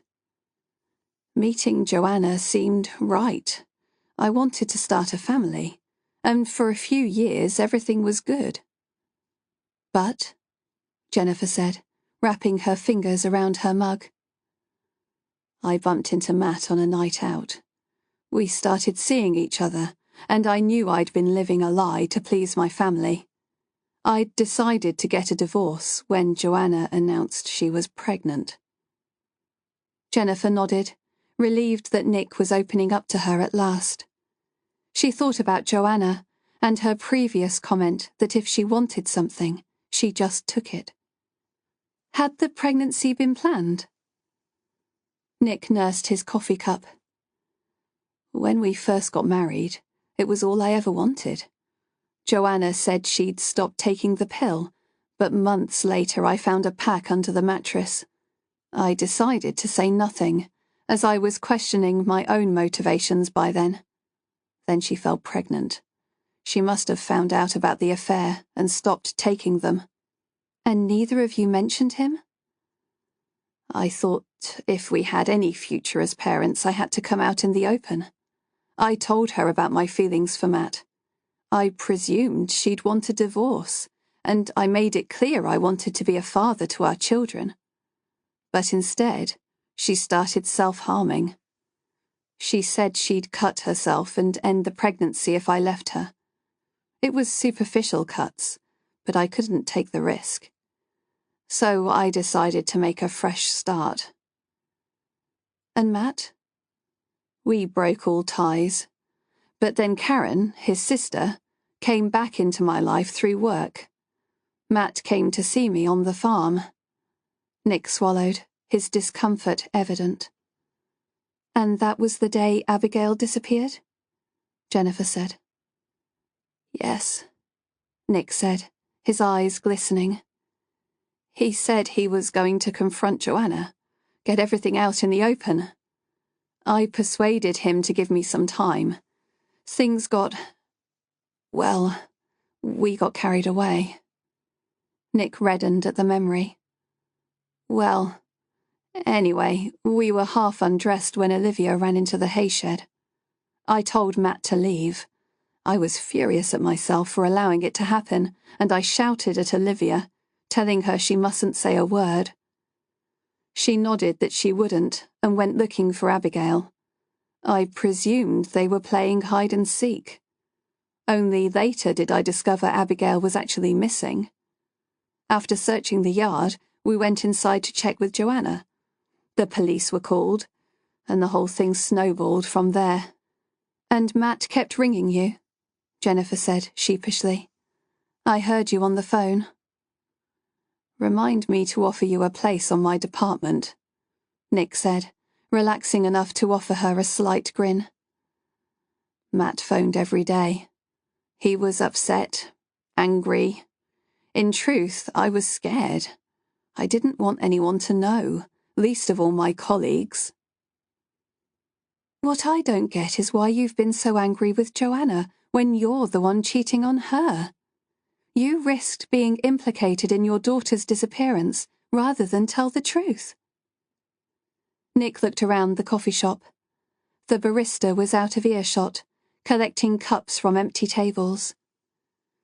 I'm not proud of my actions. My parents are very religious, as you know. When I met Joanna, she was a breath of fresh air. I wanted to be in a normal relationship and accepted by my parents. I loved her, just not in that way. But every time I tried to leave, she'd self-harm or threaten to tell my parents. He shook his head at the memory. It's been a difficult few years. I thought it couldn't get any worse, and then Abigail disappeared. So what next? Jennifer said. Nick stared hard at the dregs of his coffee, wrapping his fingers around the cup, which had grown cold. I need some time to come to terms with Abigail's disappearance. Maybe now I've spoken to you, I'll be able to get some sleep. And what about Olivia? She's been through so much. She doesn't need the burden of keeping your secret. Yes, Nick said doubtfully. I'll talk to her. Soon. Jennifer tried not to grimace. Well, make sure you do.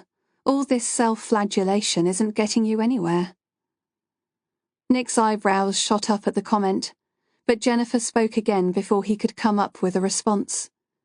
Her thoughts had returned to Abigail, and it felt fitting that their last words should be about the little girl.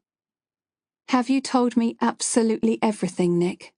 You really didn't see Abigail on the day? Go and ask Matt.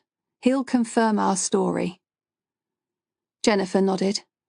Matt was a potential witness, and she would be taking a statement from him very soon. You mentioned Joanna taking extreme action when she found out about you and Matt in the past. How do you know she hasn't orchestrated Abigail's disappearance? The thought did occur to me, but she was with Fiona the whole time, and I don't think she'd actually lay a finger on the children. She's never even smacked them. Nick's face clouded over. Besides, the police think it's Radcliffe. True, Jennifer said. Although it's difficult to know, there's still a grain of hope that she's alive. Nick nodded. Up until now, I've been clinging on to that hope. She was always shoving biscuits and juice boxes into the pockets of her dungarees. But if she was trapped somewhere, it's unlikely she could survive much longer. Your relationship with Matt was a vital piece of information. You shouldn't have hidden it from us. Nick sighed. We all do things we regret.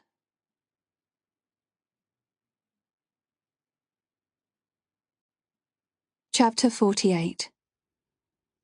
Another evening, another round of briefings, and the full extent of their inquiries were revealed as DCI Anderson made a short appearance in the briefing room. Up until now, the evidence had been kept close to his chest. The justification for Radcliffe's arrest had come after the press appeal produced an anonymous call.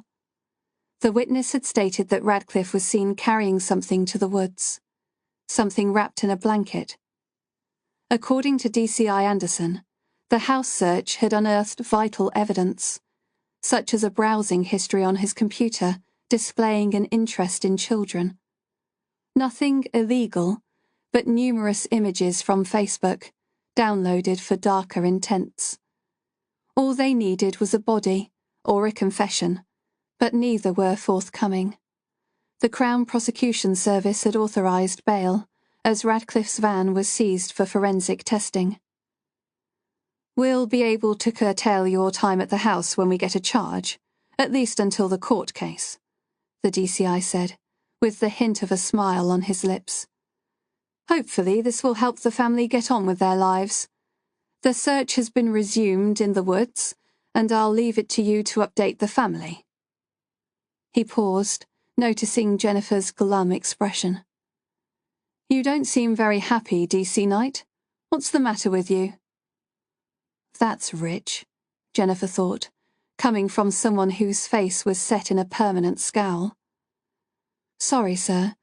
I just find it hard to believe Radcliffe is responsible. I think our suspect is closer to home. DCI Anderson's eyes narrowed. Have you any evidence to back this up? No, Jennifer said, wishing she had engaged her brain before her mouth. Well, then I suggest you return to the family and update them on our findings. Oh, and keep your opinions on the case to yourself, unless you have anything to substantiate your claims. Jennifer reddened, feeling like a schoolgirl as she was chastised in front of her colleagues.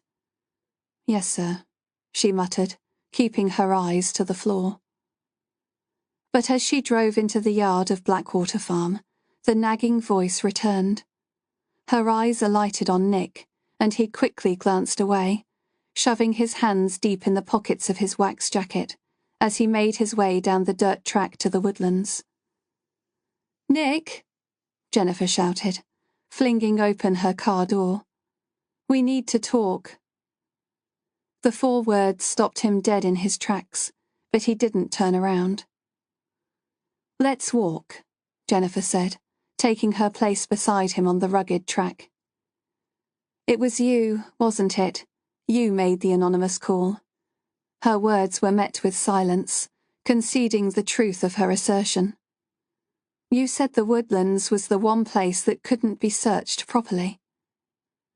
Nick ploughed down the track with little regard for Jennifer, trying to keep up in her unsuitable designer heels. "Don't you ever get tired of being on my back?" "You know me by now," Jennifer said. "Does it matter who made the call?" Nick said coldly. "Looks like it was him after all." "Does it?" Jennifer said. "Yes, he's a loner with a fascination for children, but the only evidence is circumstantial." Nick kept on walking, his brow furrowed as he worked things over. "Nick, I'm all for catching whoever's responsible, but not like this. You know it's wrong, don't you?" Jennifer said, the wind stealing her words. Nick tilted his head in her direction, shouting over the gusts. "They were pulling back the search, and if DCI Anderson believes Radcliffe's responsible, then it's good enough for me." "They're bailing him while they carry out forensics on his van. Promise me you won't go near him." He lowered his head against the rising wind. "Of course," he replied, his voice cold and even.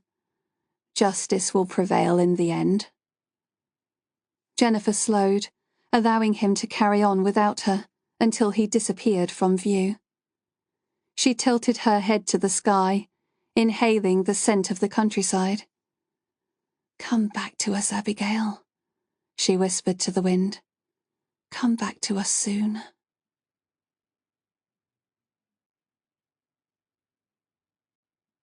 Chapter 49.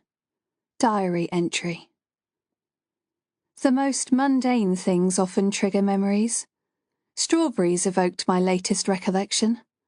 The sticky red juice poured from my helping of pie, lacing my fingers and dripping onto my plate. It brought forth an image of her blood, rich and red, pooling on the wooden floor. It's been a long time since I dusted off that memory, but I recall it with pristine clarity. The photo sessions carried on for another whole year, tapering off when I hit puberty. But instead of going away, my hatred grew, blooming like a bitter poison in my chest. Relief came when I began to turn the hurt outwards, releasing the frustration with each sharp slice of the blade. I began to experiment, using mirrors, glass, and broken bottles to gouge my flesh. Mother caught me one day, engraving the word dirty into my stomach with the knife she used for peeling potatoes. I had only got as far as dirt when she forced me into the car. A whole year of therapy followed, which was a complete waste of my time, as if I was going to lead them to the photos I tried so hard to cover up. It was little wonder I reacted by pushing Mother down the stairs. She had tried to help in her mealy-mouthed way, but I wasn't ready to go back there again. Not then. She wanted to have me committed because the therapy was not working. She said I was impossible to live with, but I knew that all my family wanted was to turn their backs on me. I remember my heart feeling like it was punching its way out of my chest as I stole a glance downstairs. The deathly cracking noise of Mother's skull hitting the lino reverberated in the sunlit hall, and shockwaves passed through me as reality dawned. The mundane things in life merged with my horror. The bin man whistling as he passed our gate, the low rumble of the lorry trundling by. The world hadn't stopped spinning, despite the fact my mother was dead. And I had killed her. There was no way she could lose that much blood and still be alive. I smiled to myself now as I recall just how shocked I was and how far I have come.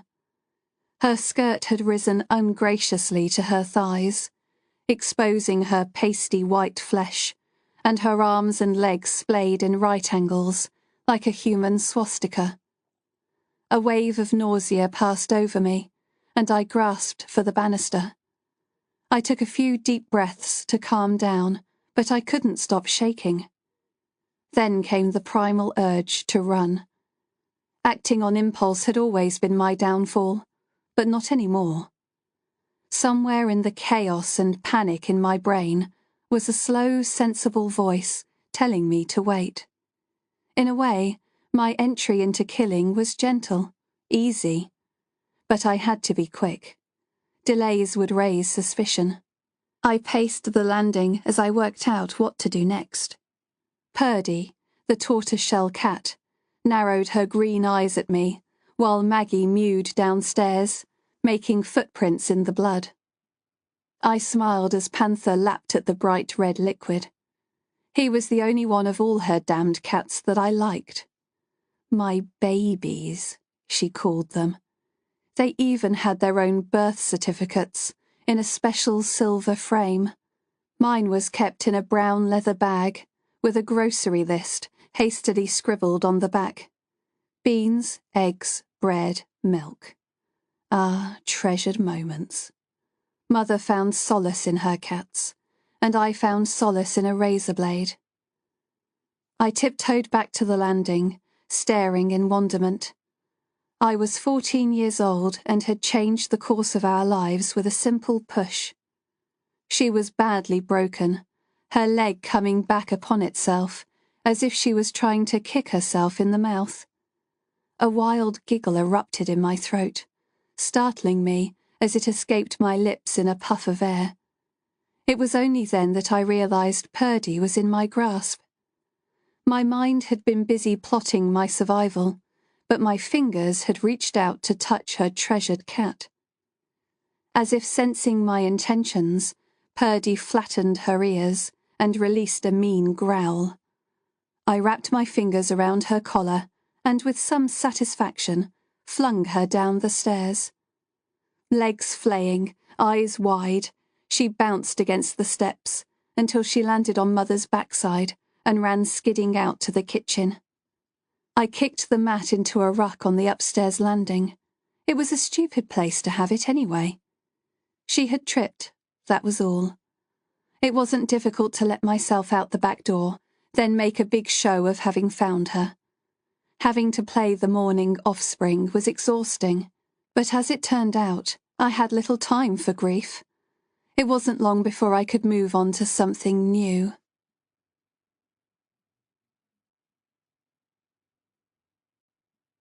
Chapter 50.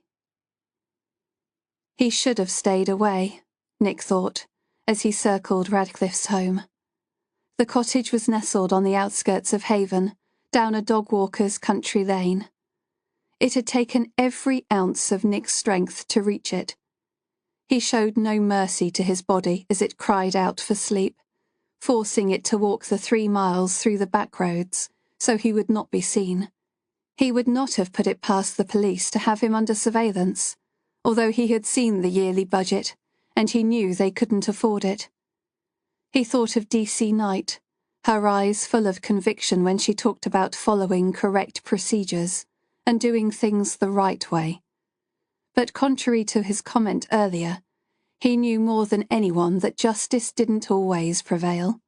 He had closed enough unsolved cases to know of the pain that families carried when the perpetrator of evil was free to roam at will. Life was unfair, but he would not be a victim. If Radcliffe would not tell him Abigail's whereabouts, then he would die. As time ticked mercilessly by, it was a case of his daughter's life or Radcliffe's. He didn't want to believe it, but it had to be him. He had interrogated the police system on Jennifer's laptop, when she had been distracted by talking to Joanna. Radcliffe was a loner, and police intelligence stated he had an interest in children, photographing them in the town. A police search at his home had produced hundreds of pictures on his computer, and more hung on the walls. Why the fascination, unless he was building up to something? He vaguely remembered making an anonymous call in the middle of the night when sleep wouldn't come. But he had never imagined it would lead to all this. He had only done it so they would keep searching the woods. Nick's stomach churned in a mixture of disgust and hunger. When was the last time he had eaten? He couldn't remember. His shirt collar felt damp as he rubbed the back of his neck. It felt strange to be on the other side, to be the person about to commit a crime. He pushed his fist into his jacket pocket and ran his fingers over the cable. He had thought long and hard about how he was going to do this. Any form of blood spilling was messy and left a trail of forensic evidence. No, he would enter like a ghost, catch Radcliffe off guard while he was asleep. Then he would wrap the cable around his neck, demanding he reveal where Abigail was. A balaclava would protect his identity, and his gloves would prevent the damning fingerprints that would bring police to his door. He had never been to Radcliffe's home, which now struck him as odd. He was a police officer. How could he allow this man in their lives without knowing how he lived? And now Radcliffe had been bailed. Surely the police would have advised him that returning home would leave him open to vigilante acts. Perhaps he felt he deserved it, or perhaps it was arrogance. Nick settled on the second reason, because it would make it easier for him to do what he needed to do. Lately, he felt as if his masculinity had been called into question, as if somehow he was less of a man. Coming out to DC night had been a test for what lay ahead, and he didn't know if he was strong enough to go through with it. Since Abigail's disappearance, his pride had taken a battering. What sort of man allows someone to take his daughter and does nothing about it? He knew what his parents would say, that he wasn't a man at all. Charles Radcliffe wasn't going to confess. And even if he were sent down, he'd be somewhere that Nick couldn't get to him. It would eat him up inside, and he'd never truly be free. He needed to confront him, to watch the life leave his eyes. Satisfied there was nobody watching, he pulled on his balaclava and gloves. The thick wire cable felt clumsy in his hands. Radcliffe was strong. What would happen if the tables were turned and Radcliffe tried to kill him? Would it be such a bad thing? At least he would be with his daughter. It was an option he would have surrendered to, if it were not for the tiny spark of hope that she may still be alive. He thought of his Matt, and his own fractured family, Joanna and the girls. What would become of them? He gritted his teeth. He could either turn back now or get on with it. He rammed his weight against the back door, and it flew open with a shudder. Nick was surprised. He hadn't expected entry to be that easy. It couldn't have been bolted because there it was, gaping open in front of him. The yellow torch beam jittered, exposing his tattered nerves. He clicked the off switch and stowed it in his jacket pocket. The cottage was not bathed in the glow of street lamps, like many homes in Haven. But he had been walking at night for so long now, his eyes were accustomed to darkness. Nick took a breath, trying to calm his galloping heart. A scrawny-looking mouse hopped over the dishes in the kitchen sink, stopping him in his tracks. Nick slowly twisted the doorknob.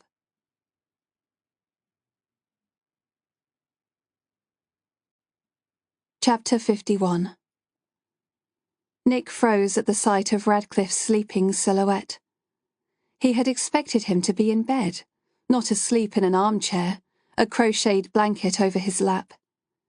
It was 3 a.m., and this was not a social visit. The hall light guided his path as he picked his way through Charles's litter-strewn living room, and Nick raised his nose to detect the sweet tang of cannabis in the air. He wasn't here for that. This was not police business. Each step inside transported him further towards the wrong side of the law, and his breath came thick and heavy as his heart pounded in his chest. Beads of moisture gathered around the mouth hole of his balaclava, and an itch began to form. He wanted to pull the thing off, to wake up Radcliffe and ask him what he'd done with his daughter. He sidestepped the empty coffee mugs and overspilling ashtrays, licking his lips to ease the dryness in his throat. Days of shouting for his daughter had made it raw and painful, but it was the least of his concerns. A voice in the back of his mind whispered that this was all too convenient, that nobody left their doors unbolted anymore, especially not someone accused of child abduction. But there was no turning back now. This bastard had taken his little girl, probably done unspeakable things to her, and disposed of her like a piece of rubbish without a backward glance. They had allowed him into their home, fed him, paid him, and he had been eyeing her up, watching her run around the farmyard. The thought repulsed him. Had he intended on taking Abigail all along, their bright spark, their live wire? Or was he going to settle on Olivia? Quiet, trusting Olivia, ready to take anyone's hand. He had allowed this man to hurt his family. It was time to make him pay.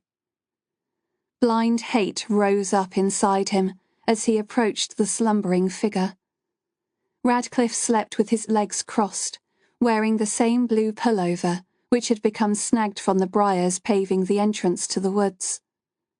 Nick's jaw tightened as he remembered that day. Radcliffe insisting on pushing through the thorns to investigate an old plastic bin liner. Had he been putting himself at the scene in case his forensics were found later? Or was he a leech, feeding off their pain? A voice whispered in his consciousness. It was the voice of his wife. "You are not a violent man. Come home. We'll find another way." The voice was an act of self-preservation. If he was caught, being in prison was every police officer's nightmare, and he would rather be dead than face the people he had put away. He shuffled behind Radcliffe, jostling against a coffee table. Radcliffe's snore came to an abrupt halt. "Clumsy, stupid idiot," he admonished himself, preparing to bolt for the door. Gradually, Radcliffe's breathing returned to a slow, steady pace. Nick steeled himself for action, every muscle in his body tensing as he gripped the wire flex. The voice piped up again with more urgency. "Stop and think about what you're about to do. This is murder." It wasn't difficult to counteract, because his justification had been playing in a loop since he left the house. What about Abigail? She's just a child. Did he stop and give her a chance? Standing behind the chair, he thrust the cord over Radcliffe's head, tightening it around his throat. Radcliffe's eyes snapped open, and his body slackened as Nick overpowered him. Nick expected him to cry out, to clutch at his arms, to scream, to fight. But he sat there, immobile, blinking in the shallow light, as if he wanted to die.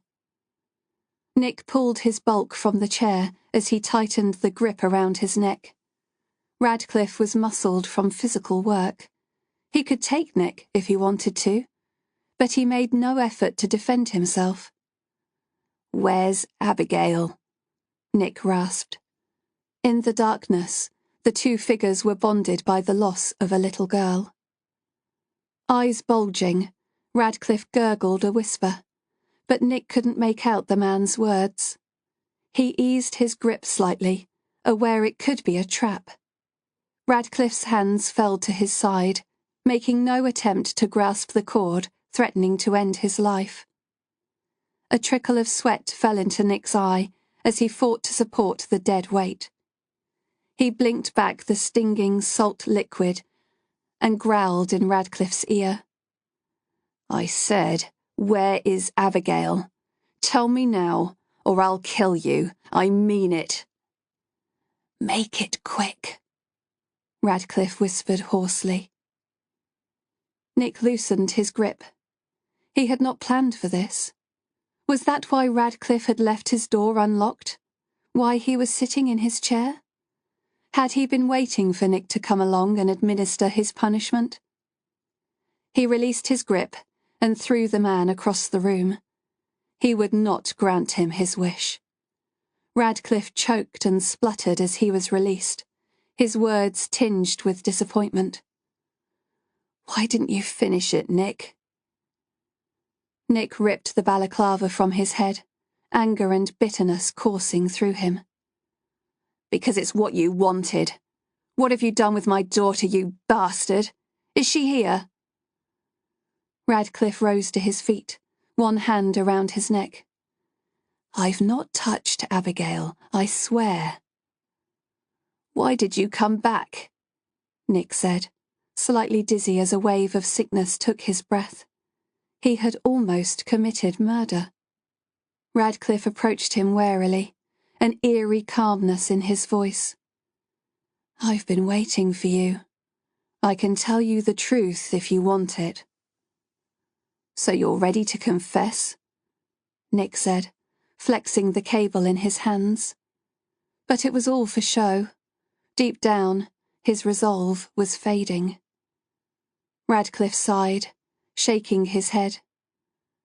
"Your DCI has been lying to you, Nick. If you're trying to delay, have you called the police?" Nick said, peering out the dingy window for flashing lights. "And what good would come of that?" Radcliffe said, switching on the living room light. "DCI Anderson is trying to frame me." He brushed past Nick and flicked on the light switch. "Here, let me show you." Nick blinked as the glare of the 100-watt bulb stung his eyes. It threw the room into sharp focus, and Nick glanced around as his police brain searched for clues.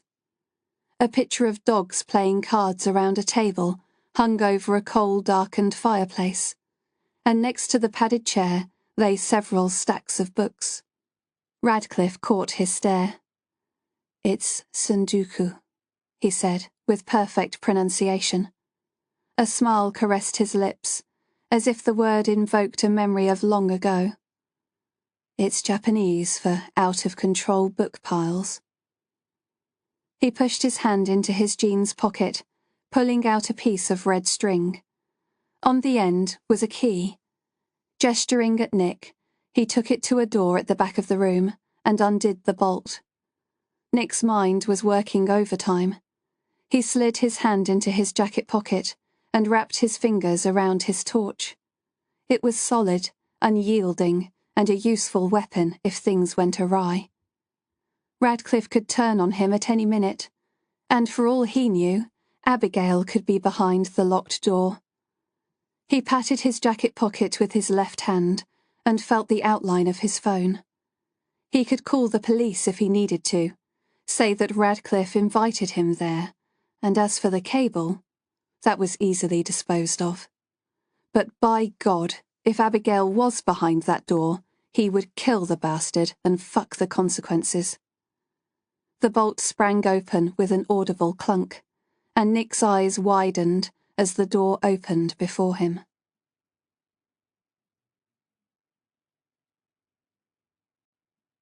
Chapter 52. "Now do you see?" Radcliffe said, casting his arm wide. "What's left of my life is within these four walls." Nick's mouth gaped open as he took in the array of colourful oil paintings of children at play. There must have been 200 works of art, in varying shapes and sizes. What could not be hung on the walls was stacked in the corner, laced with cobwebs. Half-finished paintings sat on easels, the canvases daubed with a big red X as the artist's frustration became evident. Only the most beautiful pictures were framed and hung on the main wall, and they were enough to take Nick's breath away. "Did you paint these?" he said in awe. The same children were featured throughout, a dark-haired boy and a freckle-faced girl, playing in the sunlight, running through fields, rolling down hills, as a dark-haired woman stood watchfully over them. "That's my wife," Radcliffe said, pointing to the woman in the blue-flowered dress. "And these are my children." "I didn't know you have," Nick said, their eyes meeting, cutting him off mid-sentence as his own pain reflected back at him. The pain of a loss so deep it leaves you as nothing but an empty core. "Memories," Radcliffe said, blinking back the tears. "That's all I've left. But I didn't bring you here for sympathy. I wanted to show you because I'm not some paedophile downloading images of children. I just paint them." It was true. I had no idea you were an artist," Nick said, shame washing over him. "We don't all wear berets and carry easels," Radcliffe said, gesturing to the framed photograph taking centre stage on the wall. This was not a painting, but a photo of long ago. Nick recognised the family, or at least one of the members. It was Radcliffe, with the woman and children from the paintings. But Radcliffe had grown a beard, and had gained several lines on his face since then. "I had an art exhibition, and was meant to join them in Thailand the next day. Petra loved to travel. She insisted we travel long haul with the kids instead of the usual Costa Brava holiday. It was tiring, but it opened their minds." Radcliffe dropped his gaze from the photo and turned to Nick. "I lost them all in one fell swoop, because of my selfishness." "How?" Nick said. "A tsunami. They were on the beach when it happened. They didn't stand a chance." Radcliffe cleared his throat as his voice broke. "I'm sorry," Nick said. "But what has this to do with Abigail?" "Nothing. But do you think I'd put another person through my pain?" Radcliffe said. "I lost my family 10 years ago, but I can't let go of them. Not yet. But my paintings, they lack life essence. I can't paint my children from memory anymore. So I spend time in the company of other people's children, but not the way you think. It helps me to paint. I have photos on my computer. Your DCI knows they're innocent, but he doesn't care. All of these children, they help keep mine alive." Nick's eyes fell on a painting of the boy and girl in a field of sunflowers. "This was painted from the photo of Abigail and Olivia, wasn't it?" Radcliffe nodded sadly. "Yes. There were a pile of photos on the table and I took one. I'm sorry. I miss my kids. I don't want their memory to die." As Radcliffe broke down, Nick could see he was telling the truth. It was like looking at himself in 10 years' time. He couldn't allow himself to end up like this. His daughter's disappearance had to be resolved. "Don't you know anything about Abigail?" Radcliffe swabbed his tears with his sleeve. "Haven't you been listening to a word I've said? I wouldn't wish this pain on another living soul. I should have been with my family that day. If I had been, I could have got them to safety. It's my fault they're dead." Nick could barely believe what he had heard. The police investigation was totally misleading, and DCI Anderson was at the forefront of it. He had heard the man was a bully, and sailed close to the wind when it came to getting what he wanted to push him further up the ladder of promotion. But to purposely mislead him? He almost killed this man. Radcliffe lit a dim lamp in the living room and handed him a small glass of whiskey. Here, it'll take the edge off. Are you not having one yourself? Nick said.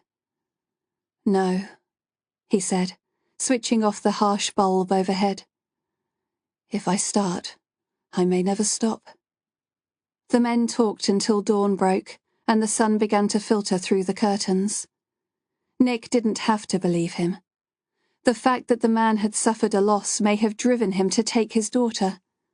But all of his senses told him that Radcliffe was telling the truth. He was just grateful he had discovered this before things went any further. Red welts were beginning to come up on Radcliffe's neck, and Nick dropped his gaze to the floor.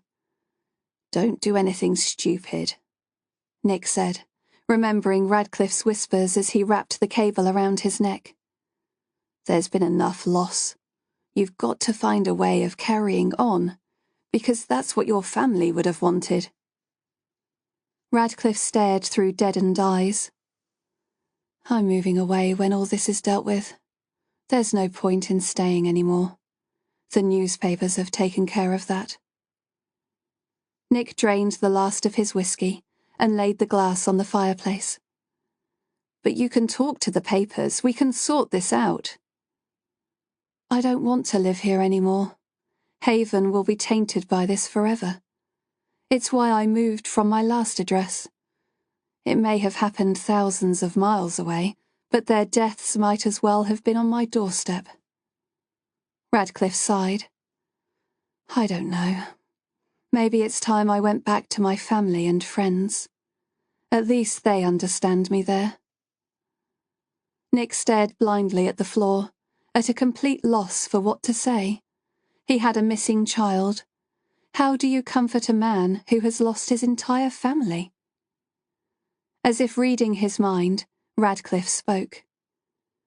I know you and Joanna have your ups and downs, but take my advice and keep her close.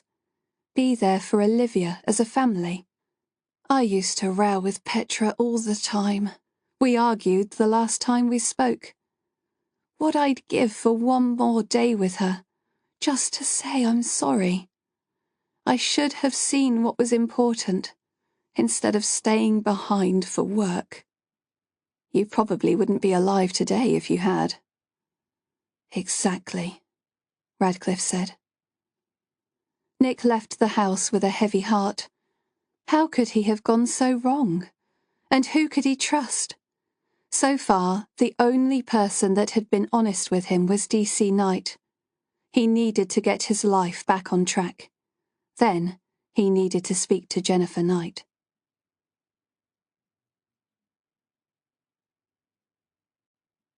Chapter 53.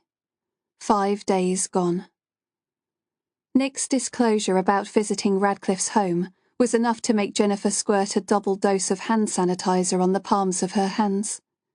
It was frightening to think that DCI Anderson would go so far as to mislead the team. His insinuations about Radcliffe weren't illegal, but it was certainly immoral in her eyes, and she wondered if he had been responsible for leaking the story of his arrest to the press. Twisting an investigation to get a result was relatively unknown in Haven, and she began to feel uncomfortable under his leadership. She thought of Radcliffe, and the pain he must have endured to torture himself, creating painting after painting. It almost made her glad she didn't have children. Her relationship with Will was moving at such a rapid pace, it made her nervous. She wasn't familiar with having such a steady, reliable influence in her life.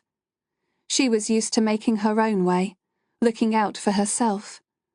Almost losing Will had frightened her to death. To leave herself open to such potential pain when she had already been through so much already. Splatters of rain began to fall on her hair and face, shaking her out of her thoughts. That morning in briefing, she had been met with a cool reception by her colleagues as she protested Radcliffe's innocence. She had been sharply put in her place by DCI Anderson, telling her that Radcliffe was far from eliminated, that although his van had come back clean from forensics, it was just a setback in their line of investigation. She could tell by his disapproving tone that he would seek to have her removed from the family, if he hadn't already. She blinked away the rain as her phone rang in her pocket. She could stay outside for a while. Nick's parents returned with the local priest for more prayers, persistence apparently being one of their qualities. She was in no hurry to interrupt. Taking shelter in the cowshed, she took the call. It was D.I. Cole. She explained about Nick's visit, without incriminating him. Radcliffe's motives for speaking to children were a lot less damning when his past was revealed. Ethan sighed, not sounding altogether surprised. "I've heard DCI Anderson can be creative with the truth. He's already been on the phone. He wants you out of there. He thinks you're doing more harm than good." Jennifer balled her fist. If doing more harm than good means stopping an innocent man getting charged for murder, then I must be in the wrong job. Whose side are we on? That's just it, though, isn't it? He doesn't believe Radcliffe is innocent. He's currently organizing searches for all the properties where Radcliffe's worked. I've bought you another day. Break it to the family tomorrow. Anything could happen between now and then. Do you think it will? Jennifer listened to him suck on a cigarette and exhale the smoke. It was a private habit. She liked Ethan because he was guarded, just like her. You want my honest opinion? I think you're our best hope. You've got to do as much as you can in the next 24 hours to find Abigail. DCI Anderson is gunning for you, Jennifer. The last thing I want is to see you transferred somewhere obscure for going against his wishes. You don't think it will come to that, do you? I won't let you go, not without a fight. It didn't inspire her with confidence, but her job was the least of her worries. So far, her gut instincts had let her down. The search on Joanna's father's property had drawn a blank. So had her trip to the well. Even her communications with Olivia had dried up. But she wasn't giving up. 24 hours. That's all the time she had left.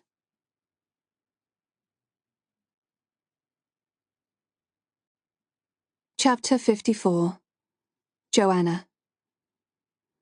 Joanna couldn't remember the last time she had felt true solitude. Being alone in the house was a novelty. Olivia was in school, Fiona had gone to the shops, and Nick was God knows where. She found herself leaning against the cutlery drawer. It slid slowly on the rollers as it opened to reveal the knives Fiona used for chopping the ingredients for her wholesome stews.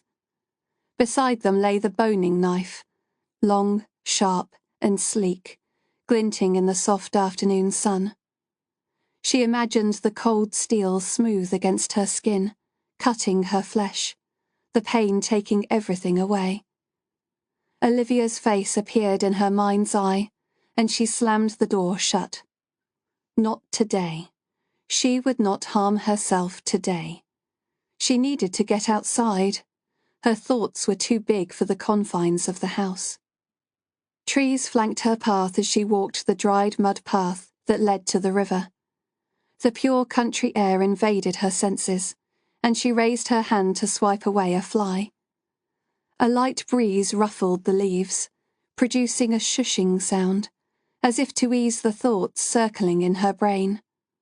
Spring had finally arrived, and she welcomed the heat of the sun on her face. She rarely went for walks. To be truthful, she had never liked the countryside. When they first moved in, it was a novelty. Nick hired a JCB to tear down some of the more neglected outbuildings. He sat in the cab, wearing faded jeans and a t-shirt, his arms rippling as he controlled the machine. She had watched, mesmerized, as the powerful jaws butted the shed walls, and they fell with ease, as if they were made of cardboard. He shook the dust out of his hair, and she followed him into the hay barn, teasing him until they had sex on top of the bales of straw. The smell of the straw tearing into her thighs was a bittersweet memory. It was the last time they had been intimate. He was slipping away from her, back to Matt. She could not let that happen. Her ankle bent as she stumbled over a chunk of dried mud, disturbed from footsteps of previous searchers. She rubbed her heel, already reddening from the dusty patent shoes. Balancing on her toe, she shook out the crumbles of soil. Her perfume was sweet and flowery, and responsible for attracting the insects that were gathering around her head in a cloud. She hated insects, especially spiders. So did Abigail. When they first moved in, Nick would have to make a grand gesture of checking everywhere to ensure there were none lurking under her bed or over the wardrobe. Then Joanna would tuck her daughters in at night, closing her eyes as they pulled her in for a cuddle. Abigail was such a thoughtful child, presenting her with a newly plucked bouquet from the weeds that bordered the stone wall outside her home. She used to call dandelions fluffy flowers, and would pick them for her on the days she looked sad. They were kept in a jam jar on the windowsill in the kitchen. The jam jar was always full. Joanna's breath shuddered, and she realized she was crying. Then it occurred to her that she had every right to cry, so she allowed the tears to flow, releasing the tightness in her chest, which had grown to unbearable levels. She kept walking, the warm breeze cooling her tears as they dripped past her jawline. She walked until she didn't know where she was anymore. She missed the city, the background hustle and bustle all hours of the day and night. She missed the scream of police sirens, the shouts of drunken revellers as they poured out of the clubs, and the refuse lorries at 6 a.m. as they reversed on the streets, the beep, beep signalling dawn. At least there, she was never alone with her thoughts. She wondered for the 100th time why she had to go and change everything. Coming back to Haven had been a mistake. She had hoped that Abigail's disappearance would at least bring them closer together, but all it did was drive an even bigger wedge between them. If she had researched the internet, she would have discovered that most couples split up after the loss of a child. The sweet, tangy smell of rapeseed rose around her, and she knew she had reached the outskirts of the river. No need to panic. She knew exactly where she was now. The path was still well trampled, and all she had to do was follow it back home. She wiped her face with her fingers, staining her thumbs with mascara. Poking her fingers in her pocket, she pulled out a tissue to blow her nose. It occurred to her that the person fronting the hate campaign could be watching her right now. Any moment they could reach out and touch her. They could carry out their threat to hurt her, and there would be nobody to hear her scream. She imagined a hooded figure jumping from the bushes and pinning her to the hard, dusty ground, his breath coming fast and thick, carrying a sour smell. Alcohol, perhaps, or cannabis. Strong hands punching her in the face, tugging at her clothes. She would let them. She wouldn't put up a fight because, as they said, it was all she deserved. She would lay there, lifeless, until they had finished with her, and later on she would stagger home, limping and bleeding to what? A cold reception. Because nobody would believe her. They would probably think she had punched herself, or torn her own clothes. She had cried wolf before. There was no reason to think she wouldn't do it again. But what if she persisted, gave a statement to the police, published her story? Would she get some sympathy then?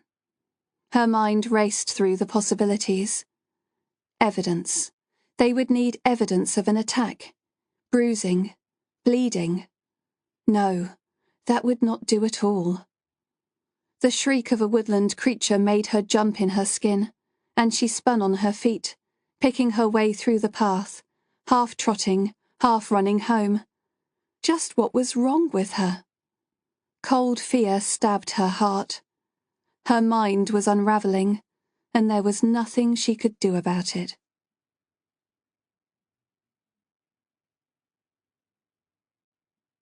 Chapter 55. Diary Entry. People say you should never underestimate the love a parent has for a child, but I've never been on the receiving end, at least not at Abigail's age. Sometimes I can hear her in the ether, calling out in the dark. My mind becomes tortured with her pleas, and I turn the other way, but her voice still filters through. I hope when all this is over that the cries stop. Such things would drive a sane person mad. A cold chill overcomes me as I imagine spending the rest of my life listening to her pleading to come home. At least Olivia is quiet, sitting there, pathetically sucking her thumb with those big saucer eyes. Sometimes she looks at me, and words pass through her expression. I know. But as long as she is silent, she is safe. I may be able to shrug off her knowing looks, but not the detective. She's from a special department.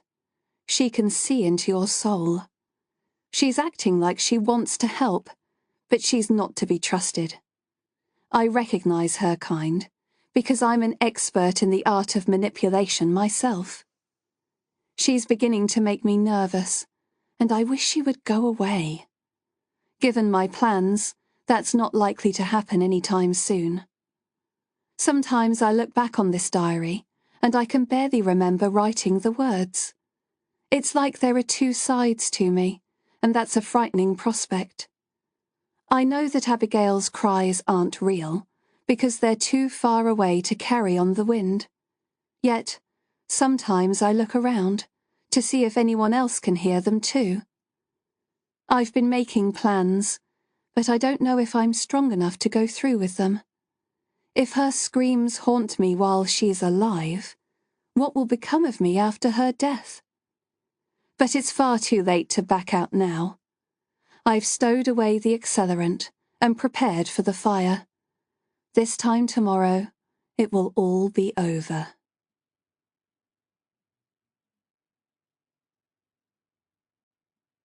Chapter 56. Come in. Nick told me to expect you, Matt said, pulling open the door and allowing Jennifer past. His Lacoste shirt and belted trousers flattered his youthful build, and if Jennifer didn't know what he did for a living, she would have guessed him to be quite affluent. A barrister, perhaps, or a cosmetic surgeon. Accountancy seemed flat in comparison. Sensible. His auburn hair had been gelled to one side in a trendy style, long on the top, with a short back and sides. Jennifer took a seat on a black leather couch. The flat was the polar opposite to Karen's, although given that Matt, at 35, was 10 years older, he had had more time to accumulate his wealth. It was clean and functional, with colourful prints, modern furniture, and floor-length curtains. But it was more like a hotel room than a home, something assembled from a catalogue, rather than graced with the personal touch. Pleasantries over, Jennifer set to work, and took a witness statement, covering the new information which had come to light. A widescreen television pictured an image of a soldier frozen in battle as his Call of Duty game was paused. The statement was brief, as Matt had already covered most of it in his interview. They began with his relationship with the family, how long he had lived in Haven, and general background details. It did not take long to get to the crux of the matter. Jennifer's long, slim fingers tapped the statement into the keyboard of her new laptop. The force was finally going electronic, and it was an improvement on the traditional paper forms that sometimes went astray.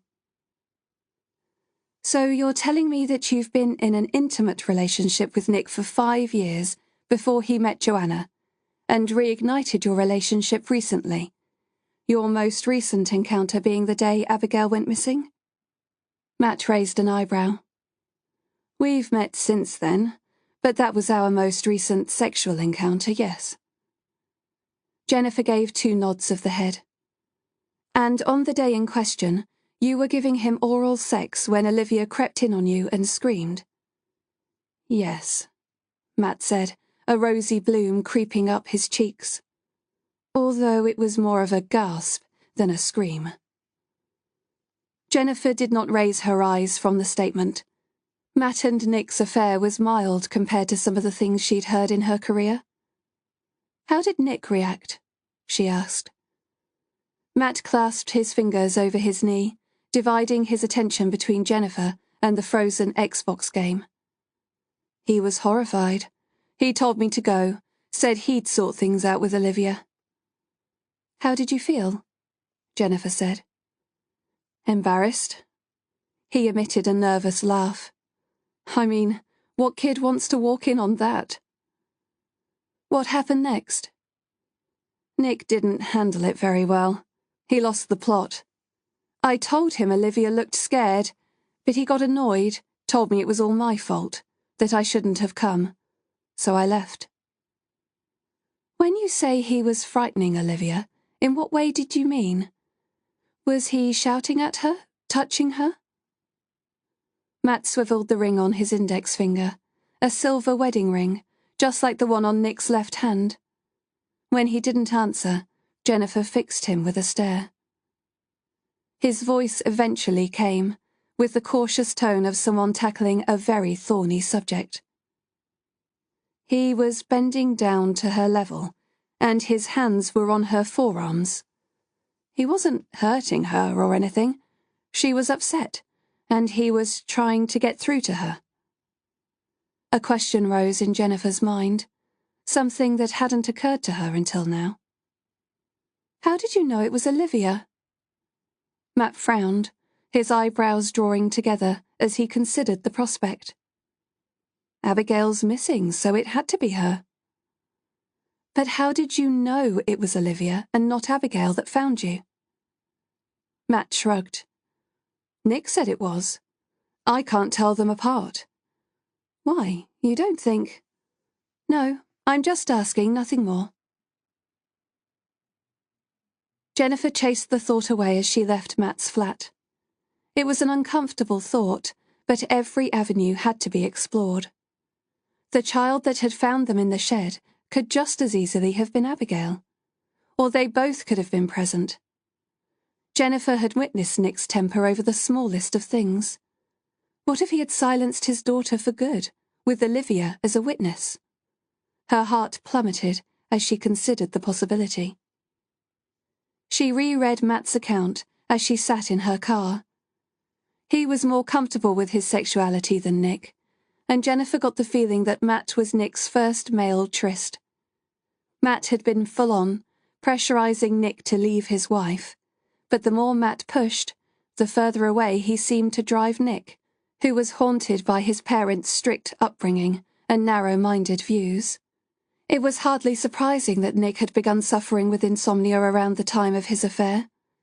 With pressure from every angle, stress had taken charge of his body, filling him with doubt and longing in equal measures. But were these longings enough for Nick to kill for? Had Matt wanted them to get caught? Used every ounce of his sexuality to tempt Nick into sex, so near his family home? Or perhaps he was so annoyed by Nick's reaction that he had abducted Abigail in a fit of fury himself. How did the old saying go? It's the quiet ones you have to watch. Jennifer propped her elbow against the car window. So many possibilities, but so little evidence. Fresh droplets of rain pattered against the foggy windscreen, and her thoughts drifted to Abigail. Lost, afraid, alone. She turned on her wipers, allowing the swish, swish noise to wash over her. This would not be one of those cases that was left a mystery. She felt it in her bones. Time would provide her with the answers. Abigail had not wandered off or got lost. Someone was lying to her. Someone close to home. and she had just 24 hours to find out who.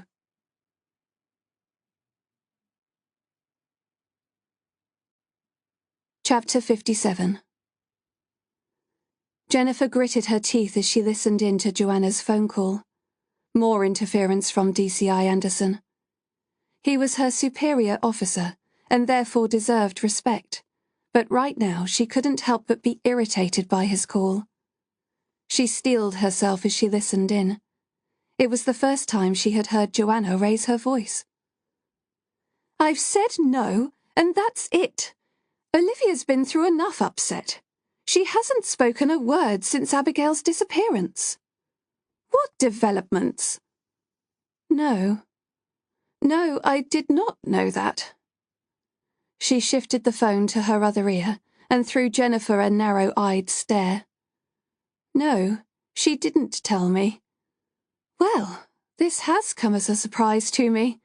I'll speak to DC Knight, but as I said before, I'm not agreeing to Olivia speaking to anyone else." Jennifer groaned. DCI Anderson had told her of Olivia's whispered conversations. He was clutching at straws. The investigation against Radcliffe had collapsed due to lack of forensic evidence, and DCI Anderson was using whatever he could to get a shock response. It's all right for him in his comfortable office, Jennifer thought. I'm the one who has to take the flak. Joanna had barely ended the call before she turned on Jennifer. "Why didn't you tell me Olivia's been speaking to you?" "What did he say?" Jennifer replied, trying to dodge the question. "He said that Olivia's spoken. She said she knows where Abigail is." "That's not true," Jennifer said, aware everyone else had gone quiet. "Can we talk in the living room?" Joanna nodded and briskly led the way. Jennifer could not fail to notice that Joanna was shedding her old persona by trying to take control. "Would you like to explain what's going on? If my daughter's talking, then I have the right to know about it." "I'm sorry, I didn't mention it because I didn't want to upset you. Olivia has uttered a few words, but she doesn't seem to have any recollection of them afterwards." What she didn't say was that her superior officers were the ones who had told her to keep it from the family in the first place. Such an admission may have been slightly gratifying, but it would have made the police look unprofessional. "Has she communicated with Abigail?" Jennifer stared out the window, buying some time as she tried to work out what she was going to say. Word might get around, and she couldn't risk people knowing that Olivia had alluded to Abigail's whereabouts, because it could put her in danger. "Nothing really," she said, trying to make her voice sound natural. "At least, nothing which would lead us to Abigail." "You should have told me. I am her mother, after all." "You're right. I'm sorry. I didn't want to put her under any pressure." "Well, your DCI Anderson is. He insinuated I'm a bad mother because I wouldn't allow her to speak to a psychiatrist. He said people would make their own inferences as to why I wouldn't agree." Footsteps creaked on the stairs in the hall, and Jennifer kept her voice low. "He's under a lot of pressure. We all want to find Abigail. I don't think it would do any harm for her to speak to someone." "I know I've not always been there for her," Joanna said flatly. "But I'm trying to make up for that now. You can talk to her, but that's it. I don't want any more people in our home." "They're taking me out soon, maybe even tomorrow," Jennifer said, glancing up at the fresh batch of cobwebs clinging to the ceiling. A part of her couldn't wait to be shot of Blackwater Farm, but she had hoped her time there would have ended on a better footing. Joanna folded her arms in a matter-of-fact manner. "Then speak to her today." Jennifer went straight upstairs to Olivia and scooted up on the lumpy bed. She pulled a Raggedy Ann doll from under the blanket and found several other toys tucked away. "I haven't seen one of these in years," she said, running her fingers through the doll's red corded hair. "They're American, you know. You don't tend to see them over here. Was it a gift? Or did your mum pick it up in one of her charity shops?" Olivia barely glanced up from her Nintendo DS. Teachers said she had got on well in school, although she was yet to speak. Jennifer was painfully aware this was the first Saturday without Abigail, and couldn't begin to comprehend what was going on in her head. The whir of the dehumidifier hummed from the back of the room as it drew the damp from the walls. Fiona had the Arga on at full blast again today. It was the beating heart of the house, and the heat it pumped made the place more bearable. The whispers that breathed through the walls had died down to manageable levels. There was only one voice she wanted to hear. Jennifer chatted as Olivia played, the game being paused each time she mentioned ponies, and resumed when she spoke of her father. "Sweetheart, I know about your daddy's secret. He told me everything. It's okay. You don't need to be scared." A meep sound emitted from the DS as the Mario character died, and Olivia pushed her glasses up the bridge of her nose before glancing up. "I've spoken to Matt, your daddy's friend, too. He said he's sorry. What you saw, well, it was wrong. He's not going to come around here anymore." Silence passed between them as Olivia stared with moon eyes, magnified by the lenses of her glasses. "I've spoken to your mummy, too, about how special you are. I'm different, too. But you know that. That's why we're such good friends. You mustn't be afraid. We're all here to help you." Olivia slowly nodded in understanding. Her eyes were wary now, like those of a fox about to be lured into a trap with the temptation of food. She wanted help, but was scared of the repercussions when it was accepted. Downstairs, people milled about, muffled conversations carried on about expanding the search, and Nick spoke of printing more missing posters, for all the good it would do. Jennifer touched Olivia's shoulder, grateful the little girl didn't flinch. "Can I speak to Abigail now? I know it hurts, but I really need to speak to her just one more time." Olivia snapped the DS game shut before sitting against the pink padded headboard and closing her eyes. It appeared that she had known all along that that's what Jennifer wanted. Her breathing became shallow, and despite the heat, Jennifer felt the stirrings of a cold fog envelop her. But there was something wrong with this communication. There was no simple transition like before. It was strained, and Olivia's face relayed the effort involved as her eyes squeezed shut. Finally, she took a gasp, but the voice was weak, barely a whisper. Tell Mummy and Daddy I love them.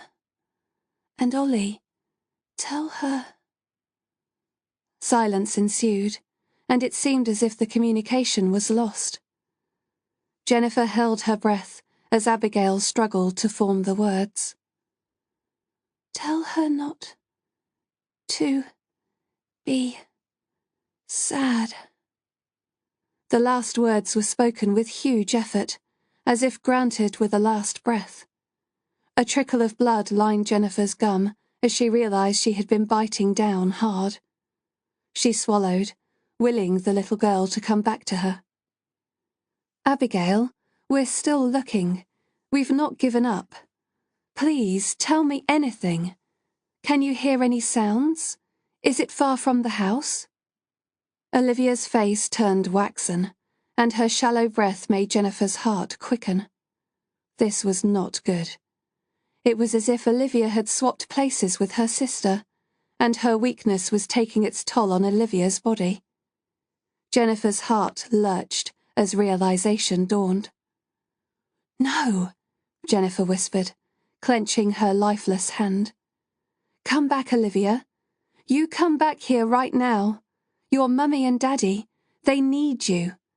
I know it's hard, but please, come back.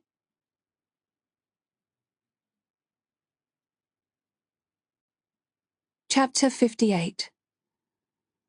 The healing dog was making an appearance at the care home today. Cedar Homes had a wide range of activities for the elderly. A visit from the priest was another important aspect of Mr. Hines's day. He had always hated religion. It was the main reason why his daughter had chosen this home, knowing that as he was forced to sit through daily masses, somewhere inside he would suffer, just a little bit. Another push of the knife. But today, he was in hospital. He would not be returning to the care home again. To everyone else, the blonde-haired woman looked like a bereft daughter leaning over her father to offer words of comfort. The beep of machines, the stale smell of antiseptic, it was more than he deserved. Soon he would be in the ground, and it could not come quick enough as far as she was concerned. Playing the doting daughter really was beginning to wear thin. Her eyes followed the trail to his IV line, carrying fluids to sustain his life. She imagined injecting poison into the bag of saline and watching as the cocktail seeped into his withered veins. "This is your fault," she whispered. "You made me do this. She's dead because of you." The memories were coming fast now, and she could not stop them. She knew it had been a bad idea, but they had insisted. Reliving her childhood would allow her to be free. They were wrong. It made her sick to the core as each memory returned with sensory clarity. His rough hands on her skin, her shame highlighted by the blinding flashes of light. Click, click, click. The camera was never satiated, always hungry for more. Her shame felt like grease on her skin, but it was something she could never wash away. Happiness came only in brief moments, when she was made to feel like someone else, someone good. Hines snuffled from under the blankets. She lightly placed her hand over his as a nurse breezed past. Wasn't this what normal daughters were supposed to do? A flare of anger rushed into her chest. How dare he lie there lifeless, when he had so much to account for? He had never apologized for ruining her childhood. Not a word, a note, a gesture. Not a flicker of guilt in those steel blue eyes. Not even when tears streaked down her cheeks. Surely he knew it wasn't normal. At least they didn't have the internet back then. If it were happening now, her face would be plastered all over it, there for the titillation of sick minds to play out their darkest fantasies. She thought about Abigail, the farm, the car crash that was her life. This was all because of him. Would Abigail's death really cleanse her from all of that? She had thought that being here, seeing the old man so close to death, would at least help. All it did was make her feel as hollow as the shell before her. But each breath he took was like a slap in the face. She couldn't bear it, not now her memories had returned. And it was the thought of Abigail's 10th birthday that had sparked it all off. Now, the only way she was going to feel better was to wipe out every reminder. "Your precious granddaughter is dead," she spat as she leaned over his sleeping face. "She's dead, and it's all your fault. Do you hear me? Think on that, old man. Think on that." She drew away her hand, the touch of his skin making her stomach roll around the cheese sandwich she'd eaten earlier in the day. She raised the back of her hand to her mouth to mask a belch. She knew what people would say.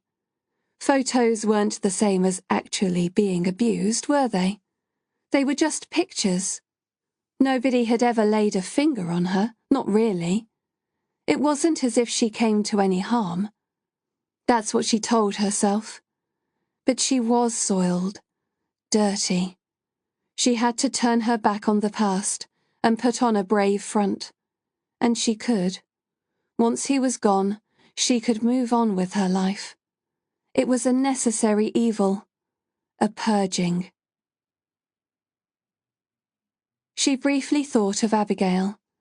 It was unfortunate that someone had to be hurt, but there was always Olivia.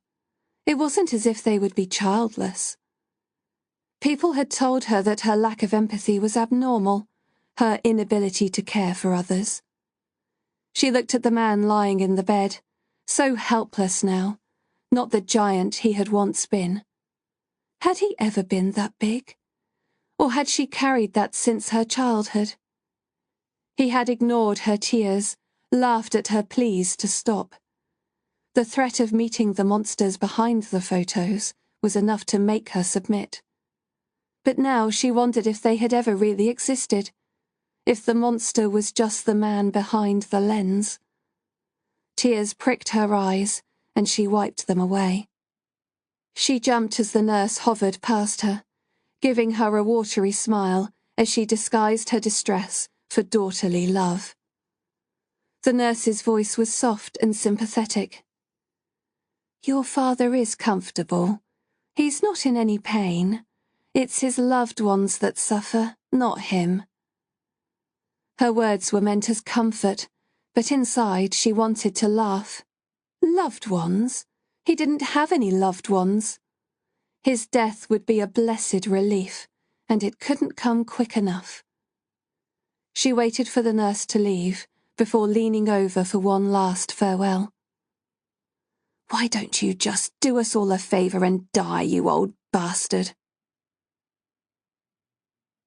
She pinched her handbag between her fingers, clutching it to her chest. To the outside world, she was a doting daughter, but she knew what she was. She was the spectre at the feast, waiting for the end. But when he went, all reminders had to go with him. Only then could she get on with her life. She could not live through another 10th birthday. She would erase the day forever. She thought of Abigail and sighed. It was necessary. It was just. But first, she had to take care of the monster. She slipped out of the ward long enough to set off the fire alarm, distracting the staff before returning to the room. It did not take long to slip the pillow over his face. Far too gentle a death for such an evil man. She could have waited for nature to take its course, but that would risk him being alive on the day. The plot had come quickly, perhaps her brain ensuring self-survival. Just when she had been on the point of ending it all, the idea of revenge had come. She had thought to herself, what have you got to lose? And it was true.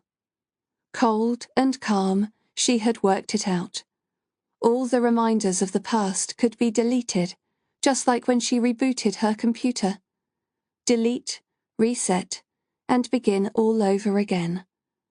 And if it didn't work, then she could revert to Plan B and end it all. Either way, there would be no more pain.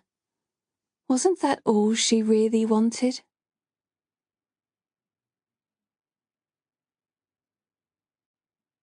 Chapter 59. Diary Entry. So he's dead. I have played the part of somebody who is suitably upset.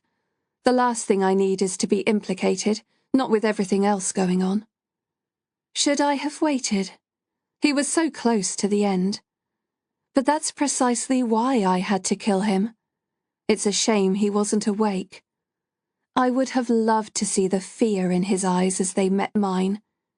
I would have returned the same heartless expression he afforded me as a child. He was an evil bastard, and I don't feel remorse for killing him. It wasn't just for me, because I'm sure I wasn't the only one. It was for all the victims. It's better that I don't go to the funeral.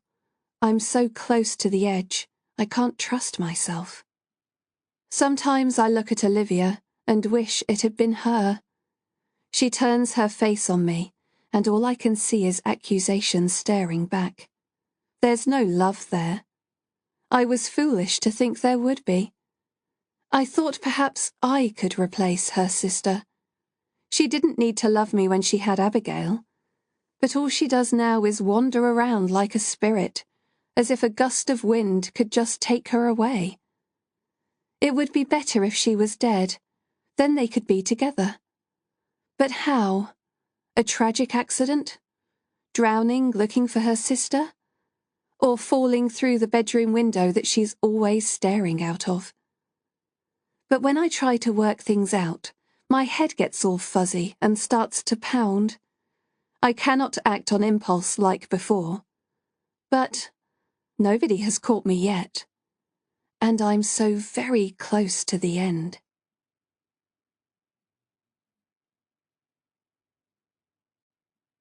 Chapter 60.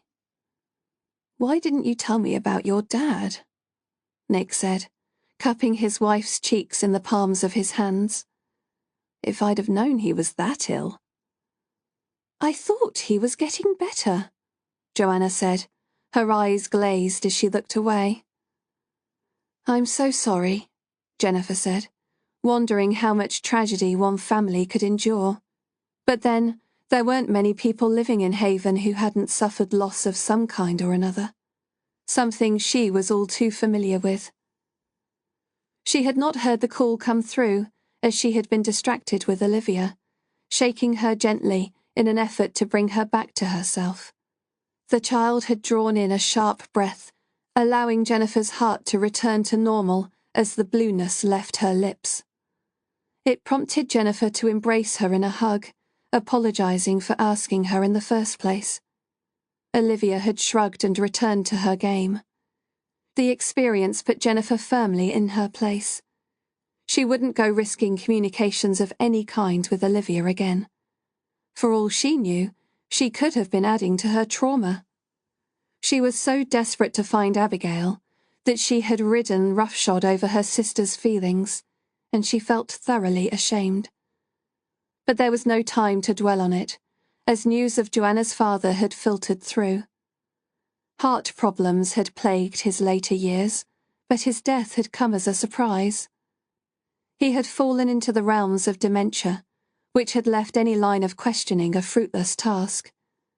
Another secret in the lips of the town that held many secrets. Jennifer sighed. She was so close, she could feel it. But Abigail's voice had grown weak. The connection with her sister was dying out. Her staggered words felt like a bad omen. Abigail was letting go, saying her goodbyes. Father Murphy called. He's going to come around later to speak to you about the funeral, Fiona said, laying a mug of sweet tea before Joanna. I'm not going, Joanna said, staring at the swirling tea. Nick reached across the table and touched her hand. His voice was soft, with none of the harshness of recent days. Sweetheart, you healed the rift with my parents, and I want to be there for you now. But Joanna responded with a cold, sharp smile. He had a funeral plan. It's all paid for. I don't need to get involved. But you were his daughter. You're the head of his family, Fiona said from behind her, a hint of irritation in her voice. Your relations. They'll expect to see you. Estranged daughter, Joanna said, her face pallid, her chest rising as she took deep breaths. And the family will get by without me. I've not seen them in years. Jennifer recognized the beginnings of a panic attack. She had experienced enough of them in the past to pick up on the symptoms.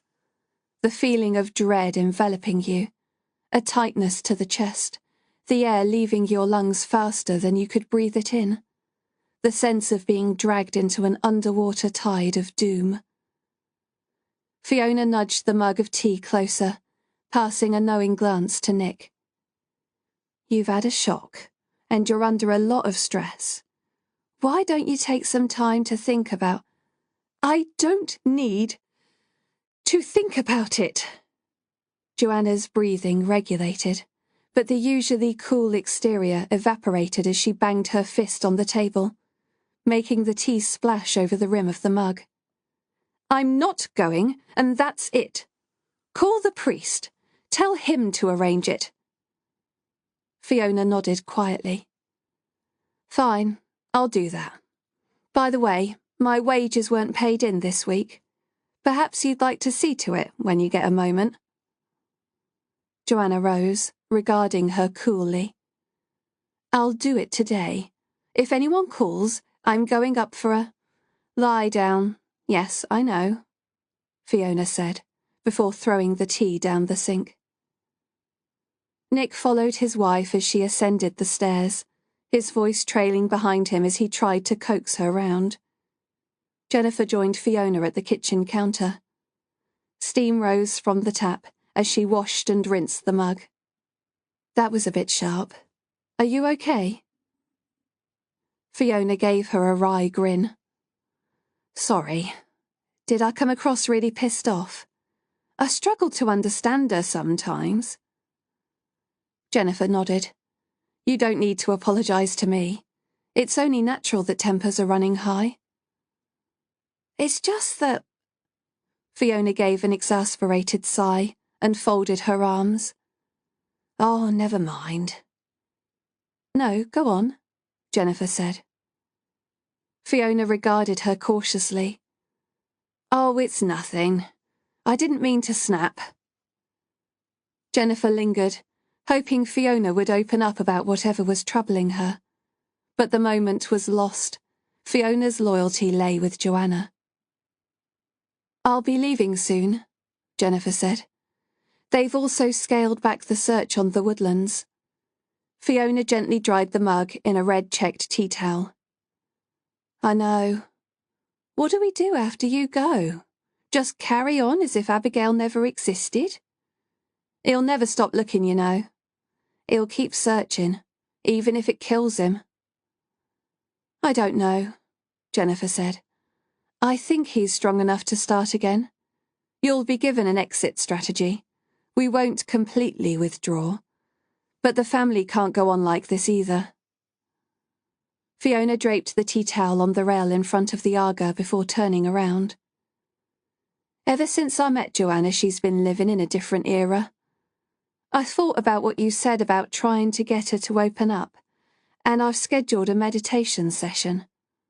Well, I say meditation, it's more like a relaxation session, where we talk about what's worrying her. It's worth a try, don't you think? I thought you'd never offer, Jennifer said. In any other circumstances, the thought of returning to Haven Nick may have been a welcome one. But Jennifer would be returning under a shadow, having let down Abigail and her family. With all her inquiries exhausted, Fiona was quickly becoming the best hope Jennifer still had of finding answers.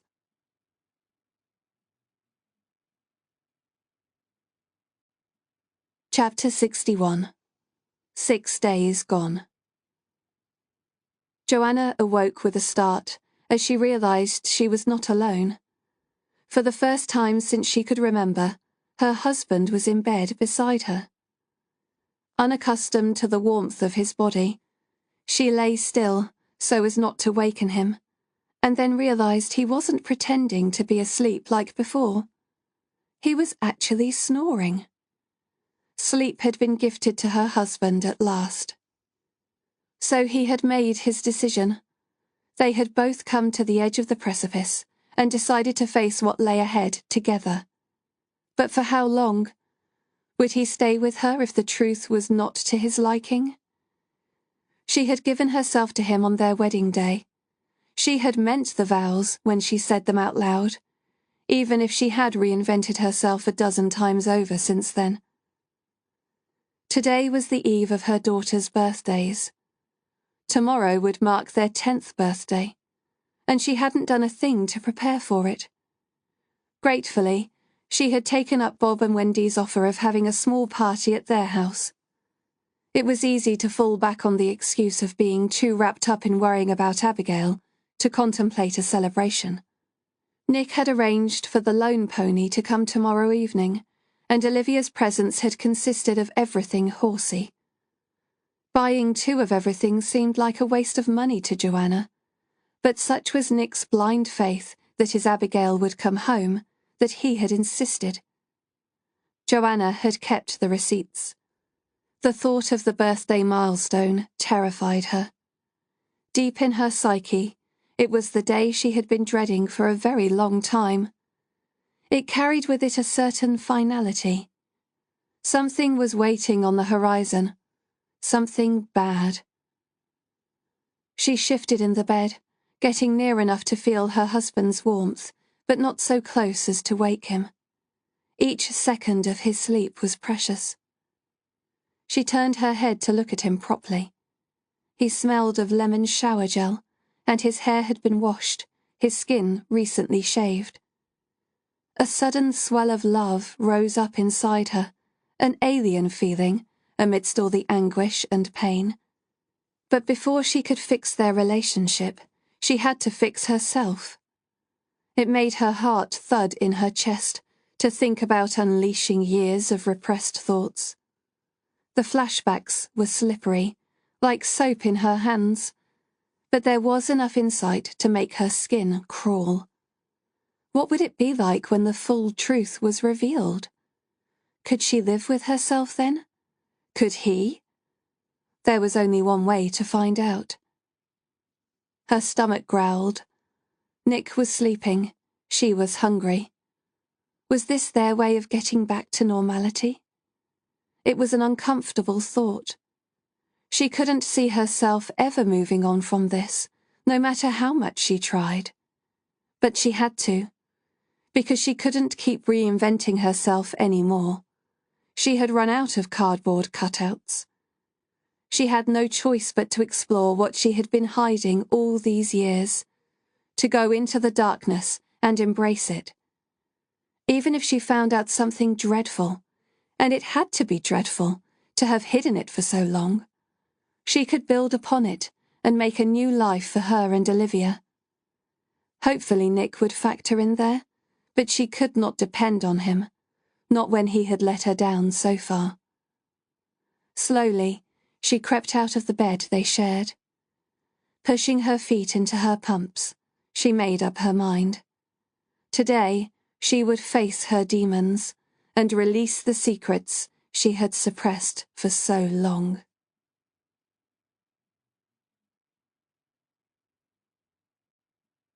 Chapter 62. Joanna. Take a deep breath in, Fiona said, over the panpipe music playing in the background. And out. Joanna felt her eyes roll back in her head as she relaxed her body. Fiona's meditation sessions had been a lifesaver, bringing her back from the brink of oblivion.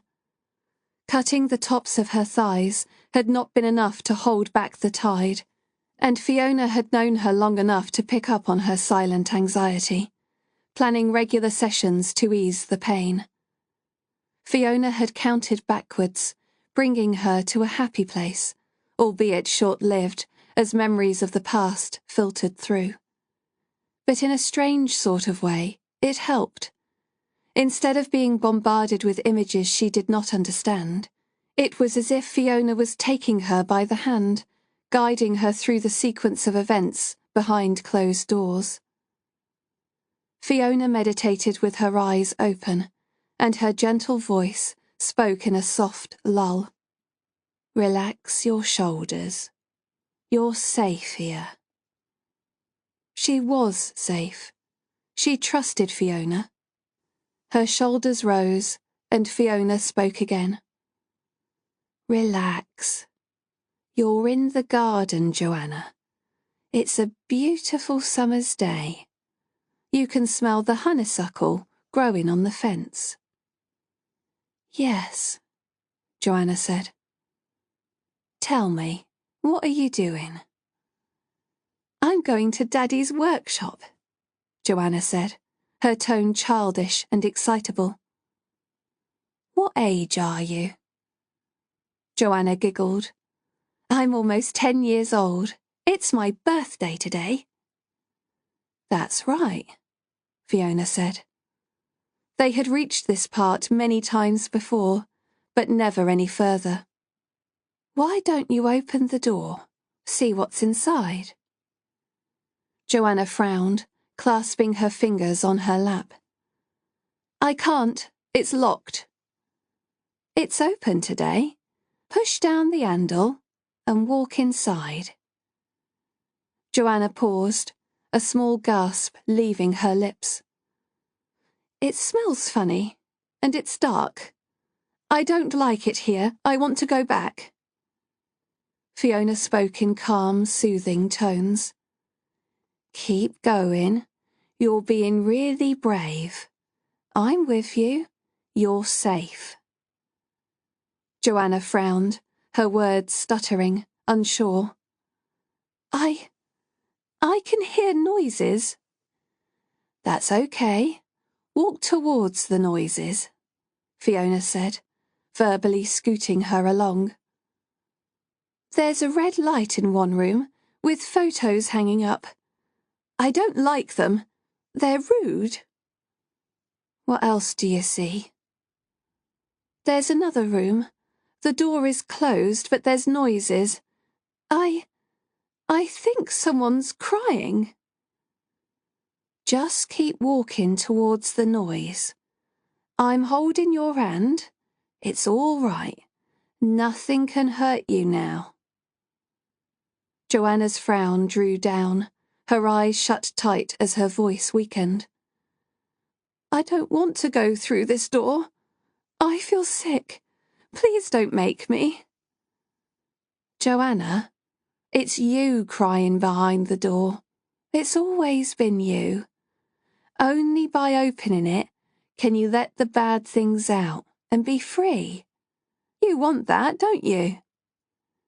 "Yes," Joanna said, her body language a complete contrast to her words.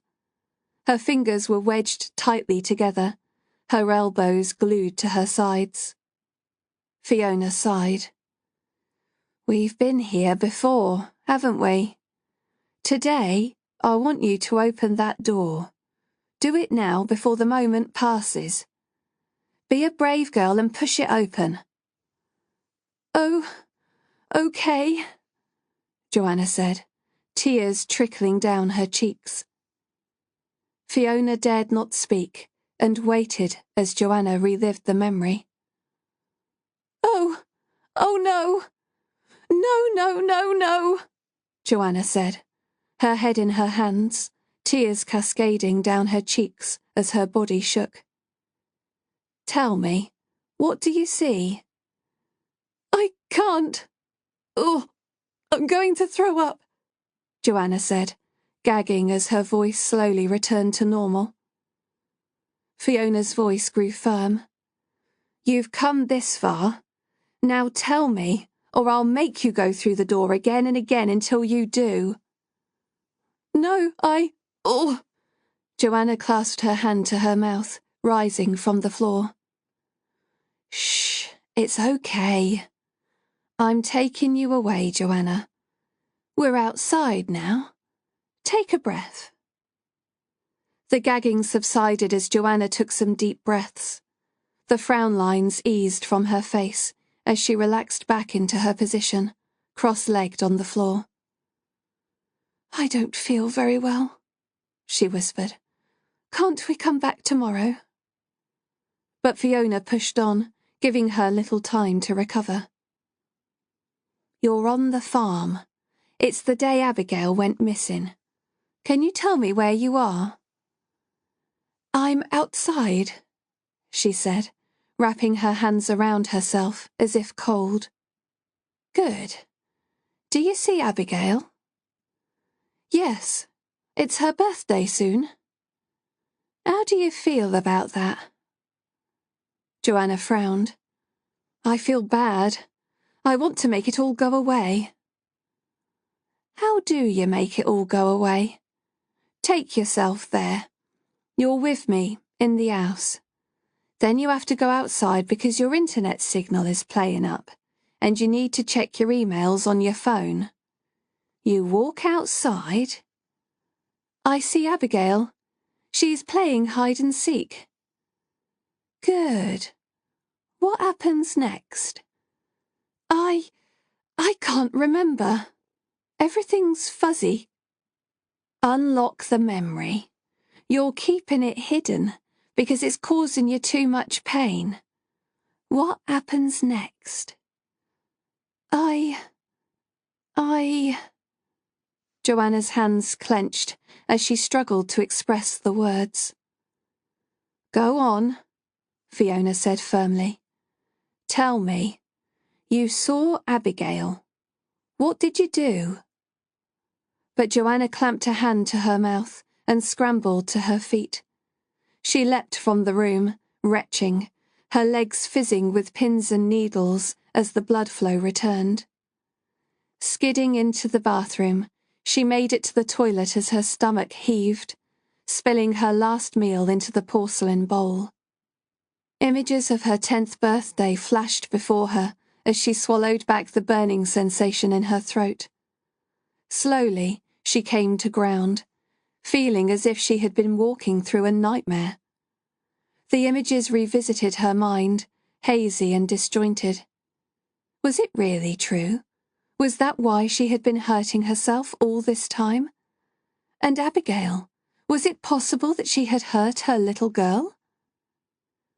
Joanna cleaned herself up as quickly as she could. Her legs felt like rubber as she walked across the landing, but she would not give in. She grasped the doorknob to return to Fiona. She was just about to push the door aside when she heard Fiona's voice. DC Knight, it's Fiona. I need to talk to you. No, not on the phone. Can I meet you somewhere? Not here. Yes. She sighed, and it sounded as if the weight of her soul was in that exhalation. We can't carry on like this. Fiona's words crumbled into a sob. I think I know who killed Abigail.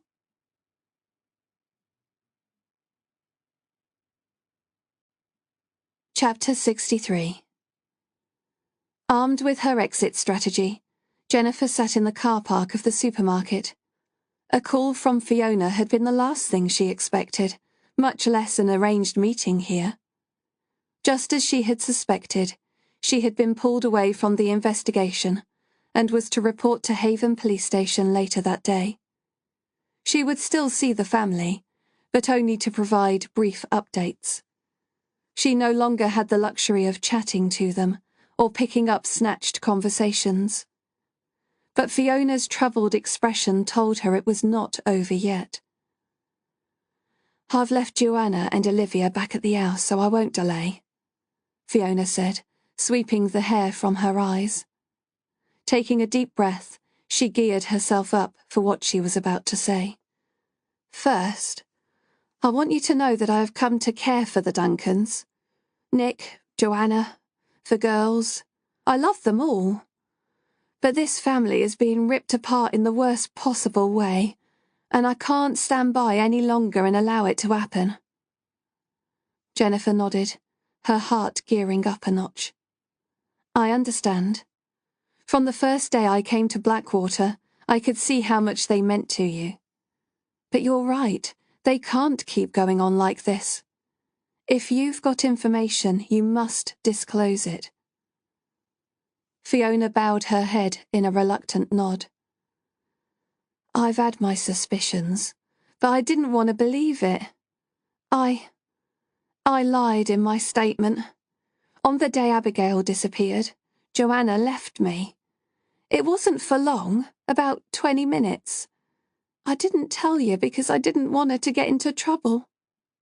She looked shiftily at Jennifer, dropping her gaze as an angry glare was returned. I'm sorry, but she's fragile, and I just didn't believe she could have done something like that.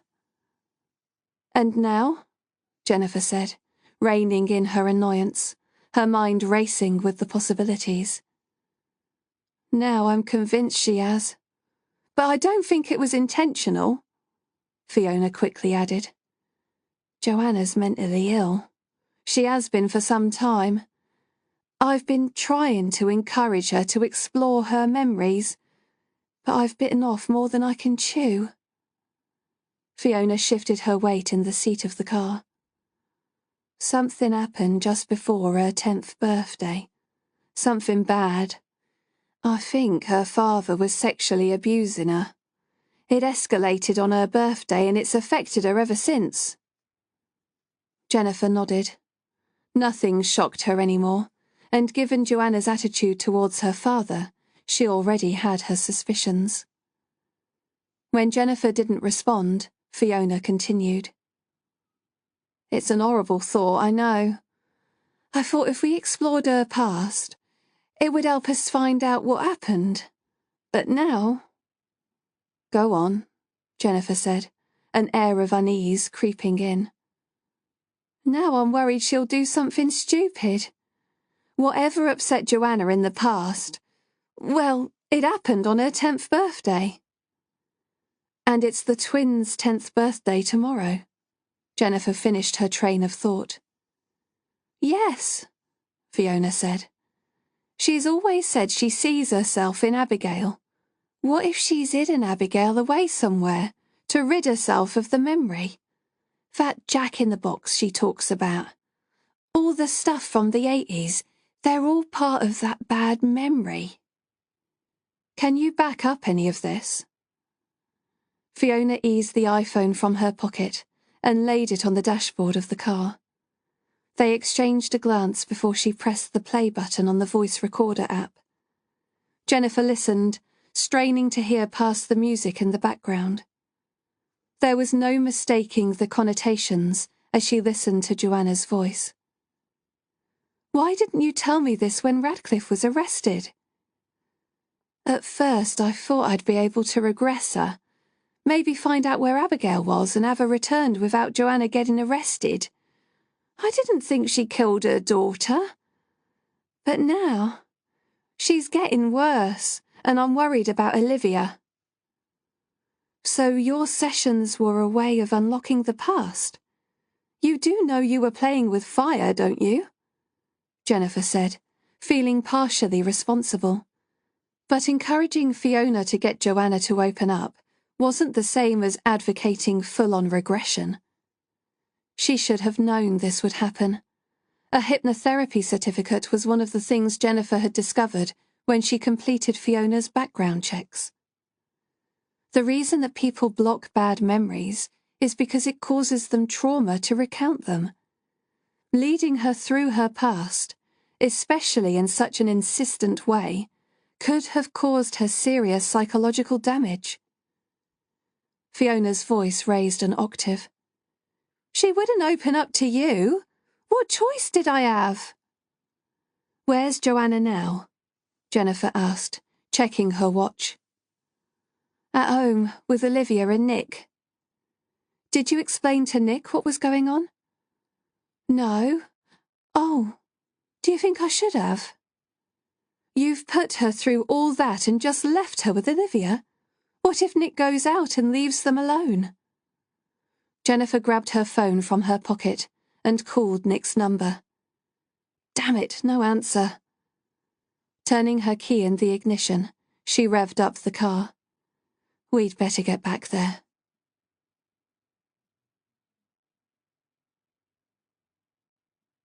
Chapter 64. The drive to Blackwater Farm passed in a dusty race down the gravel path, as stones clanked against the side of the car. Jennifer didn't care about her paintwork. She was too busy going over things in her head, while Fiona tried again and again to contact Nick. Jennifer wondered if she should have called a unit to race up there on blues and twos. But where was her justification? Where was the crime? Joanna had lived with the memories of her past for years. It didn't mean to say she would harm anyone now. Or did it? The speed Jennifer was going, they wouldn't have got there any quicker anyway. Jennifer gripped the steering wheel as she patched a call through to her DI, bringing him up to date. The recording did not incriminate Joanna, but it raised concerns, and he would have to be a fool not to take them seriously. As her car skidded into the yard, Jennifer was relieved to see Olivia's face from the top window, just as she had the first day she arrived. But her expression relayed that something was wrong. The absence of Nick's car made Jennifer's stomach clench as she rushed to the front door of the house. "Joanna!" she shouted in unison with Fiona, who fumbled with her keys, dropping them twice before finally opening the door. While Fiona ran into the kitchen, instinct drove Jennifer upstairs. She took them two at a time, grasping the old banister for support as she sped upwards, calling for Joanna and Olivia. The child appeared on the landing, looking scared and confused. Pointing to the bathroom door, her meaning became clear. "Is Mummy in there?" Jennifer asked. The little girl bowed her head in a nod. "Why don't you go downstairs to Fiona? I'll speak to your mummy," Jennifer said, adrenaline pumping through her veins. Something was wrong, very wrong. As Olivia descended the stairs, Jennifer turned her attention to the bathroom door. "Joanna? Open up, will you?" No response. She tried the old brass doorknob, but it wouldn't open. She gauged it as she gave it a rattle. It wasn't the strongest of locks. "Joanna, this is the last time I'll ask. Open the door now, or I'll kick it down." Silence. She took a couple of steps back before launching her foot at the door and kicking as hard as she could. It shook on its hinges, but remained closed. Swearing under her breath, Jennifer quickly assessed the situation. She could wait for assistance to force entry, or she could try and gain access now. A thought struck her, and she ran to the stairs. "Fiona, bring me up the fire extinguisher, quickly!" Just where was Nick when she needed him?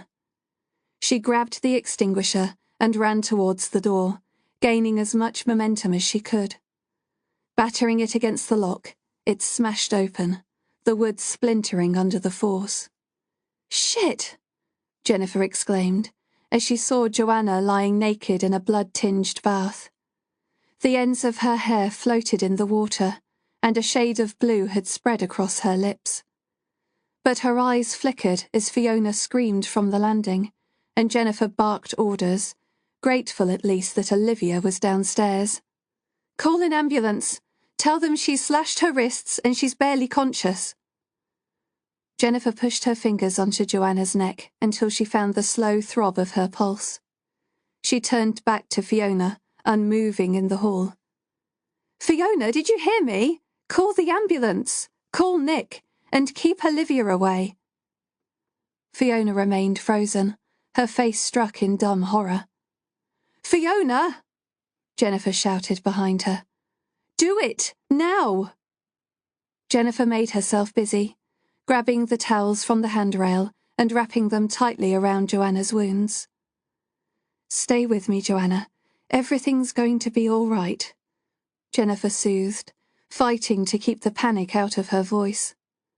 Joanna opened her eyes until they were two puffy slits, the colour rapidly draining from her skin.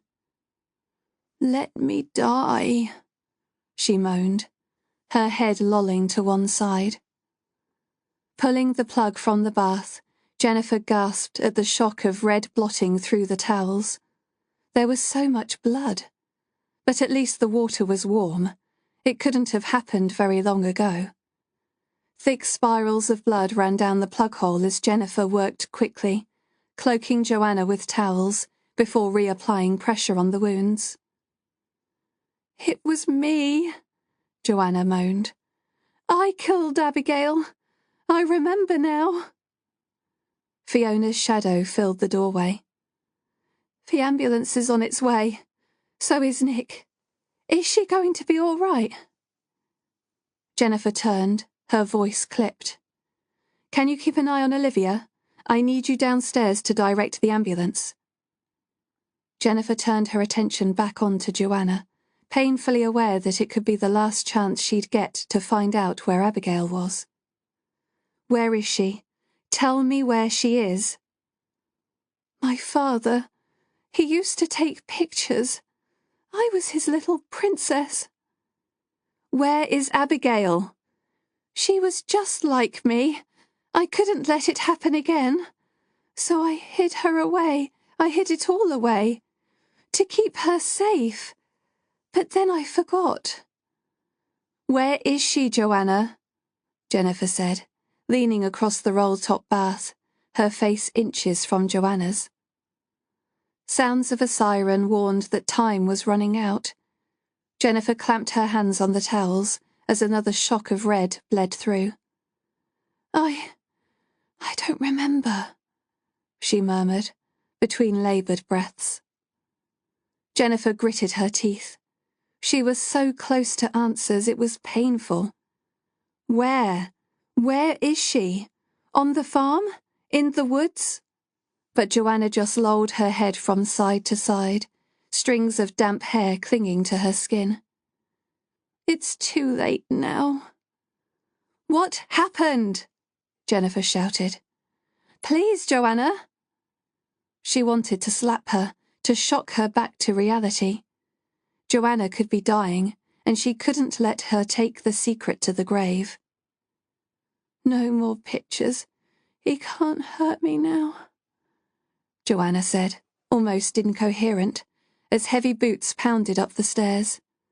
Led by Fiona, the paramedics bundled into the bathroom, just as Joanna slipped away.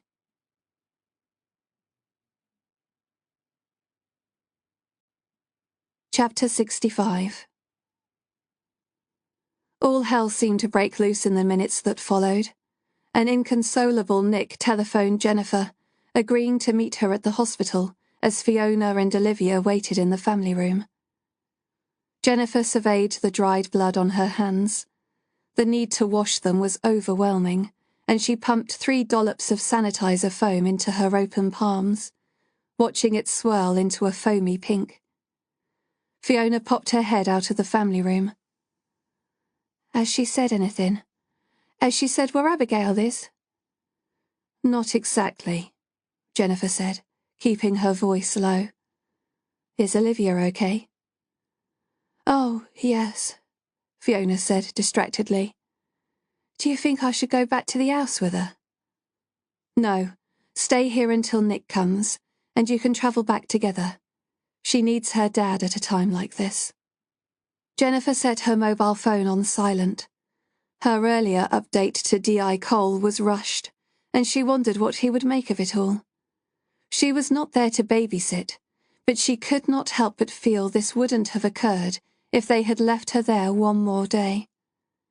She turned to see Nick galloping into the ward, a deathly shade of white. Second on the left, Jennifer said, pointing down the bustling corridor. They're treating her now. She's going to be all right. Nick nodded and strode down the corridor to see his wife. Tears slowly trickled down Fiona's cheeks. I can't believe she did for her. She self-harmed before, but never this bad. But Jennifer had no time for tears, as her mind worked to process the recent information. She had had her suspicions before, but now things were clicking into place she could not afford to waste a second. Her phone buzzed in her hand. It was Clarkey, a colleague from the child abuse investigation team. And what he had to say was very interesting indeed. Jennifer pushed the phone back into her pocket. She turned to Fiona, who was still standing at the door. Can you let Nick know I'm heading back to the station? She said. I'll be back as soon as I can. Fiona nodded, drying her tears with a ragged tissue. Jennifer strode down the corridor, with Fiona's voice echoing in her ears. Where are you going? The car parks the other way. In a minute. There's someone I've got to speak to first. Jennifer was back in her car within 10 minutes. She had spoken to the matron who cared for Joanna's father during his stay in hospital. She knew something was wrong when Joanna refused to go to the funeral, but never could have imagined the depth of the case. The results of her inquiries were coming in at rapid speed, each one slotting another piece of the jigsaw into place. There was just one more piece to uncover, one more step closer to Abigail. It would come in the form of recovered photos. Everything Joanna said about her father was true, except for one thing, and it was the greatest betrayal of all.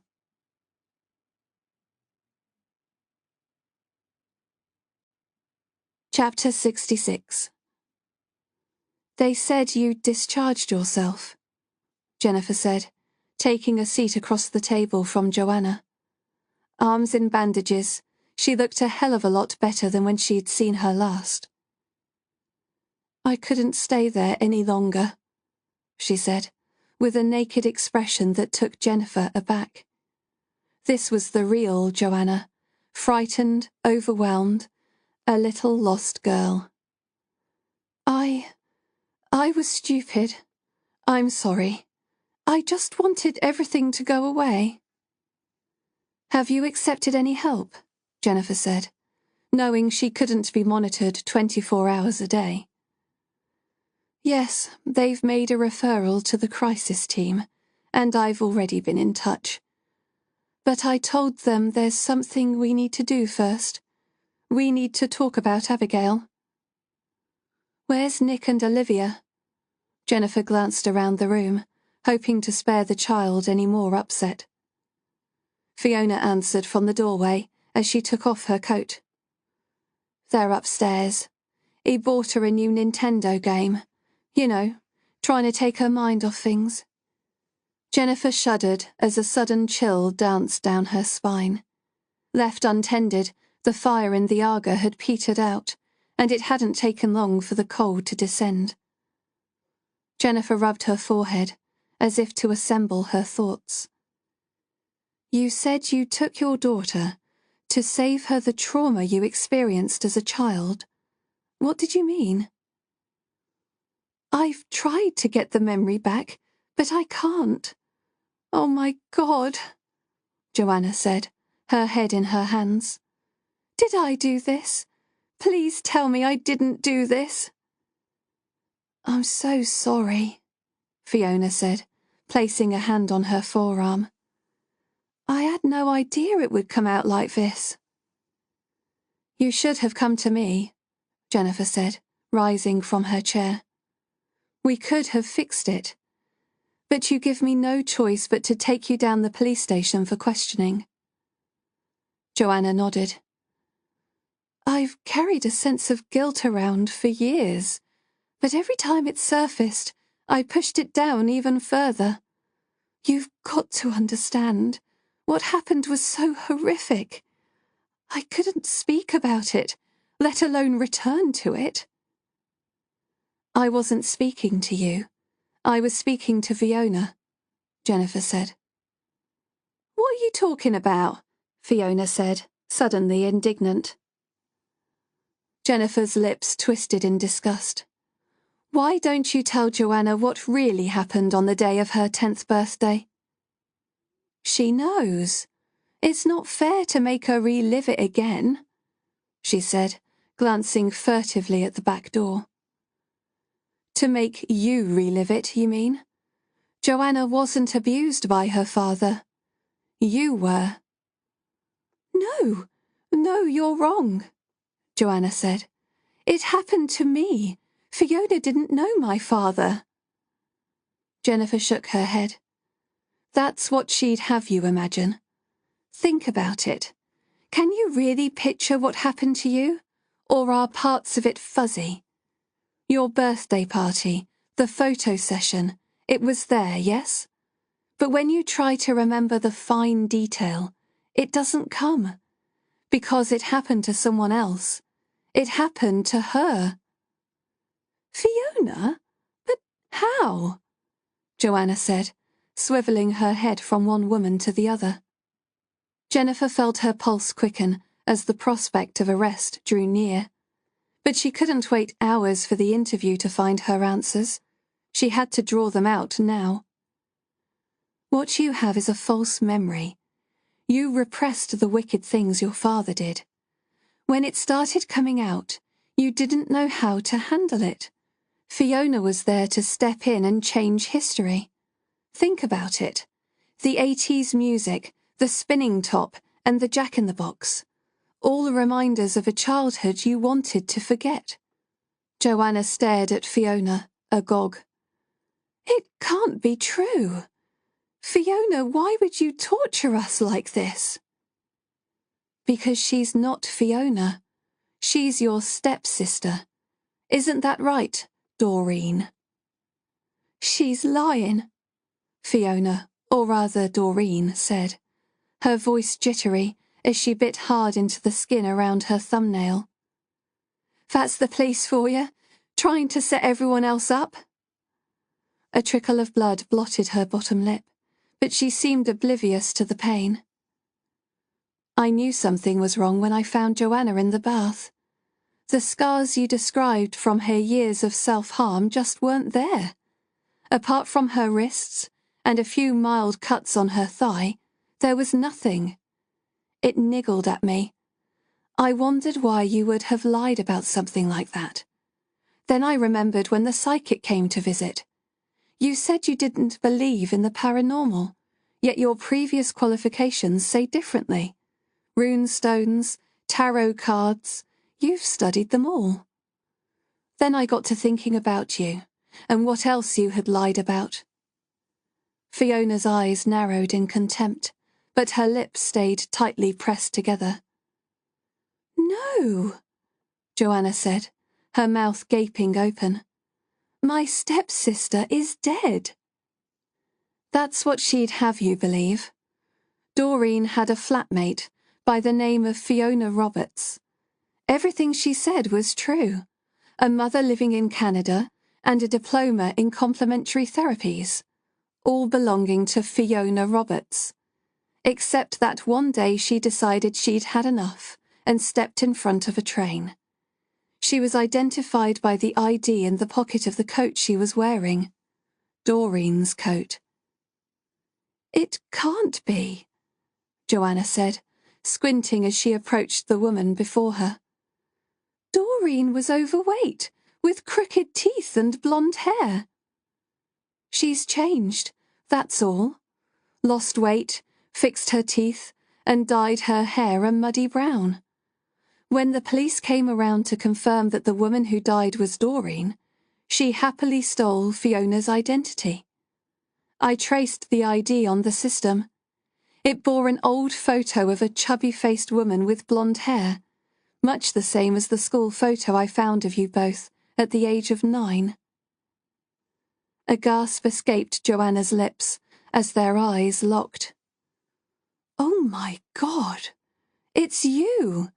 It's really you! She stumbled back, grasping the chair for support. Jennifer nodded, relieved.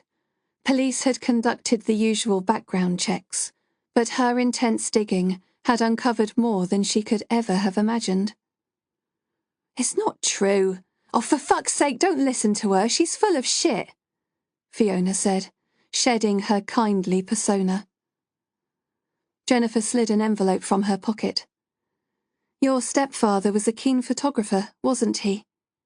Except his hobby was used for the most despicable act, distributing pictures for people just like him. No, Fiona said, her chin smeared with blood as she bit down harder on the nail. The photos were destroyed. Not all of them, Jennifer said, thankful that her friend in the child abuse investigation team had dropped everything to help her out. The police were in possession of quite a few, seized from raids in the local area. I matched some of the images with your school photo. She leaned forward to strike her message home. Her voice was low, the words crawling out of her mouth as she revealed the dirty secrets. I recognised you from the hospital CCTV too, the night you visited your stepfather. The nurses thought it was Joanna, but it would take more than a blonde wig and a red coat to convince me. No, Joanna whispered, backing away from them both as the truth was revealed. But Jennifer had to keep the pressure on. It was Abigail's only chance. You set off the fire alarm as a distraction, then you smothered him, didn't you, Doreen? She said, pronouncing her name in a slow drawl. How did you do it? A pillow? Your hands? He was a weak man, no harm to anyone. Why didn't you just let him die in peace? The anger flaring on Fiona's face told her that her words had hit home. Because he didn't deserve to live after what he'd done. She spat the words that had been fermenting on her tongue. Jennifer had her confession, but she did not take a victory from the shattered life of the woman before her. Why? Why would you hurt our little girl? Joanna screamed. Fiona's eyes turned as cold as ice. Because I had to. The only way to stop the pain is to destroy the memories. Joanna threaded her fingers through her hair as it fell from the neatly applied pins onto her shoulders. But why take Abigail? This is nothing to do with her. Because you saw and did nothing, Fiona screamed, spittle gathering in the corners of her mouth. It was me behind the studio door, not you. When you found me, I was so relieved to see your face, but instead you ran away. I waited for help, but you didn't tell a soul. Joanna backed away. I don't remember. Don't you remember how I used to cut myself when we were kids? While you were messing about with your little scratches, I was slicing into myself with real knives. Fiona shot up her sleeves to reveal the scars lining her arms. Zebra print patterns and deep cavernous zigzags made Joanna gasp. I came to confront you, but you didn't even remember who I was. A thin, hysterical cackle left her thinning lips. Funny, isn't it? I had nothing and here you were, with a boarding school, private education, and a swanky business, and an investment in a farm. Then I saw the twins, and the memories came flooding back all over again. Except this time, I had a chance to end it for good. Jennifer took a step towards her, her hands open in a gesture of mock sympathy. She would have liked nothing better than to slap the cold steel handcuffs on the woman for picking on an innocent child, but now was the time for reason. Fiona, I know you're hurting, but please, tell us where she is. We can get you help. We can end this now. Fiona wiped her mouth with the back of her hand, staring at Jennifer with a venomous gaze. Want to know what's funny? This wasn't the way it was supposed to be. My plan was to destroy Joanna, not her kids. But when Abigail disappeared, I stayed around to watch her life fall apart. She was so screwed up it was easy to plant the seed that it was her suffering at her father's hands. Seems only fair, don't you think? The sleeping tablets, the jack-in-the-box. That was you? Joanna said, disbelief evident in her voice. A hollow laugh resounded in the room. Fiona paced the kitchen like a trapped animal. Pushing the sleeping pills was giving you the easy way out. I never thought you'd have the guts to actually slash your wrists. Jennifer stepped in. And then you thought you'd pick up where Joanna left off, queen of the household. Don't I deserve it, after all I've been through? Where is she, you bitch? Nick lunged from the doorway, knotting Fiona's jumper under his fists as he lifted her from her feet.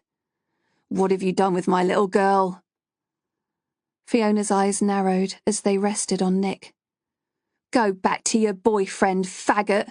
Nick, watch out, Jennifer shouted, as Fiona wriggled free long enough to grasp a 10-inch blade from the cutlery drawer. The cold flash of steel swished through the air as she lunged at him with the knife, catching his flesh. Nick staggered back in disbelief as blood seeped through his shirt. Mummy? Olivia's voice filtered through from the hall, making Jennifer's heart leap into her throat. A chilling grin laced Fiona's lips as her eyes crawled over to the hall door. With 2 deft movements, Jennifer pounced on her, narrowly missing the blade as she swiped a second time. Gritting her teeth, she clamped both hands on Fiona's wrist, twisting it back until the knife clanged onto the floor. A knee to the stomach winded her long enough to pin her down, as Nick caught his breath and joined her in restraining the woman responsible for their misery. Olivia, go back to your room, Joanna said, as the little girl tentatively poked her head through the door. It's okay, sweetheart. Just go upstairs. I'll be up in a minute. Aw, here she is, the little angel, Fiona said, her eyes wild. Are you enjoying being an only child? I would have thought it was right up your Fiona's words were cut short as Joanna slapped her hard on the face. Where is Abigail? What have you done with my little girl?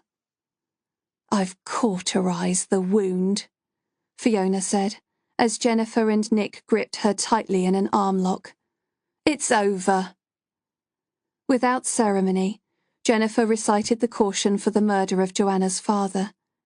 The other offences could follow up later, particularly regarding Abigail. The uniformed backup she had requested finally pulled into the drive and assisted her in dragging Fiona to the car, still protesting her innocence. But it did not answer their question. Just where was Abigail? Jennifer pushed her head down as she helped her into the back seat of the car, promising to follow on shortly. Please, tell me, where have you left her? Joanna said, pressing her face against the rear passenger window. But Fiona did not look at Joanna. Instead, her glance fell elsewhere, and suddenly everything became clear.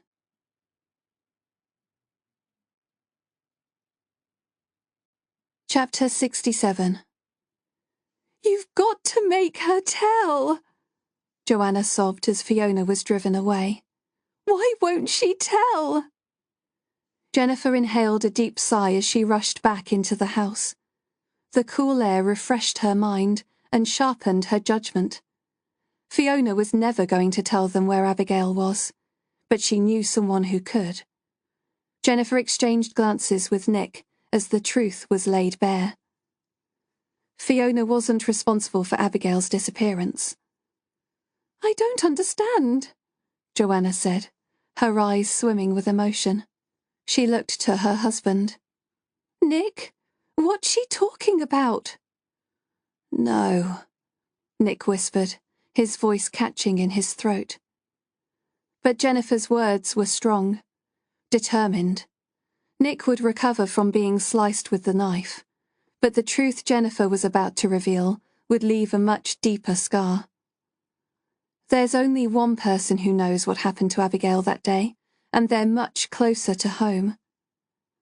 Her glance took her to the window, where Fiona had looked just seconds before. Olivia's face was pressed close as her breath fogged the glass, her ghostly features haunted with a dreadful secret. A sluggish, sick feeling descended over Jennifer in preparation for what lay ahead. Nick shook his head. You can't be serious. Not our Olivia. She turned to Nick and Joanna, now holding hands, clinging to each other like a raft in a storm. You both have to trust me. Let me talk to her alone. I only need to know where she's left her. It's not in anyone's interest to prosecute a child. No, Joanna said. She would have told me. Doreen's lying. She's taken our daughter. Abigail's dead and it's all my fault. Jennifer shook her head. You heard her. Fiona's mission was to hurt you, not your daughter. But when Abigail went missing, she just sat back and enjoyed the show. And in the midst of it all, she distorted your memories, filled you full of guilt, and played on your worst fears. She glanced at the crease of blood seeping through Nick's shirt. You'd better get that seen to. It's nothing, just a scratch, he said, lifting his shirt to reveal a small flesh wound. Olivia stepped out onto the landing, her mouth pursed. Slowly she descended the stairs, her sandaled feet creaking on the boards with weighty finality. Jennifer bent down and took her by the hand. The life had left the little girl's eyes and was replaced by fear. There's no need to be scared anymore. You're not in any trouble. Just tell us where she is, Jennifer said, not sure why she was whispering, but the softly spoken words felt right for the little girl who had been through so much. Joanna took a step towards her daughter, and from the corner of her eye, Jennifer saw Nick's hand shoot out and still her movement. Jennifer kept her eyes focused solely on the little girl in front of her. Did Fiona frighten you? Is that why you couldn't tell me? Did she say you'd be in trouble? Olivia nodded, her big moon eyes filling with tears. She took off her glasses and swiped at her face, then placed them back on the bridge of her nose. Jennifer took her by the hands. Her fingers were cool and stiff, as if a little bit of her was still with Abigail, somewhere dark, somewhere cold. Sweetheart, listen to me. Fiona was not your friend. She lied because she wanted to hurt your family. I'm a police officer, and I tell the truth. Do you understand that? She was going to say, like your daddy, but was painfully aware that Olivia's daddy had let her down in the past. Olivia nodded again, dislodging the tears balancing on her long blonde lashes. They trickled down her cheeks, and Jennifer thumbed them away from her soft, pale skin. I promise we'll keep you out of trouble. Nick spoke now, too, his voice low and gentle. She's right. Just tell us where she is, sweetheart. Let's bring your sister home. But she's dead, Olivia blurted out the words, falling into her daddy's arms, burying her head in his shirt. Joanna's legs wobbled, and she clung to the banister, her other hand resting on her husband's back. Jennifer bit her lip. There was no time to spare. Olivia, listen to me. I want you to talk me through what happened that day. Can you do that? Show me where she is? Olivia straightened up, a hiccup catching in her throat. She nodded grimly, reaching for her hand. Outside. Abby's outside. Tentatively, they followed Olivia's lead, afraid to speak for fear it would break the spell. I'm walking in a nightmare, Jennifer thought, as Olivia led her past the outhouses to the scrubland at the bottom of the field. Her fingers warmed in the child's grip, but it could not ease the passage of their journey. Their surroundings took on an ugly hue as they faced their path with dread. Brown fence posts jutted up like rotting teeth, slanted after years of being battered by the wind. She stared up at the ashen sky, steeling herself for what lay ahead. Olivia broke the silence, her voice punctuated with sobs. We were playing hide and seek. I counted, and she hid. I looked in the cowshed and found Daddy. Jennifer guessed what was to come, but the revelation would be too much for Joanna, whose interference would delay things even further. That's okay, Olivia. Tell me about Abigail. Olivia nodded. I wanted to talk to her because I was sad, but Abby wouldn't listen. She said she wanted to play. Jennifer began to feel an internal clock ticking down. Precious seconds she could not afford to lose. I told her I'd found a better place to play, somewhere secret. And you took her there? Yes. Olivia nodded as she kept walking. It's a hole in the ground. It goes way down. I'm in the ground with the dirt between my toes. Abigail's haunting words replayed in Jennifer's mind. Jennifer glanced behind to see Joanna entwine her fingers tightly around Nick's hand. She couldn't begin to imagine how they felt, but at least they were facing this together. She wanted to run ahead, to ask Olivia exactly where her sister was, but she sensed her reluctance. She could just as quickly turn on her heel and run in the opposite direction, rather than face what lay ahead. Olivia climbed over a rusted gate into a field far beyond where they were allowed to roam. Fiona most likely allowed them free rein when nobody was looking. Joanna would have to face up to not casting a watchful eye over her girls, but that was something she had a lifetime to contemplate.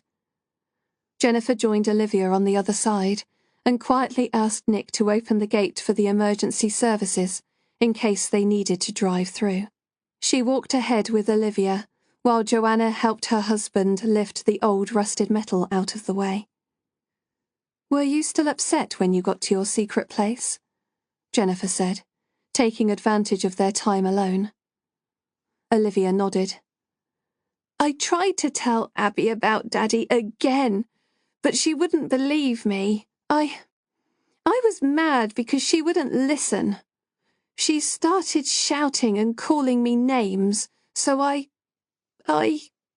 Olivia said, her chin wobbling. It's okay, you can tell me, Jennifer said, crouching down to her level. I pushed her in the hole. A sob caught in the little girl's throat. I called her, but she didn't answer. I was too scared to talk to Daddy. So you told Fiona? Jennifer said, preempting her response. Olivia nodded. But she said it was too late, that Abigail was dead and I killed her. She said if I spoke that I would go to jail. She said there were lots of bad people in jail. Oh, my poor baby, Joanna said, catching the tail end of her daughter's words. She reached out to touch the back of her head, but drew back as Olivia flinched. Fiona said it was all your fault, that you knew and you didn't care. I swear I didn't. I just felt something was wrong, but didn't know it had anything to do with you. Please, Olivia, that's the truth. I'm sorry, but we don't have time for this, Jennifer said, gazing into the little girl's eyes. Can you point out your hiding place, Olivia? We need to get to Abigail. There, Olivia said, pointing over Jennifer's shoulder. She's over there. Jennifer turned to follow her gaze, and her heart fell like a stone.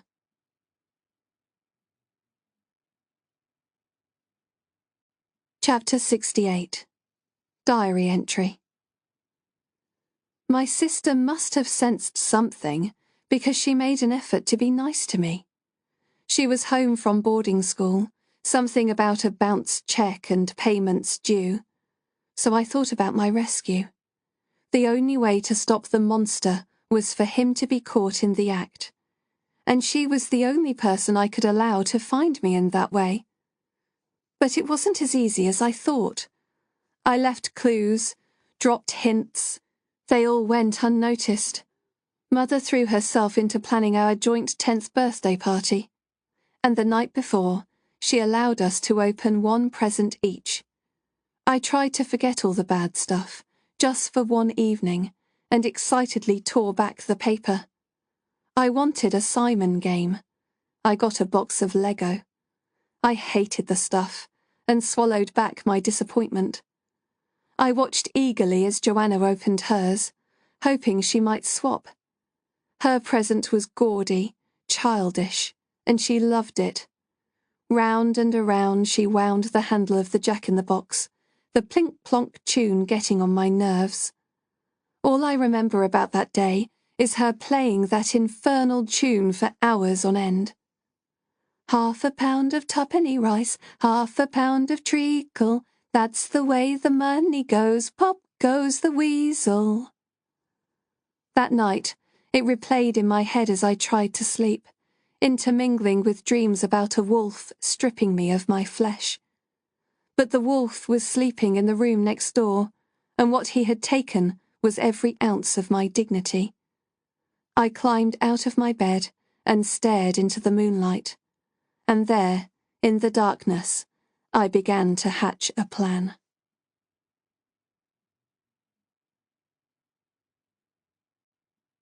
Chapter 69.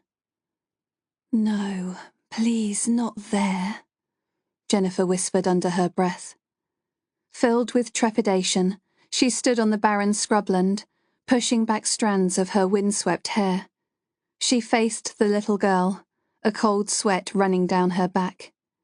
Olivia spoke, her eyes wide and unblinking. I pushed her down the hole, except... Jennifer finished her sentence as she stared at the forked tree on the crown of the hill. Except now it's been filled in. Olivia nodded solemnly, looking more vulnerable than ever. Jennifer had been right all along. Abigail had been in the well, but by the time they found it, it was too late. Fiona had moved her somewhere else. What do we do now? Nick said to his wife. But Joanna's empty expression relayed that she didn't have a clue. Overhead, a flock of ravens cut through the sky, their iridescent feathers catching flecks of the dying light. Jennifer stood entranced as they swooped and cawed overhead. Her mind cleared, like clouds parting for the sun. What was it that Fiona said? Jennifer searched the passages of her mind. Something about not going through another 10th birthday. She grabbed Joanna by the arm so tightly it made her yelp. Cast your mind back. I need you to remember that day. I can't, Joanna whined, pulling back her bandaged arm. It's too confusing. I can't remember. Listen to me, Jennifer said, facing her head on. If Fiona moved Abigail, then she could still be alive, but we may not have long. She's been waiting until today to get revenge. Mouth gaping open, Joanna blinked twice with no response. Jennifer fought the impulse to scream. Don't you see? She's reliving the past through the twins. You and Doreen shared the same birthday. In her mind, you're Abigail. Please, tell me what happened that day. My father, he was taking photos. Bad pictures. She squeezed her eyes shut, blinking out fat droplets of tears. It was the day before our birthday. Jennifer bit her bottom lip, wishing she had attended Joanna's father's house search, like she insisted. Come on, there's not a minute to lose, she said, marching Joanna back to the house. Where are we going? Joanna said, as Nick scooped Olivia into his arms. To your dad's house. I know there's tenants there, but if we... He didn't take the photos in the house. Joanna's words jolted as she tripped over a mound of earth. He used his studio. Where's that? Jennifer said, her frustration rising. I can't. Joanna clenched her fists and beat them against the side of her forehead. I can't remember. She sobbed in frustration, her wrist bandages blooming with slices of red. Shh, it's okay. We'll find it, Jennifer said, gently lowering Joanna's hands from her head. She turned to Nick as she remembered the newspaper clipping that hung on the wall of the briefing room. Your father, He used to be in the same photographic club as Joanna's dad. Where did they meet? Nick rubbed his chin. At the back of the old allotment site. They used a bungalow on the end of the lot. It's derelict now, and it's already been searched. Jennifer frowned as she recalled the list of searched properties. The bungalow had been searched by police when Abigail first went missing, but it hadn't been visited since. It was situated on the far side of the woodlands, a couple of miles from where they stood, near enough for Fiona to take the child in the middle of the night. Jennifer scanned the horizon, from her vantage point at the crest of the hill. A plume of smoke billowed between the trees, fracturing the landscape. Fiona's words came back to haunt her. I've cauterized the wound. It's over. She hadn't understood her at the time, but now the meaning became clear. To cauterize was to burn. Shit! She shouted to Nick, pointing at the smoke. We've got to get to the allotment. Holding Olivia tightly in his arms, Nick took in the sight of the smoke before bolting down the hill. Jennifer wasted no time in giving chase, leaving Joanna floundering behind.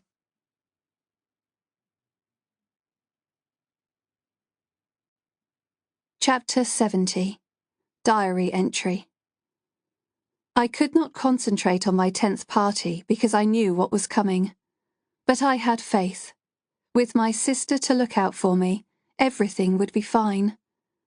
I smiled at her as she opened her presents, and briefly, she smiled back. Yes, I thought, helping myself to a second slice of cake. Everything would be all right. Then he gave me the look. The one that said I had an appointment to keep. By the time the children had left, I was back at the studio, helping the man I called father. But he didn't know I had arranged for a surprise. I had promised Joanna my space hopper if she would play a special game of hide and seek. She had burst her own months ago, after she bounced on a rock in the garden. Mine was barely used, and she didn't need to be asked twice. I unlocked the studio door when he was in the darkroom, then took my place in front of the cameras. My eyes were on the door, waiting for my sister to turn up and put a halt to the abuse. Then I heard it, the tap, tap, tap of her patent shoes as she ran up the path. The door handle groaned as she opened the door. I froze, ready to put my plan into action. Please don't, I pleaded, an instant gush of tears pouring down my face. Please, no more. What's wrong with you? Father said. I didn't say you could get dressed. I can't, I said, making my voice sound as if I was scared stiff. Please don't hurt me that way again. I knew she was on the other side of the door and began to pull my clothes back on, because I knew that way, he would come out from behind the camera. No, he said firmly, we're not finished yet. And in a show of brute force, he walked over and yanked off my skirt. Not again, please, Daddy, not again, I screamed in anguish, just as the door opened a fraction. Joanna's young eyes were wide and disbelieving, her face white with shock. It was bad enough that he took photos of me scantily dressed, but I had to make the scenario as bad as I possibly could. It was the only way to get him sent to jail for good. At least, that's what I thought at the time. But Joanna simply withdrew, without saying a word. I screamed, I howled, and my father clamped a hand against my mouth, whispering venomous threats, his warm spittle landing on my cheeks. My heart plummeted in my chest.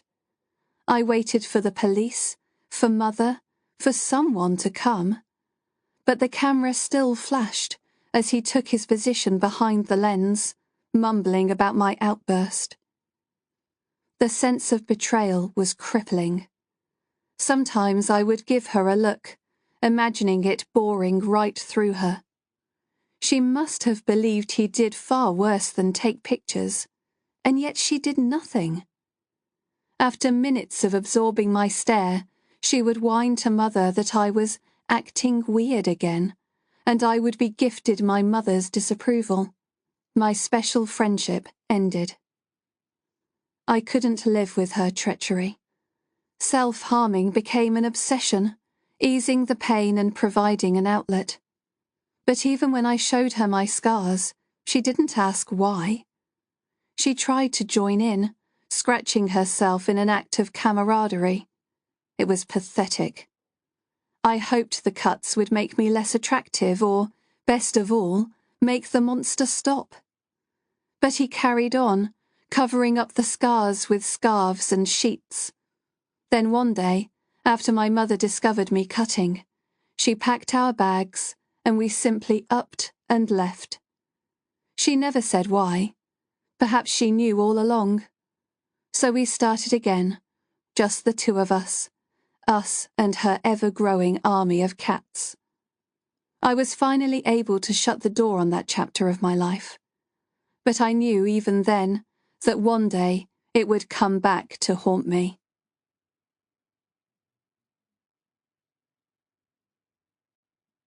Chapter 71. Eyes streaming from the wind, Jennifer made it to her car before Nick, who had slowed in his efforts to keep Olivia safe. "What about Joanna?" Jennifer said, as Nick buckled his daughter into the back seat. "She's got the Land Rover. She can follow on," Nick said, his thoughts firmly with Abigail. The car skidded out of the yard as Nick took over the police radio, requesting control contact the fire services to ascertain if they were aware. But updates were slow to come due to a factory fire in Lexington taking up all their resources. Cutting through the country lanes, Jennifer eased her foot from the accelerator as she negotiated the hairpin turns. She had a child in the back, and she could not afford another tragedy. Putting her police driver skills to use, Jennifer took the shortest route to the allotment in the quickest time possible. She prayed that she had been mistaken, that the fire originated from someone burning rubbish in the garden, but given the amount of smoke, it was unlikely. The allotment was practically deserted, but Jennifer noticed Fiona had been the last person to return from the hospital. Had she made a detour to the allotment on the way back to Blackwater Farm? She tried to do the maths. It was coming up to half an hour since Fiona had been arrested. Surely the house would have been burnt to the ground by now. But then, it was hardly a tinderbox. Left in ruin and neglect, the boarded-up building would surely be infused with damp, and the recent downpours of rain would buy them extra time. Devoid of furniture, the most flammable parts of the building would be the wooden window frames and doors. But as the smell of smoke filtered through the car's air vents, Jennifer's optimism faded away. Parking the car on the edge of the path, she turned to Nick, who was liaising with control regarding backup. "Stay here with Olivia, at least until Joanna gets here." "Like hell I will," Nick said, reaching for the door handle. "That's my daughter in there." Jennifer grabbed him firmly by the wrist, her words low and insistent. "And that's your daughter back there." She nodded towards the back seat. "Please, Nick, at least until Joanna comes. Olivia's been through enough. She doesn't need to see this." Nick dropped his hand, reluctantly staying to comfort his daughter. The smoke was getting thicker now, and it billowed above the trees. But Jennifer couldn't see its origin. The allotment was set on an acre of ground, some way back from the forest, and surrounded by thick hedges. The bungalow was situated on the edge of the grounds, flanked by 2 potting sheds and high hedges, with access through a chewed-up path. Satisfied that Nick was waiting for backup, Jennifer sprinted down the path, the bungalow coming into full view when she reached the wooden gate, which led on to the fields. "No!" Jennifer said in a horrified moan. Thick black smoke bloomed from each of the windows, licked by flames spiralling out of control. All hope died inside her as she ran through the plots of overgrown land. Discarded wheelbarrows, rusted trowels, and empty orange pots lay around the deserted allotment, as if the occupants had simply disappeared. She raced through the debris towards the burning building. The heat was immense, beating her back and making her eyes stream. She circled the house, trying to find access, but it was no use. Tightly sealed, with accelerant to ignite the flame, it had gone up in a matter of minutes. The fire raged on, having consumed all in its path, and as the ceiling collapsed, she knew it was too late. A sob caught the back of her throat as the words tumbled out to the backdrop of the hissing, spitting fire.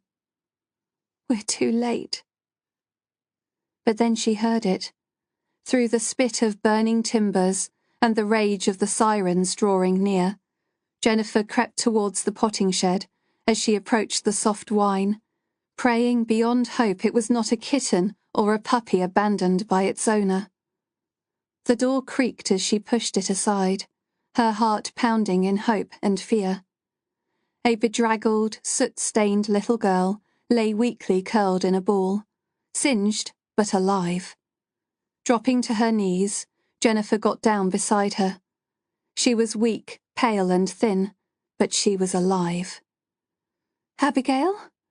Jennifer said, the word feeling like magic on her tongue. "Is it really you?"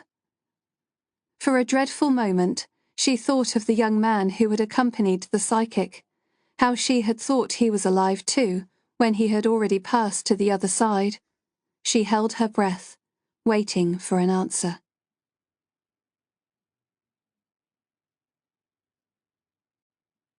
Chapter 72. Diary Entry. Every birthday was a reminder. It stuck in my throat that Joanna would be enjoying cake on the day that marked the anniversary of her betrayal. She had everything I did not. A handsome husband, beautiful twin girls, money, a career. I took in my dingy flat, stinking of stale beer and crawling with vermin. Fresh anger bloomed as the boom, boom, boom of a stereo system vibrated through the walls from next door. I spent a lot of time wandering. It drove me to the brink of suicide. That night, I could not sleep. I paced my tiny room, wondering if I was up for a confrontation. Barefoot and wearing my pajamas, I took the graffiti-smeared lift to the roof of my block of flats. I remember standing there, gulping the polluted night air as I stared onto the rain-slicked streets below. I lifted my foot, allowing it to dangle over the edge as I played with the thought. It would be so easy to step off and end all my suffering.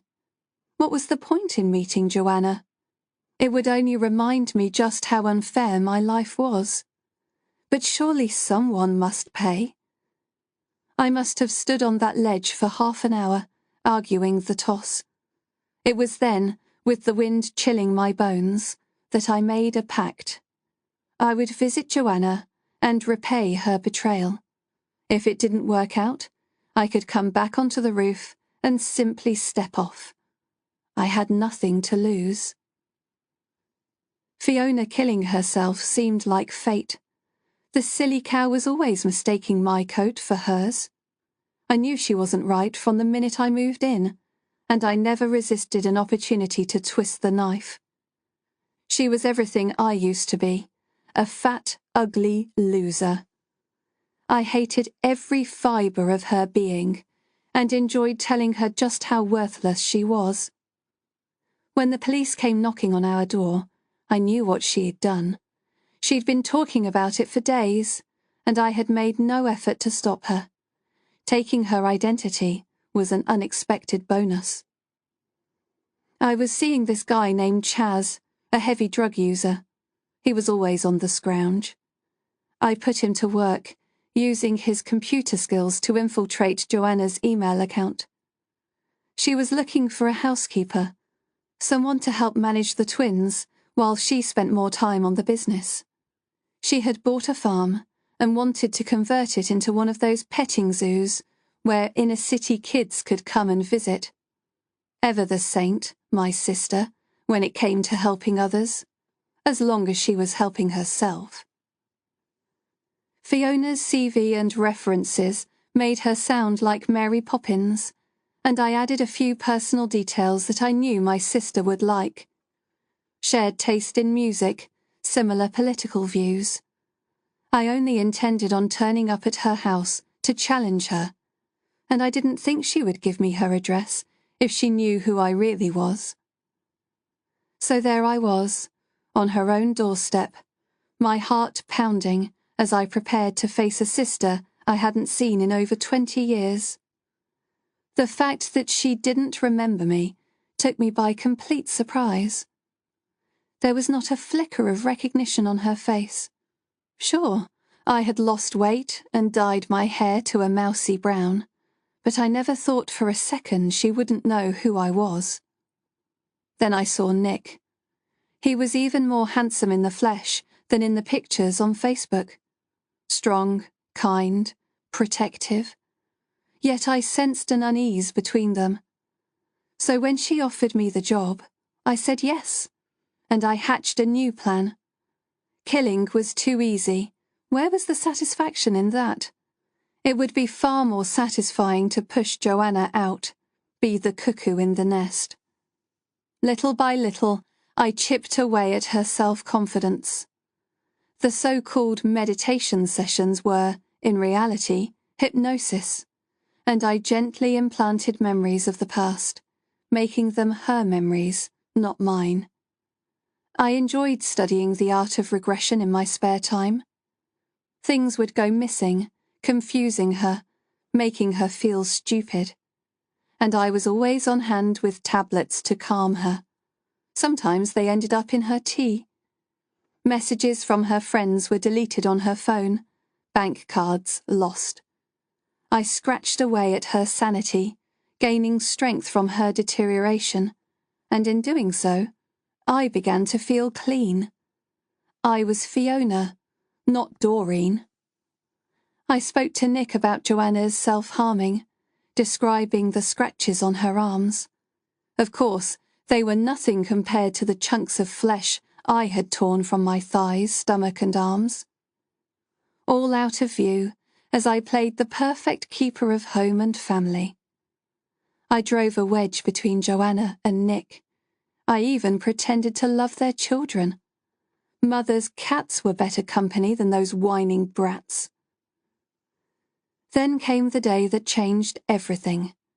Olivia, running in with tear-streaked face. Something had happened to Abigail, and Olivia was scared. Inwardly, I smiled. Whatever it was, I could turn it to my advantage. Olivia approached me when we were alone. She told me everything, and said it was all her fault. Abigail had fallen into a deep hole, and she didn't know what to do. She was crying because Abigail's glasses had come off when she fell, and she handed me the frames, asking for my help. I bent down, my face inches from hers, hugging her in mock sympathy. It was too late, I said, as I threw them away. Hadn't she heard about the curse of Haven? Abigail had been swallowed up by the land, and she must leave well alone. She had killed her sister, and must be quiet, because if the police found out, she would end up in jail. Then she told me about her daddy, and I said people like that couldn't be trusted. This mirrored what her religious grandparents had said many times before. Gay people were wicked, unclean, and destined for hell. Her face was a picture. I think she actually wet herself. I said I would be her protector. All she had to do was not to speak a word.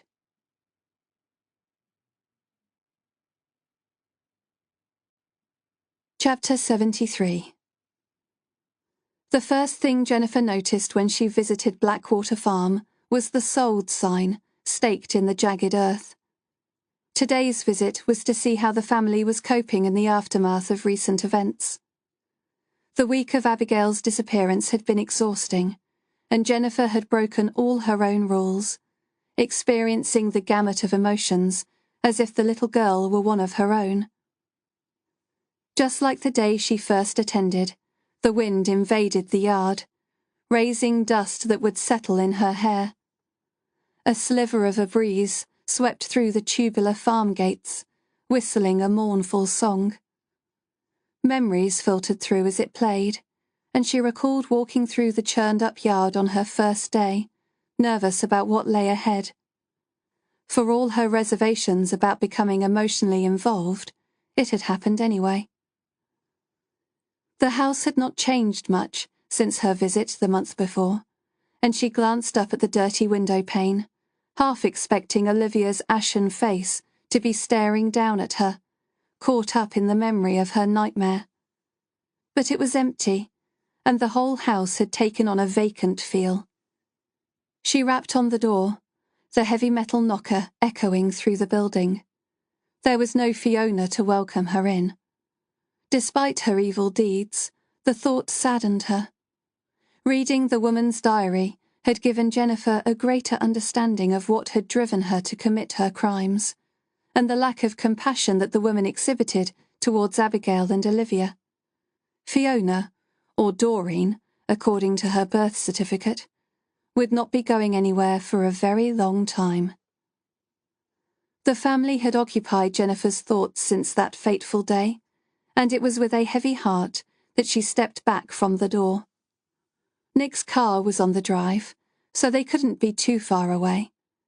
And it was then that she heard it, shouting coming from the back garden. But it was not shouting like before, the long repetitive call of Nick shouting for his daughter, his voice hoarse, his stature hunched. It was the shouts of a family spending time together in the sun. Jennifer smiled in anticipation as she strode to the backyard, pushing past the small rusted gate to enter what was now the rear paddock. A whoop rose up, followed by peals of laughter. Jennifer smiled to see her Aunt Laura's pony being put through his paces by one of the twins, who was laughing with such abandon that it had to be Abigail.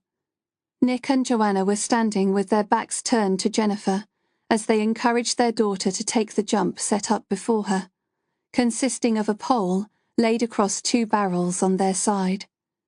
With another resolute whoop, she leaned forward and kicked the pony onwards, popping over the jump without any effort. "Jennifer!" Olivia cried, running towards her. Pink and fresh-faced, she was positively glowing.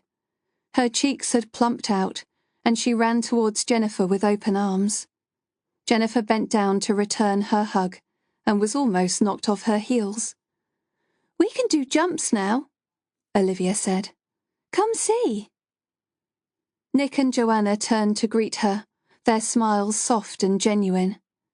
Joanna was no longer draped in vintage wear, but dressed in a red shirt, faded jeans, and hunter Wellington boots.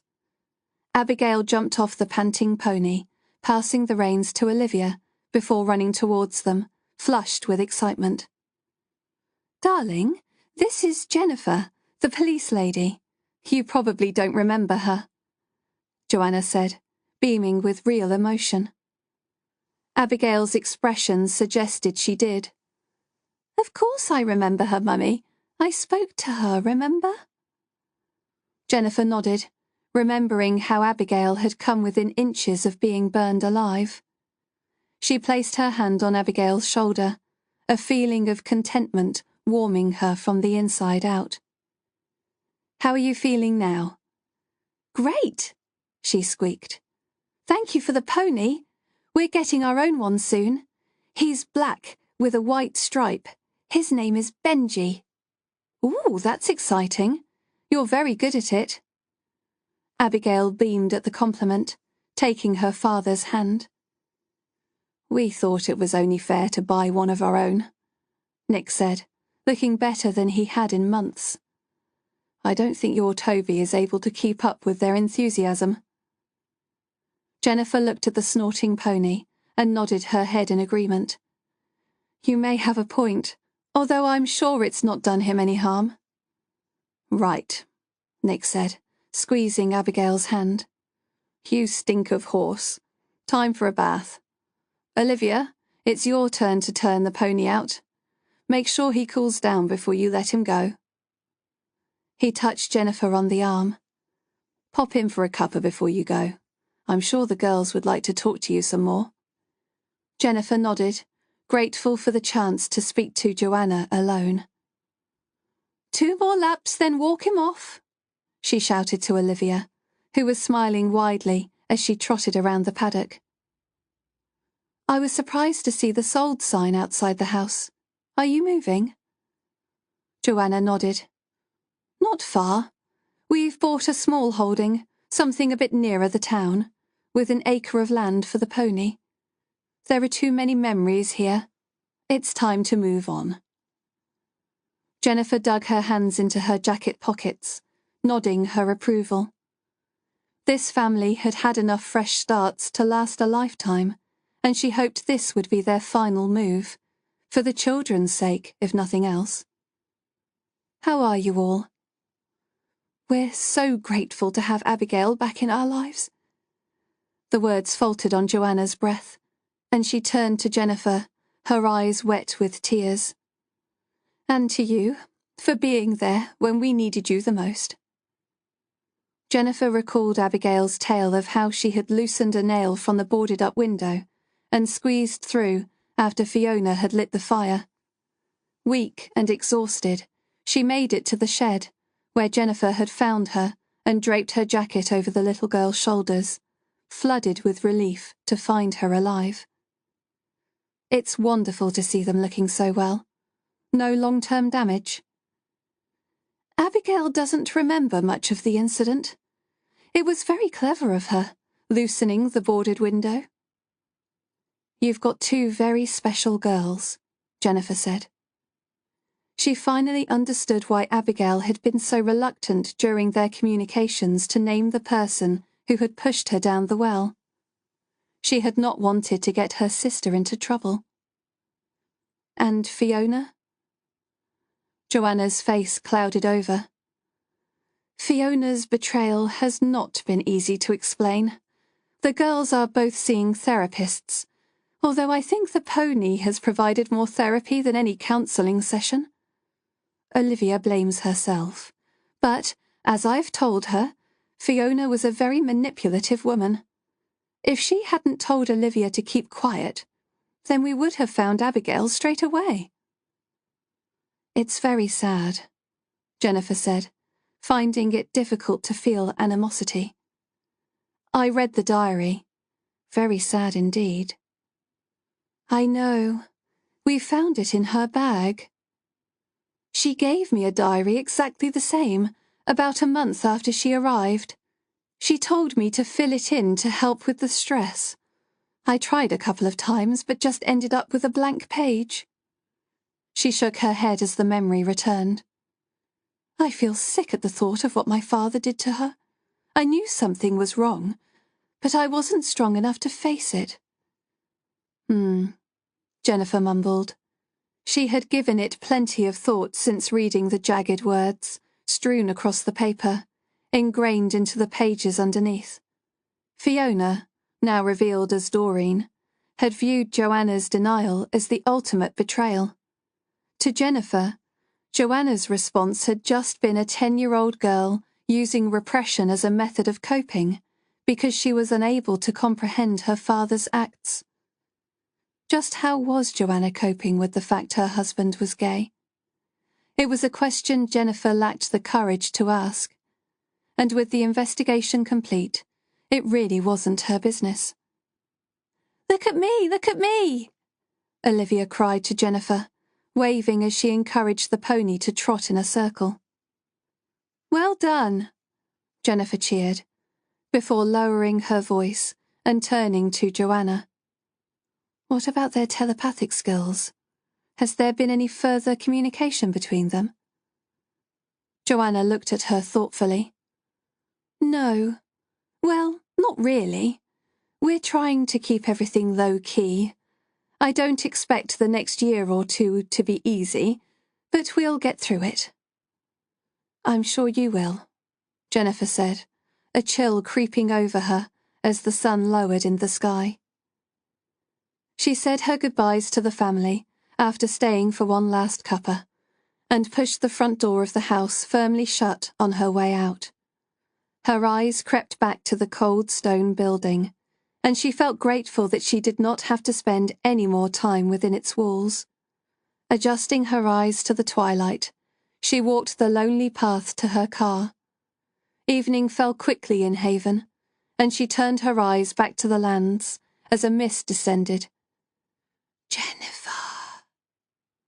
The word was whispered in a haunting voice that only she could hear.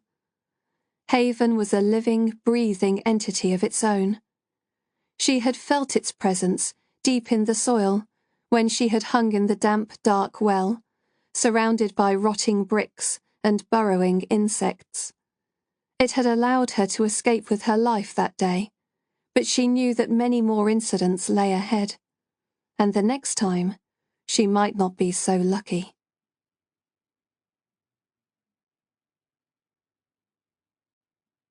Chapter 74. Diary Entry. I would have given up and gone home if it weren't for DC Knight. She was a crow on my shoulder, constantly pecking for information. Leaving in the midst of the investigation would have looked very suspicious, so I stuck it out, enjoying watching my so-called sister fall apart.